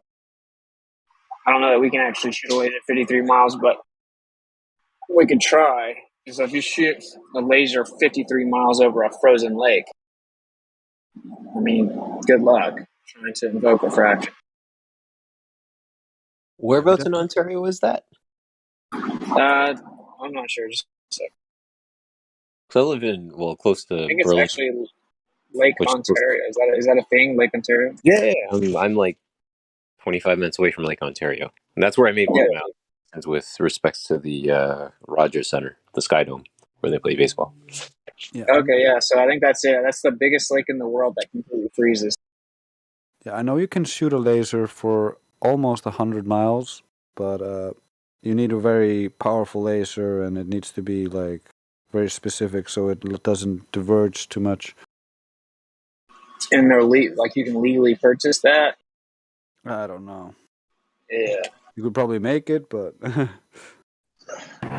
What was the range? What was the range on that military test? Something. yeah. The one that Indio brings up is it shot the 3 lasers of different wavelengths for 150 kilometers. And, pretty good. That for me just destroys any excuse of refraction, because if those beams were Can somebody from the third world tell me what that is in miles? Just under 100 miles. There you go. So that's enough to get across your lake. You set up the apparatus on all 4 corners of the lake so they're crossing each other. And since it's different wavelength, you can determine the amount of refraction present. Very simple. Probably do few million bucks. Yeah. It's illegal anyway, bro. Like, I've looked into you definitely can't get this laser. That's like a military contract. Dude. All right, your guys' homework is to go watch Mission Impossible, all the movies back to back, and then come and tell me it can't be done. Okay. That's right. We have to step our game up and just be willing to go to prison now. No more playing around. We need vans. We need vans. We need people that can press keyboards. We need duct tape. We need electrical wire. We need little things that can open doors. A truck to put the laser in. Plenty of drones. A camera crew with exhilarating background music. Yeah, but listen, the drone idea is the most feasible idea because the units are easy to fund, easy to build, easy to control. You just need a lot of them. I got a DJI Pro. Well, what have you guys heard this idea? So, what if you were to shoot a laser from drone to drone to drone to be able to attain an actual straight path the way the crow flies? Yes. Yeah. You build a lattice. You build a lattice structure where the drones ping off each other with dead reckoning. And there's something else, like when you're doing a straight, plumb and level to another one. So, each one is square to the other one. So basically, it's like force the line, like Brian Mullen was thinking of, but instead of a physical structure, it's a bunch of drones. Yeah, and And there is a range. There is a range that they can be away from each other, to where any claim of refraction would be nullified. yeah, And by the way, that would apply to any radio signals. So you have to use lasers. You have to use radio, lasers, basically any type of ping that you can get within them that you can afford should be within every one. So they should be each connected with lasers, connected with radio signal, even connected with sonar if you want to go that far. And obviously, optically, they'd be looking at each other. Yeah. But they would also need to have that humidity and temperature readings just so. Yeah, they could have that as well. Just so the Globers can't imagine up some fantastical scenario that doesn't exist. Right. So let's say we could get this thing built for $250, right? Which is probably going to be pretty hard. But let's just say, for the sake of argument, we could do that. Like, how many people could afford to buy their own drone and fund it themselves, right? But you need like a template, right? How to make it, exactly what to buy, exactly what to build, or have other people do it. Yeah. But a network of drones like that would basically create a force the line event, right? Because obviously you have to do it as an event, because everybody has to arrive with their drones, because otherwise they're going to fall out of the sky because they're going to run out of battery. But yeah, it could be done, and each individual flat earther, right, that cares, and by the way, globe earthers too would want to buy one of these drones, just to be in the mix, so that they could be part of it. And if you make it affordable for the individual, right, there's plenty of flat earthers who could scrounge together, $500 for an Xbox, so they could definitely afford a drone. Yeah, it's a great idea. We could even there's a bunch of engineering programs and stuff to design things for 3D printers and stuff, and we could 3D print a bunch of those parts. There's a lot that can be done here. It just needs a little bit of initiative. Yeah, and it'll all be open source with redundancies, so that nobody could be hacking or skewing the results. Everybody could see everybody else's results.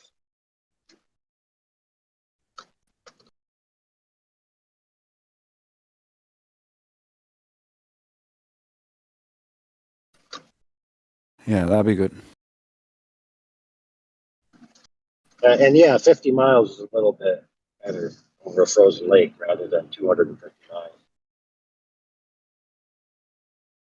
Trying to coordinate that event over 250 miles would be almost logistically impossible.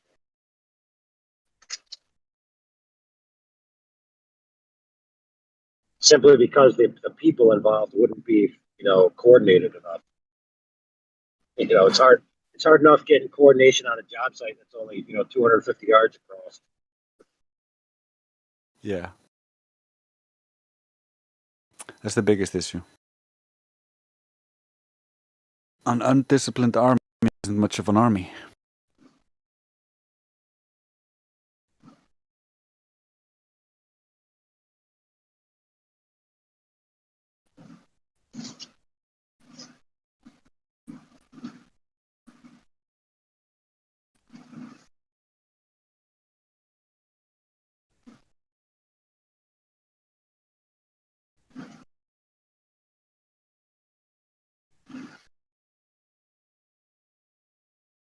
So like it is. It's a valid idea. It's technologically feasible. It's financially feasible, and it's logistically feasible. It can be employed. Now you just need someone who can get together all the things that it needs to have: the software, the hardware.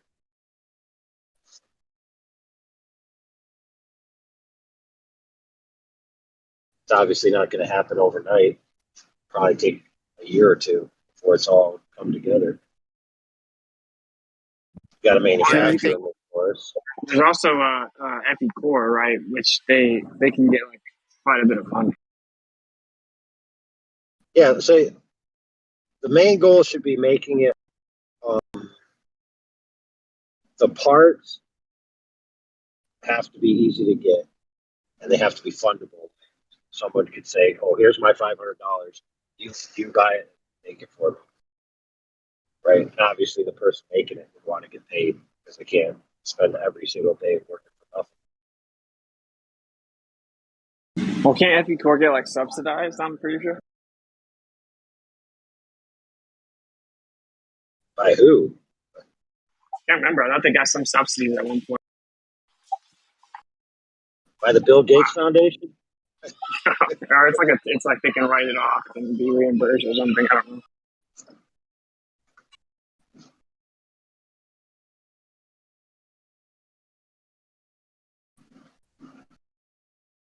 Another one too. Maybe someone can help me out. I've just been trying to come up with like experiments. Yo, get your baby. So, oh my gosh, sorry. Okay, so anyway, it's like, you know how they claim they shoot these radio waves to the moon? 238,000 miles, obviously going right through the ionosphere. So what if we just take that same exact radio wave propagation and shoot it horizontally on the Earth 1,000 miles? You can't claim it reflects off the ionosphere, right? Because it's the spectrum that goes through the ionosphere in their own paradigm. So if you were to use that same radio wave and send it horizontally on the Earth, they couldn't say it reflects back down. Or am I missing something? It's still claim refraction.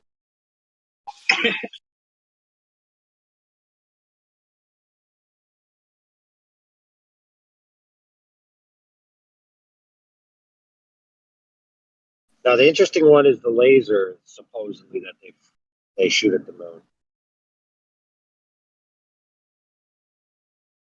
So Yeah, obviously, okay. Yeah, obviously there's like 11 vectors going on, right? So you're never getting the laser to come back to the descending point. So you need a receiver point that's somewhere else on the Earth, right? So let's just say over there to the left, because the Earth has displaced itself. So has the moon, and by the way, so has the light that you shot. They've all displaced themselves in free space since the last time you shot the laser. So over at the sensor, they basically just have a sensor running, right? And if it receives any kind of light that quote unquote matches the pattern of the light that they sent, even if it's as small as a photon, they say it's a success. So basically, they're just running this thing until it receives some kind of noise in the system. And then they say, oh, bingo, we did it. And of course, there's a time variable in there as well. But there's so much static noise and light pollution that they're going to get some random hit. It's the same thing they did at LIGO, I believe, where they were funding cut. And so they just found some random white noise and said, oh, look, we found a gravity wave. Yeah, look, I just dropped a screenshot. And it says, this is NASA. It says that it's a 1 in 25 million chance that a photon launched from Earth will reach the Apollo 11 reflection. And then for the few photons that manage to reach the moon, there's an even lower chance, 1 in 250 million, that they will make it back. That's NASA telling you that. Right. So for those odds, how long would you have to have the laser running, right, till you get a favorable response? Yeah, a few hours, they say. They say they did it for a few hours. Or like they said it took them a decade to get one back from the supposed module that orbits the moon. It took an entire decade. So they just wait. They just wait until the sensors go beep, and then they say, yes, we verified this is true. The sensor went beep. When it could have been noise from like the sun taking apart. Yeah, I was asking the Globers too, how do you differentiate this photon? Like, does a Masonic astronaut sign his name on it, or how do you know it's a photon that you see? No, it's just some kind of pattern recognition. So when they send a photon that has some kind of whatever charge, wavelength, color, cherry flavor, right? Whatever they added to it. Whenever the sensor ping that sends any of that to the slightest bit, they assume that it's a photon that they sent. There's absolutely no way to be sure. The only way to be sure would be to send a specific coded message string, which we know can't happen based on the statistics that you just read off. So yeah, it's not validatable at all. There's no way to be sure that this was a photon that gets sent out, quote unquote.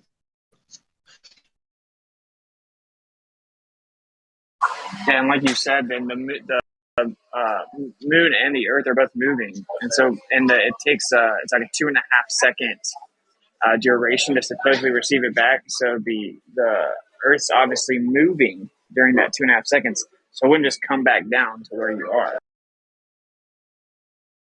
Well, they do have an excuse for all this, though. I looked into this in depth a couple weeks ago. They have an excuse for all of it, the width of it when it comes back, and I haven't done the exact math of how much it would be displaced in 2.5 seconds, though.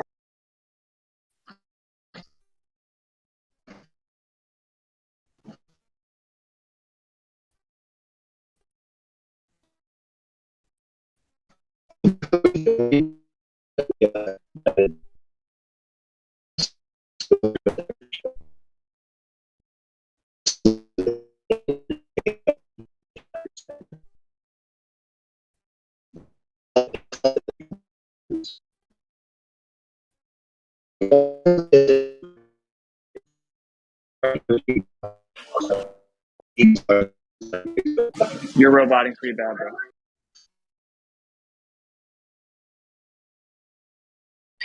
Thought it might be me. It's the feds, man.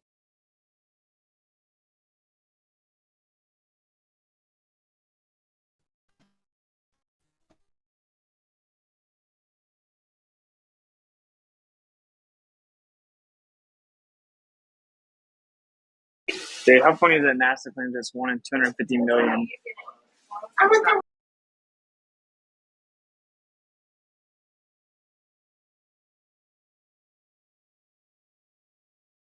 Also, what you have to do is you have to send it, you have to shoot that transmission. Even hypothetically, that they actually receive this one magical photon back, you would have to shoot it when the moon's not at your zenith, right? And then see if you get something back to prove the cause. But they even isolate that it comes from the moon.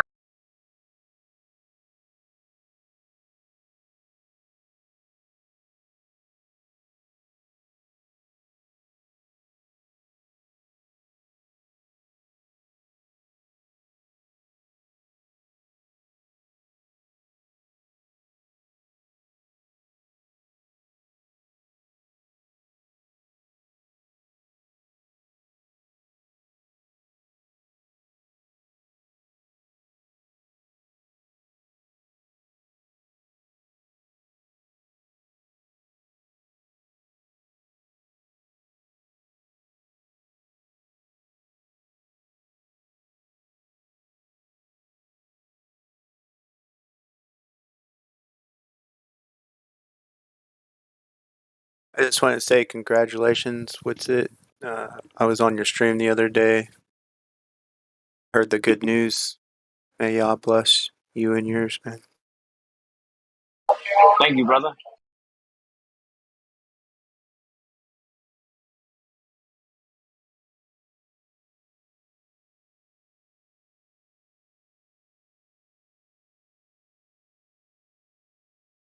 You heard the name? Yeah, a legend. Did you guys think of a girl's name yet? Nah, yeah. I think it's a boy though. One of my friends who's a believer a few years ago said he had a dream, and in the dream I was holding a little boy's hand. He told me you're gonna have a son, and I was single. I was like, "You're crazy. What are you talking about?" I don't. That obviously not evidence of anything. We have not thought about the girl's name yet.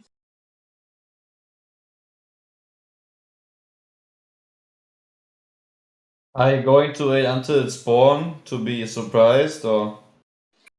No, I think we're gonna find out, and we actually have a pretty awesome reveal. Yeah, I'll just go ahead and tell you guys.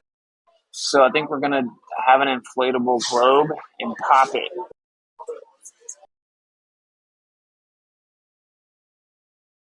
Wait, can you repeat that? I think we're gonna have an inflatable globe and then pop it to do the gender reveal. Ah, gotcha. That's cool.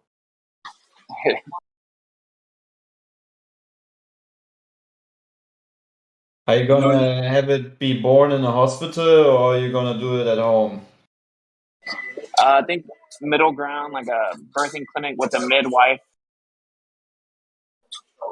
I want to do it at home, but she's kind of nervous about it because she had some issues in her family. So the first one, I think we're going to do in a birthing clinic with a midwife, a water birth, probably a lotus birth. That's nice. You know, yeah. She's going to squat and kind of swirl her hips with the vortex of the energy field. Yeah, we're going to go all out. She's going to consume the placenta. Nice. And you're gonna probably never vaccinate. Of course not.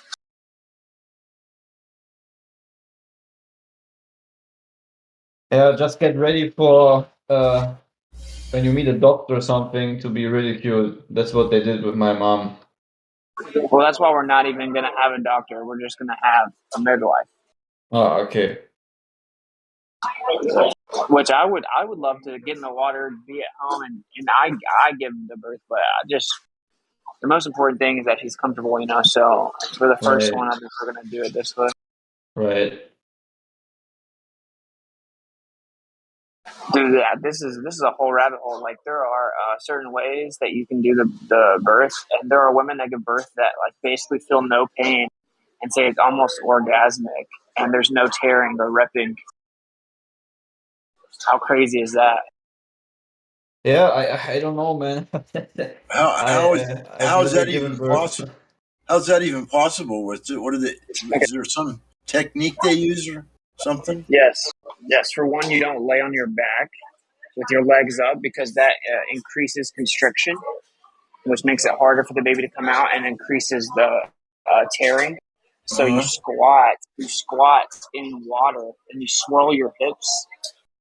And then one of the biggest ones is there supposedly is like this cellular level of registration from your birth. So any trauma you experienced in your birth as a female will translate over into when you give birth, unless you can like effectively via experiential therapy like purge that, and then you won't basically manifest it in your birth, which is a big part of the pain. And then obviously you don't do like what they want to do is they want to like, because you're just a statistic to them, so they always want to get the baby out as fast as possible, so they try to like induce it. That causes more pain, and then they numb a numbing agent. Like everyone gets the epidural, so it's like induced numbing agent, but you let it naturally come. You're in the water, you're squatting, swirling your head. So it's just like a cerebral suggestion, or is it an actual injection of the numbing agent?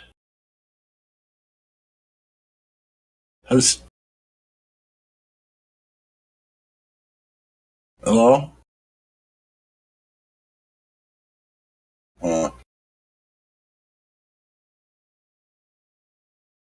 Yeah, God Rock, and he was talking about when women normally give birth, they can get injections to make childbirth less painful, and he was talking about alternative, more natural methods that are less painful and less destructive. Yeah, I know, I understand that. I was just... Yeah, sorry, she just called me, ironically. Oh, that's okay. But yeah, and like, so the epidural also can allegedly result in drug addiction, because like it increases the odds of the child becoming addicted to drugs, because like in any chaotic, stressful environment, there's like this subconscious understanding that you turn to a numbing agent. So downers, alcoholism, etc. It's a whole bunch of stuff. It's a whole rabbit hole, man. It's really crazy. Yeah, my wife did all three natural. Awesome, bro. Did you do it at the crib or? No, but that's the plan. If there's any more. Nice. Yeah, we're done with the system. Yeah, for sure, bro. And I really wanted to do it at home, but it's gonna pretty clearly be a birthing clinic. But we're gonna go see it. It's gonna be it looks like a room, and so it should be all right. Are you going to be in a state that allows doulas? What is that? Well, it's like a nurse that would come to your house. Oh, I don't know. We'll be in South Carolina. It looks like. Gotcha. I'm not sure. But I thought it was something that was universally allowed, but apparently it's illegal in certain states to have a doula. Wow. So you're saying to actually deliver it at your house? Like, you're allowed to do it all by yourself. You're just not allowed to hire a nurse to do it at your house. Oh, wow, that's crazy. Yeah, I'm pretty sure she's dead set on a birthing clinic just for her first time because she had someone in her family die during giving birth. So just the biggest factor is definitely stress and state of mind and stuff. So I'd rather her be comfortable than try to coerce her into doing it at home. Oh yeah. Our first two were at the Asheville hospital, and it's famous for its birthing center or whatever. Apparently Hollywood celebrity, which maybe is not a good thing at the same time, but there's a handful of Hollywood celebrities that went to the Asheville hospital specifically because it's supposed to be top notch or whatever. Yeah, I mean, they'd have to put it kind of was in a hospital. Yeah. In case of an emergency, right? That's why she went, just in case. So once she gets the first one done, I'm sure she'll be super comfortable with the rest of them. But especially if we can minimize pain. Dude, there's a documentary. It literally videotapes the women, and they are smiling during their birth. Yeah, that's some Wim Hof stuff. And I'm not saying that facetiously at all. It's so crazy, bro. You know about Wim Hof and all that, right? No. Wim Hof? Oh. Yeah, the Iceman. Yeah, the Wim Hof method and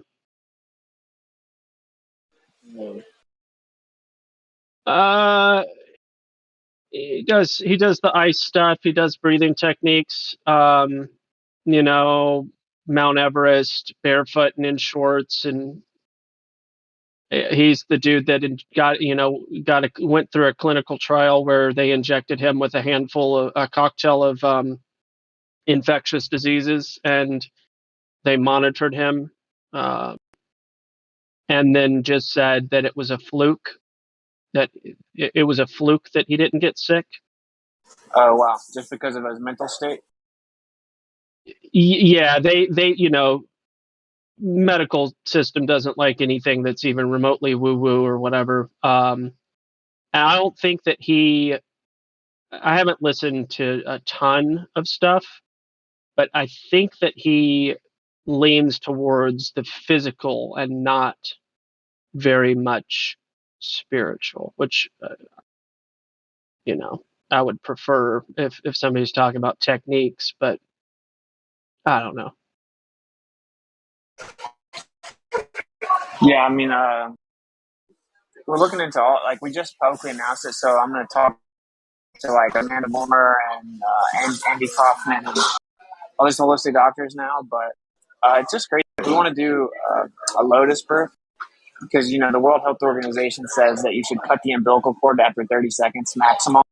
Okay, so that means do the opposite. You know what I'm saying? So, and I was looking at that neural development based on oxygen exchange. Dude, 30 seconds. I didn't realize there was a time limit. Well, that's what they suggest. They suggest that you do it real fast. And of course, then they rip the baby and then they spank it to make it cry. They wipe it off, wrap it up, and then give it back. But you're actually supposed to go straight from the birth canal to the mother's chest because there's an immense amount of oxytocin that's produced. Yeah. That exchanges skin to skin. Yeah, so it's just crazy stuff. And then you take the placenta once it dries up and you can put it in a capsule. And apparently that helps a ton with like what's it called, postpartum or whatever it's called, like stress and stuff. And then I guess there's 3 stages to breastfeeding, and the first and second one are the most pivotal. The first and that really helps you with the first cycle of breastfeeding. So They call it the colostrum. nutrients and stuff like that. Yes, exactly. Yeah. There's just a lot of stuff here. For sure. I can attest to nobody spanked my children. Now, what I can say is supposedly I was born blue, and I think that I got a little bit of a back slap or something along those lines, and then I had to do a jaundice lamp or whatever when I was born. But thankfully I didn't have any of those experiences with my 3. The most fascinating part for me was because they were showing you the proof. They were showing you the videos of the girls that did this stuff, and dude, not to be vulgar or anything, it's like they were having an orgasm. And when they talk about it, they're like, it's not like literally the same as like an orgasm in sexual activity, but it's like very similar. And dude, no tearing. So like the proof's in the pudding, right? They didn't tear, they didn't rip, they were smiling, and like it was insane. So, and they said the biggest part was to face the trauma that they experienced at their birth. So, I guess there's some subconscious thing that'll kind of reenact the birthing trauma for a woman when she starts to give birth, which is the truth.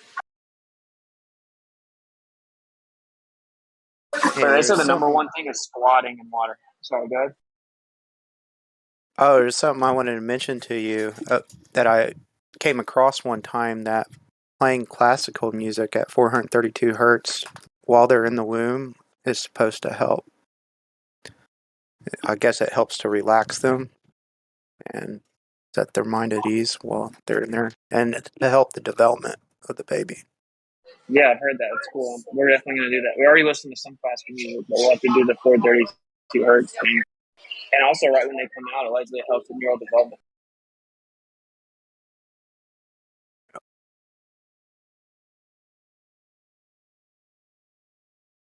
This is the next wave. This is how we win. We figure out, we see through all exceptions, and then we start multiplying and build the next generation of legends, you know? Absolutely. And then teach them the right way. Homeschool them.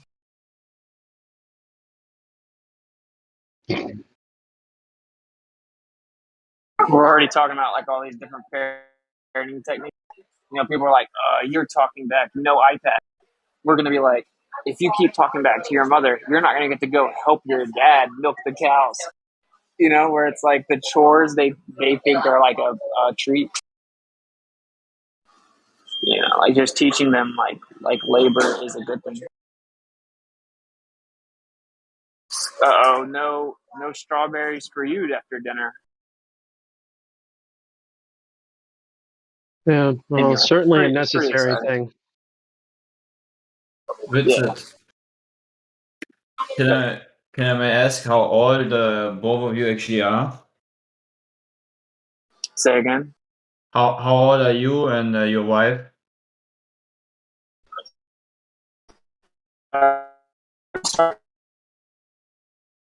You're breaking up. What? You broke up. I didn't hear anything. Oh, I just turned 30 and Kai just turned 27. Oh, okay. Wow, it's a great age of having a child. Yeah, I mean, I think ideally it'd be earlier than that, but yeah, it's not too bad. I want like at least 5. So.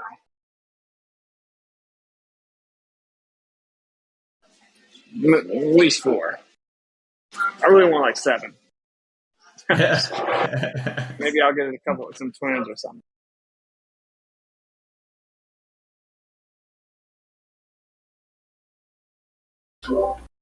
Well, I got one thing. You are one brave man.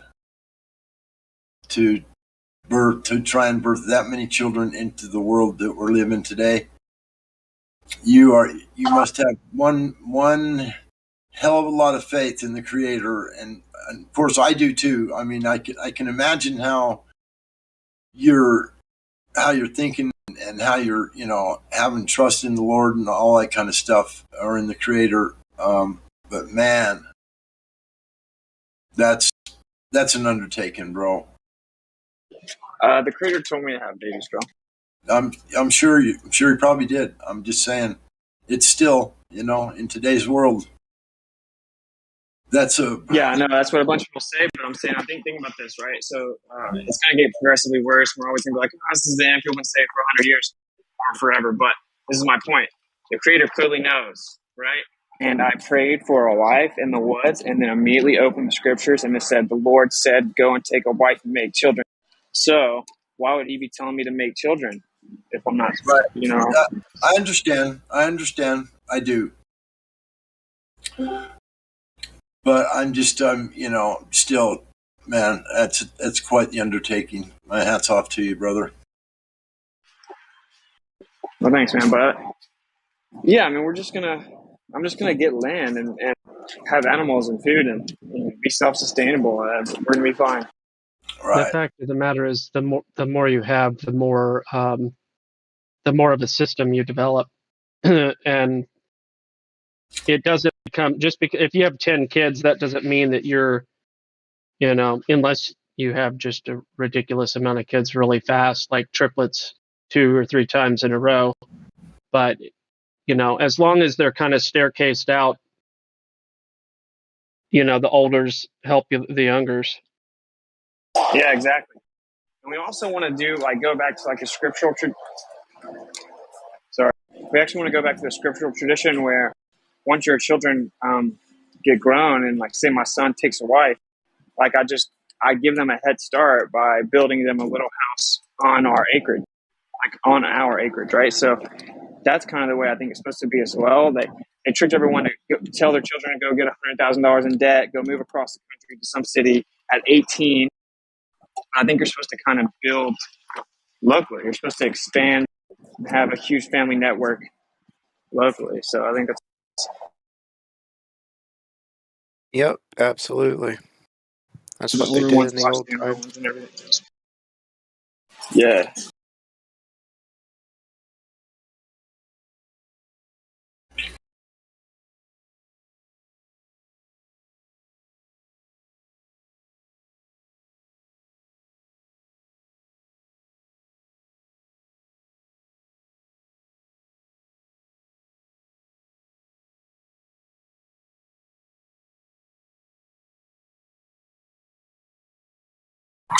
I'm gonna have to be quiet for a second. I'll jump back in a little bit.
Hmm.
Up,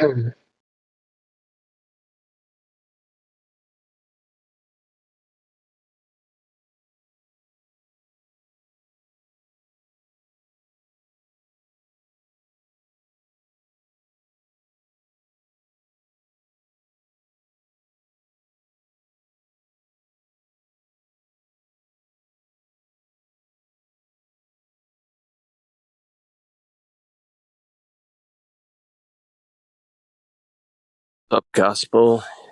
Hey, what's up? How's it going? It's going well. I've mentioned Wim Hof to a bunch of different people, but I've never actually read his book or any of that stuff. So I finally found a PDF. I'm trying to see if it seems to break it down. So I'm gonna post it in the chat here. That's the breathing technique guy, right? Cold. Yeah, exactly. I keep on mentioning him to different people because the topic seems to come up. But then I, it's like I don't like to tangentially know about something. I think I should know more about the guy, or at least know more about the method that he's promoting. As far as I understand it, and I'm looking through it now, what I just posted in the chat, it really is naturalistic and non-spiritual, which is what I had thought from my early days of hearing about him. I was just trying to filter out and see if there was any symbolism or, trying to see. It appears to be very, very low. No Kundalini action going on or anything. Yeah, that's kind of what I was trying to decipher to see if there was anything like that in there. I'm not really noticing any posturing or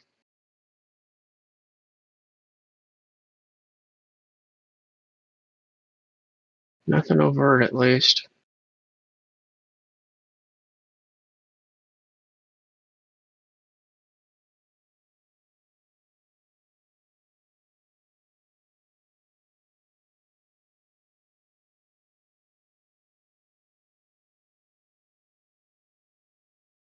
Hasn't Rogan interviewed him? Or doesn't Rogan promote him? I think it's very likely. There's a handful of really, like even Russell Brand promotes him and stuff like that. So there's certainly people in that special circle of mystics that really like to promote him. But on the other hand, I have yet to find any mysticism within his method stuff. So I feel like breathing techniques have a lot to do with some practices like yoga and things like that. Oh, sure. So yeah. A lot of his stuff has to do with cold shock, and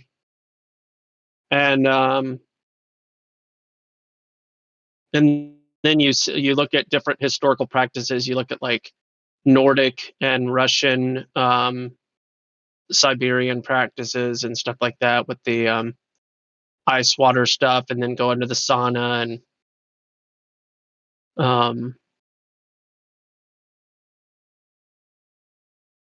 yeah. Meanwhile, there are people that do those things that still get sick and stuff like that. The thing is, there are also people that do those things and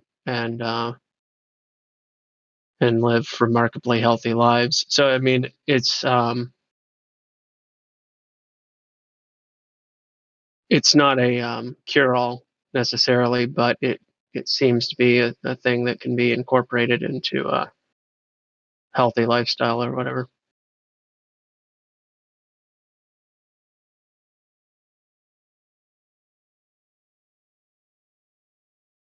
Gotcha.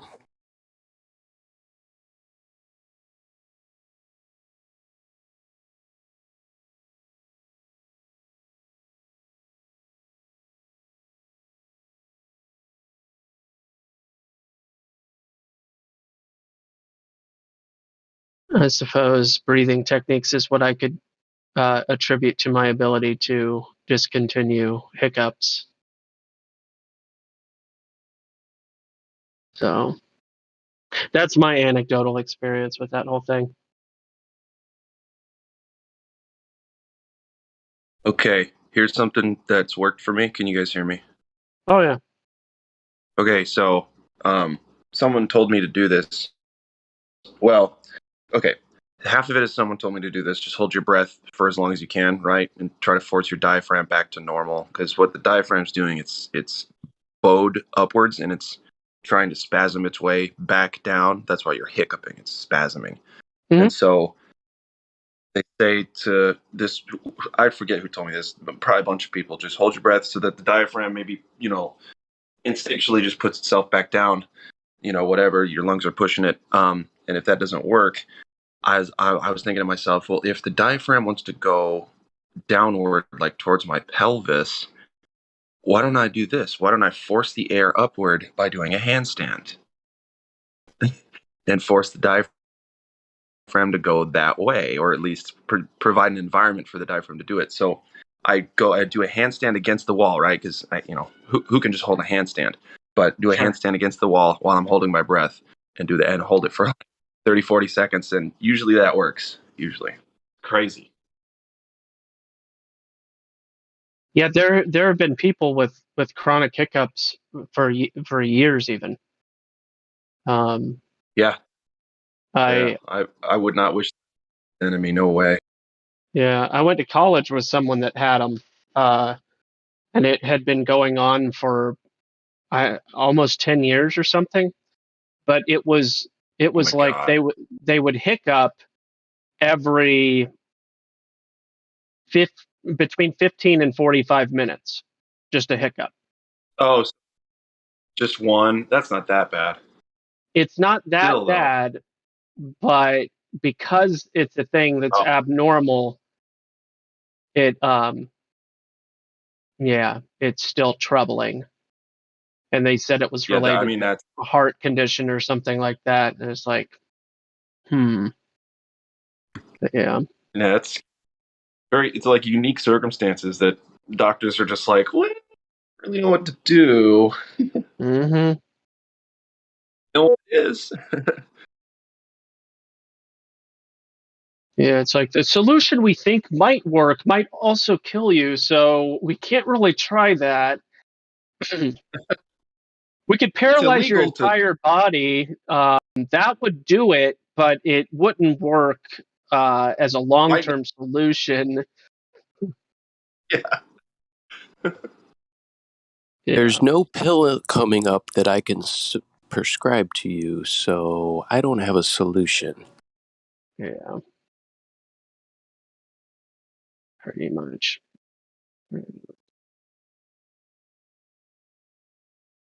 The production. Yeah, it's a some type of I don't know if I guess I could use the word manual, but manual's not right. Mental, a mental relaxation and breathing, where I relax the muscles inside of my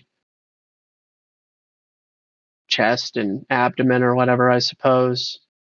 And like I had a couple of moments, as a young person where people did the different goofy things. You get the hiccups. I used to have a lot because I had acid reflux problems growing up, and I apparently cured myself of that somehow, or grew out of it. I guess is possible, but because of those experiences, I was like, I gotta come up with something. I don't get hiccups very often. I'd say less than once a year.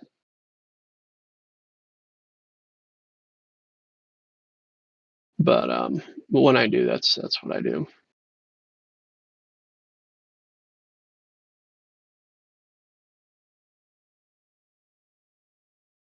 You just do a Kirby. Right. That little pink guy. Just take in the biggest breath of air ever.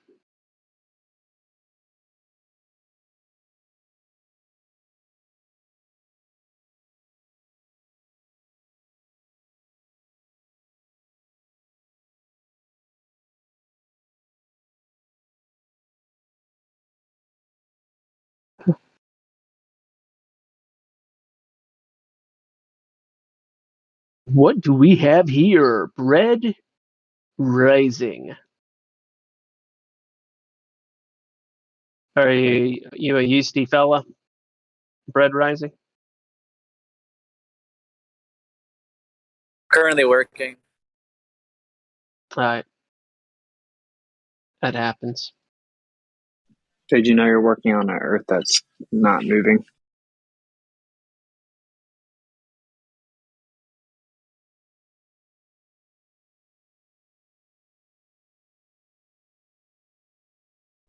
Dude, I'm gonna drop a video of this guy who shoots.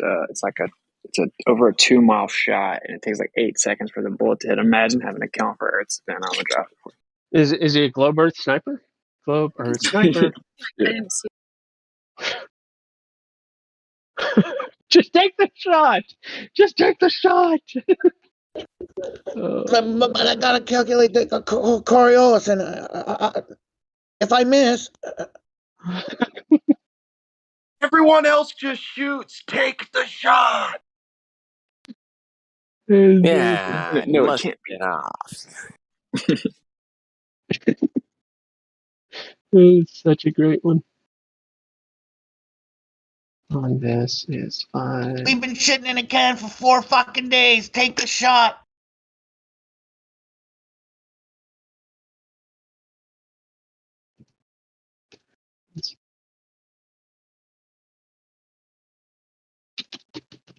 Keep the order. All right. What is he talking about? Messages. Yeah, the whole Coriolis is a weird thing for Globers to have to try to dance around. It affects bullets, but it doesn't affect the football. But it affects the football, but it doesn't affect the football. The Earth's atmosphere spins with the Earth, but it kind of doesn't, but it does. You can think of it like it's affecting. You can think of it, the atmosphere, as attached to the Earth, but it's not. And the spin is why we have wind, but we don't have wind sometimes because and the wind goes faster than the spin because momentum with and spirals, the Coriolis, and air pressure. Yeah, I know.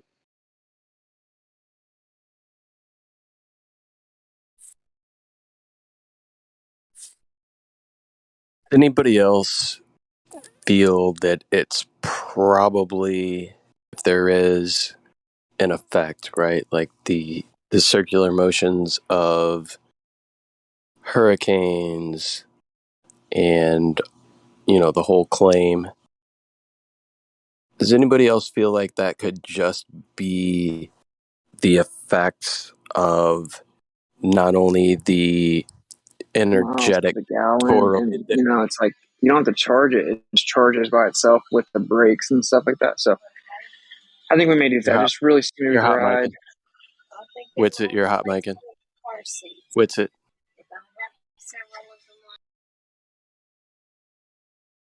Okay.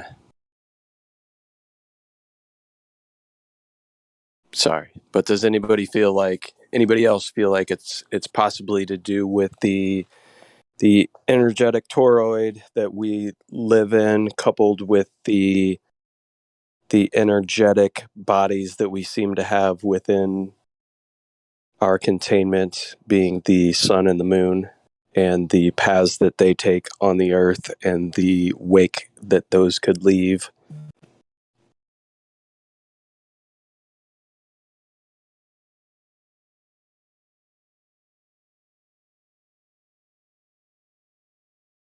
I generally agree with you, Napalm. Sounds like a general conception that could possibly be something speculated. Whatever. Yeah. Seems to make sense to me, but probably needs some more investigation. And you sound great, Dave. You're coming through clearer than I've ever heard you before, man. This is impossible. Welcome back, Wits. What's up? I was hot micing. Yeah. Yeah. It charges when you break. Right. Charge you too much for the brakes. Yeah, like a hybrid vehicle charges when you brake. Yeah, that's hilarious because I'm on push to talk, so it's kind of weird. My bad. No worries, man. You getting some car stuff done?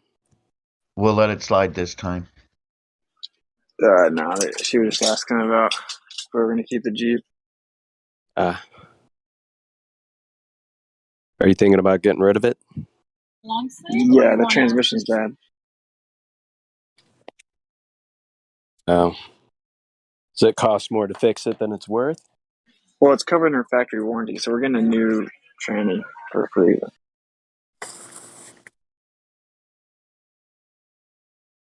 Yeah, I've never owned a Jeep, but I have heard that they can be riddled with issues.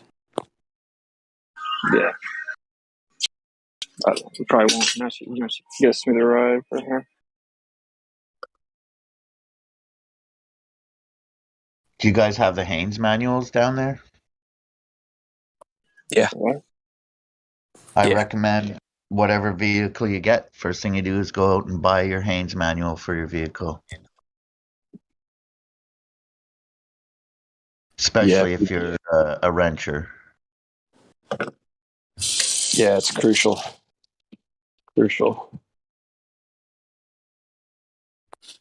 Tons of vital information in there. The thing I find a little annoying is sometimes they could provide a photo and they don't.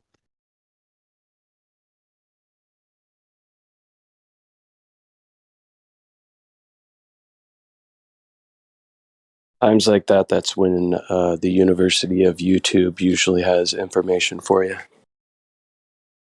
YouTube is amazing, most definitely. Shout out YouTube.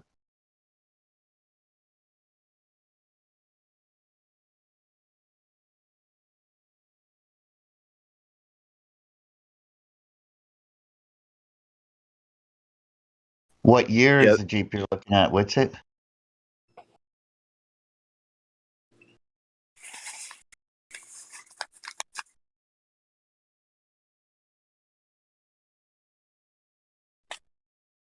Yeah, so the funny thing is the amount of people that will laugh at you and say like, oh, where'd you learn that? YouTube. Where'd you find that information? YouTube. YouTube has saved me thousands of dollars. I can't even tell you how much money YouTube has saved me by being able to look up how to repair something, a technique to do something, to be able to take care of things on my own and not have to pay somebody labor and overhead and all that. Absolutely. And the time it saves you. Oh, yeah.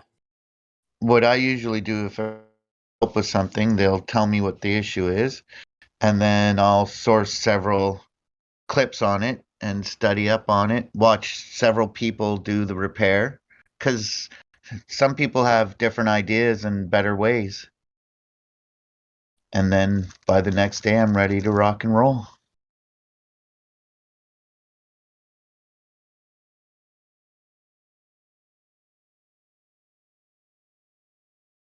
Yeah. And it's like you can find almost anything on there, or at least enough to get most things done.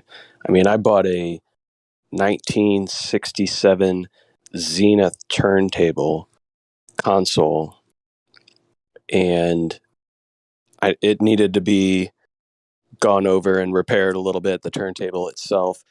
I found like a 2 or 3 part series of a turntable repair guy who was literally servicing the exact turntable that I had. And he did it screw by screw, completely zero edits, walked you through his whole entire process of doing it. It was like, saved me so much time and money and headache. It was awesome.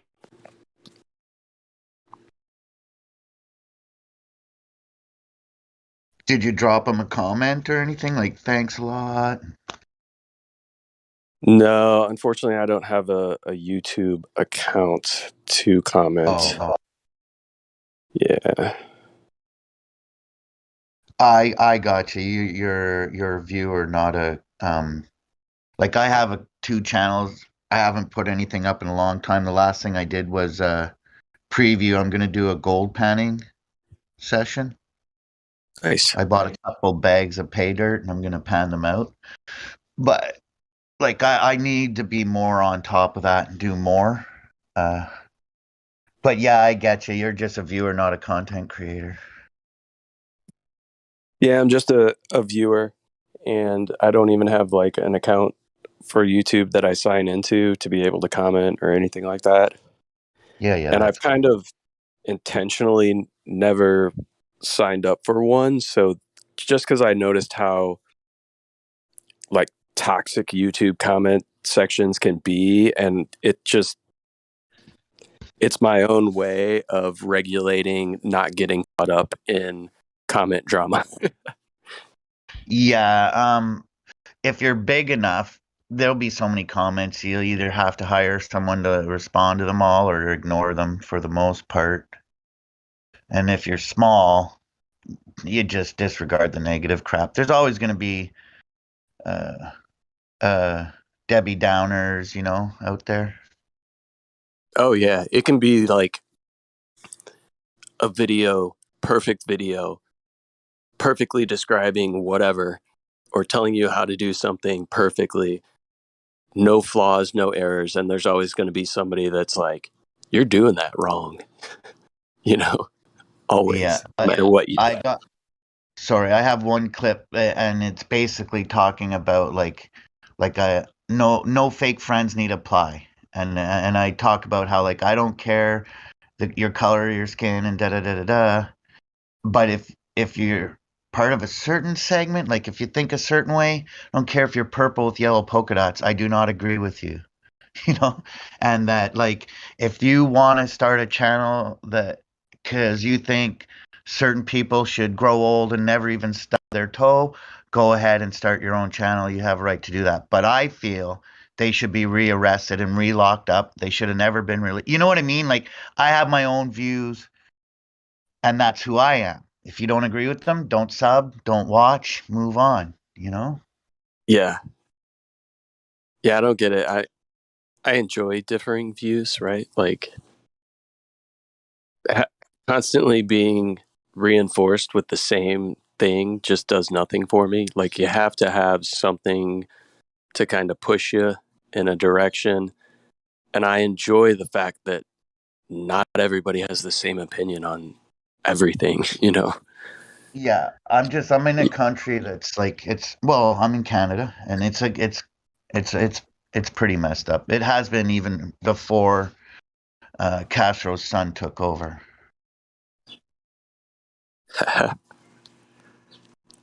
Yeah. So like I have a Canada's certain always been a little more left leaning, or has shifted more. The center in Canada seems to be a little further to the left than it has historically been in the United States. like I have certain views when it comes to law and order, right? So when there's no like when it's absolutely positively, undoubtedly they did what they did, why should the taxpayers incur keeping this person alive? How could this person throw out CRA or not criminally responsible and NCR, and end up walking free with no record, no supervision. Like, it's just insane. I don't know what's going on up here. The Rebel News today was saying, like, how can we pierce his Teflon shell, meaning the Castro's son there, eh? Because he's always pulling shit and getting away with it.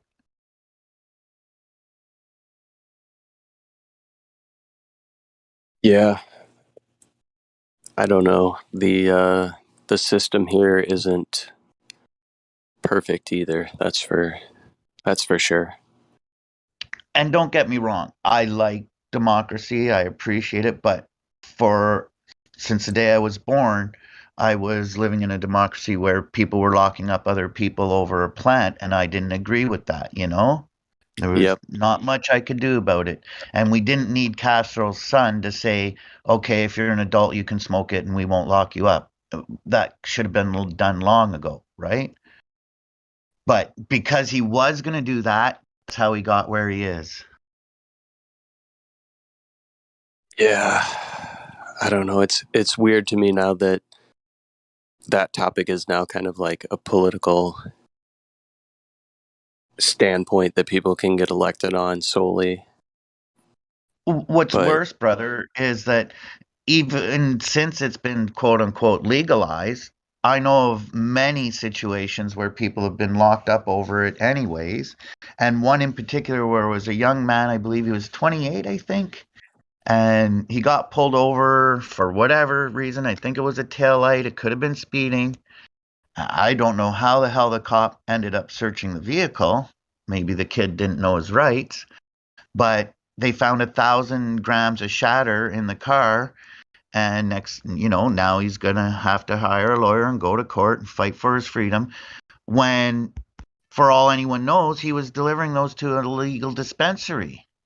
Like, I don't know. It's just a mess. Yeah, I feel like a lot of the war on drugs is the government's way of garnering revenue from something that is being traded on the black market. Most definitely. They know that they can't get their greedy little tax fingers in there, right? Unless they legalize it. And who knows, they may be making more money off the enforcement taxation, having drugs being on the black market, than they would if they were to legalize and tax it. I got two really logical arguments. One is, if that kid had 1,000 tomatoes in his back seat, there would have been no issue. The other is, if I woke up tomorrow morning and every newspaper and every news channel was saying all drugs now legalized, I wouldn't run out buying a sheet of acid or 8-ball of meth. I know who I am. If I wanted anything that's not available legally, I could get it anyways. Yeah, that's the thing. I mean, any adult on the face of the earth, if they wanted an illegal drug, has the ability to get it. I don't know of anybody who couldn't, within a phone call or two, get whatever they wanted. Here's another thing. As much as the news is promoting or showing that meth is everywhere, I don't know any meth users or dealers right. Not around me, as far as maybe there is, but I don't know about it. This, like, somebody goes to a dealer to get, a little bit of weed, and then maybe the dealer also dabbles in coke, and selling coke, and maybe a little meth, and then that's how it develops. A lot of people, who do deal those harder drugs also deal weed, just in case, they got a client base that, you know what I mean?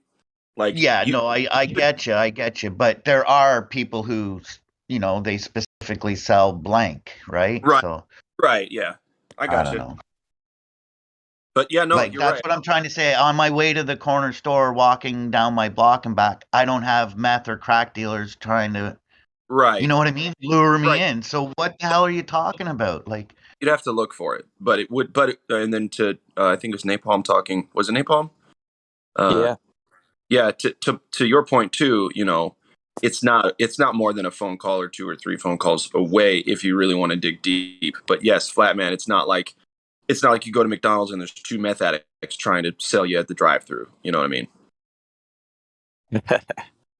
There might be. But the media and law enforcement portray that. Like I heard one cop say, we got to stop these dealers from putting this poison in our children's hands. Like all coke dealers are standing in front of high schools or else trying to sell 8 balls to 15-year-olds. Like that's not what's going on. No, if anything, it's wreaking havoc in like extremely poor communities where historically Any some drug person that's in that lifestyle that wants to survive and have any longevity, the last thing they do would be talking to a minor about, do you want to buy a half key? You know what I mean? Like it just doesn't make sense. Right.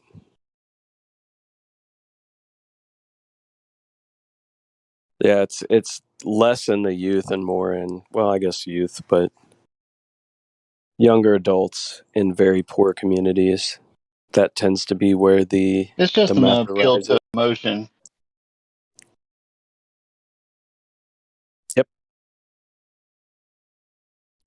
Same way they sell everything, right? The kids, oh, the kids. $15, little man. Put that shit in my hand.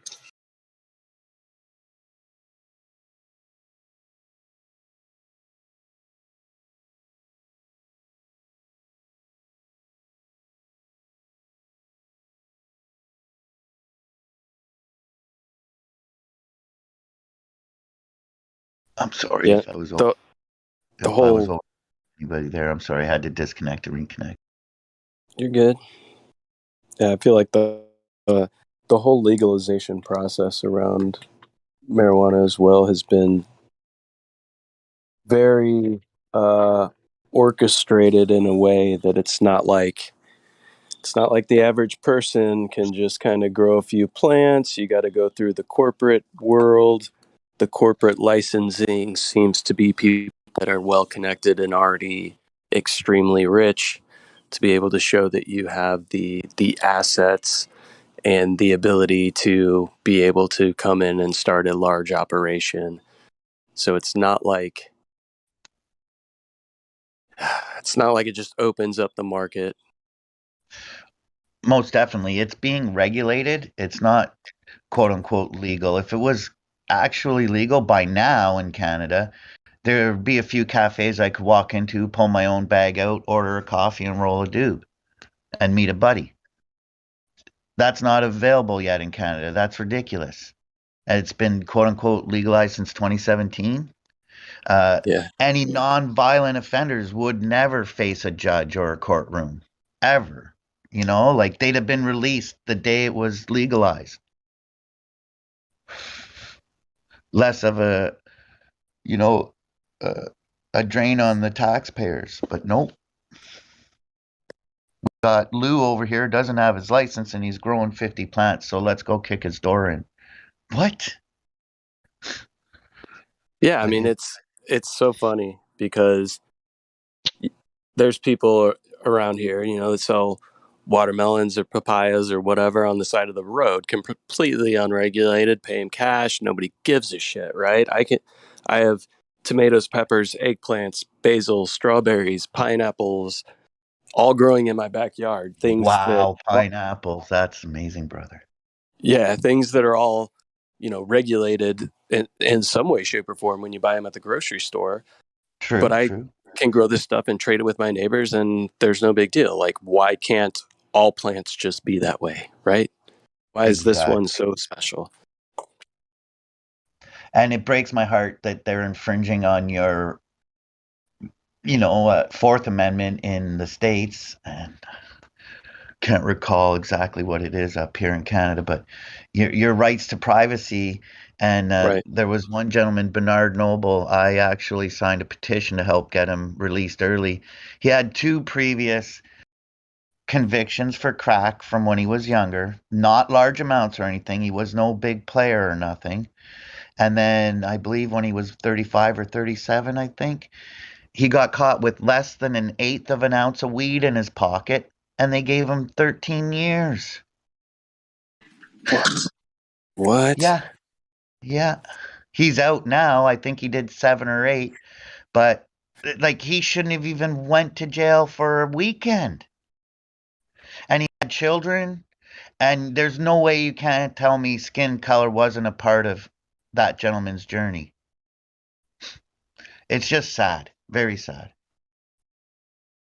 It's horrible, man. And the people who think that these regulations are needed, right? Like for most of my life, the average middle class suburban mom and dad are like, oh, yeah, we should make, pot's illegal. It should remain illegal and all this kind of stuff. And it's like, you don't realize people are going to smoke it regardless, legal or not legal. But what Or you're if they doing to people for solely just having a little bit of it on them gets them in the system. Once they're in the system, that means the cops are going to search you more often. So then they're going to find a little bit more. And then heaven forbid you have a decent amount of it on you that they could say that you're possibly going to be distributing, and then they can ruin your whole entire life. It's Dude, ridiculous. if I told you guys my story, it would blow your mind, bro. Like one time I got caught with, it was literally less than 0.1. This is in college. It didn't even register on the scale. And she said something like 0.7. I was like, what? It doesn't even say 0.1. And then the cop said, he said it, and they wrote 0.1 down. Long story short, I ended up having to do 30 days in jail, right? So I did 30 days in jail. I did 5, and then I got out for finals, and I had to come turn myself back in for the remaining 25. Then I was put on probation. And then the lady didn't tell me when I was supposed to come in. I did a few times, then she didn't respond. So then she violated me for missing, even though she didn't tell me to come back in. And then I ended up going back to jail for like another week. Then they put me in a rehab, bro. And it was like this really strict Christian year-long rehab. I did 6 weeks there. While I was in there, I had a root canal. And then they don't give you like hydros or anything, right? Because you're in rehab. So they gave me ibuprofens, like naproxen. And I was saving them and putting them in, put them in like one of my shirt pockets in the closet, because during the middle of the night, my tooth would hurt real bad. So I'd take it then, and they just distribute your medicine like one thing in the morning, one thing at night. They did a room search, found my naproxen, ibuprofen, like that I had saved up in the thing. They kicked me out of the rehab for it. So then I got taken back to jail. I had to do another week. Got put in front of the judge. I said, I don't want to go back to the year-long rehab. But then he like screamed at me in front of everyone. And then he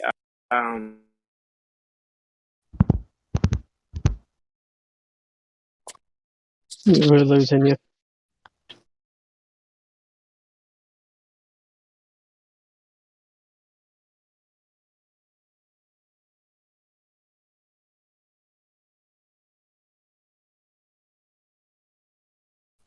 We lost you. Sorry. So then he like screamed at me. I guess you don't feel like you have to listen to anybody and all this crazy stuff. And then brought me back out and made me go back to jail for 2 more weeks. This is all because of less than 0.1 grams of marijuana, a literal crumb that was in my pocket. I didn't know it was in there. So insane. And then I had to go to after the three total weeks back. So we had like a month, we had a week, then the month, then 6 weeks in rehab, then a week, and then 2 more weeks, and then I had to go do a 28-day rehab, all for 0.1 grams. Isn't that crazy? I've been like, I don't know if it'll matter to you, but I've been praying for you since your recent bullshit with them, man. Oh yeah. Yeah, that all worked out. Yeah, I had to do 18 days, and it wasn't even mine. That was crazy too. They violated our Fourth Amendment, though. We have a civil suit. That's one of the most bizarre stories I've ever heard. With it when it comes to less than a gram of weed. Oh my gosh, Dude, less than 0.1 with a literal crumb. yeah, that's so bizarre. Wow. They almost treated you worse than John Sinclair, 10 for 2. They gave him 10 years for 2 joints back in the 60s. Wow. I mean, you didn't get 10 years, but you were talking less than a point, and you did 30 days and shit. Like, that's ridiculous. I did 2 rehabs too. My God, that's oh my gosh. Let's brainwash them on top of it. Wow. Yeah, when I was in the one, everyone thought I was lying while I was in there. They're like, "There's no way you're in here for that." People were in there for like facing 10 years for shooting at people and all kinds of crazy. Yeah, it's funny. What state was that in? What state was that? They were that strict. Tennessee. Tennessee. Wow. That's so bizarre. Yeah, it's real funny. My dad grew weed at a few points in his life, and the last time he did it, we got tipped off by a member of the police who told us that the special forces were coming and they were going to raid our house. So we switched out the weed plants with cucumbers, and they showed up and they were like, "Oh, neighbors told us there's weed here," and they looked through everything, only found cucumbers, but they did find about 1 gram of weed somewhere in the house, and they put it on the table, and they were like, "Look, what is this? We did find something." And my dad was like, "This? What? You mean this?" Pointed at it, and they were like, "Yeah, what is this?" Pointing at it, and he was like, "Oh," grabbed it, put it in his mouth, and swallowed it. And they're like, but and they had nothing, and they had to go.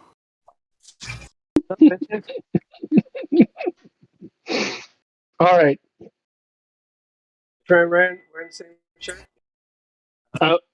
Oh, is there somebody new in the chat? Oh, Yeah. I don't think so. The 46 and 2 has a listening pass, so. No, I was asking about these, and I gave their Latin names for the sake of the text. But yeah, how come I never hear anybody like having these conversations advocating for cocaine and opium? Whoa. Well, just a different world, man. Say what? Kind of a different world, just like synthetic, addictive, no medical property. I mean, it's just a numbing agent. It's really no medical properties. I'm not even necessarily advocating for it. I just think it's crazy what they do to people. Yeah. I mean, have you seen the opium plant, for instance? Yeah. It's beautiful. Yeah, and obviously it's there for a reason, right? Because it grows at, like, say you lose an arm, it'd be great to have one. Yeah. Yeah, it's just kind of interesting. It's like imagine banning mountains. Yeah. Right? All seed-bearing plants are for the good of mankind, bro. Doesn't Scripture say something about every seed bearing herb is there for man's use in its season? Something like that. Yeah. All seed-bearing plants are for the good of mankind. Do you know what's real crazy about it? When I was in that rehab, they asked me why I smoked, and I was like, "Oh, I don't know. Like sometimes if I get real stressed or something, or I'm anxious, like when my friend died." And I'm not suggesting this to anyone. I'm just saying I did use it as a coping mechanism. That's not good to use any substances. Not the point. I explained that sometimes I get stressed or have anxiety, and I'll just kind of like smoke and chill out. She said, "Okay, well, we'll prescribe you Xanax." Oh my God. Huh. Yeah. So That's one of the worst addictive drugs there is out there. yeah, I know people that literally die if you take enough Xanax frequently enough, Yeah. you'll literally die if you don't keep taking it. You have to wean yourself off of it. Yep. Crazy, bro. Yeah, benzos, they should take those off the market completely. I don't think they should even prescribe those to anybody for any reason. They're super dangerous. I mean, you take them when you're if you're on alcohol, you can die. You take them if you're using pain pills, you can die. I mean, they're just super dangerous in every which way, but backwards. I mean, good hell. And they got like 5 or 6 different ones they have, like Xanax and Ativan and Valium and Klonopin and Here, the big deal is the. Yeah. Sorry, go ahead. Oh, I was just saying, and they're all super addictive. That's all I was going to say. Yeah, they are. Well, the problem is they're all opiates. And no, those are benzos. Benzodiazepines. Diazepines, right? No, I got that. When pain pills are opiate-based or opiate derivatives or like synthetic opioids, that's what a benzo is. They do. No, that's not what a benzo is. You're wrong. A benzo is an anti-anxiety pill. The opiates are called semi-organic, semi-synthetic because they start with the organic substance called opium, and they're for pain. But they're not benzos. Trust me on this. Well, he said the pain. He said the pain. Yeah, they are for pain, exactly, and they are addictive for sure. Yeah. Okay. So the point I'm trying to make is the problem is that they're prescribed to people in pain, and I mean, like, if you fracture your ankle in a way where you can't walk for 6 weeks or 4 weeks, they might prescribe you a shitload, like 3 refills of hydrocodone or codeine or whatever, and then expect you to just not want another one after you're done with your prescriptions. And that's, however many full prescriptions. So people inadvertently get addicted to the pain pills that their doctors prescribe them, and they think, oh, I can take as many as I want because my doctor's prescribing them. And then a lot of times the doctors just keep prescribing them because they do get kickbacks. And the person, as long as the person's complaining of pain still, legally he can, prescribe as much as, that kind of deal.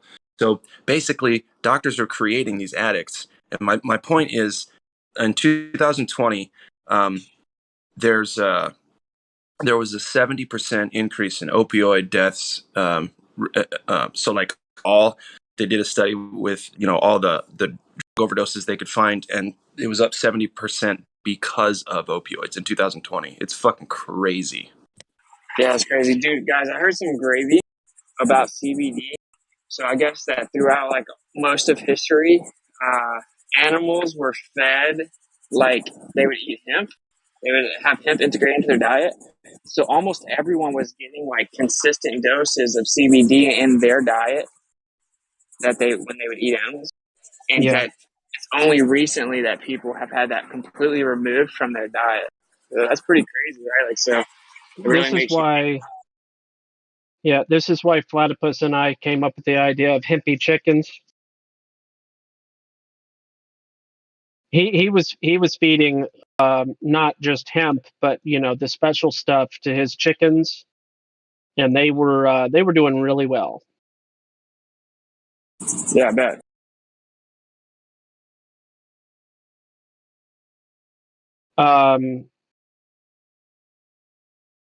Yeah.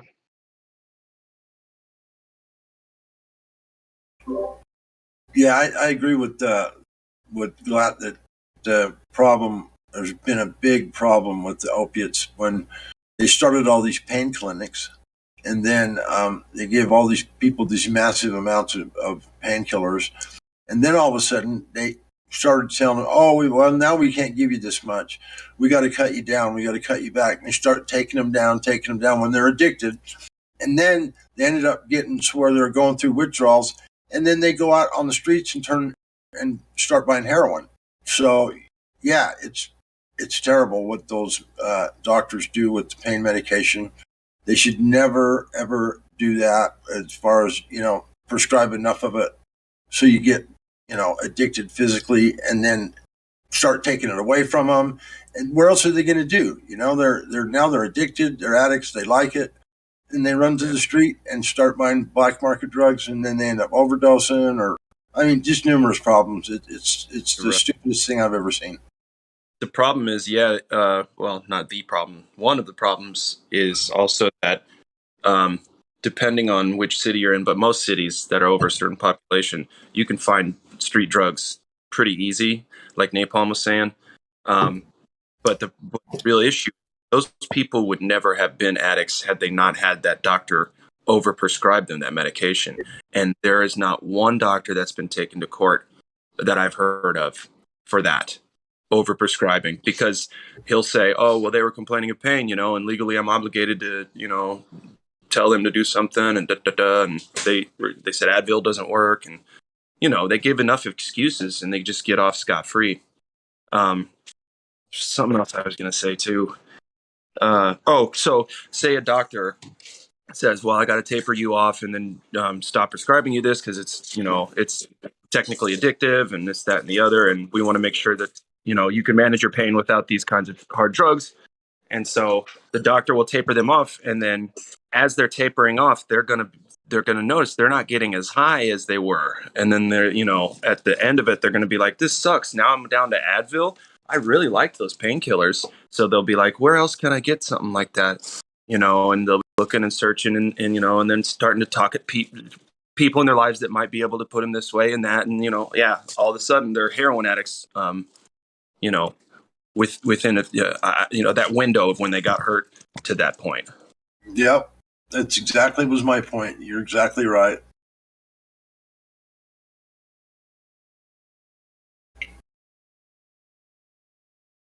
Did you get your copy yet of that book I told you about? What?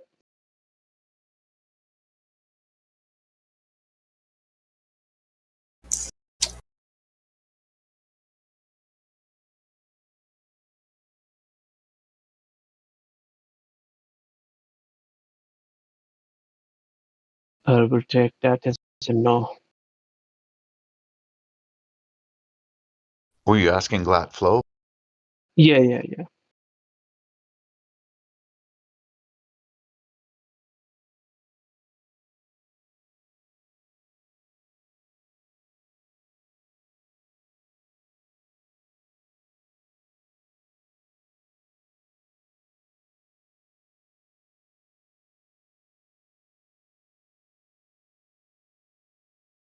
It's not a computation.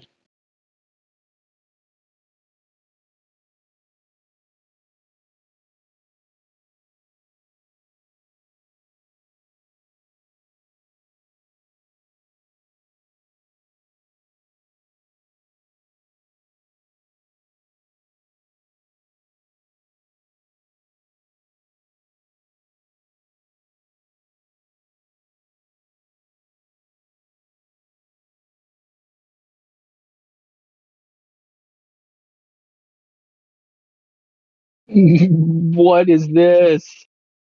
What is this? When is that? What is this from? It looks really familiar.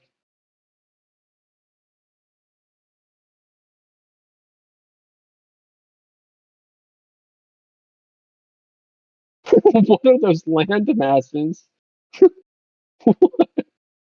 What are those land masses representing?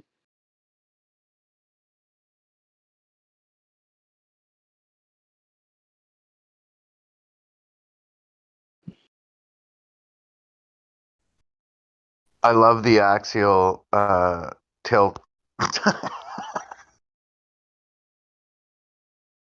Yeah. Yeah, there's a lot going on in that cartoon. The physically present latitude and longitude lines. How about that? And the giant mountains on both poles. Oh yeah, giant. Like what? 1,000 miles tall. You know what I want to know is this. This has been puzzling me for a while, but this whole heliocentric model.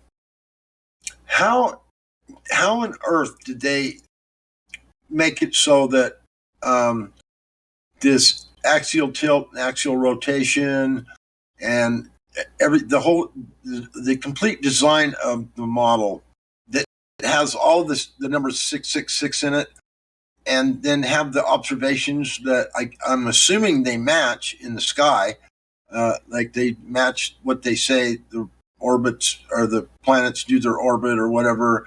I don't see, how did they possibly do that so that the whole model actually seems to work?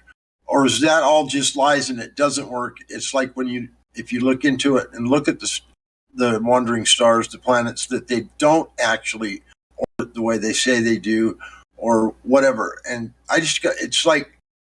it's this masterpiece of a model that has just completely buffooned everyone.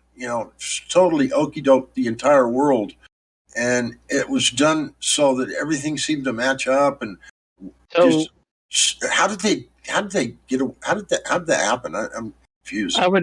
I would wonder if the actual distance of the equator is 24,901 miles. Oh, I just wonder if that's the case. I've got an opinion. This is totally unbased in anything I've seen myself, but so follow me on this one. Tesla says we live in a 369 reality, right? So what if literally all they had to do was back engineer the truth and make up a different lie about it? Just reverse all of the truth. So 666 being numbers that match up in reality somehow or some way, but instead of having it reflect reality, do the opposite, just flip and reverse everything. So make 666 seem like a bad number so that people don't use it. Make 33 seem like a bad number so that, oh my God, Freemasons. But the reason there's 33 degrees of Freemason is because somehow these numbers affect reality. What if those numbers exist as a consequence of the convention itself? Base 10 and so on?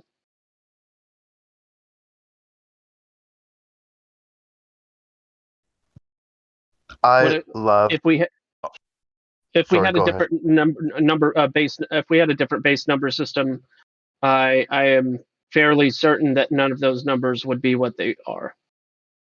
Right, exactly. Like 360. So I don't know about 360, but maybe it's because of the path of the sun and the moon. We get a 360 thing going on, and like I said, they just flip and reverse it. Well, the sun, like we know, the sun is local. It's not very far away. And the moon is local. It's not even as far away as they say on that one. But because it's circles in the sky, right, 360 degrees, they're going to be like, well, let's just tell them everything's a circle, and because the numbers still work out, right? I don't know. What if it was what if it was 400 degrees in a circle and a quarter was 100? It'd be all 2s, 4s, and 8s then, right? Yeah, probably something along those lines. I just wonder if it's a consequence of the convention rather than something that's necessarily inherent in reality. It's a great question. It's mind-boggling. It's a good puzzle to try to work out. I don't know if we'll ever work it out, but yeah, it's a sign of intelligence for sure. Intuition. Mm-hmm. There was something I was doing with somebody told me it was a consequence of the base 10 system when I was taking all numbers. Let me see if I can come up with an example real quick. It was really unusual to me. So I'll see if I can. You pick a set of numbers, and no matter which way you add them, if you keep adding the sets, you'll always get the same number or something along those lines. I'll see if I can demonstrate it in the voice text. And somebody was like, yeah, that's only because of how base 10 works. That's why it works that way. And I was like, okay, I think there's something I'm missing here. There's a bridge out or something. I'm not able to get there. I'll show it in the voice text what I'm talking about.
I think you'll get the idea in just a second. I know I'm dragging this out. I'm trying to type as fast as I can here. Almost nobody is actually holding their breath, though. I understand. All right, there we go. Just pick numbers and do this thing that I'm showing you, and you'll get this same result over and over and over again.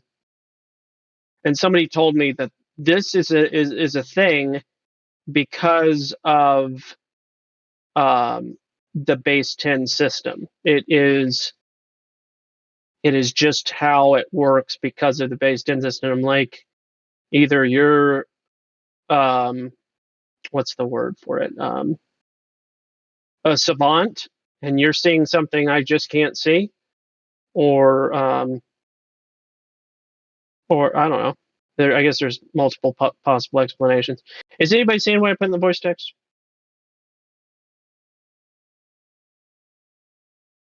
Yeah, I see that. Yes. Yeah, I'm looking at it. All right, so like again, you can do this with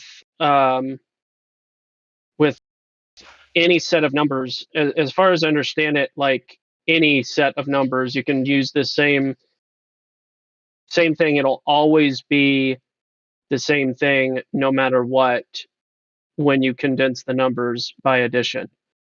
If I'm not mistaken, there are other math techniques that you can accomplish a similar phenomenon, and I've had people explain it to me that basically it's nothing special. I think it's separate of gematria, because gematria is usually related to words getting a numerical value. Yeah, gematria is like 1A, 2B, 3C. Yeah. So 1, 2, 1. So I'll do one more of these just to kind of prove the point, and just rules.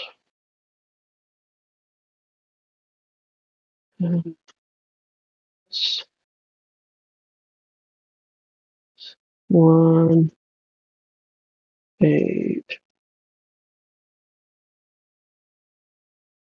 So I think this is the sort of thing that Tesla and other people obsessed themselves over, and they came to certain conclusions.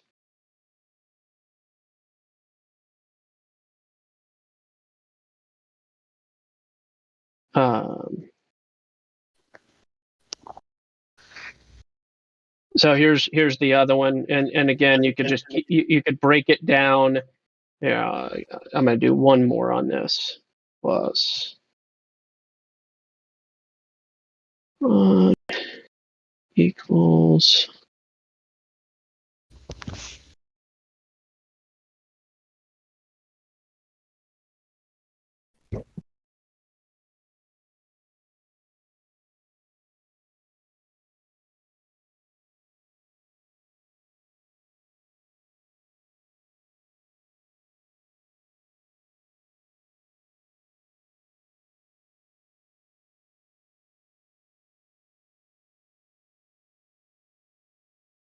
Blah blah blah.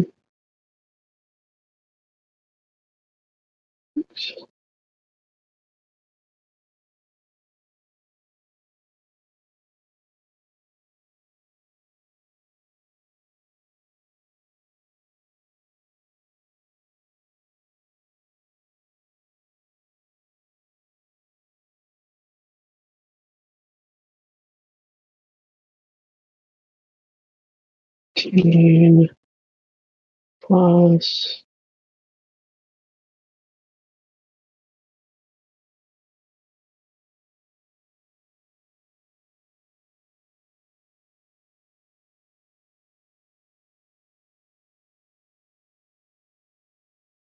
Don't fuck with me, man. I did your gematria last night, and I know exactly how to fucking ruin your life. Huh. Are you talking about my silly thing here?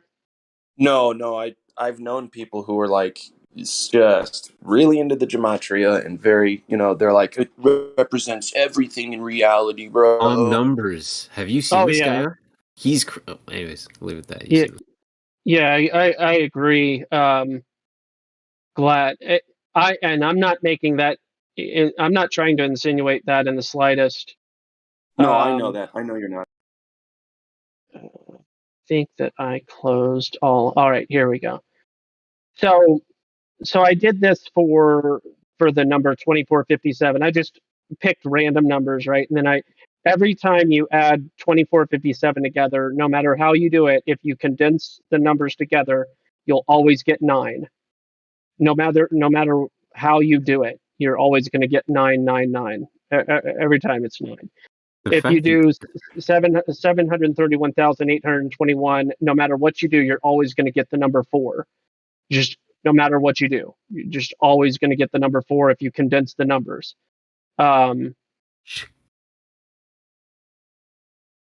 Props is now posting about the 369 stuff, but if that's the case, that this is a consequence of the base 10 system, then I find that interesting.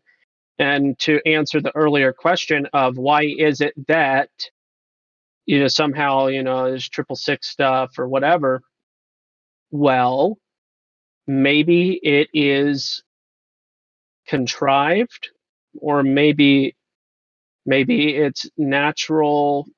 Maybe there's the nature of 2/3. I don't know, but does anybody have any ideas particularly about like this addition thing that I'm showing?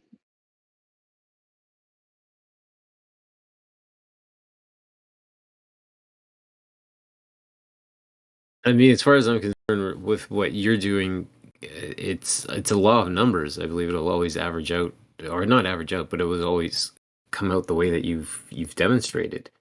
With respect to the 369, Nikola Tesla's I've always known the 369 to be like the law of the universe, the Metatron's cube and things like that. Yeah. But check this out, like 731,821. There's probably somebody out there, a certain type of savant, that can look at that number and instantly know that it would add together to be the number 4. And I'm not sure exactly what that would be. That would be the instantaneous clue.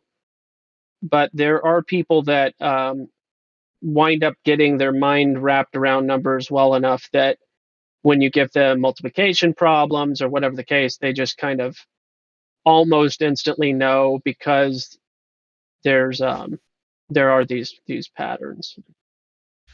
So. Oh, I love numbers. I'm really good with them. I can't say that I'm a savant or anything, but they can be used for bad things. And when I explained that to Ma one day, she said, "Really?" I said, "Well, yeah, think about it. If just for the simplest way to think about it, if you're an accountant, you could be messing with somebody's numbers and stealing from them and they wouldn't even know." So, yeah. Use it for good. Yeah, it was just a general question I had. No, I I don't. gotcha. Nothing really jumps out there at me, but there are certain principles and properties of math that can't be. I guess you can't go outside of them, and then I find that hard to understand because I get it. Maybe on paper you can't, but in reality, like when it comes to timesing something by zero, if I have 12 cans and I times them by zero, there's still 12 cans sitting there. But if I do it on paper, 12 becomes nothing. So, I don't Yeah, know. I've worked that out in words before. I think that there's ways to like. I don't know if it's right to say philosophically, but um, multiplication is you think of it in regards to sets. If you have one set of 12, you have 12. If you have two sets of 12, you have 24. If you have 0 sets of 12, you have 0. I know, but my argument is the original set of 12 is still sitting there.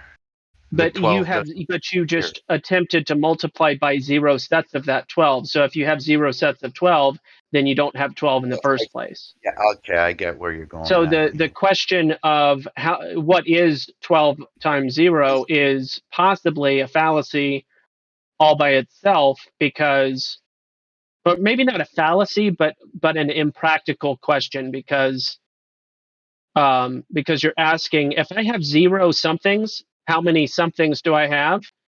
Yeah. Well, obviously your answer is 0. It's a silly question. Wouldn't it actually be an incomplete equation? Equation, yeah, because 0 is not actually a number, right? 1 to 9 are the only numbers that are recognized, correct? It's to me, it's all irrelevant. If I have no sets of apples, then I have no apples. No, 0, whatever you want to do with the number, it's an idea, and if you don't have a thing of a thing, then you don't have the thing. That's why I say an incomplete I don't know. equation. How is it incomplete? Because the 0 makes it incomplete. Like if you I looked at think it it's on paper, I'm saying, here's what I'm saying to you. If I looked at 12 times 0 equals what? I would almost look at that and say, obviously my knee-jerk reaction is 0, but because 1 to 9 are the recognized numbers, 0 is not a recognized number, I would argue that it is an incomplete equation. That's all. Well, see, I think of the words incomplete as unsolvable, and because I can solve it both mathematically and in words with the examples that I gave, I don't consider it. It's not a value. 0 is not a value. I fully agree with what you're saying. 100. I was being devil's advocate, if you will. Yeah. And I was just equating it to the material, physical world. Like, I can't have 12 cars and multiply them by no cars and end up with no cars. My 12 cars are still sitting in my driveway. So. Correct. Just to multiply by 0 is a philosophical question or something that departs reality. Yeah. Same thing with infinite.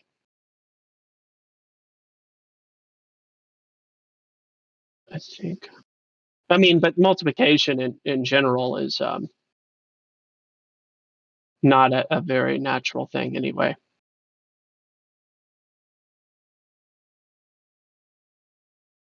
About a month and a half ago, I was watching The Enforcer and Mom was out and they were giving the stats for lost equipment on the battlefield over in Ukraine and Russia between both sides. And when it was giving the stats on the Russian tanks, I immediately shouted out a percentage of the loss for the total tanks in the Russian army.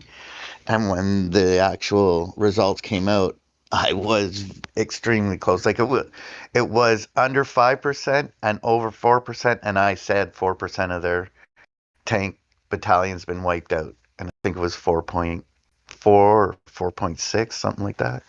So I was pretty close. Just, right off the top of my head, no calculator or nothing. Most people would be like, holy shit.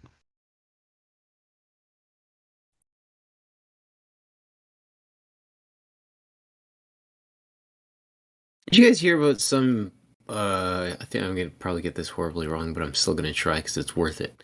A Russian author that sold a Nobel Peace Prize for like a chunk of change last night, and he's gonna give it. 100,000. 100 Thanks. million, sorry. 100 million. And 100 he's million. it's go. Okay, I sorry, politics. My bad.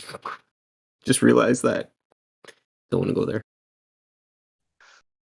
No, it's all good. 100 million. And we can bring it back to flat Earth. Not that we really veered off. We were on math. But yeah, it was 100 million. I recall, I just heard it last night. Sorry, guys. Yep. Double click. Yeah, it was. Yeah. So we've got. And it's going to Ukraine? Is that what's up? Going to the Ukraine. That is correct. He's Nice, a Russian author, Nobel Peace Prize, and he's giving it to the Yeah, well, children see, of the that's the Ukraine. thing. I'm not trying to get political or nothing, but I mean, your heart has to go to the side that's being attacked. And there are actual Russian oligarchs that have money that are over there training guys, and they're fighting the Russians themselves. Like not all Russians are bad. Everybody's a victim in war. There's no doubt about that. I don't think anybody can argue that. So well said, my guy. In this day and time, none of this should be happening. Nobody should be homeless. Nobody should be struggling for a meal. This is ridiculous. I'm not sure we should be talking about the current war. Might have got us a strike before. Yep. Good morning, everyone. Good morning, Flat Earth family. Hey, Sonny. Sonny, what's cracking, Sonny? Good to see you, man. Thanks for being here, guy. What's crack-a-lackin'? How's the kettle boiling? Chillin', bruh. Awesome. I was listening through the whole drug war. Yeah, I'm a casualty. I'm recovering now, though. I'm doing pretty well. What happened to you, man? If you don't mind sharing, of course. What happened to me is what happens to drug addicts. Oh, I see. No, I got you. No, I didn't. I wasn't sure if you meant war, my friend. That's all. But yeah, the war on my soul. Not an easy time. But anyway, I'm doing some great things, distilling my own water. I'm actually listening to The Good Doctor the other day. I online here. I started making my own kefir. I refuse to call it, bro. I refuse to call it kefir. Kefir, yeah, because you're not a Russian and you're not an Indian. Who cares? That's fine. Kefir, okay, good. It's kefir, bro. No, kefir is an acceptable pronunciation. It really is. It's a dialectical thing. It's yeah. You're fine. Go ahead. Yeah, and I'm gonna make my own. Brain fart on that one with the cabbage. Anyway. Oh, kimchi. No, the other one. Sauerkraut. Sauerkraut, German one. That's right. Good. So I will be making some of that. So I tried to find some raw milk that was not pasteurized. Couldn't find it. So I just bought like the best milk, like organic, grass-fed, whole milk, and used that, and some cultured sour cream. So I think the culture in the sour cream is going to make it work pretty well, hopefully. And we'll see how that goes. But yeah, I don't know. It's going to be scorching. It's going to be scorching again today. The heat is increasing here. It'll be like 79 today. Yesterday was about 75. Sonny, in the chat, if you do any sauerkraut or any jar ferments, I highly recommend those things right there. Oh, they have a vent. Yeah. They're very, very helpful. They save a lot of anxiety regarding botulism. Yeah. What about? No. Blowing up a jar. You can blow up a mason jar with the ferment. With doing the kefir, I can. You can do it with I do it with my kefir. I do it with kimchi. I have an ongi for doing kimchi, but when I do my kefir or whatever, I use those lids for any Well, ferments. good. That's good. I'll keep in mind. I'll have to vent it. Yes, if you don't have that or you're not planning on getting it, you're going to want to do at least a 12-hour check. Yeah. Yeah. Yeah, we'll see how that goes, and then maybe I'll put some organic honey in it or something like that. Maybe I'll see. Now the cheap man's way. I mean, what I used to do is I used to just take a paper towel and put the paper towel over it, and then put the ring, the sill, and I would just. That's what I did all the time before I got those.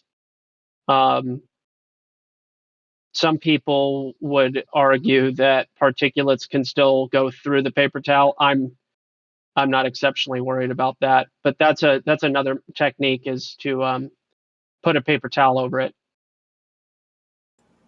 That's good to know. I look forward to more of this type of activity. Anyway, I was listening to what you were saying about the number. Like when I was working in the hospital years ago, and I actually think it was 2009. I'm pretty sure it was. But this guy, I think it was one of the nurses or somebody like that. I don't remember exactly. But he goes, "Hey, check this out. What's your birthday?" So you put your day, you put the month, day, and year, and you did it, and it ended up being 9 every single time. He goes, then take the year 2009. There was something he did with that, but every single thing turned to 9, and I'm like, holy shit! Did that just have to do with because it was that year? Well, was, no, I think what that thing I've heard about, they used to do it like when I was in middle school and stuff. I think that thing has to do with Chinese astrology. You're just adding and subtracting and multiplying based on evens and odds or something like that, and you can make it be that by following a certain pattern that if you're not paying attention, you won't notice. Does that make sense? No, this is not what he was doing. He was doing exactly what you showed in your text a little earlier. It was only addition. It was no other thing. It was not complicated, but I just don't remember exactly what he was doing. Anyway, that's kind of strange. But Chinese astrology is like that too, or Chinese. What is it called? I Ching numerology. Yeah, I don't know. Yeah, that's the same exact thing they do, and like a friend of mine previously had shared with me a book on this I Ching Chinese numerology, and I like that because the numbers came up that I was a master, and I'm like, yeah, I like that. So birthdays and years are 4 digits. So maybe it has something to do with the maximum amount of numbers you can have within those digits. Yeah, and obviously we're not at 3,000 yet. You know what I mean? So I don't know. That goes over you my need head. 12. How many days are in December? 31. 30. 31. Oh, so you have 31. 12. So you'd have 1231 would be the maximum number you could ever have there, right? Which is much less than 2,000. So maybe it has to do with being less than 3,000 or something. I don't know. Very interesting though. But usually what happens to me is like I started doing that with like my apartment numbers and things like that. I've found some really weird synchronicities with that. I'm like, how could I move into these places that have this same representative number? Totally different numbers. The apartment numbers, totally different numbers, adding to the same number, like in my life. But usually what happens is like, I'll give you for instance, I decided to like harvest one of my crop early, and I was anguishing over it for a couple of days because it had some damage, some pests and things like that. I'm like, am I going to be able to save enough of it to make a difference? for me, or should I just cut the losses right now? So I was anguishing and then I go, okay, I'm just going to do it. So I went and harvested it right after I cut it down. I looked at the time on my computer, 6:21 on 6:21. That's how that stuff occurs with me all the time. Like, it's really bizarre. They just line up like, I mean, how could that be possible? That happened to look at it right then when I made that decision, and it was 6:21 on June 21. That's how it happens with me. I'll be driving by it. There's this one address. It's 666 Del Prado, and Del Prado isn't even the street there, which is very odd. I pass by that all the time, and I look down at my charge on my bike, and I shit you not, it's like 66. Almost every time I pass by that place. I don't know how to explain that.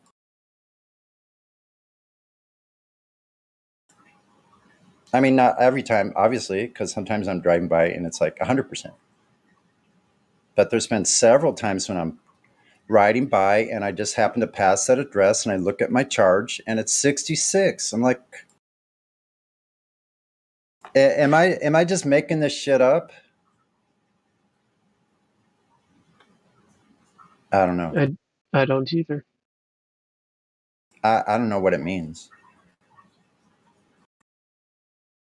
But it seems to be the way, like with numbers in my life, like account numbers, like social security number, like all kinds of things have these numbers in it. So I don't get it. Clearly, you're a spawn of Satan. You need to report to your nearest Catholic mass and self-immolate. Is that PMAC? Wait a minute. I'm sorry. AI, I wanted to hear that and I just missed it. What did you say? Well, I said all those numbers mean clearly you're a spawn of Satan. So you need to report to your nearest Catholic mass and self-immolate on the double. Hey, gospel. I got the or pay $50. I got the self-emulate part, but I didn't catch the rest. It was kind of breaking up. He's coming through fine, so it's on your side. He's just being facetious, man. Okay. You know. Sort of figured. Yeah. Facetious with a side of funny. Yep. Side of funny.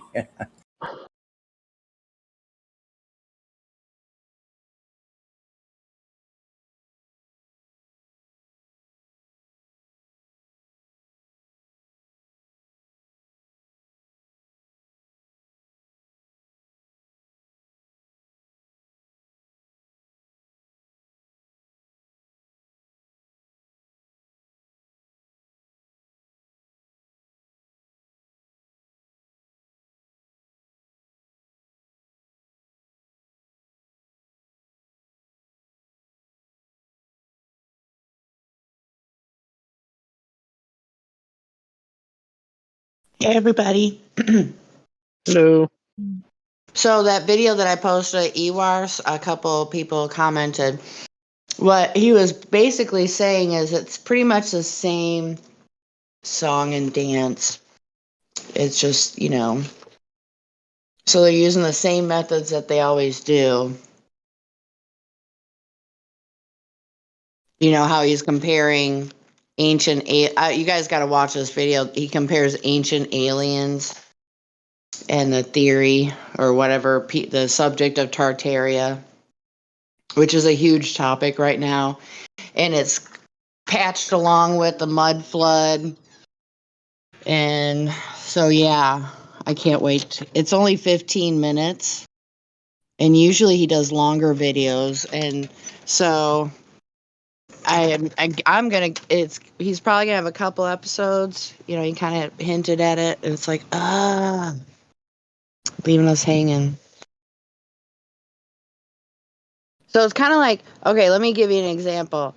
Way back in the day, I think it's been 10 years now, I was really into Farmville. I geeked out real bad. I found an online group and everything, and we would stay up and wait for the updates, and we'd circumvent normal gameplay and use bots and stuff. Okay, so anyway, there's a point in the game where Zynga got a little bit selfish and they started bringing out more farms because they wanted more people's money. So it was basically the same, each farm, it was the same thing, just different colors and a different theme. So, yeah, it's kind of like that's what he's kind of putting out there. So, Ancient Aliens is a way for us to, not believe in a creator, of course. I don't know. Like we were just harvested. I'm just waffling on, everyone. Somebody jump in with their opinion on what I said. I'm building a meme on this topic right now. Really? Yeah, just because. What's your standpoint? Oh, well, you got to watch the Ewar video. Have you watched it already, though? No, I'll check it with out. Ancient Aliens. What's that? About Ancient Aliens. All the topics. It's well, common denominator. I don't know how to put it exactly. There seems to be people that Some coincidences that talk about the same thing or same things Right. in the same way. I don't know how to put it exactly. Well, Ewar was concerned with it being associated with flat Earth because you discount, Tartaria and or mud flood, and then put that with flat Earth, and then people don't look into that. Yeah. So the Yeah. idea Exactly. that could be a, psyop. I mean, it's a. But what's your meme about? Do you have like a rough draft of it or something? I'll DM it to you. Yeah. Oh, nice. Thank you. So it's basically you're doing a meme that's connecting dots for people. Maybe I'll probably just kick in a beehive. Maybe. Hey, We'll kick see. the beehive. Yeah, man. I just sent We've it been. to you. Okay, I'm looking. Oh no. I loves it, man. Oh, I know somebody who it might upset tremendously. One person I thought of right offhand. Yeah. And don't hate me, brother. His name starts with an R. Let me I see. know. Let me go. Yeah. I know. Oh man. If we're both in here and he comes in here, I'm gonna DM you.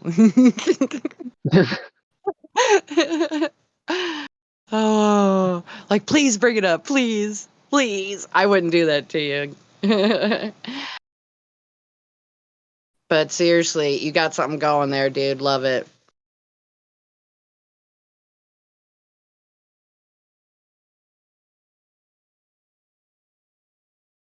But yeah, how many times have you heard people in here, like newbies, like what they were into before Flat Earth? And, Ancient Aliens is up there on the list for people who are asleep and or diet woke, right? So this is kind of an interesting thing to talk about, in my opinion. Everything in life is a distraction, pretty much. No, it's not. Well, I take that back. Right as I was saying that, I'm like, well, what if you're just sitting in a forest or a beautiful part on the earth and you're just sitting there and looking around and, that's not, but, almost all other things are. Well, music and art, you have to exclude those. It could be included, actually, in some way. The forest would be a distraction. But aren't we meant to be in the forest? Some people maybe. We were meant to find our food there, So that's where I was going. But yeah, I don't want to get off what we were talking about before. Yeah, is mud flood a psyop? And then you got to give it a little credibility and mix in a little Tartaria in there. I don't know. So regardless of what's going on, there's something going on. Whatever, if it's a psyop, there's some little shred of truth in there somewhere. A needle in a haystack. Save. All right, now it's done. Ish. I might edit it again later on, But anyway, towards the end of Ewar's kind of, I guess, preview to his new series video, he puts out, he was talking about Ancient Aliens being a real big fan of Antarctica. And the stuff he clipped and talked about, it's like, whoa. Like, yes, yeah, put that out there. That's great. I love it. But he showed a map. And I guess it was linked to people who did, or the person who, Mercator. So it was around that time. I just watched the video once, so don't quote me anyone, but the map I haven't seen before. I'm like, ooh, I want to look at that a little more. So yeah, where does one find a super really old map? Your local library? College libraries? it depends, right? Most all ancient maps are local. What practicality does a world map have in ancient times? Or possibly an old encyclopedia. No, probably not. Yeah.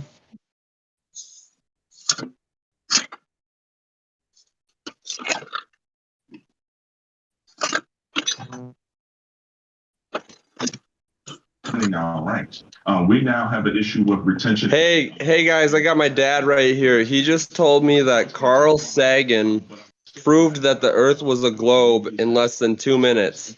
Wow. He couldn't tell me how though. So could you guys tell him how he didn't? Well, He's first on of right. all, Carl Sagan was an occult mysticist, so that Of doesn't necessarily scientism. discredit everything that he said, but that man was hardcore into the occult. So Yeah. There's that. might want to think So about that. Go ahead, AI. you can ask your dad, would it be okay, Dad, if I kill myself right in front of you? And when he says no, what the heck are you talking about? You'd be like, well, Carl Sagan says I'm an insignificant speck in the universe, and it really doesn't matter whether I live or die. So maybe you should be careful who you promulgate. Amen to that. I mean, that's obviously a little harsh there because you're talking about suicide. But the point is, that's the point. Okay, let's get to the brass tacks. The point is the philosophy behind the system, right? Carl Sagan's philosophy is that Earth is a globe, therefore you're in a big universe, and you're insignificant, worthless speck of dust, no different than a sandcastle. In fact, no different than just mud on the beach when the shore, has a wave wash in and then it washes it out. And the universe could care less whether it's a human that gets washed out or a piece of sand. Okay, but what about the claim that he proved the Earth to be a globe in under 2 minutes or whatever? I have never heard of this. He just asked me about it, so Yeah. I just kind of want to hear this side. It's important to remember that Earth is not a philosophical. The nature of Earth's surface is not a philosophical discussion. What was Carl Sagan? Was he really good at measuring things, or was he a philosopher? Right. So it's not a philosophical question. It's a matter of measurement. It's as simple as that. Yep. So ask your dad for the actual measurement that measured the surface to be curving by Carl Sagan. See if he can find that. It's highly irrelevant. Okay, just make up a name. Okay, pick a name off the top of your head. Okay, Bartholomew Rembersnaps, and say Bartholomew Rembersnaps proves the Earth was flat 500 years ago. Right, and that's about as valid as the claim he made. Some guy did something that I can't tell you what it is or demonstrate. So what's the point? Exactly. I could lie in less than 2 minutes.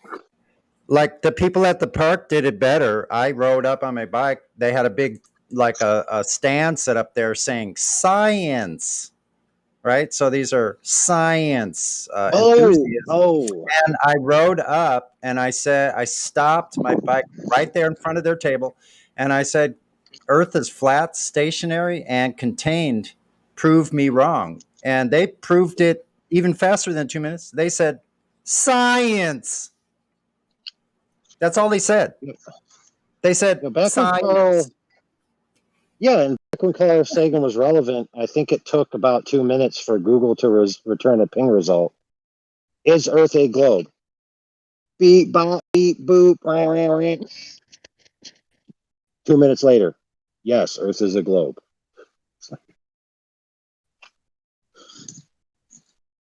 Yeah, so we're all being silly because we don't have any idea what he's talking about, and neither does he.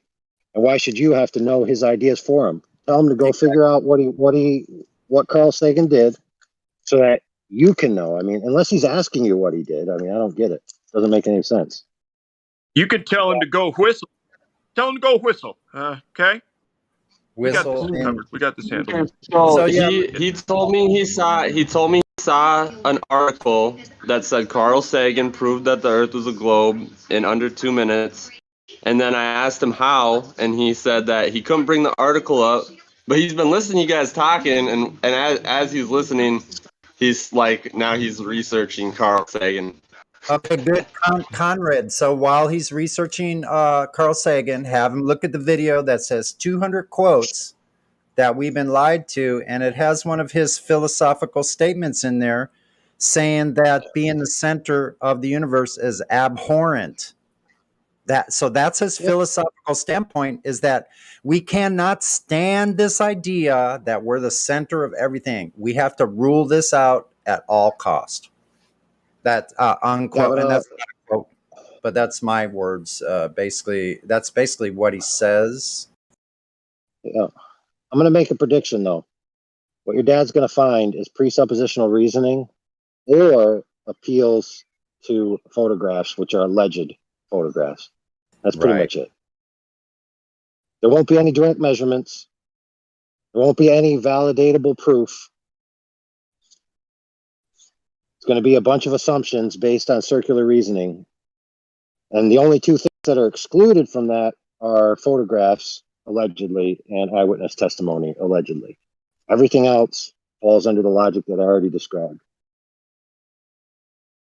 This thing,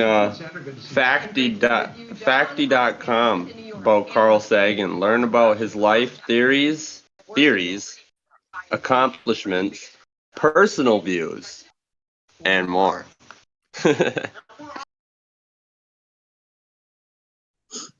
Coming up next, Carl Sagan gives sex advice and Thanksgiving recipes. Stay tuned. I think I have a recipe for a space-time bunt cake in the other room here. I think it is by Carl Sagan. Let me go look it up. Haven't they tried lying to us about being able to bake in space? Wouldn't that be fun? Wouldn't that be neat? Instead of an easy bake oven. We can hear you, Dave. I can't be heard. I can't. To do was an easy bake oven and tweak it so that it could go outer space. And thank you. I'm sorry to inform you, but the phrase "easy bake oven" has been deemed as hate speech and is illegal to say in all of the countries in all of the world. I just want to make sure that everybody's aware of that. GTFO. I identify as that, though. Okay, we have a problem. Oh, what a conundrum.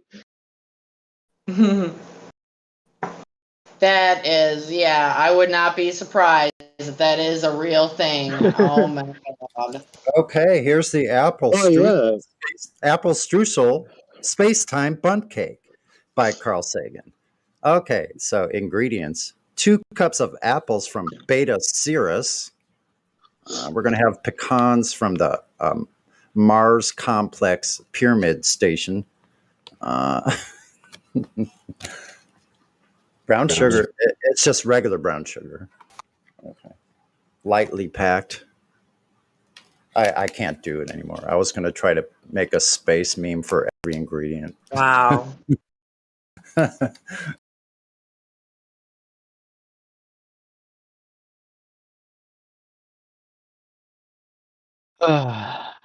It's a good time to do mic check. Yeah. I tried to let you know we can hear you. Coming through just Okay. fine. I think Conrad's dad was talking about that clip from Cosmos where he's misrepresenting the Eratosthenes experiment, probably. Uh-oh. Because that Very took like 2 minutes. Yeah. Sounds right. Highway trust fund. Yeah, I mean he's trying, like he's looking at him right now. I mean, there's not much, like It's all just gobbledygook. he said, it's all just gobbledygook. I agree, which is a fair assessment. I pinged you a couple of times.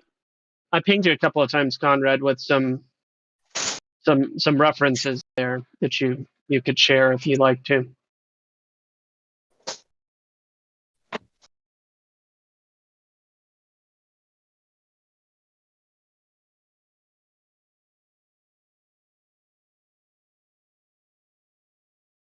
Mr. Sagan told billions and billions of lies, probably. Anyway. There are a number of other. Yeah, this guy knows we didn't go to the moon. I don't know why he still thinks we go to space, though.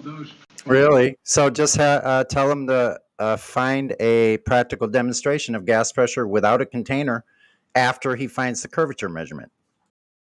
What about this? If he was so smart, then how come he didn't know that the moon was in our atmosphere? Huh?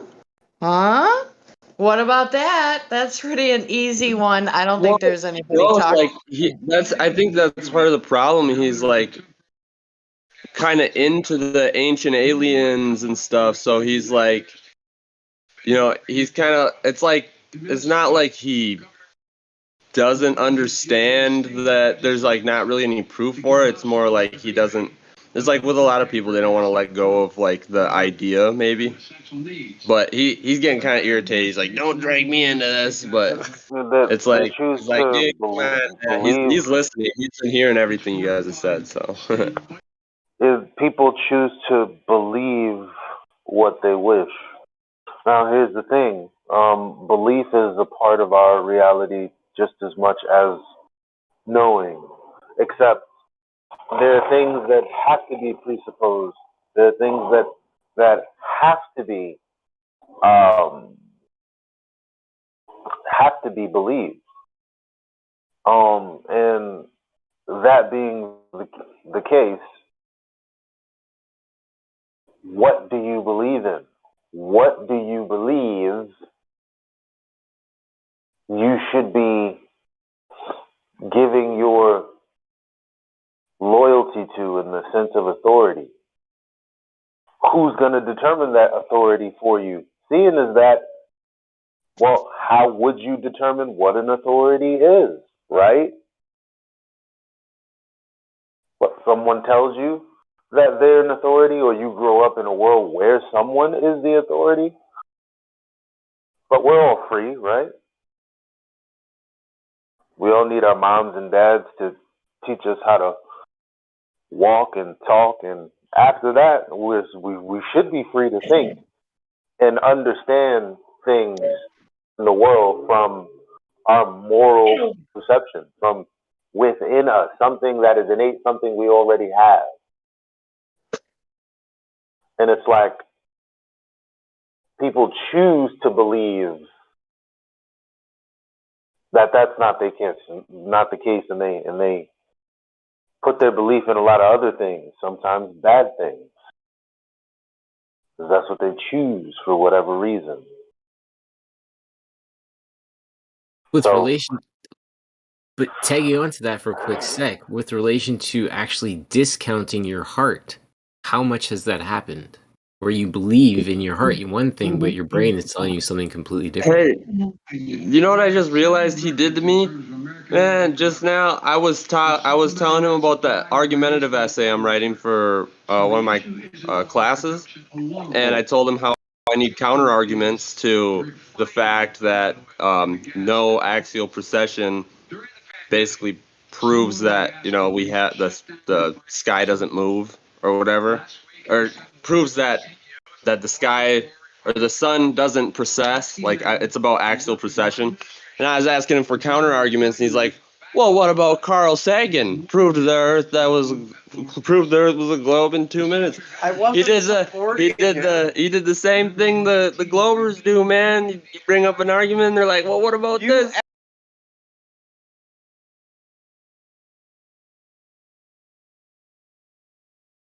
They use the cult of personality. Yes.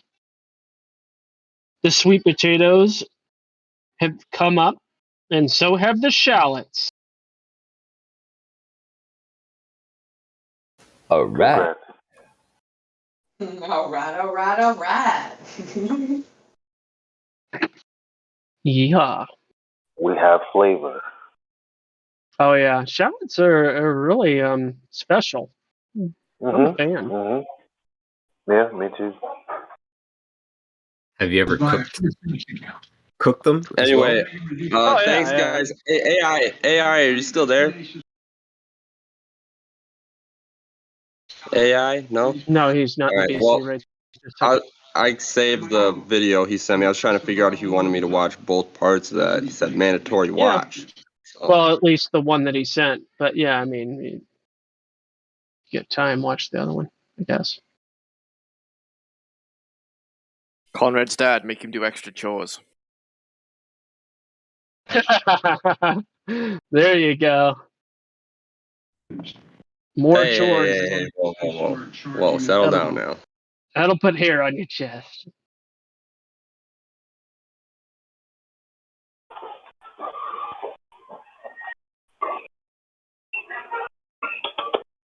Jamango, what happened? Oh, you got the video? Oh, sorry. Golly, this isn't my headset where I can just do the pause thing from the headphones, so I often forget that I just left it open. Yeah, we can hear you. All right, guys, I appreciate that though. Like I said, he knows we didn't go to the moon, or thinks we didn't go. He's getting there. I showed him Genesis, and he'll be there soon. I mean, it's just like he's stubborn, he's hard headed like I am. But thanks for the info, and I got to get ready for work, so I'll talk to you guys later. See you around, man.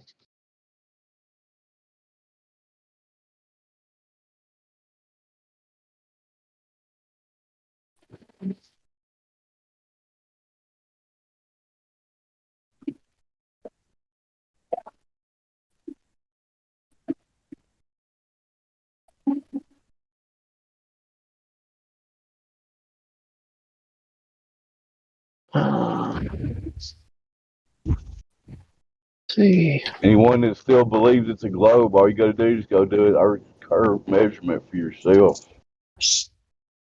Please. I kind of miss the globe once in a while.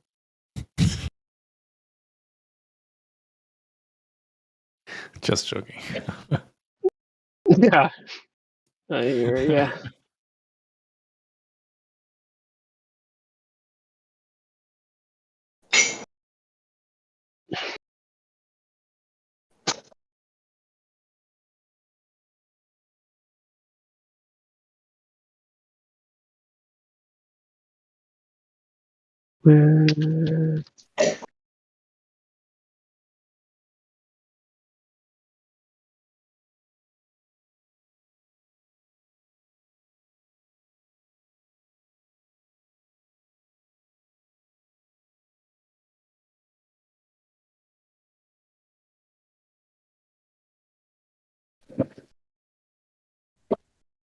Alrighty.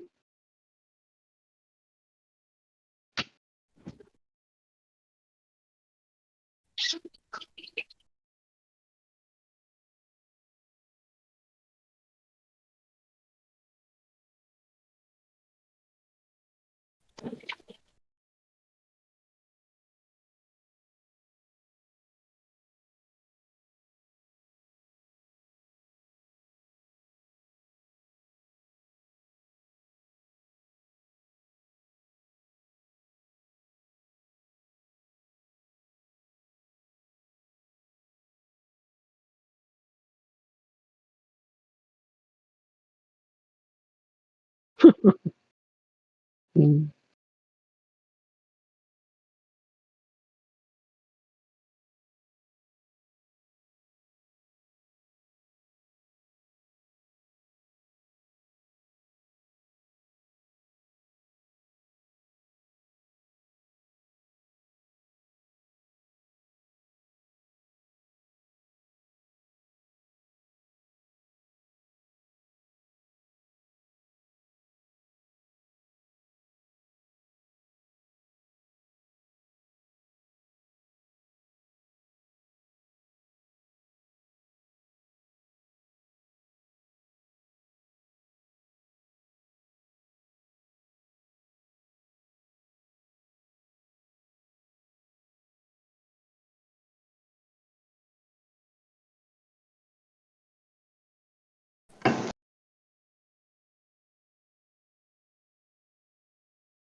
Flat earthers are a big problem. Lord. Oh, you're looking at the article I posted, yeah. Yeah, and sorry, I said that facetiously. That link is pretty funny. Mm-hmm. It's unfortunate. I'm Anybody? like, excuse me, sir, what are you saying right now, sir? We don't have time for a meeting of the Flat Earth Society. Yeah, one of the people that commented that made me laugh, they were like, if Earth were flat, it would be nighttime at the same time everywhere.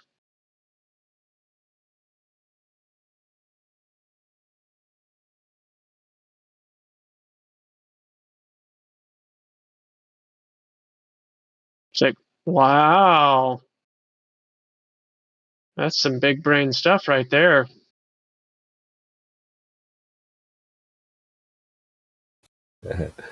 Big brain.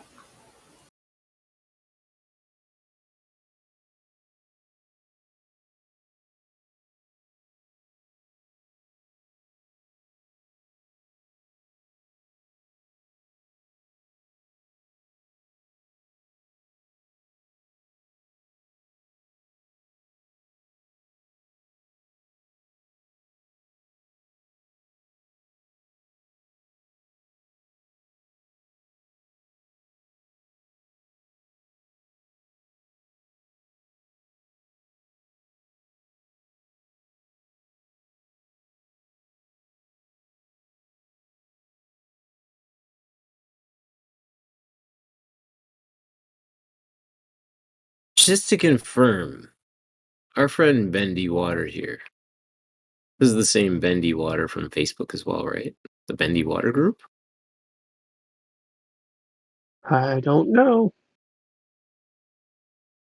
Bendy Water, No, let us know if you also have a group, dude. No, it's not. That's just, my name's Ben, so that's why I picked it. Oh, very creative. I like it. I like it. I like it. Vandal Waterston, his name is.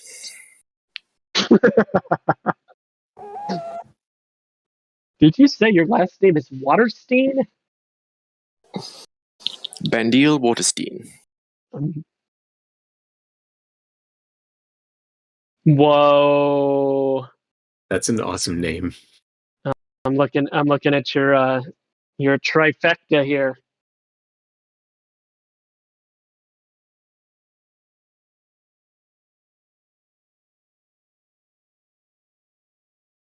Which one do you like the best? I'm looking at the deserty one, right? That's supposed to represent like the Southwest, Southwest America,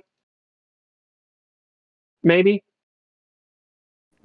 It was kind of. It's more just like I like the color scheme of like copper and silver, so that's what I went with. Yeah. Those are mountains and plateau mountains, though, right? Yeah, and a sand texture on the ground. Yeah. No, that's great. Yeah, I like that. The other one, of course, is like a Coca-Cola font, right? Yeah, and then it's got like the salt flats. Yeah.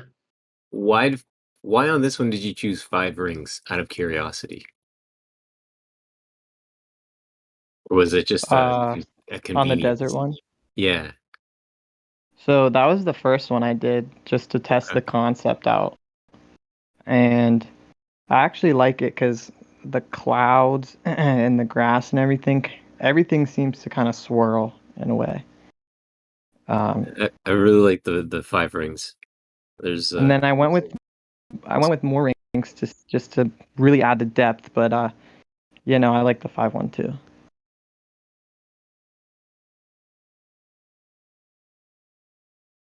Yeah, neat.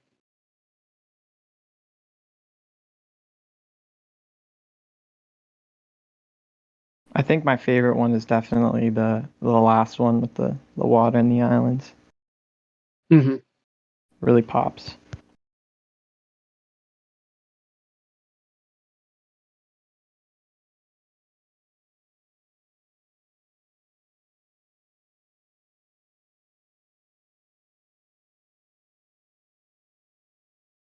Well, if anyone has any memes that they want me to, rebalance or whatever, hit me up. I did this one the other day for gospel.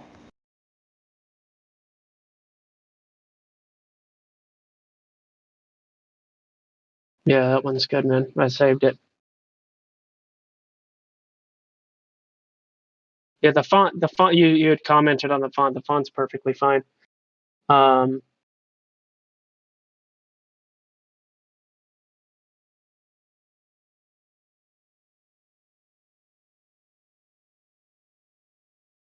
Oh, actually, oh, never mind. I see. I gotcha. I was just double checking all the details right now. Yeah, gospel. More than 2 fonts is normally a bit of a no-no in graphic design. Just if you're ever gonna make another meme. Oh, you're talking about like my original one? Yeah. Yeah, you're right. I probably had more than 2. Good point. Vladdy, what do you think of my design skills? Oh, I like it, man. You're really good, dude. Superb. That copper and silver one really pops to me. I think that's out of those 3, but they're all good on their own as well.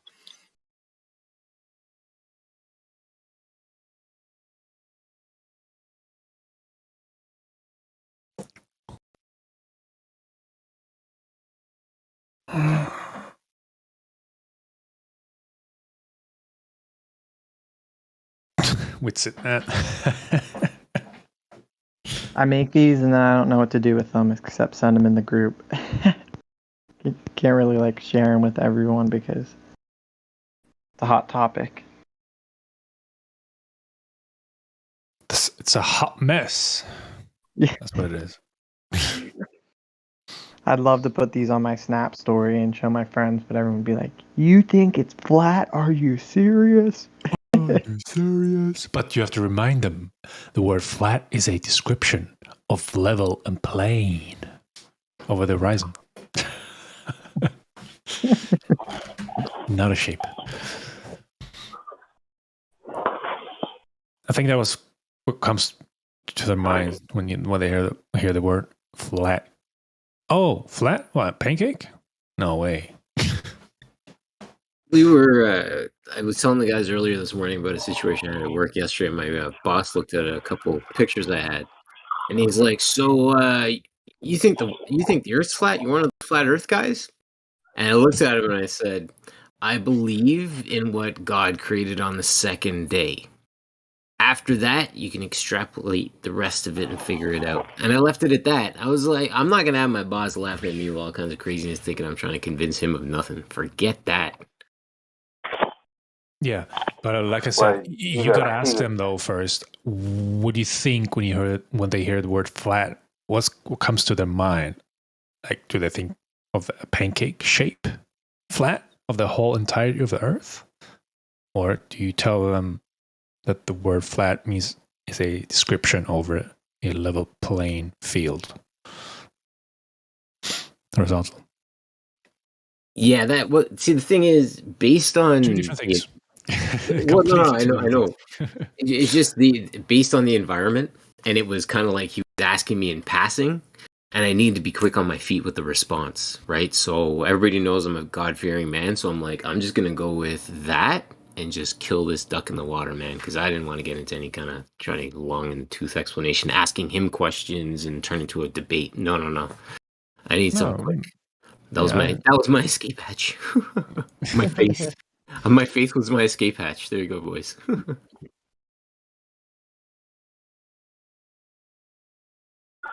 That's a smart man. You know, it's interesting because the people that actually, like, we talk shit about Hollywood, but nah, man. They know how to tell a story, and that's just as important as anything else. And it's because the better you can tell a story, the more people can relate, and they can relate because it's imitating some aspect of reality that they can identify with. And I think that The Matrix is one of those movies that really shows you that you can't just go around telling people the truth and shit. Like, it doesn't work like that. You would think it works like that. Like, oh shit, guess what? Found out the truth. Guess what it is? Here it is. Here's how I know. Look at the information. It's not like that, right?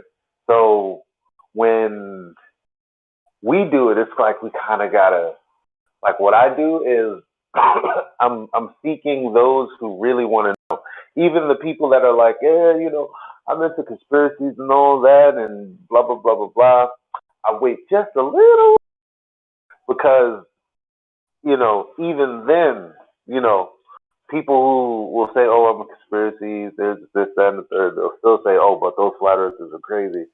So it's like, it's not until I know someone is like genuinely curious about things that, you know, I'll drop like a couple of hints or a couple of seeds. And it's not until long after they're like dying with anticipation, because at first it's like, oh, you're a flat earther?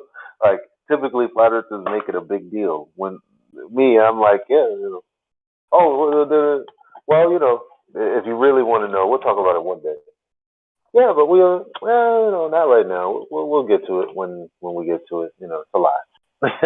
And just, you know, you put them off, and then one day when the time is right, and they're really interested, and they've been demonstrating that they're interested, then you give them the juice, just a little bit too, not just something that will get them going on their own journey. That's how I do it. You can't really tell people anything. I've learned. Exactly. And that's what I've been. I call that breadcrumbing. And then you smack them, and that's what I did with my chiropractor. And so this morning went into my appointment after physiotherapy, and he's working on my back and stuff, and he's like, "So I looked into your buddy there, Admiral Byrd." I'm like, "Really?" was like, yeah, like, what'd you find out? And he started unpacking it. I'm like, nice job. He started talking about Hitler and all kinds of stuff. So at that point, I'm like, there's a man, he's doing his own. Because every week I see him, every month I see him, he brings in another piece to the puzzle. So I'm like, yes, he's on his journey. That's all you got to do. It. Yep. And that's better. Like, that's because you don't want a whole bunch of copies of you. You want to see what other people do with it, what avenues they'll go down to figure out the truth. You know, you don't want them to do exactly what you did. Where's the fun in that? Well, I said to somebody, or I always say to people, but if I if I convince you, that means I have to convince everybody else that you're going to bring to the table because you want them all to know the same thing. But if you get the concept, then you can teach the concept to other people, right? Create a fisherman, not fish. Mm-hmm.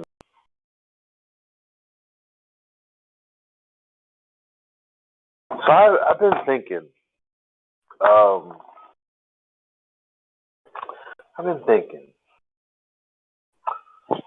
The way I'm looking out into the distance, where I live now in Brooklyn, back home, I've always had a pretty good spot. Mind you, there's a very, very nice alignment happening, especially on the 25th, because that's what Facebook says. So you should probably catch that just before sunrise if you're into that kind of thing. Like all of the planets plus the moon is lined up. And somehow, you know, if you were to look at like some kind of diagram of that, of them trying to express that that's the solar system, we would be a part of that alignment that you're looking up at the sky. That's fucking hilarious. But so look, there they are, and it's like, oh, we're in line with that. Yay!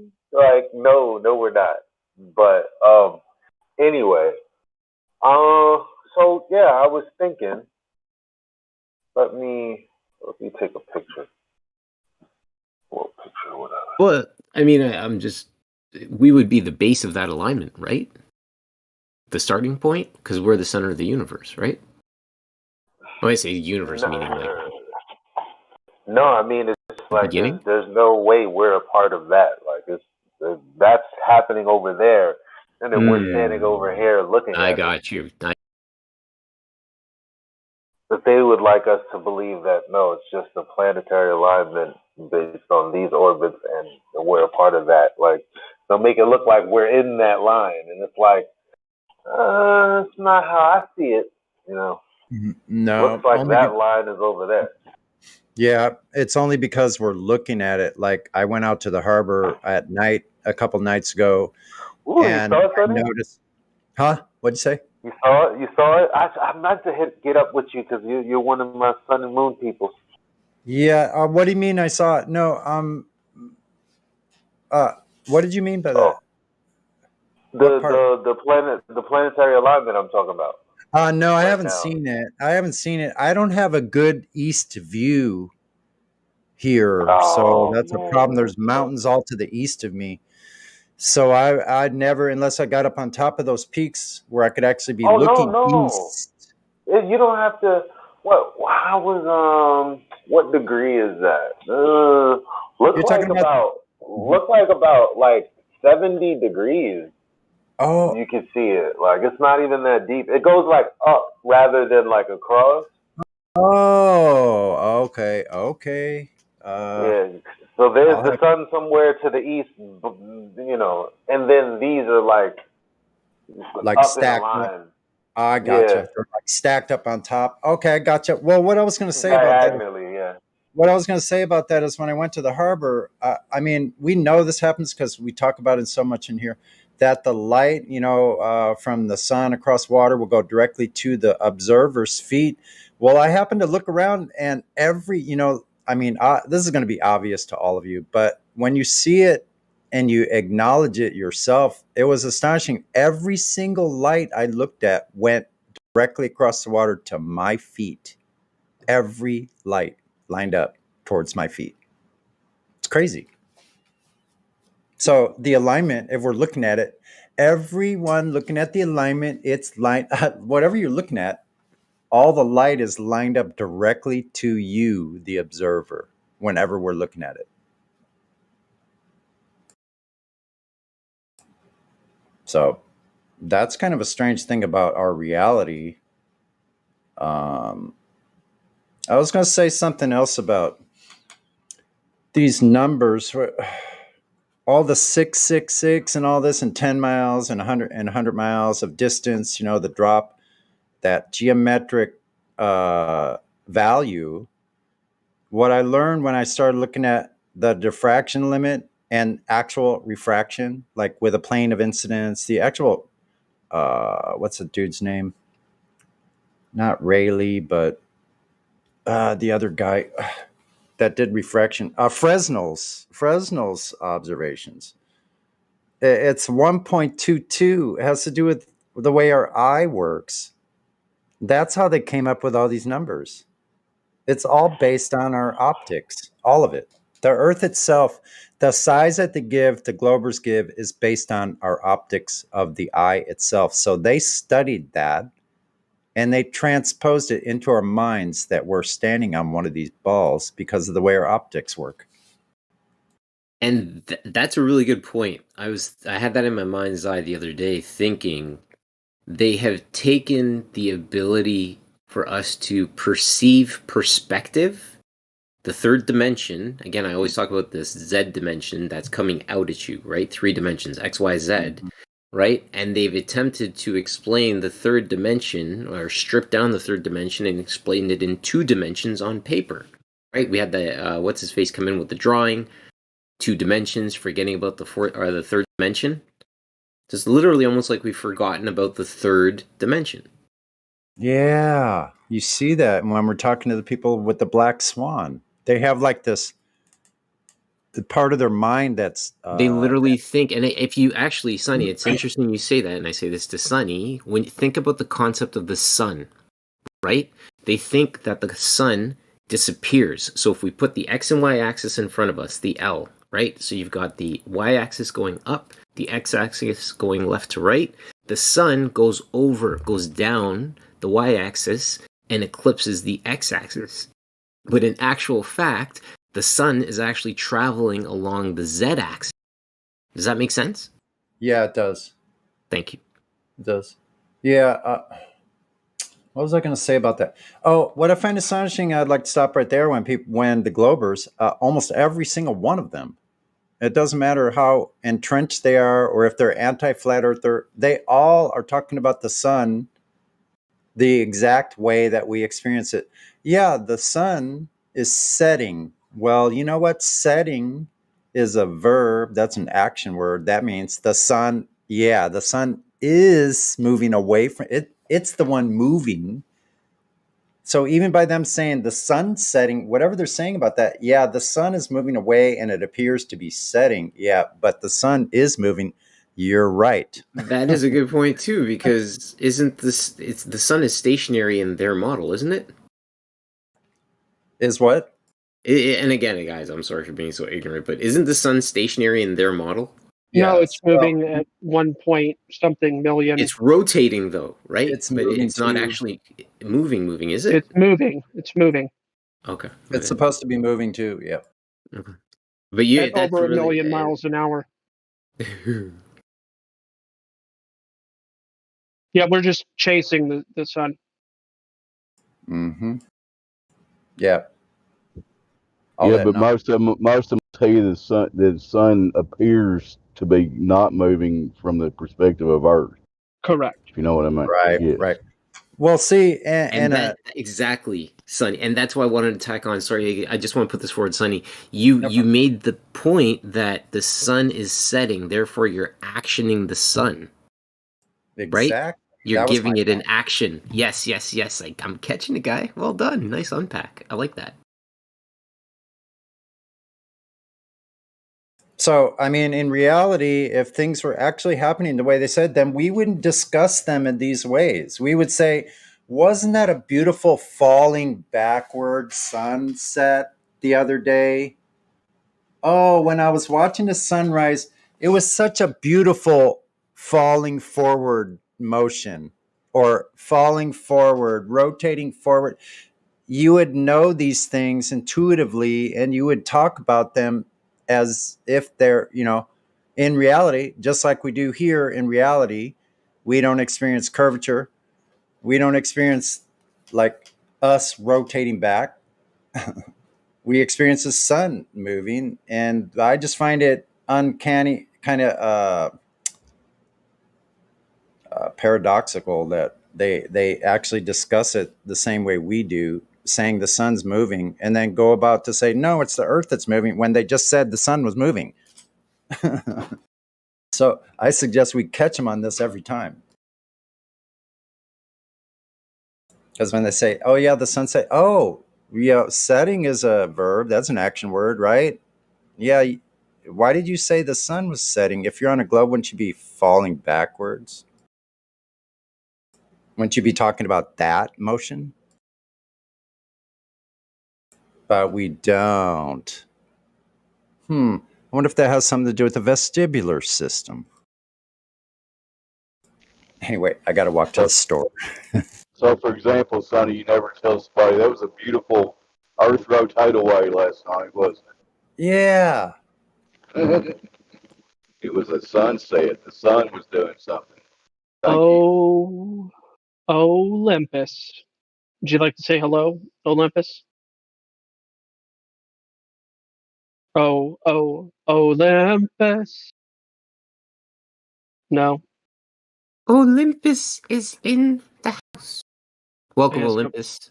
nobody else hears that O'Reilly commercial all the time. Yeah, I heard it. Stupid jingles. It made me think of Mount Olympus, like wasn't in Greece or something. Yeah, that's not where the Titans came from, right? I think so. That is correct. Greek mythology for the win. Olympus, you've been unmuted. All you have to do is say hello.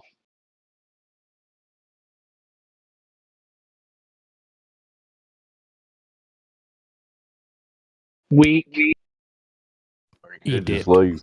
That's another option. That is another option. Yep, because they think they're going to be, well, they'll still be muted when they come back. They just don't know that yet. And when they come back, they'll have a red mic, won't they? I'm pretty sure. Well, that's I don't think so. Oh, really? I don't think so. Okay. So, but if they have no roles and they leave and they're unmuted, they don't come back unmuted, do they, with no roles? No. He'll be muted again. I would have to manually unmute. That's what I meant, yeah.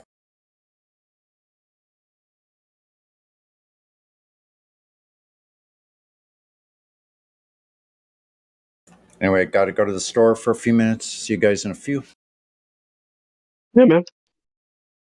Anybody else eat bamboo shoots and just go, wow, this is really weird?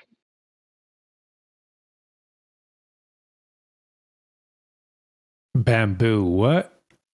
Bamboo shoots, they're an Asian food. I've never eaten those, so I can't tell you. It's the crunchy stuff that's in a lot of different Asian dishes. Chinese food and stuff. Thai, whatever.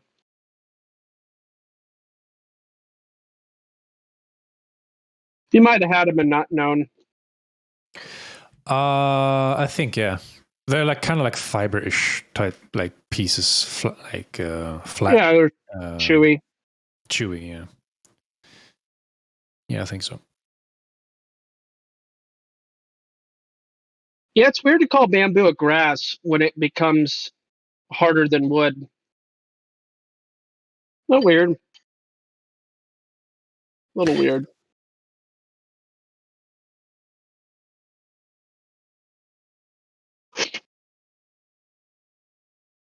It says it contains cyanide. The fuck? Who said that? Fresh bamboo shoots. Whatever. I don't know. Maybe that's why it's so healthy. That's right, man. Yep. Water chestnut and oh yeah.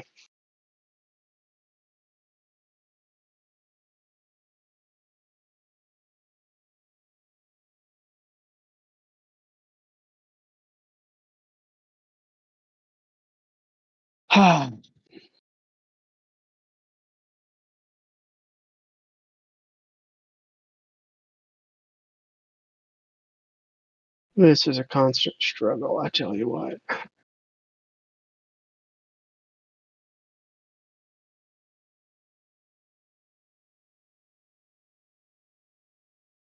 Oh. So apparently if you eat it raw, it contains a toxin that produces cyanide in the gut. Needs to be boiled. Yeah, I mean, they are cooked. They're usually, you buy them in a jar, so maybe they're already pre-boiled. Yeah, probably. Yeah.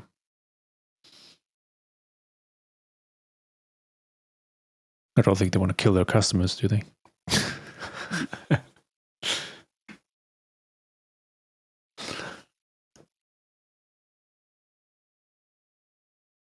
Bad for business. Yeah. Bad for business. Good way of putting it. Not an effective strategy.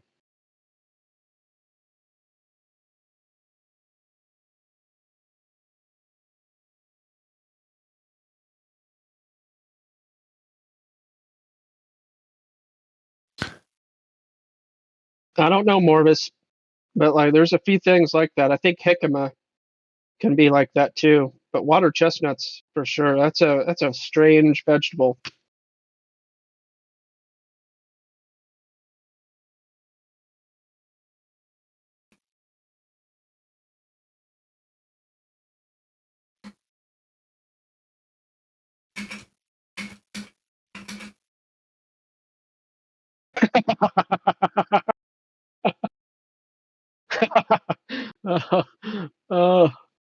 Oh, these people are funny. 2018. Tychem, funny man, make big joke, go haha.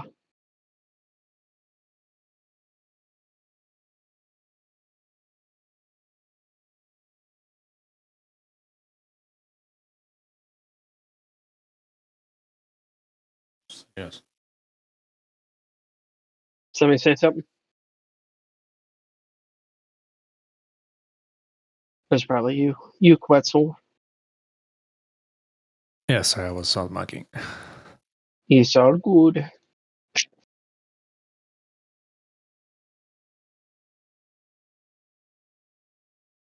Oh, we got John Rivera. BC verified. I see. Yeah, John's been here before. Hello. Oh, has he? I haven't seen him before. Mm-hmm. When did he join? Some time ago.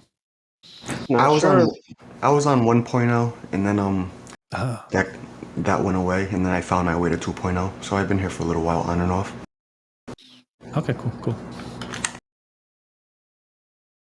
Gotcha. You're a northeasterner too, aren't you?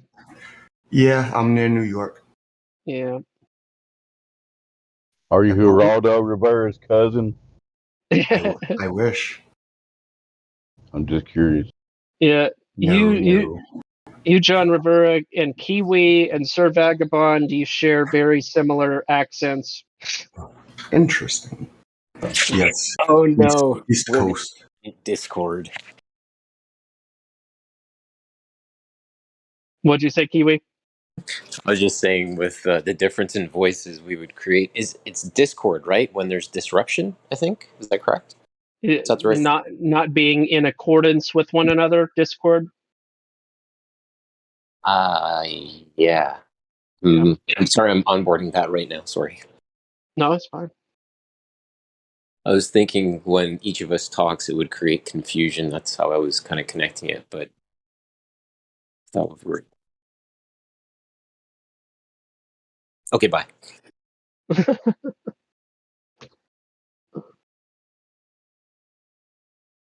Should not create discord on Discord. Just saying. That's right. That's right. I kind of blackholed or pigeonholed myself when I said the statement because I started thinking about it, and well, I guess a case before I speak before I thought. I tend to do that a lot. I'm sorry, guys. This will not be until the end of please.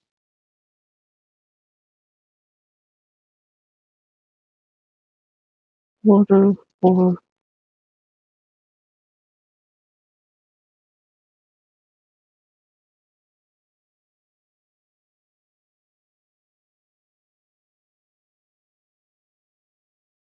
zip, zip, zip.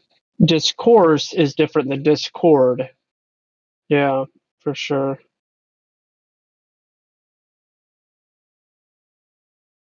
That's where I was going. I knew it was a dis something.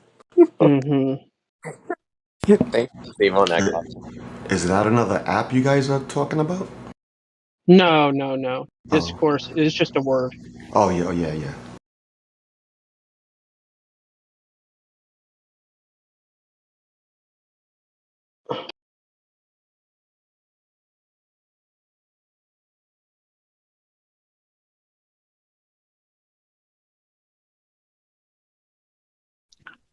Boom. To use discourse in a sentence, we hope to have civil discourse while explaining the facts about the shape of the earth to people. Yep.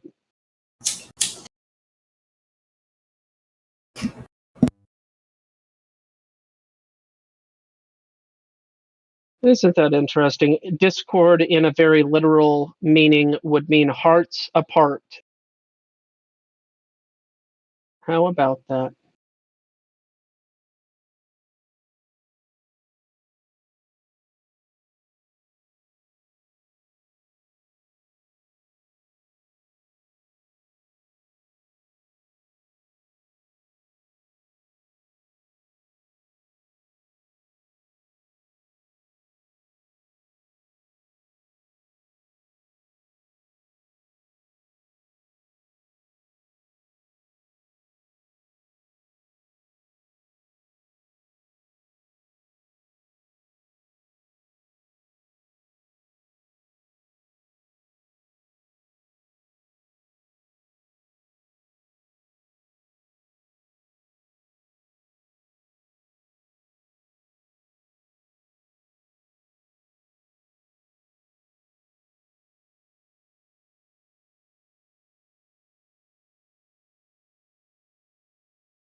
Button turn. Okay, there we go.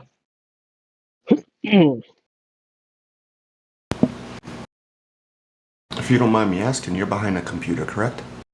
Not like a Oh, cell yeah. phone?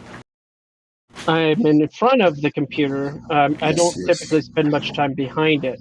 Yes, that makes sense. Go ahead. What's your question?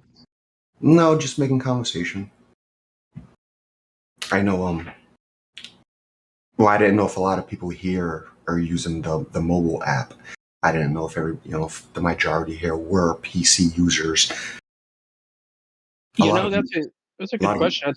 It A lot might of be new 50-50. people, a lot of new people are finding their way to Discord, and Discord is even compatible to the PlayStation now, where it wasn't before. So Discord is it's moving up. Oh, It's compatible to a lot of stuff now. I did not know that about PlayStation. Yeah, Interesting. yeah. PlayStation always had to use the web browser version of Discord, but just recently I think they're integrating it into the UI, so they'll be able to use it default. I wonder if Xbox has a similar function. Yeah, I think they did. I think they've been at it. Gotcha.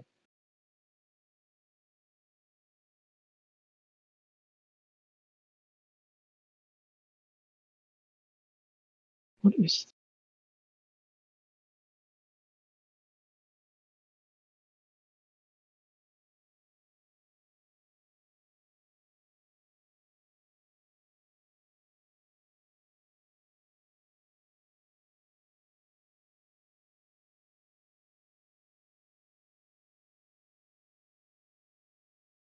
Can I post a picture that I've taken and get some feedback on it? If I give some details and see what y'all think. No, you can't. I'm just kidding. All right, I'm gonna try and post it.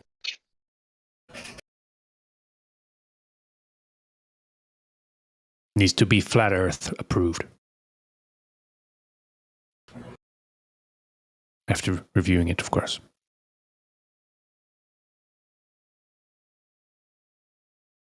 Do you need the embedded roll?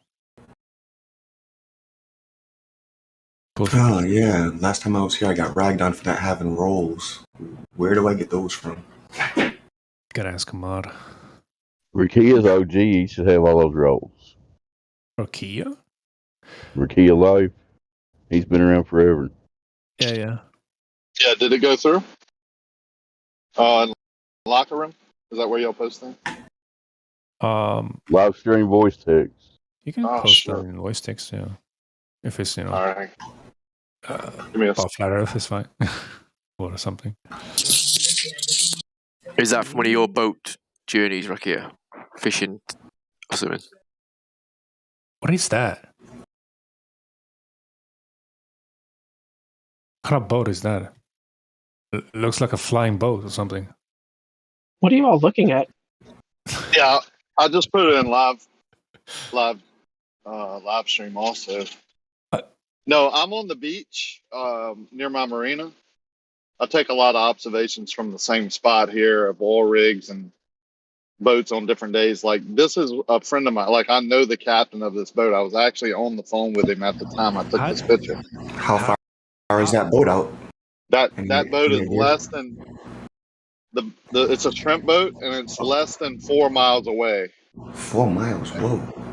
Yeah, and I'm about 8 feet, just being real, like, I'm more like 12 feet, but I'm at least 8 feet. Like, I didn't measure my distance above the water. I just know, my tripod, is so far, and I'm so far. Did you pan the camera upwards or downwards? No, this is just a photo. I have videos of the same phenomena,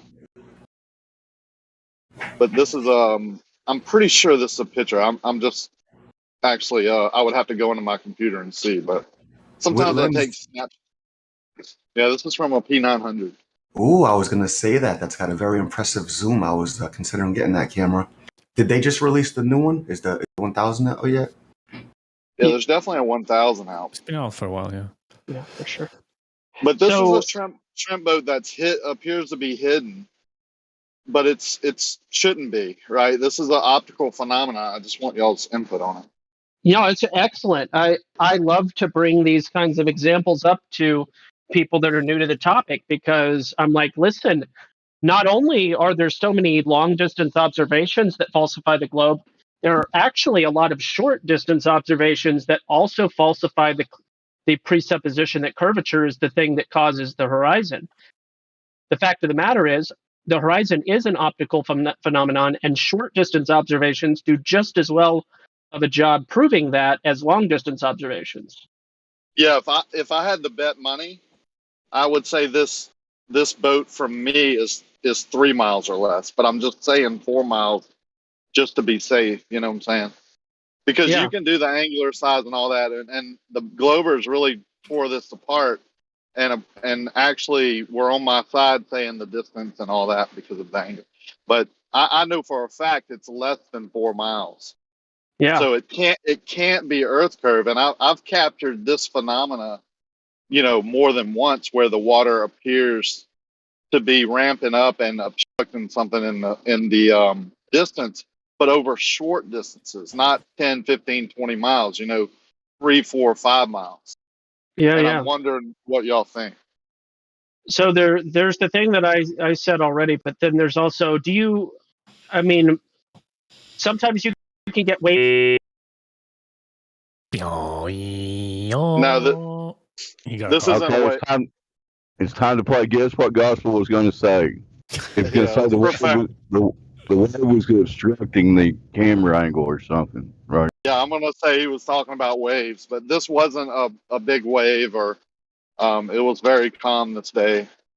Like I said, I'm the one that took the picture, and I didn't know, like, when you're taking pictures like this or even videos, you don't really know what you're capturing until you get home. So when I saw this, I was like, oh, I've seen this before, but this is so close. What's the height of that shrimp boat? Oh, there. I What was mean, what was I'll the give you a temperature picture. and humidity? Do you know it? I don't. I didn't take any readings of it. You know, like I know about what it is, No but I worries. didn't take. Yeah, I mean, it wasn't like a huge disparity. I'm in Louisiana, so the Gulf is not going to be like 60 degrees in the air, 90. It's going to be similar.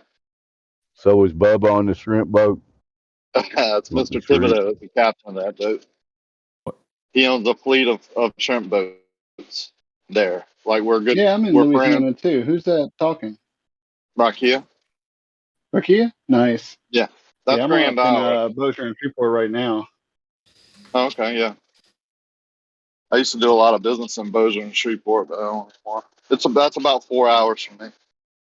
You know it sucks up here. Yeah, it's pretty bad. The casino is the only good thing. Yeah, But we're actually possibly planning on moving like I'm born and raised in Baton Rouge, so I want to be doing some observations on the Gulf and Lake Pontchartrain and whatnot. But yeah, that's cool. yeah, that's where I live, right out of Baton Rouge. We're at because we're thinking about Prairieville.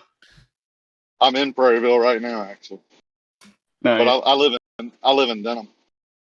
Denham Springs, gotcha. Yeah, I grew up in Central, and then I bought. Well, I own land still in Central, but I live in Denham. I bought 30 acres there.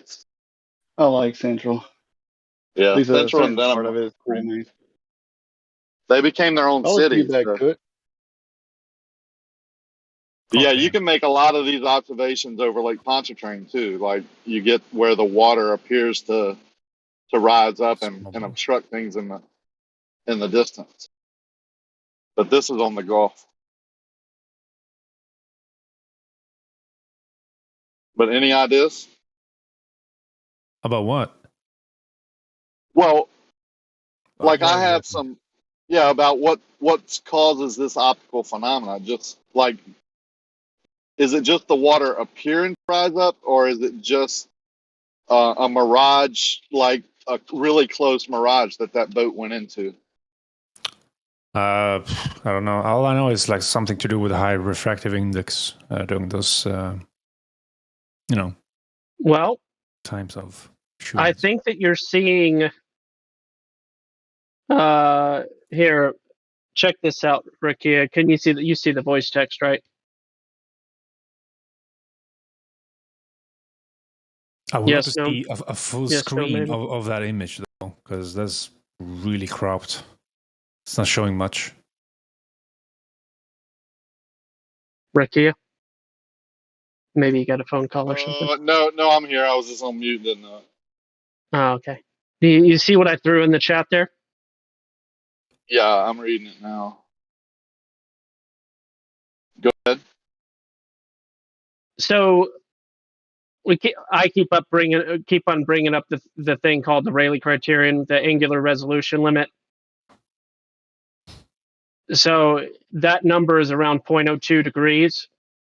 Well, it just so happens that 8 feet and 4 miles winds up being approximately that same degree. The thing is, you can throw in the right triangle math into these different distance observations, and over again they float up and above and below this 0.02 number. They can be an order of magnitude smaller degree of angle in extra long distance observations. Like extreme, oh my gosh, that's really far. But in these short distance observations, they float just above that number, which is exactly what you would expect based on angular resolution.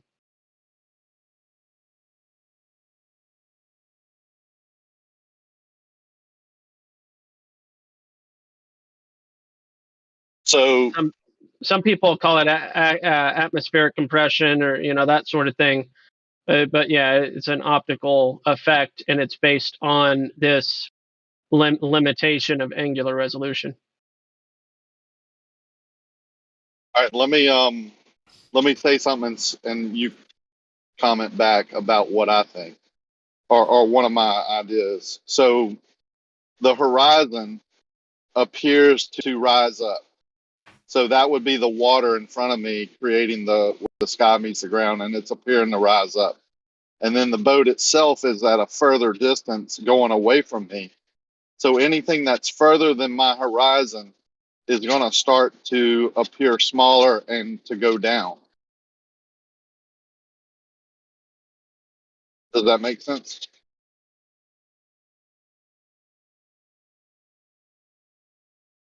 Kind of. I mean, this is a recent, just off the cuff brain tease that I've, when I look at some of these photos, I can't explain it, right? I don't even think myself this optical illusion can be created at this short a distance. Like, it still wows me, right? And Oh I've no, seen a lot of there's shorter distances that you can do the same thing. This has been demonstrated in a matter of a couple 100 feet on lakes. Oh, there are yeah, some. with pebbles on the pond or whatever, the little toy boats that are being Exactly. constructed. Yeah, Okay, no, yeah, I get it. Yeah, I mean, this has been done a lot. I think it's really helpful to display and help people understand that curvature is not the cause of the horizon. And we know that because mathematically you can rule out curvature with short distance observations. Yeah, that's kind of my point. It can't be curvature because it's so short. The viewer height is so high. So it has to be a reflected light in the foreground being, appearing higher and obstructing the background, is how I put it. So the foreground and background, the foreground is the water and the background is the shrimp boat, basically. I hope that makes sense. Mm-hmm. I mean, I can, I have thousands of pictures that show mirages, and that's what I call this, right? When I look up the definition of mirage, it says optical illusion caused by the atmospheric condition. So Yeah, that's but what I say this is. mirage is where it has a similar root with the word mirror. Mirage basically means mirroring. So it would be the object itself reflecting off of the surface in front of it between you and the object. Typically is going to be an inverted image with the mirage. There are other types of mirages that are exceptions to that, but I would just say that this is caused by angular resolution, and that the atmosphere, the air, the temperature. There's a lot of different factors that play a role in why it's one way or the other that moves the horizon backward or forward based on those conditions. Also, I can't help but think that wave height would play a role as well. Well, I have videos where it does, but this one is not. Like, I have pictures and things that waves, obviously something physical going to obviously block something in the background, but that's not what this is. Like, I'm not trying to fool anybody. This is something that I'm amazed by, and I'm just trying to get input. Rayleigh Yeah. criteria is something that, the angular resolution and all that is something I agree with. I don't know if y'all heard Zanuck. His latest is, the brick thing, where if you put a brick on the ground, you move away from it, the brick disappears due to angular resolution. Well, he says if you put another brick on top and you can see that top brick, you'll also see the bottom brick now, which is ludicrous. Magic optics. That's a nice angle, pun intended. Yeah, he's a magical thinker for sure. Yeah, I call him a wizard. I guess that's the same thing. Pretty much. Zanuck's a used globe salesman. I think Chocolate coined that. Oh yeah. Used globe salesman. Mm-hmm. Yeah, he says he's there to teach people. Strange. Anyway, yeah, thanks for your comments. Appreciate it. Yep. I love y'all for the next game. Every time you get zapped out mid sentence, We're going to play What Was Gospel Going to Say? And speculate what the rest of your sentence is going to be. A new kind of game. Nice.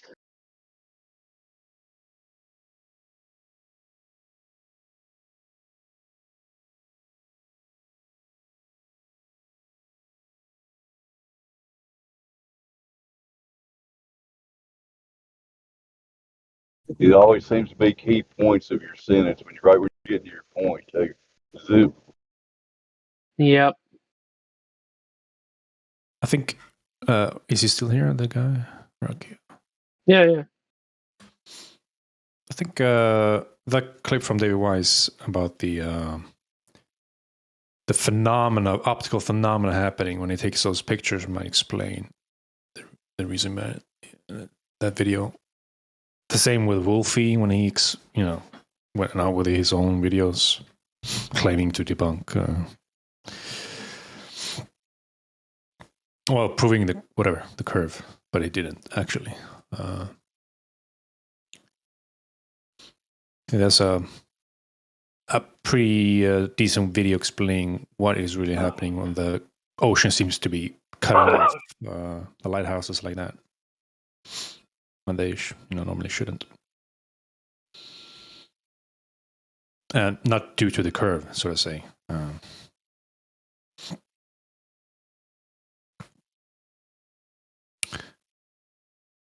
Yeah, I thought maybe Rocky can check that out at some point. Have a more better understanding behind it. I caught the tail end of that. Did you post something? Yeah. There's a video by thanks. David Wise explaining the optical phenomena you had with those sea pictures you took from the shrimp boats. Same thing with the lighthouse.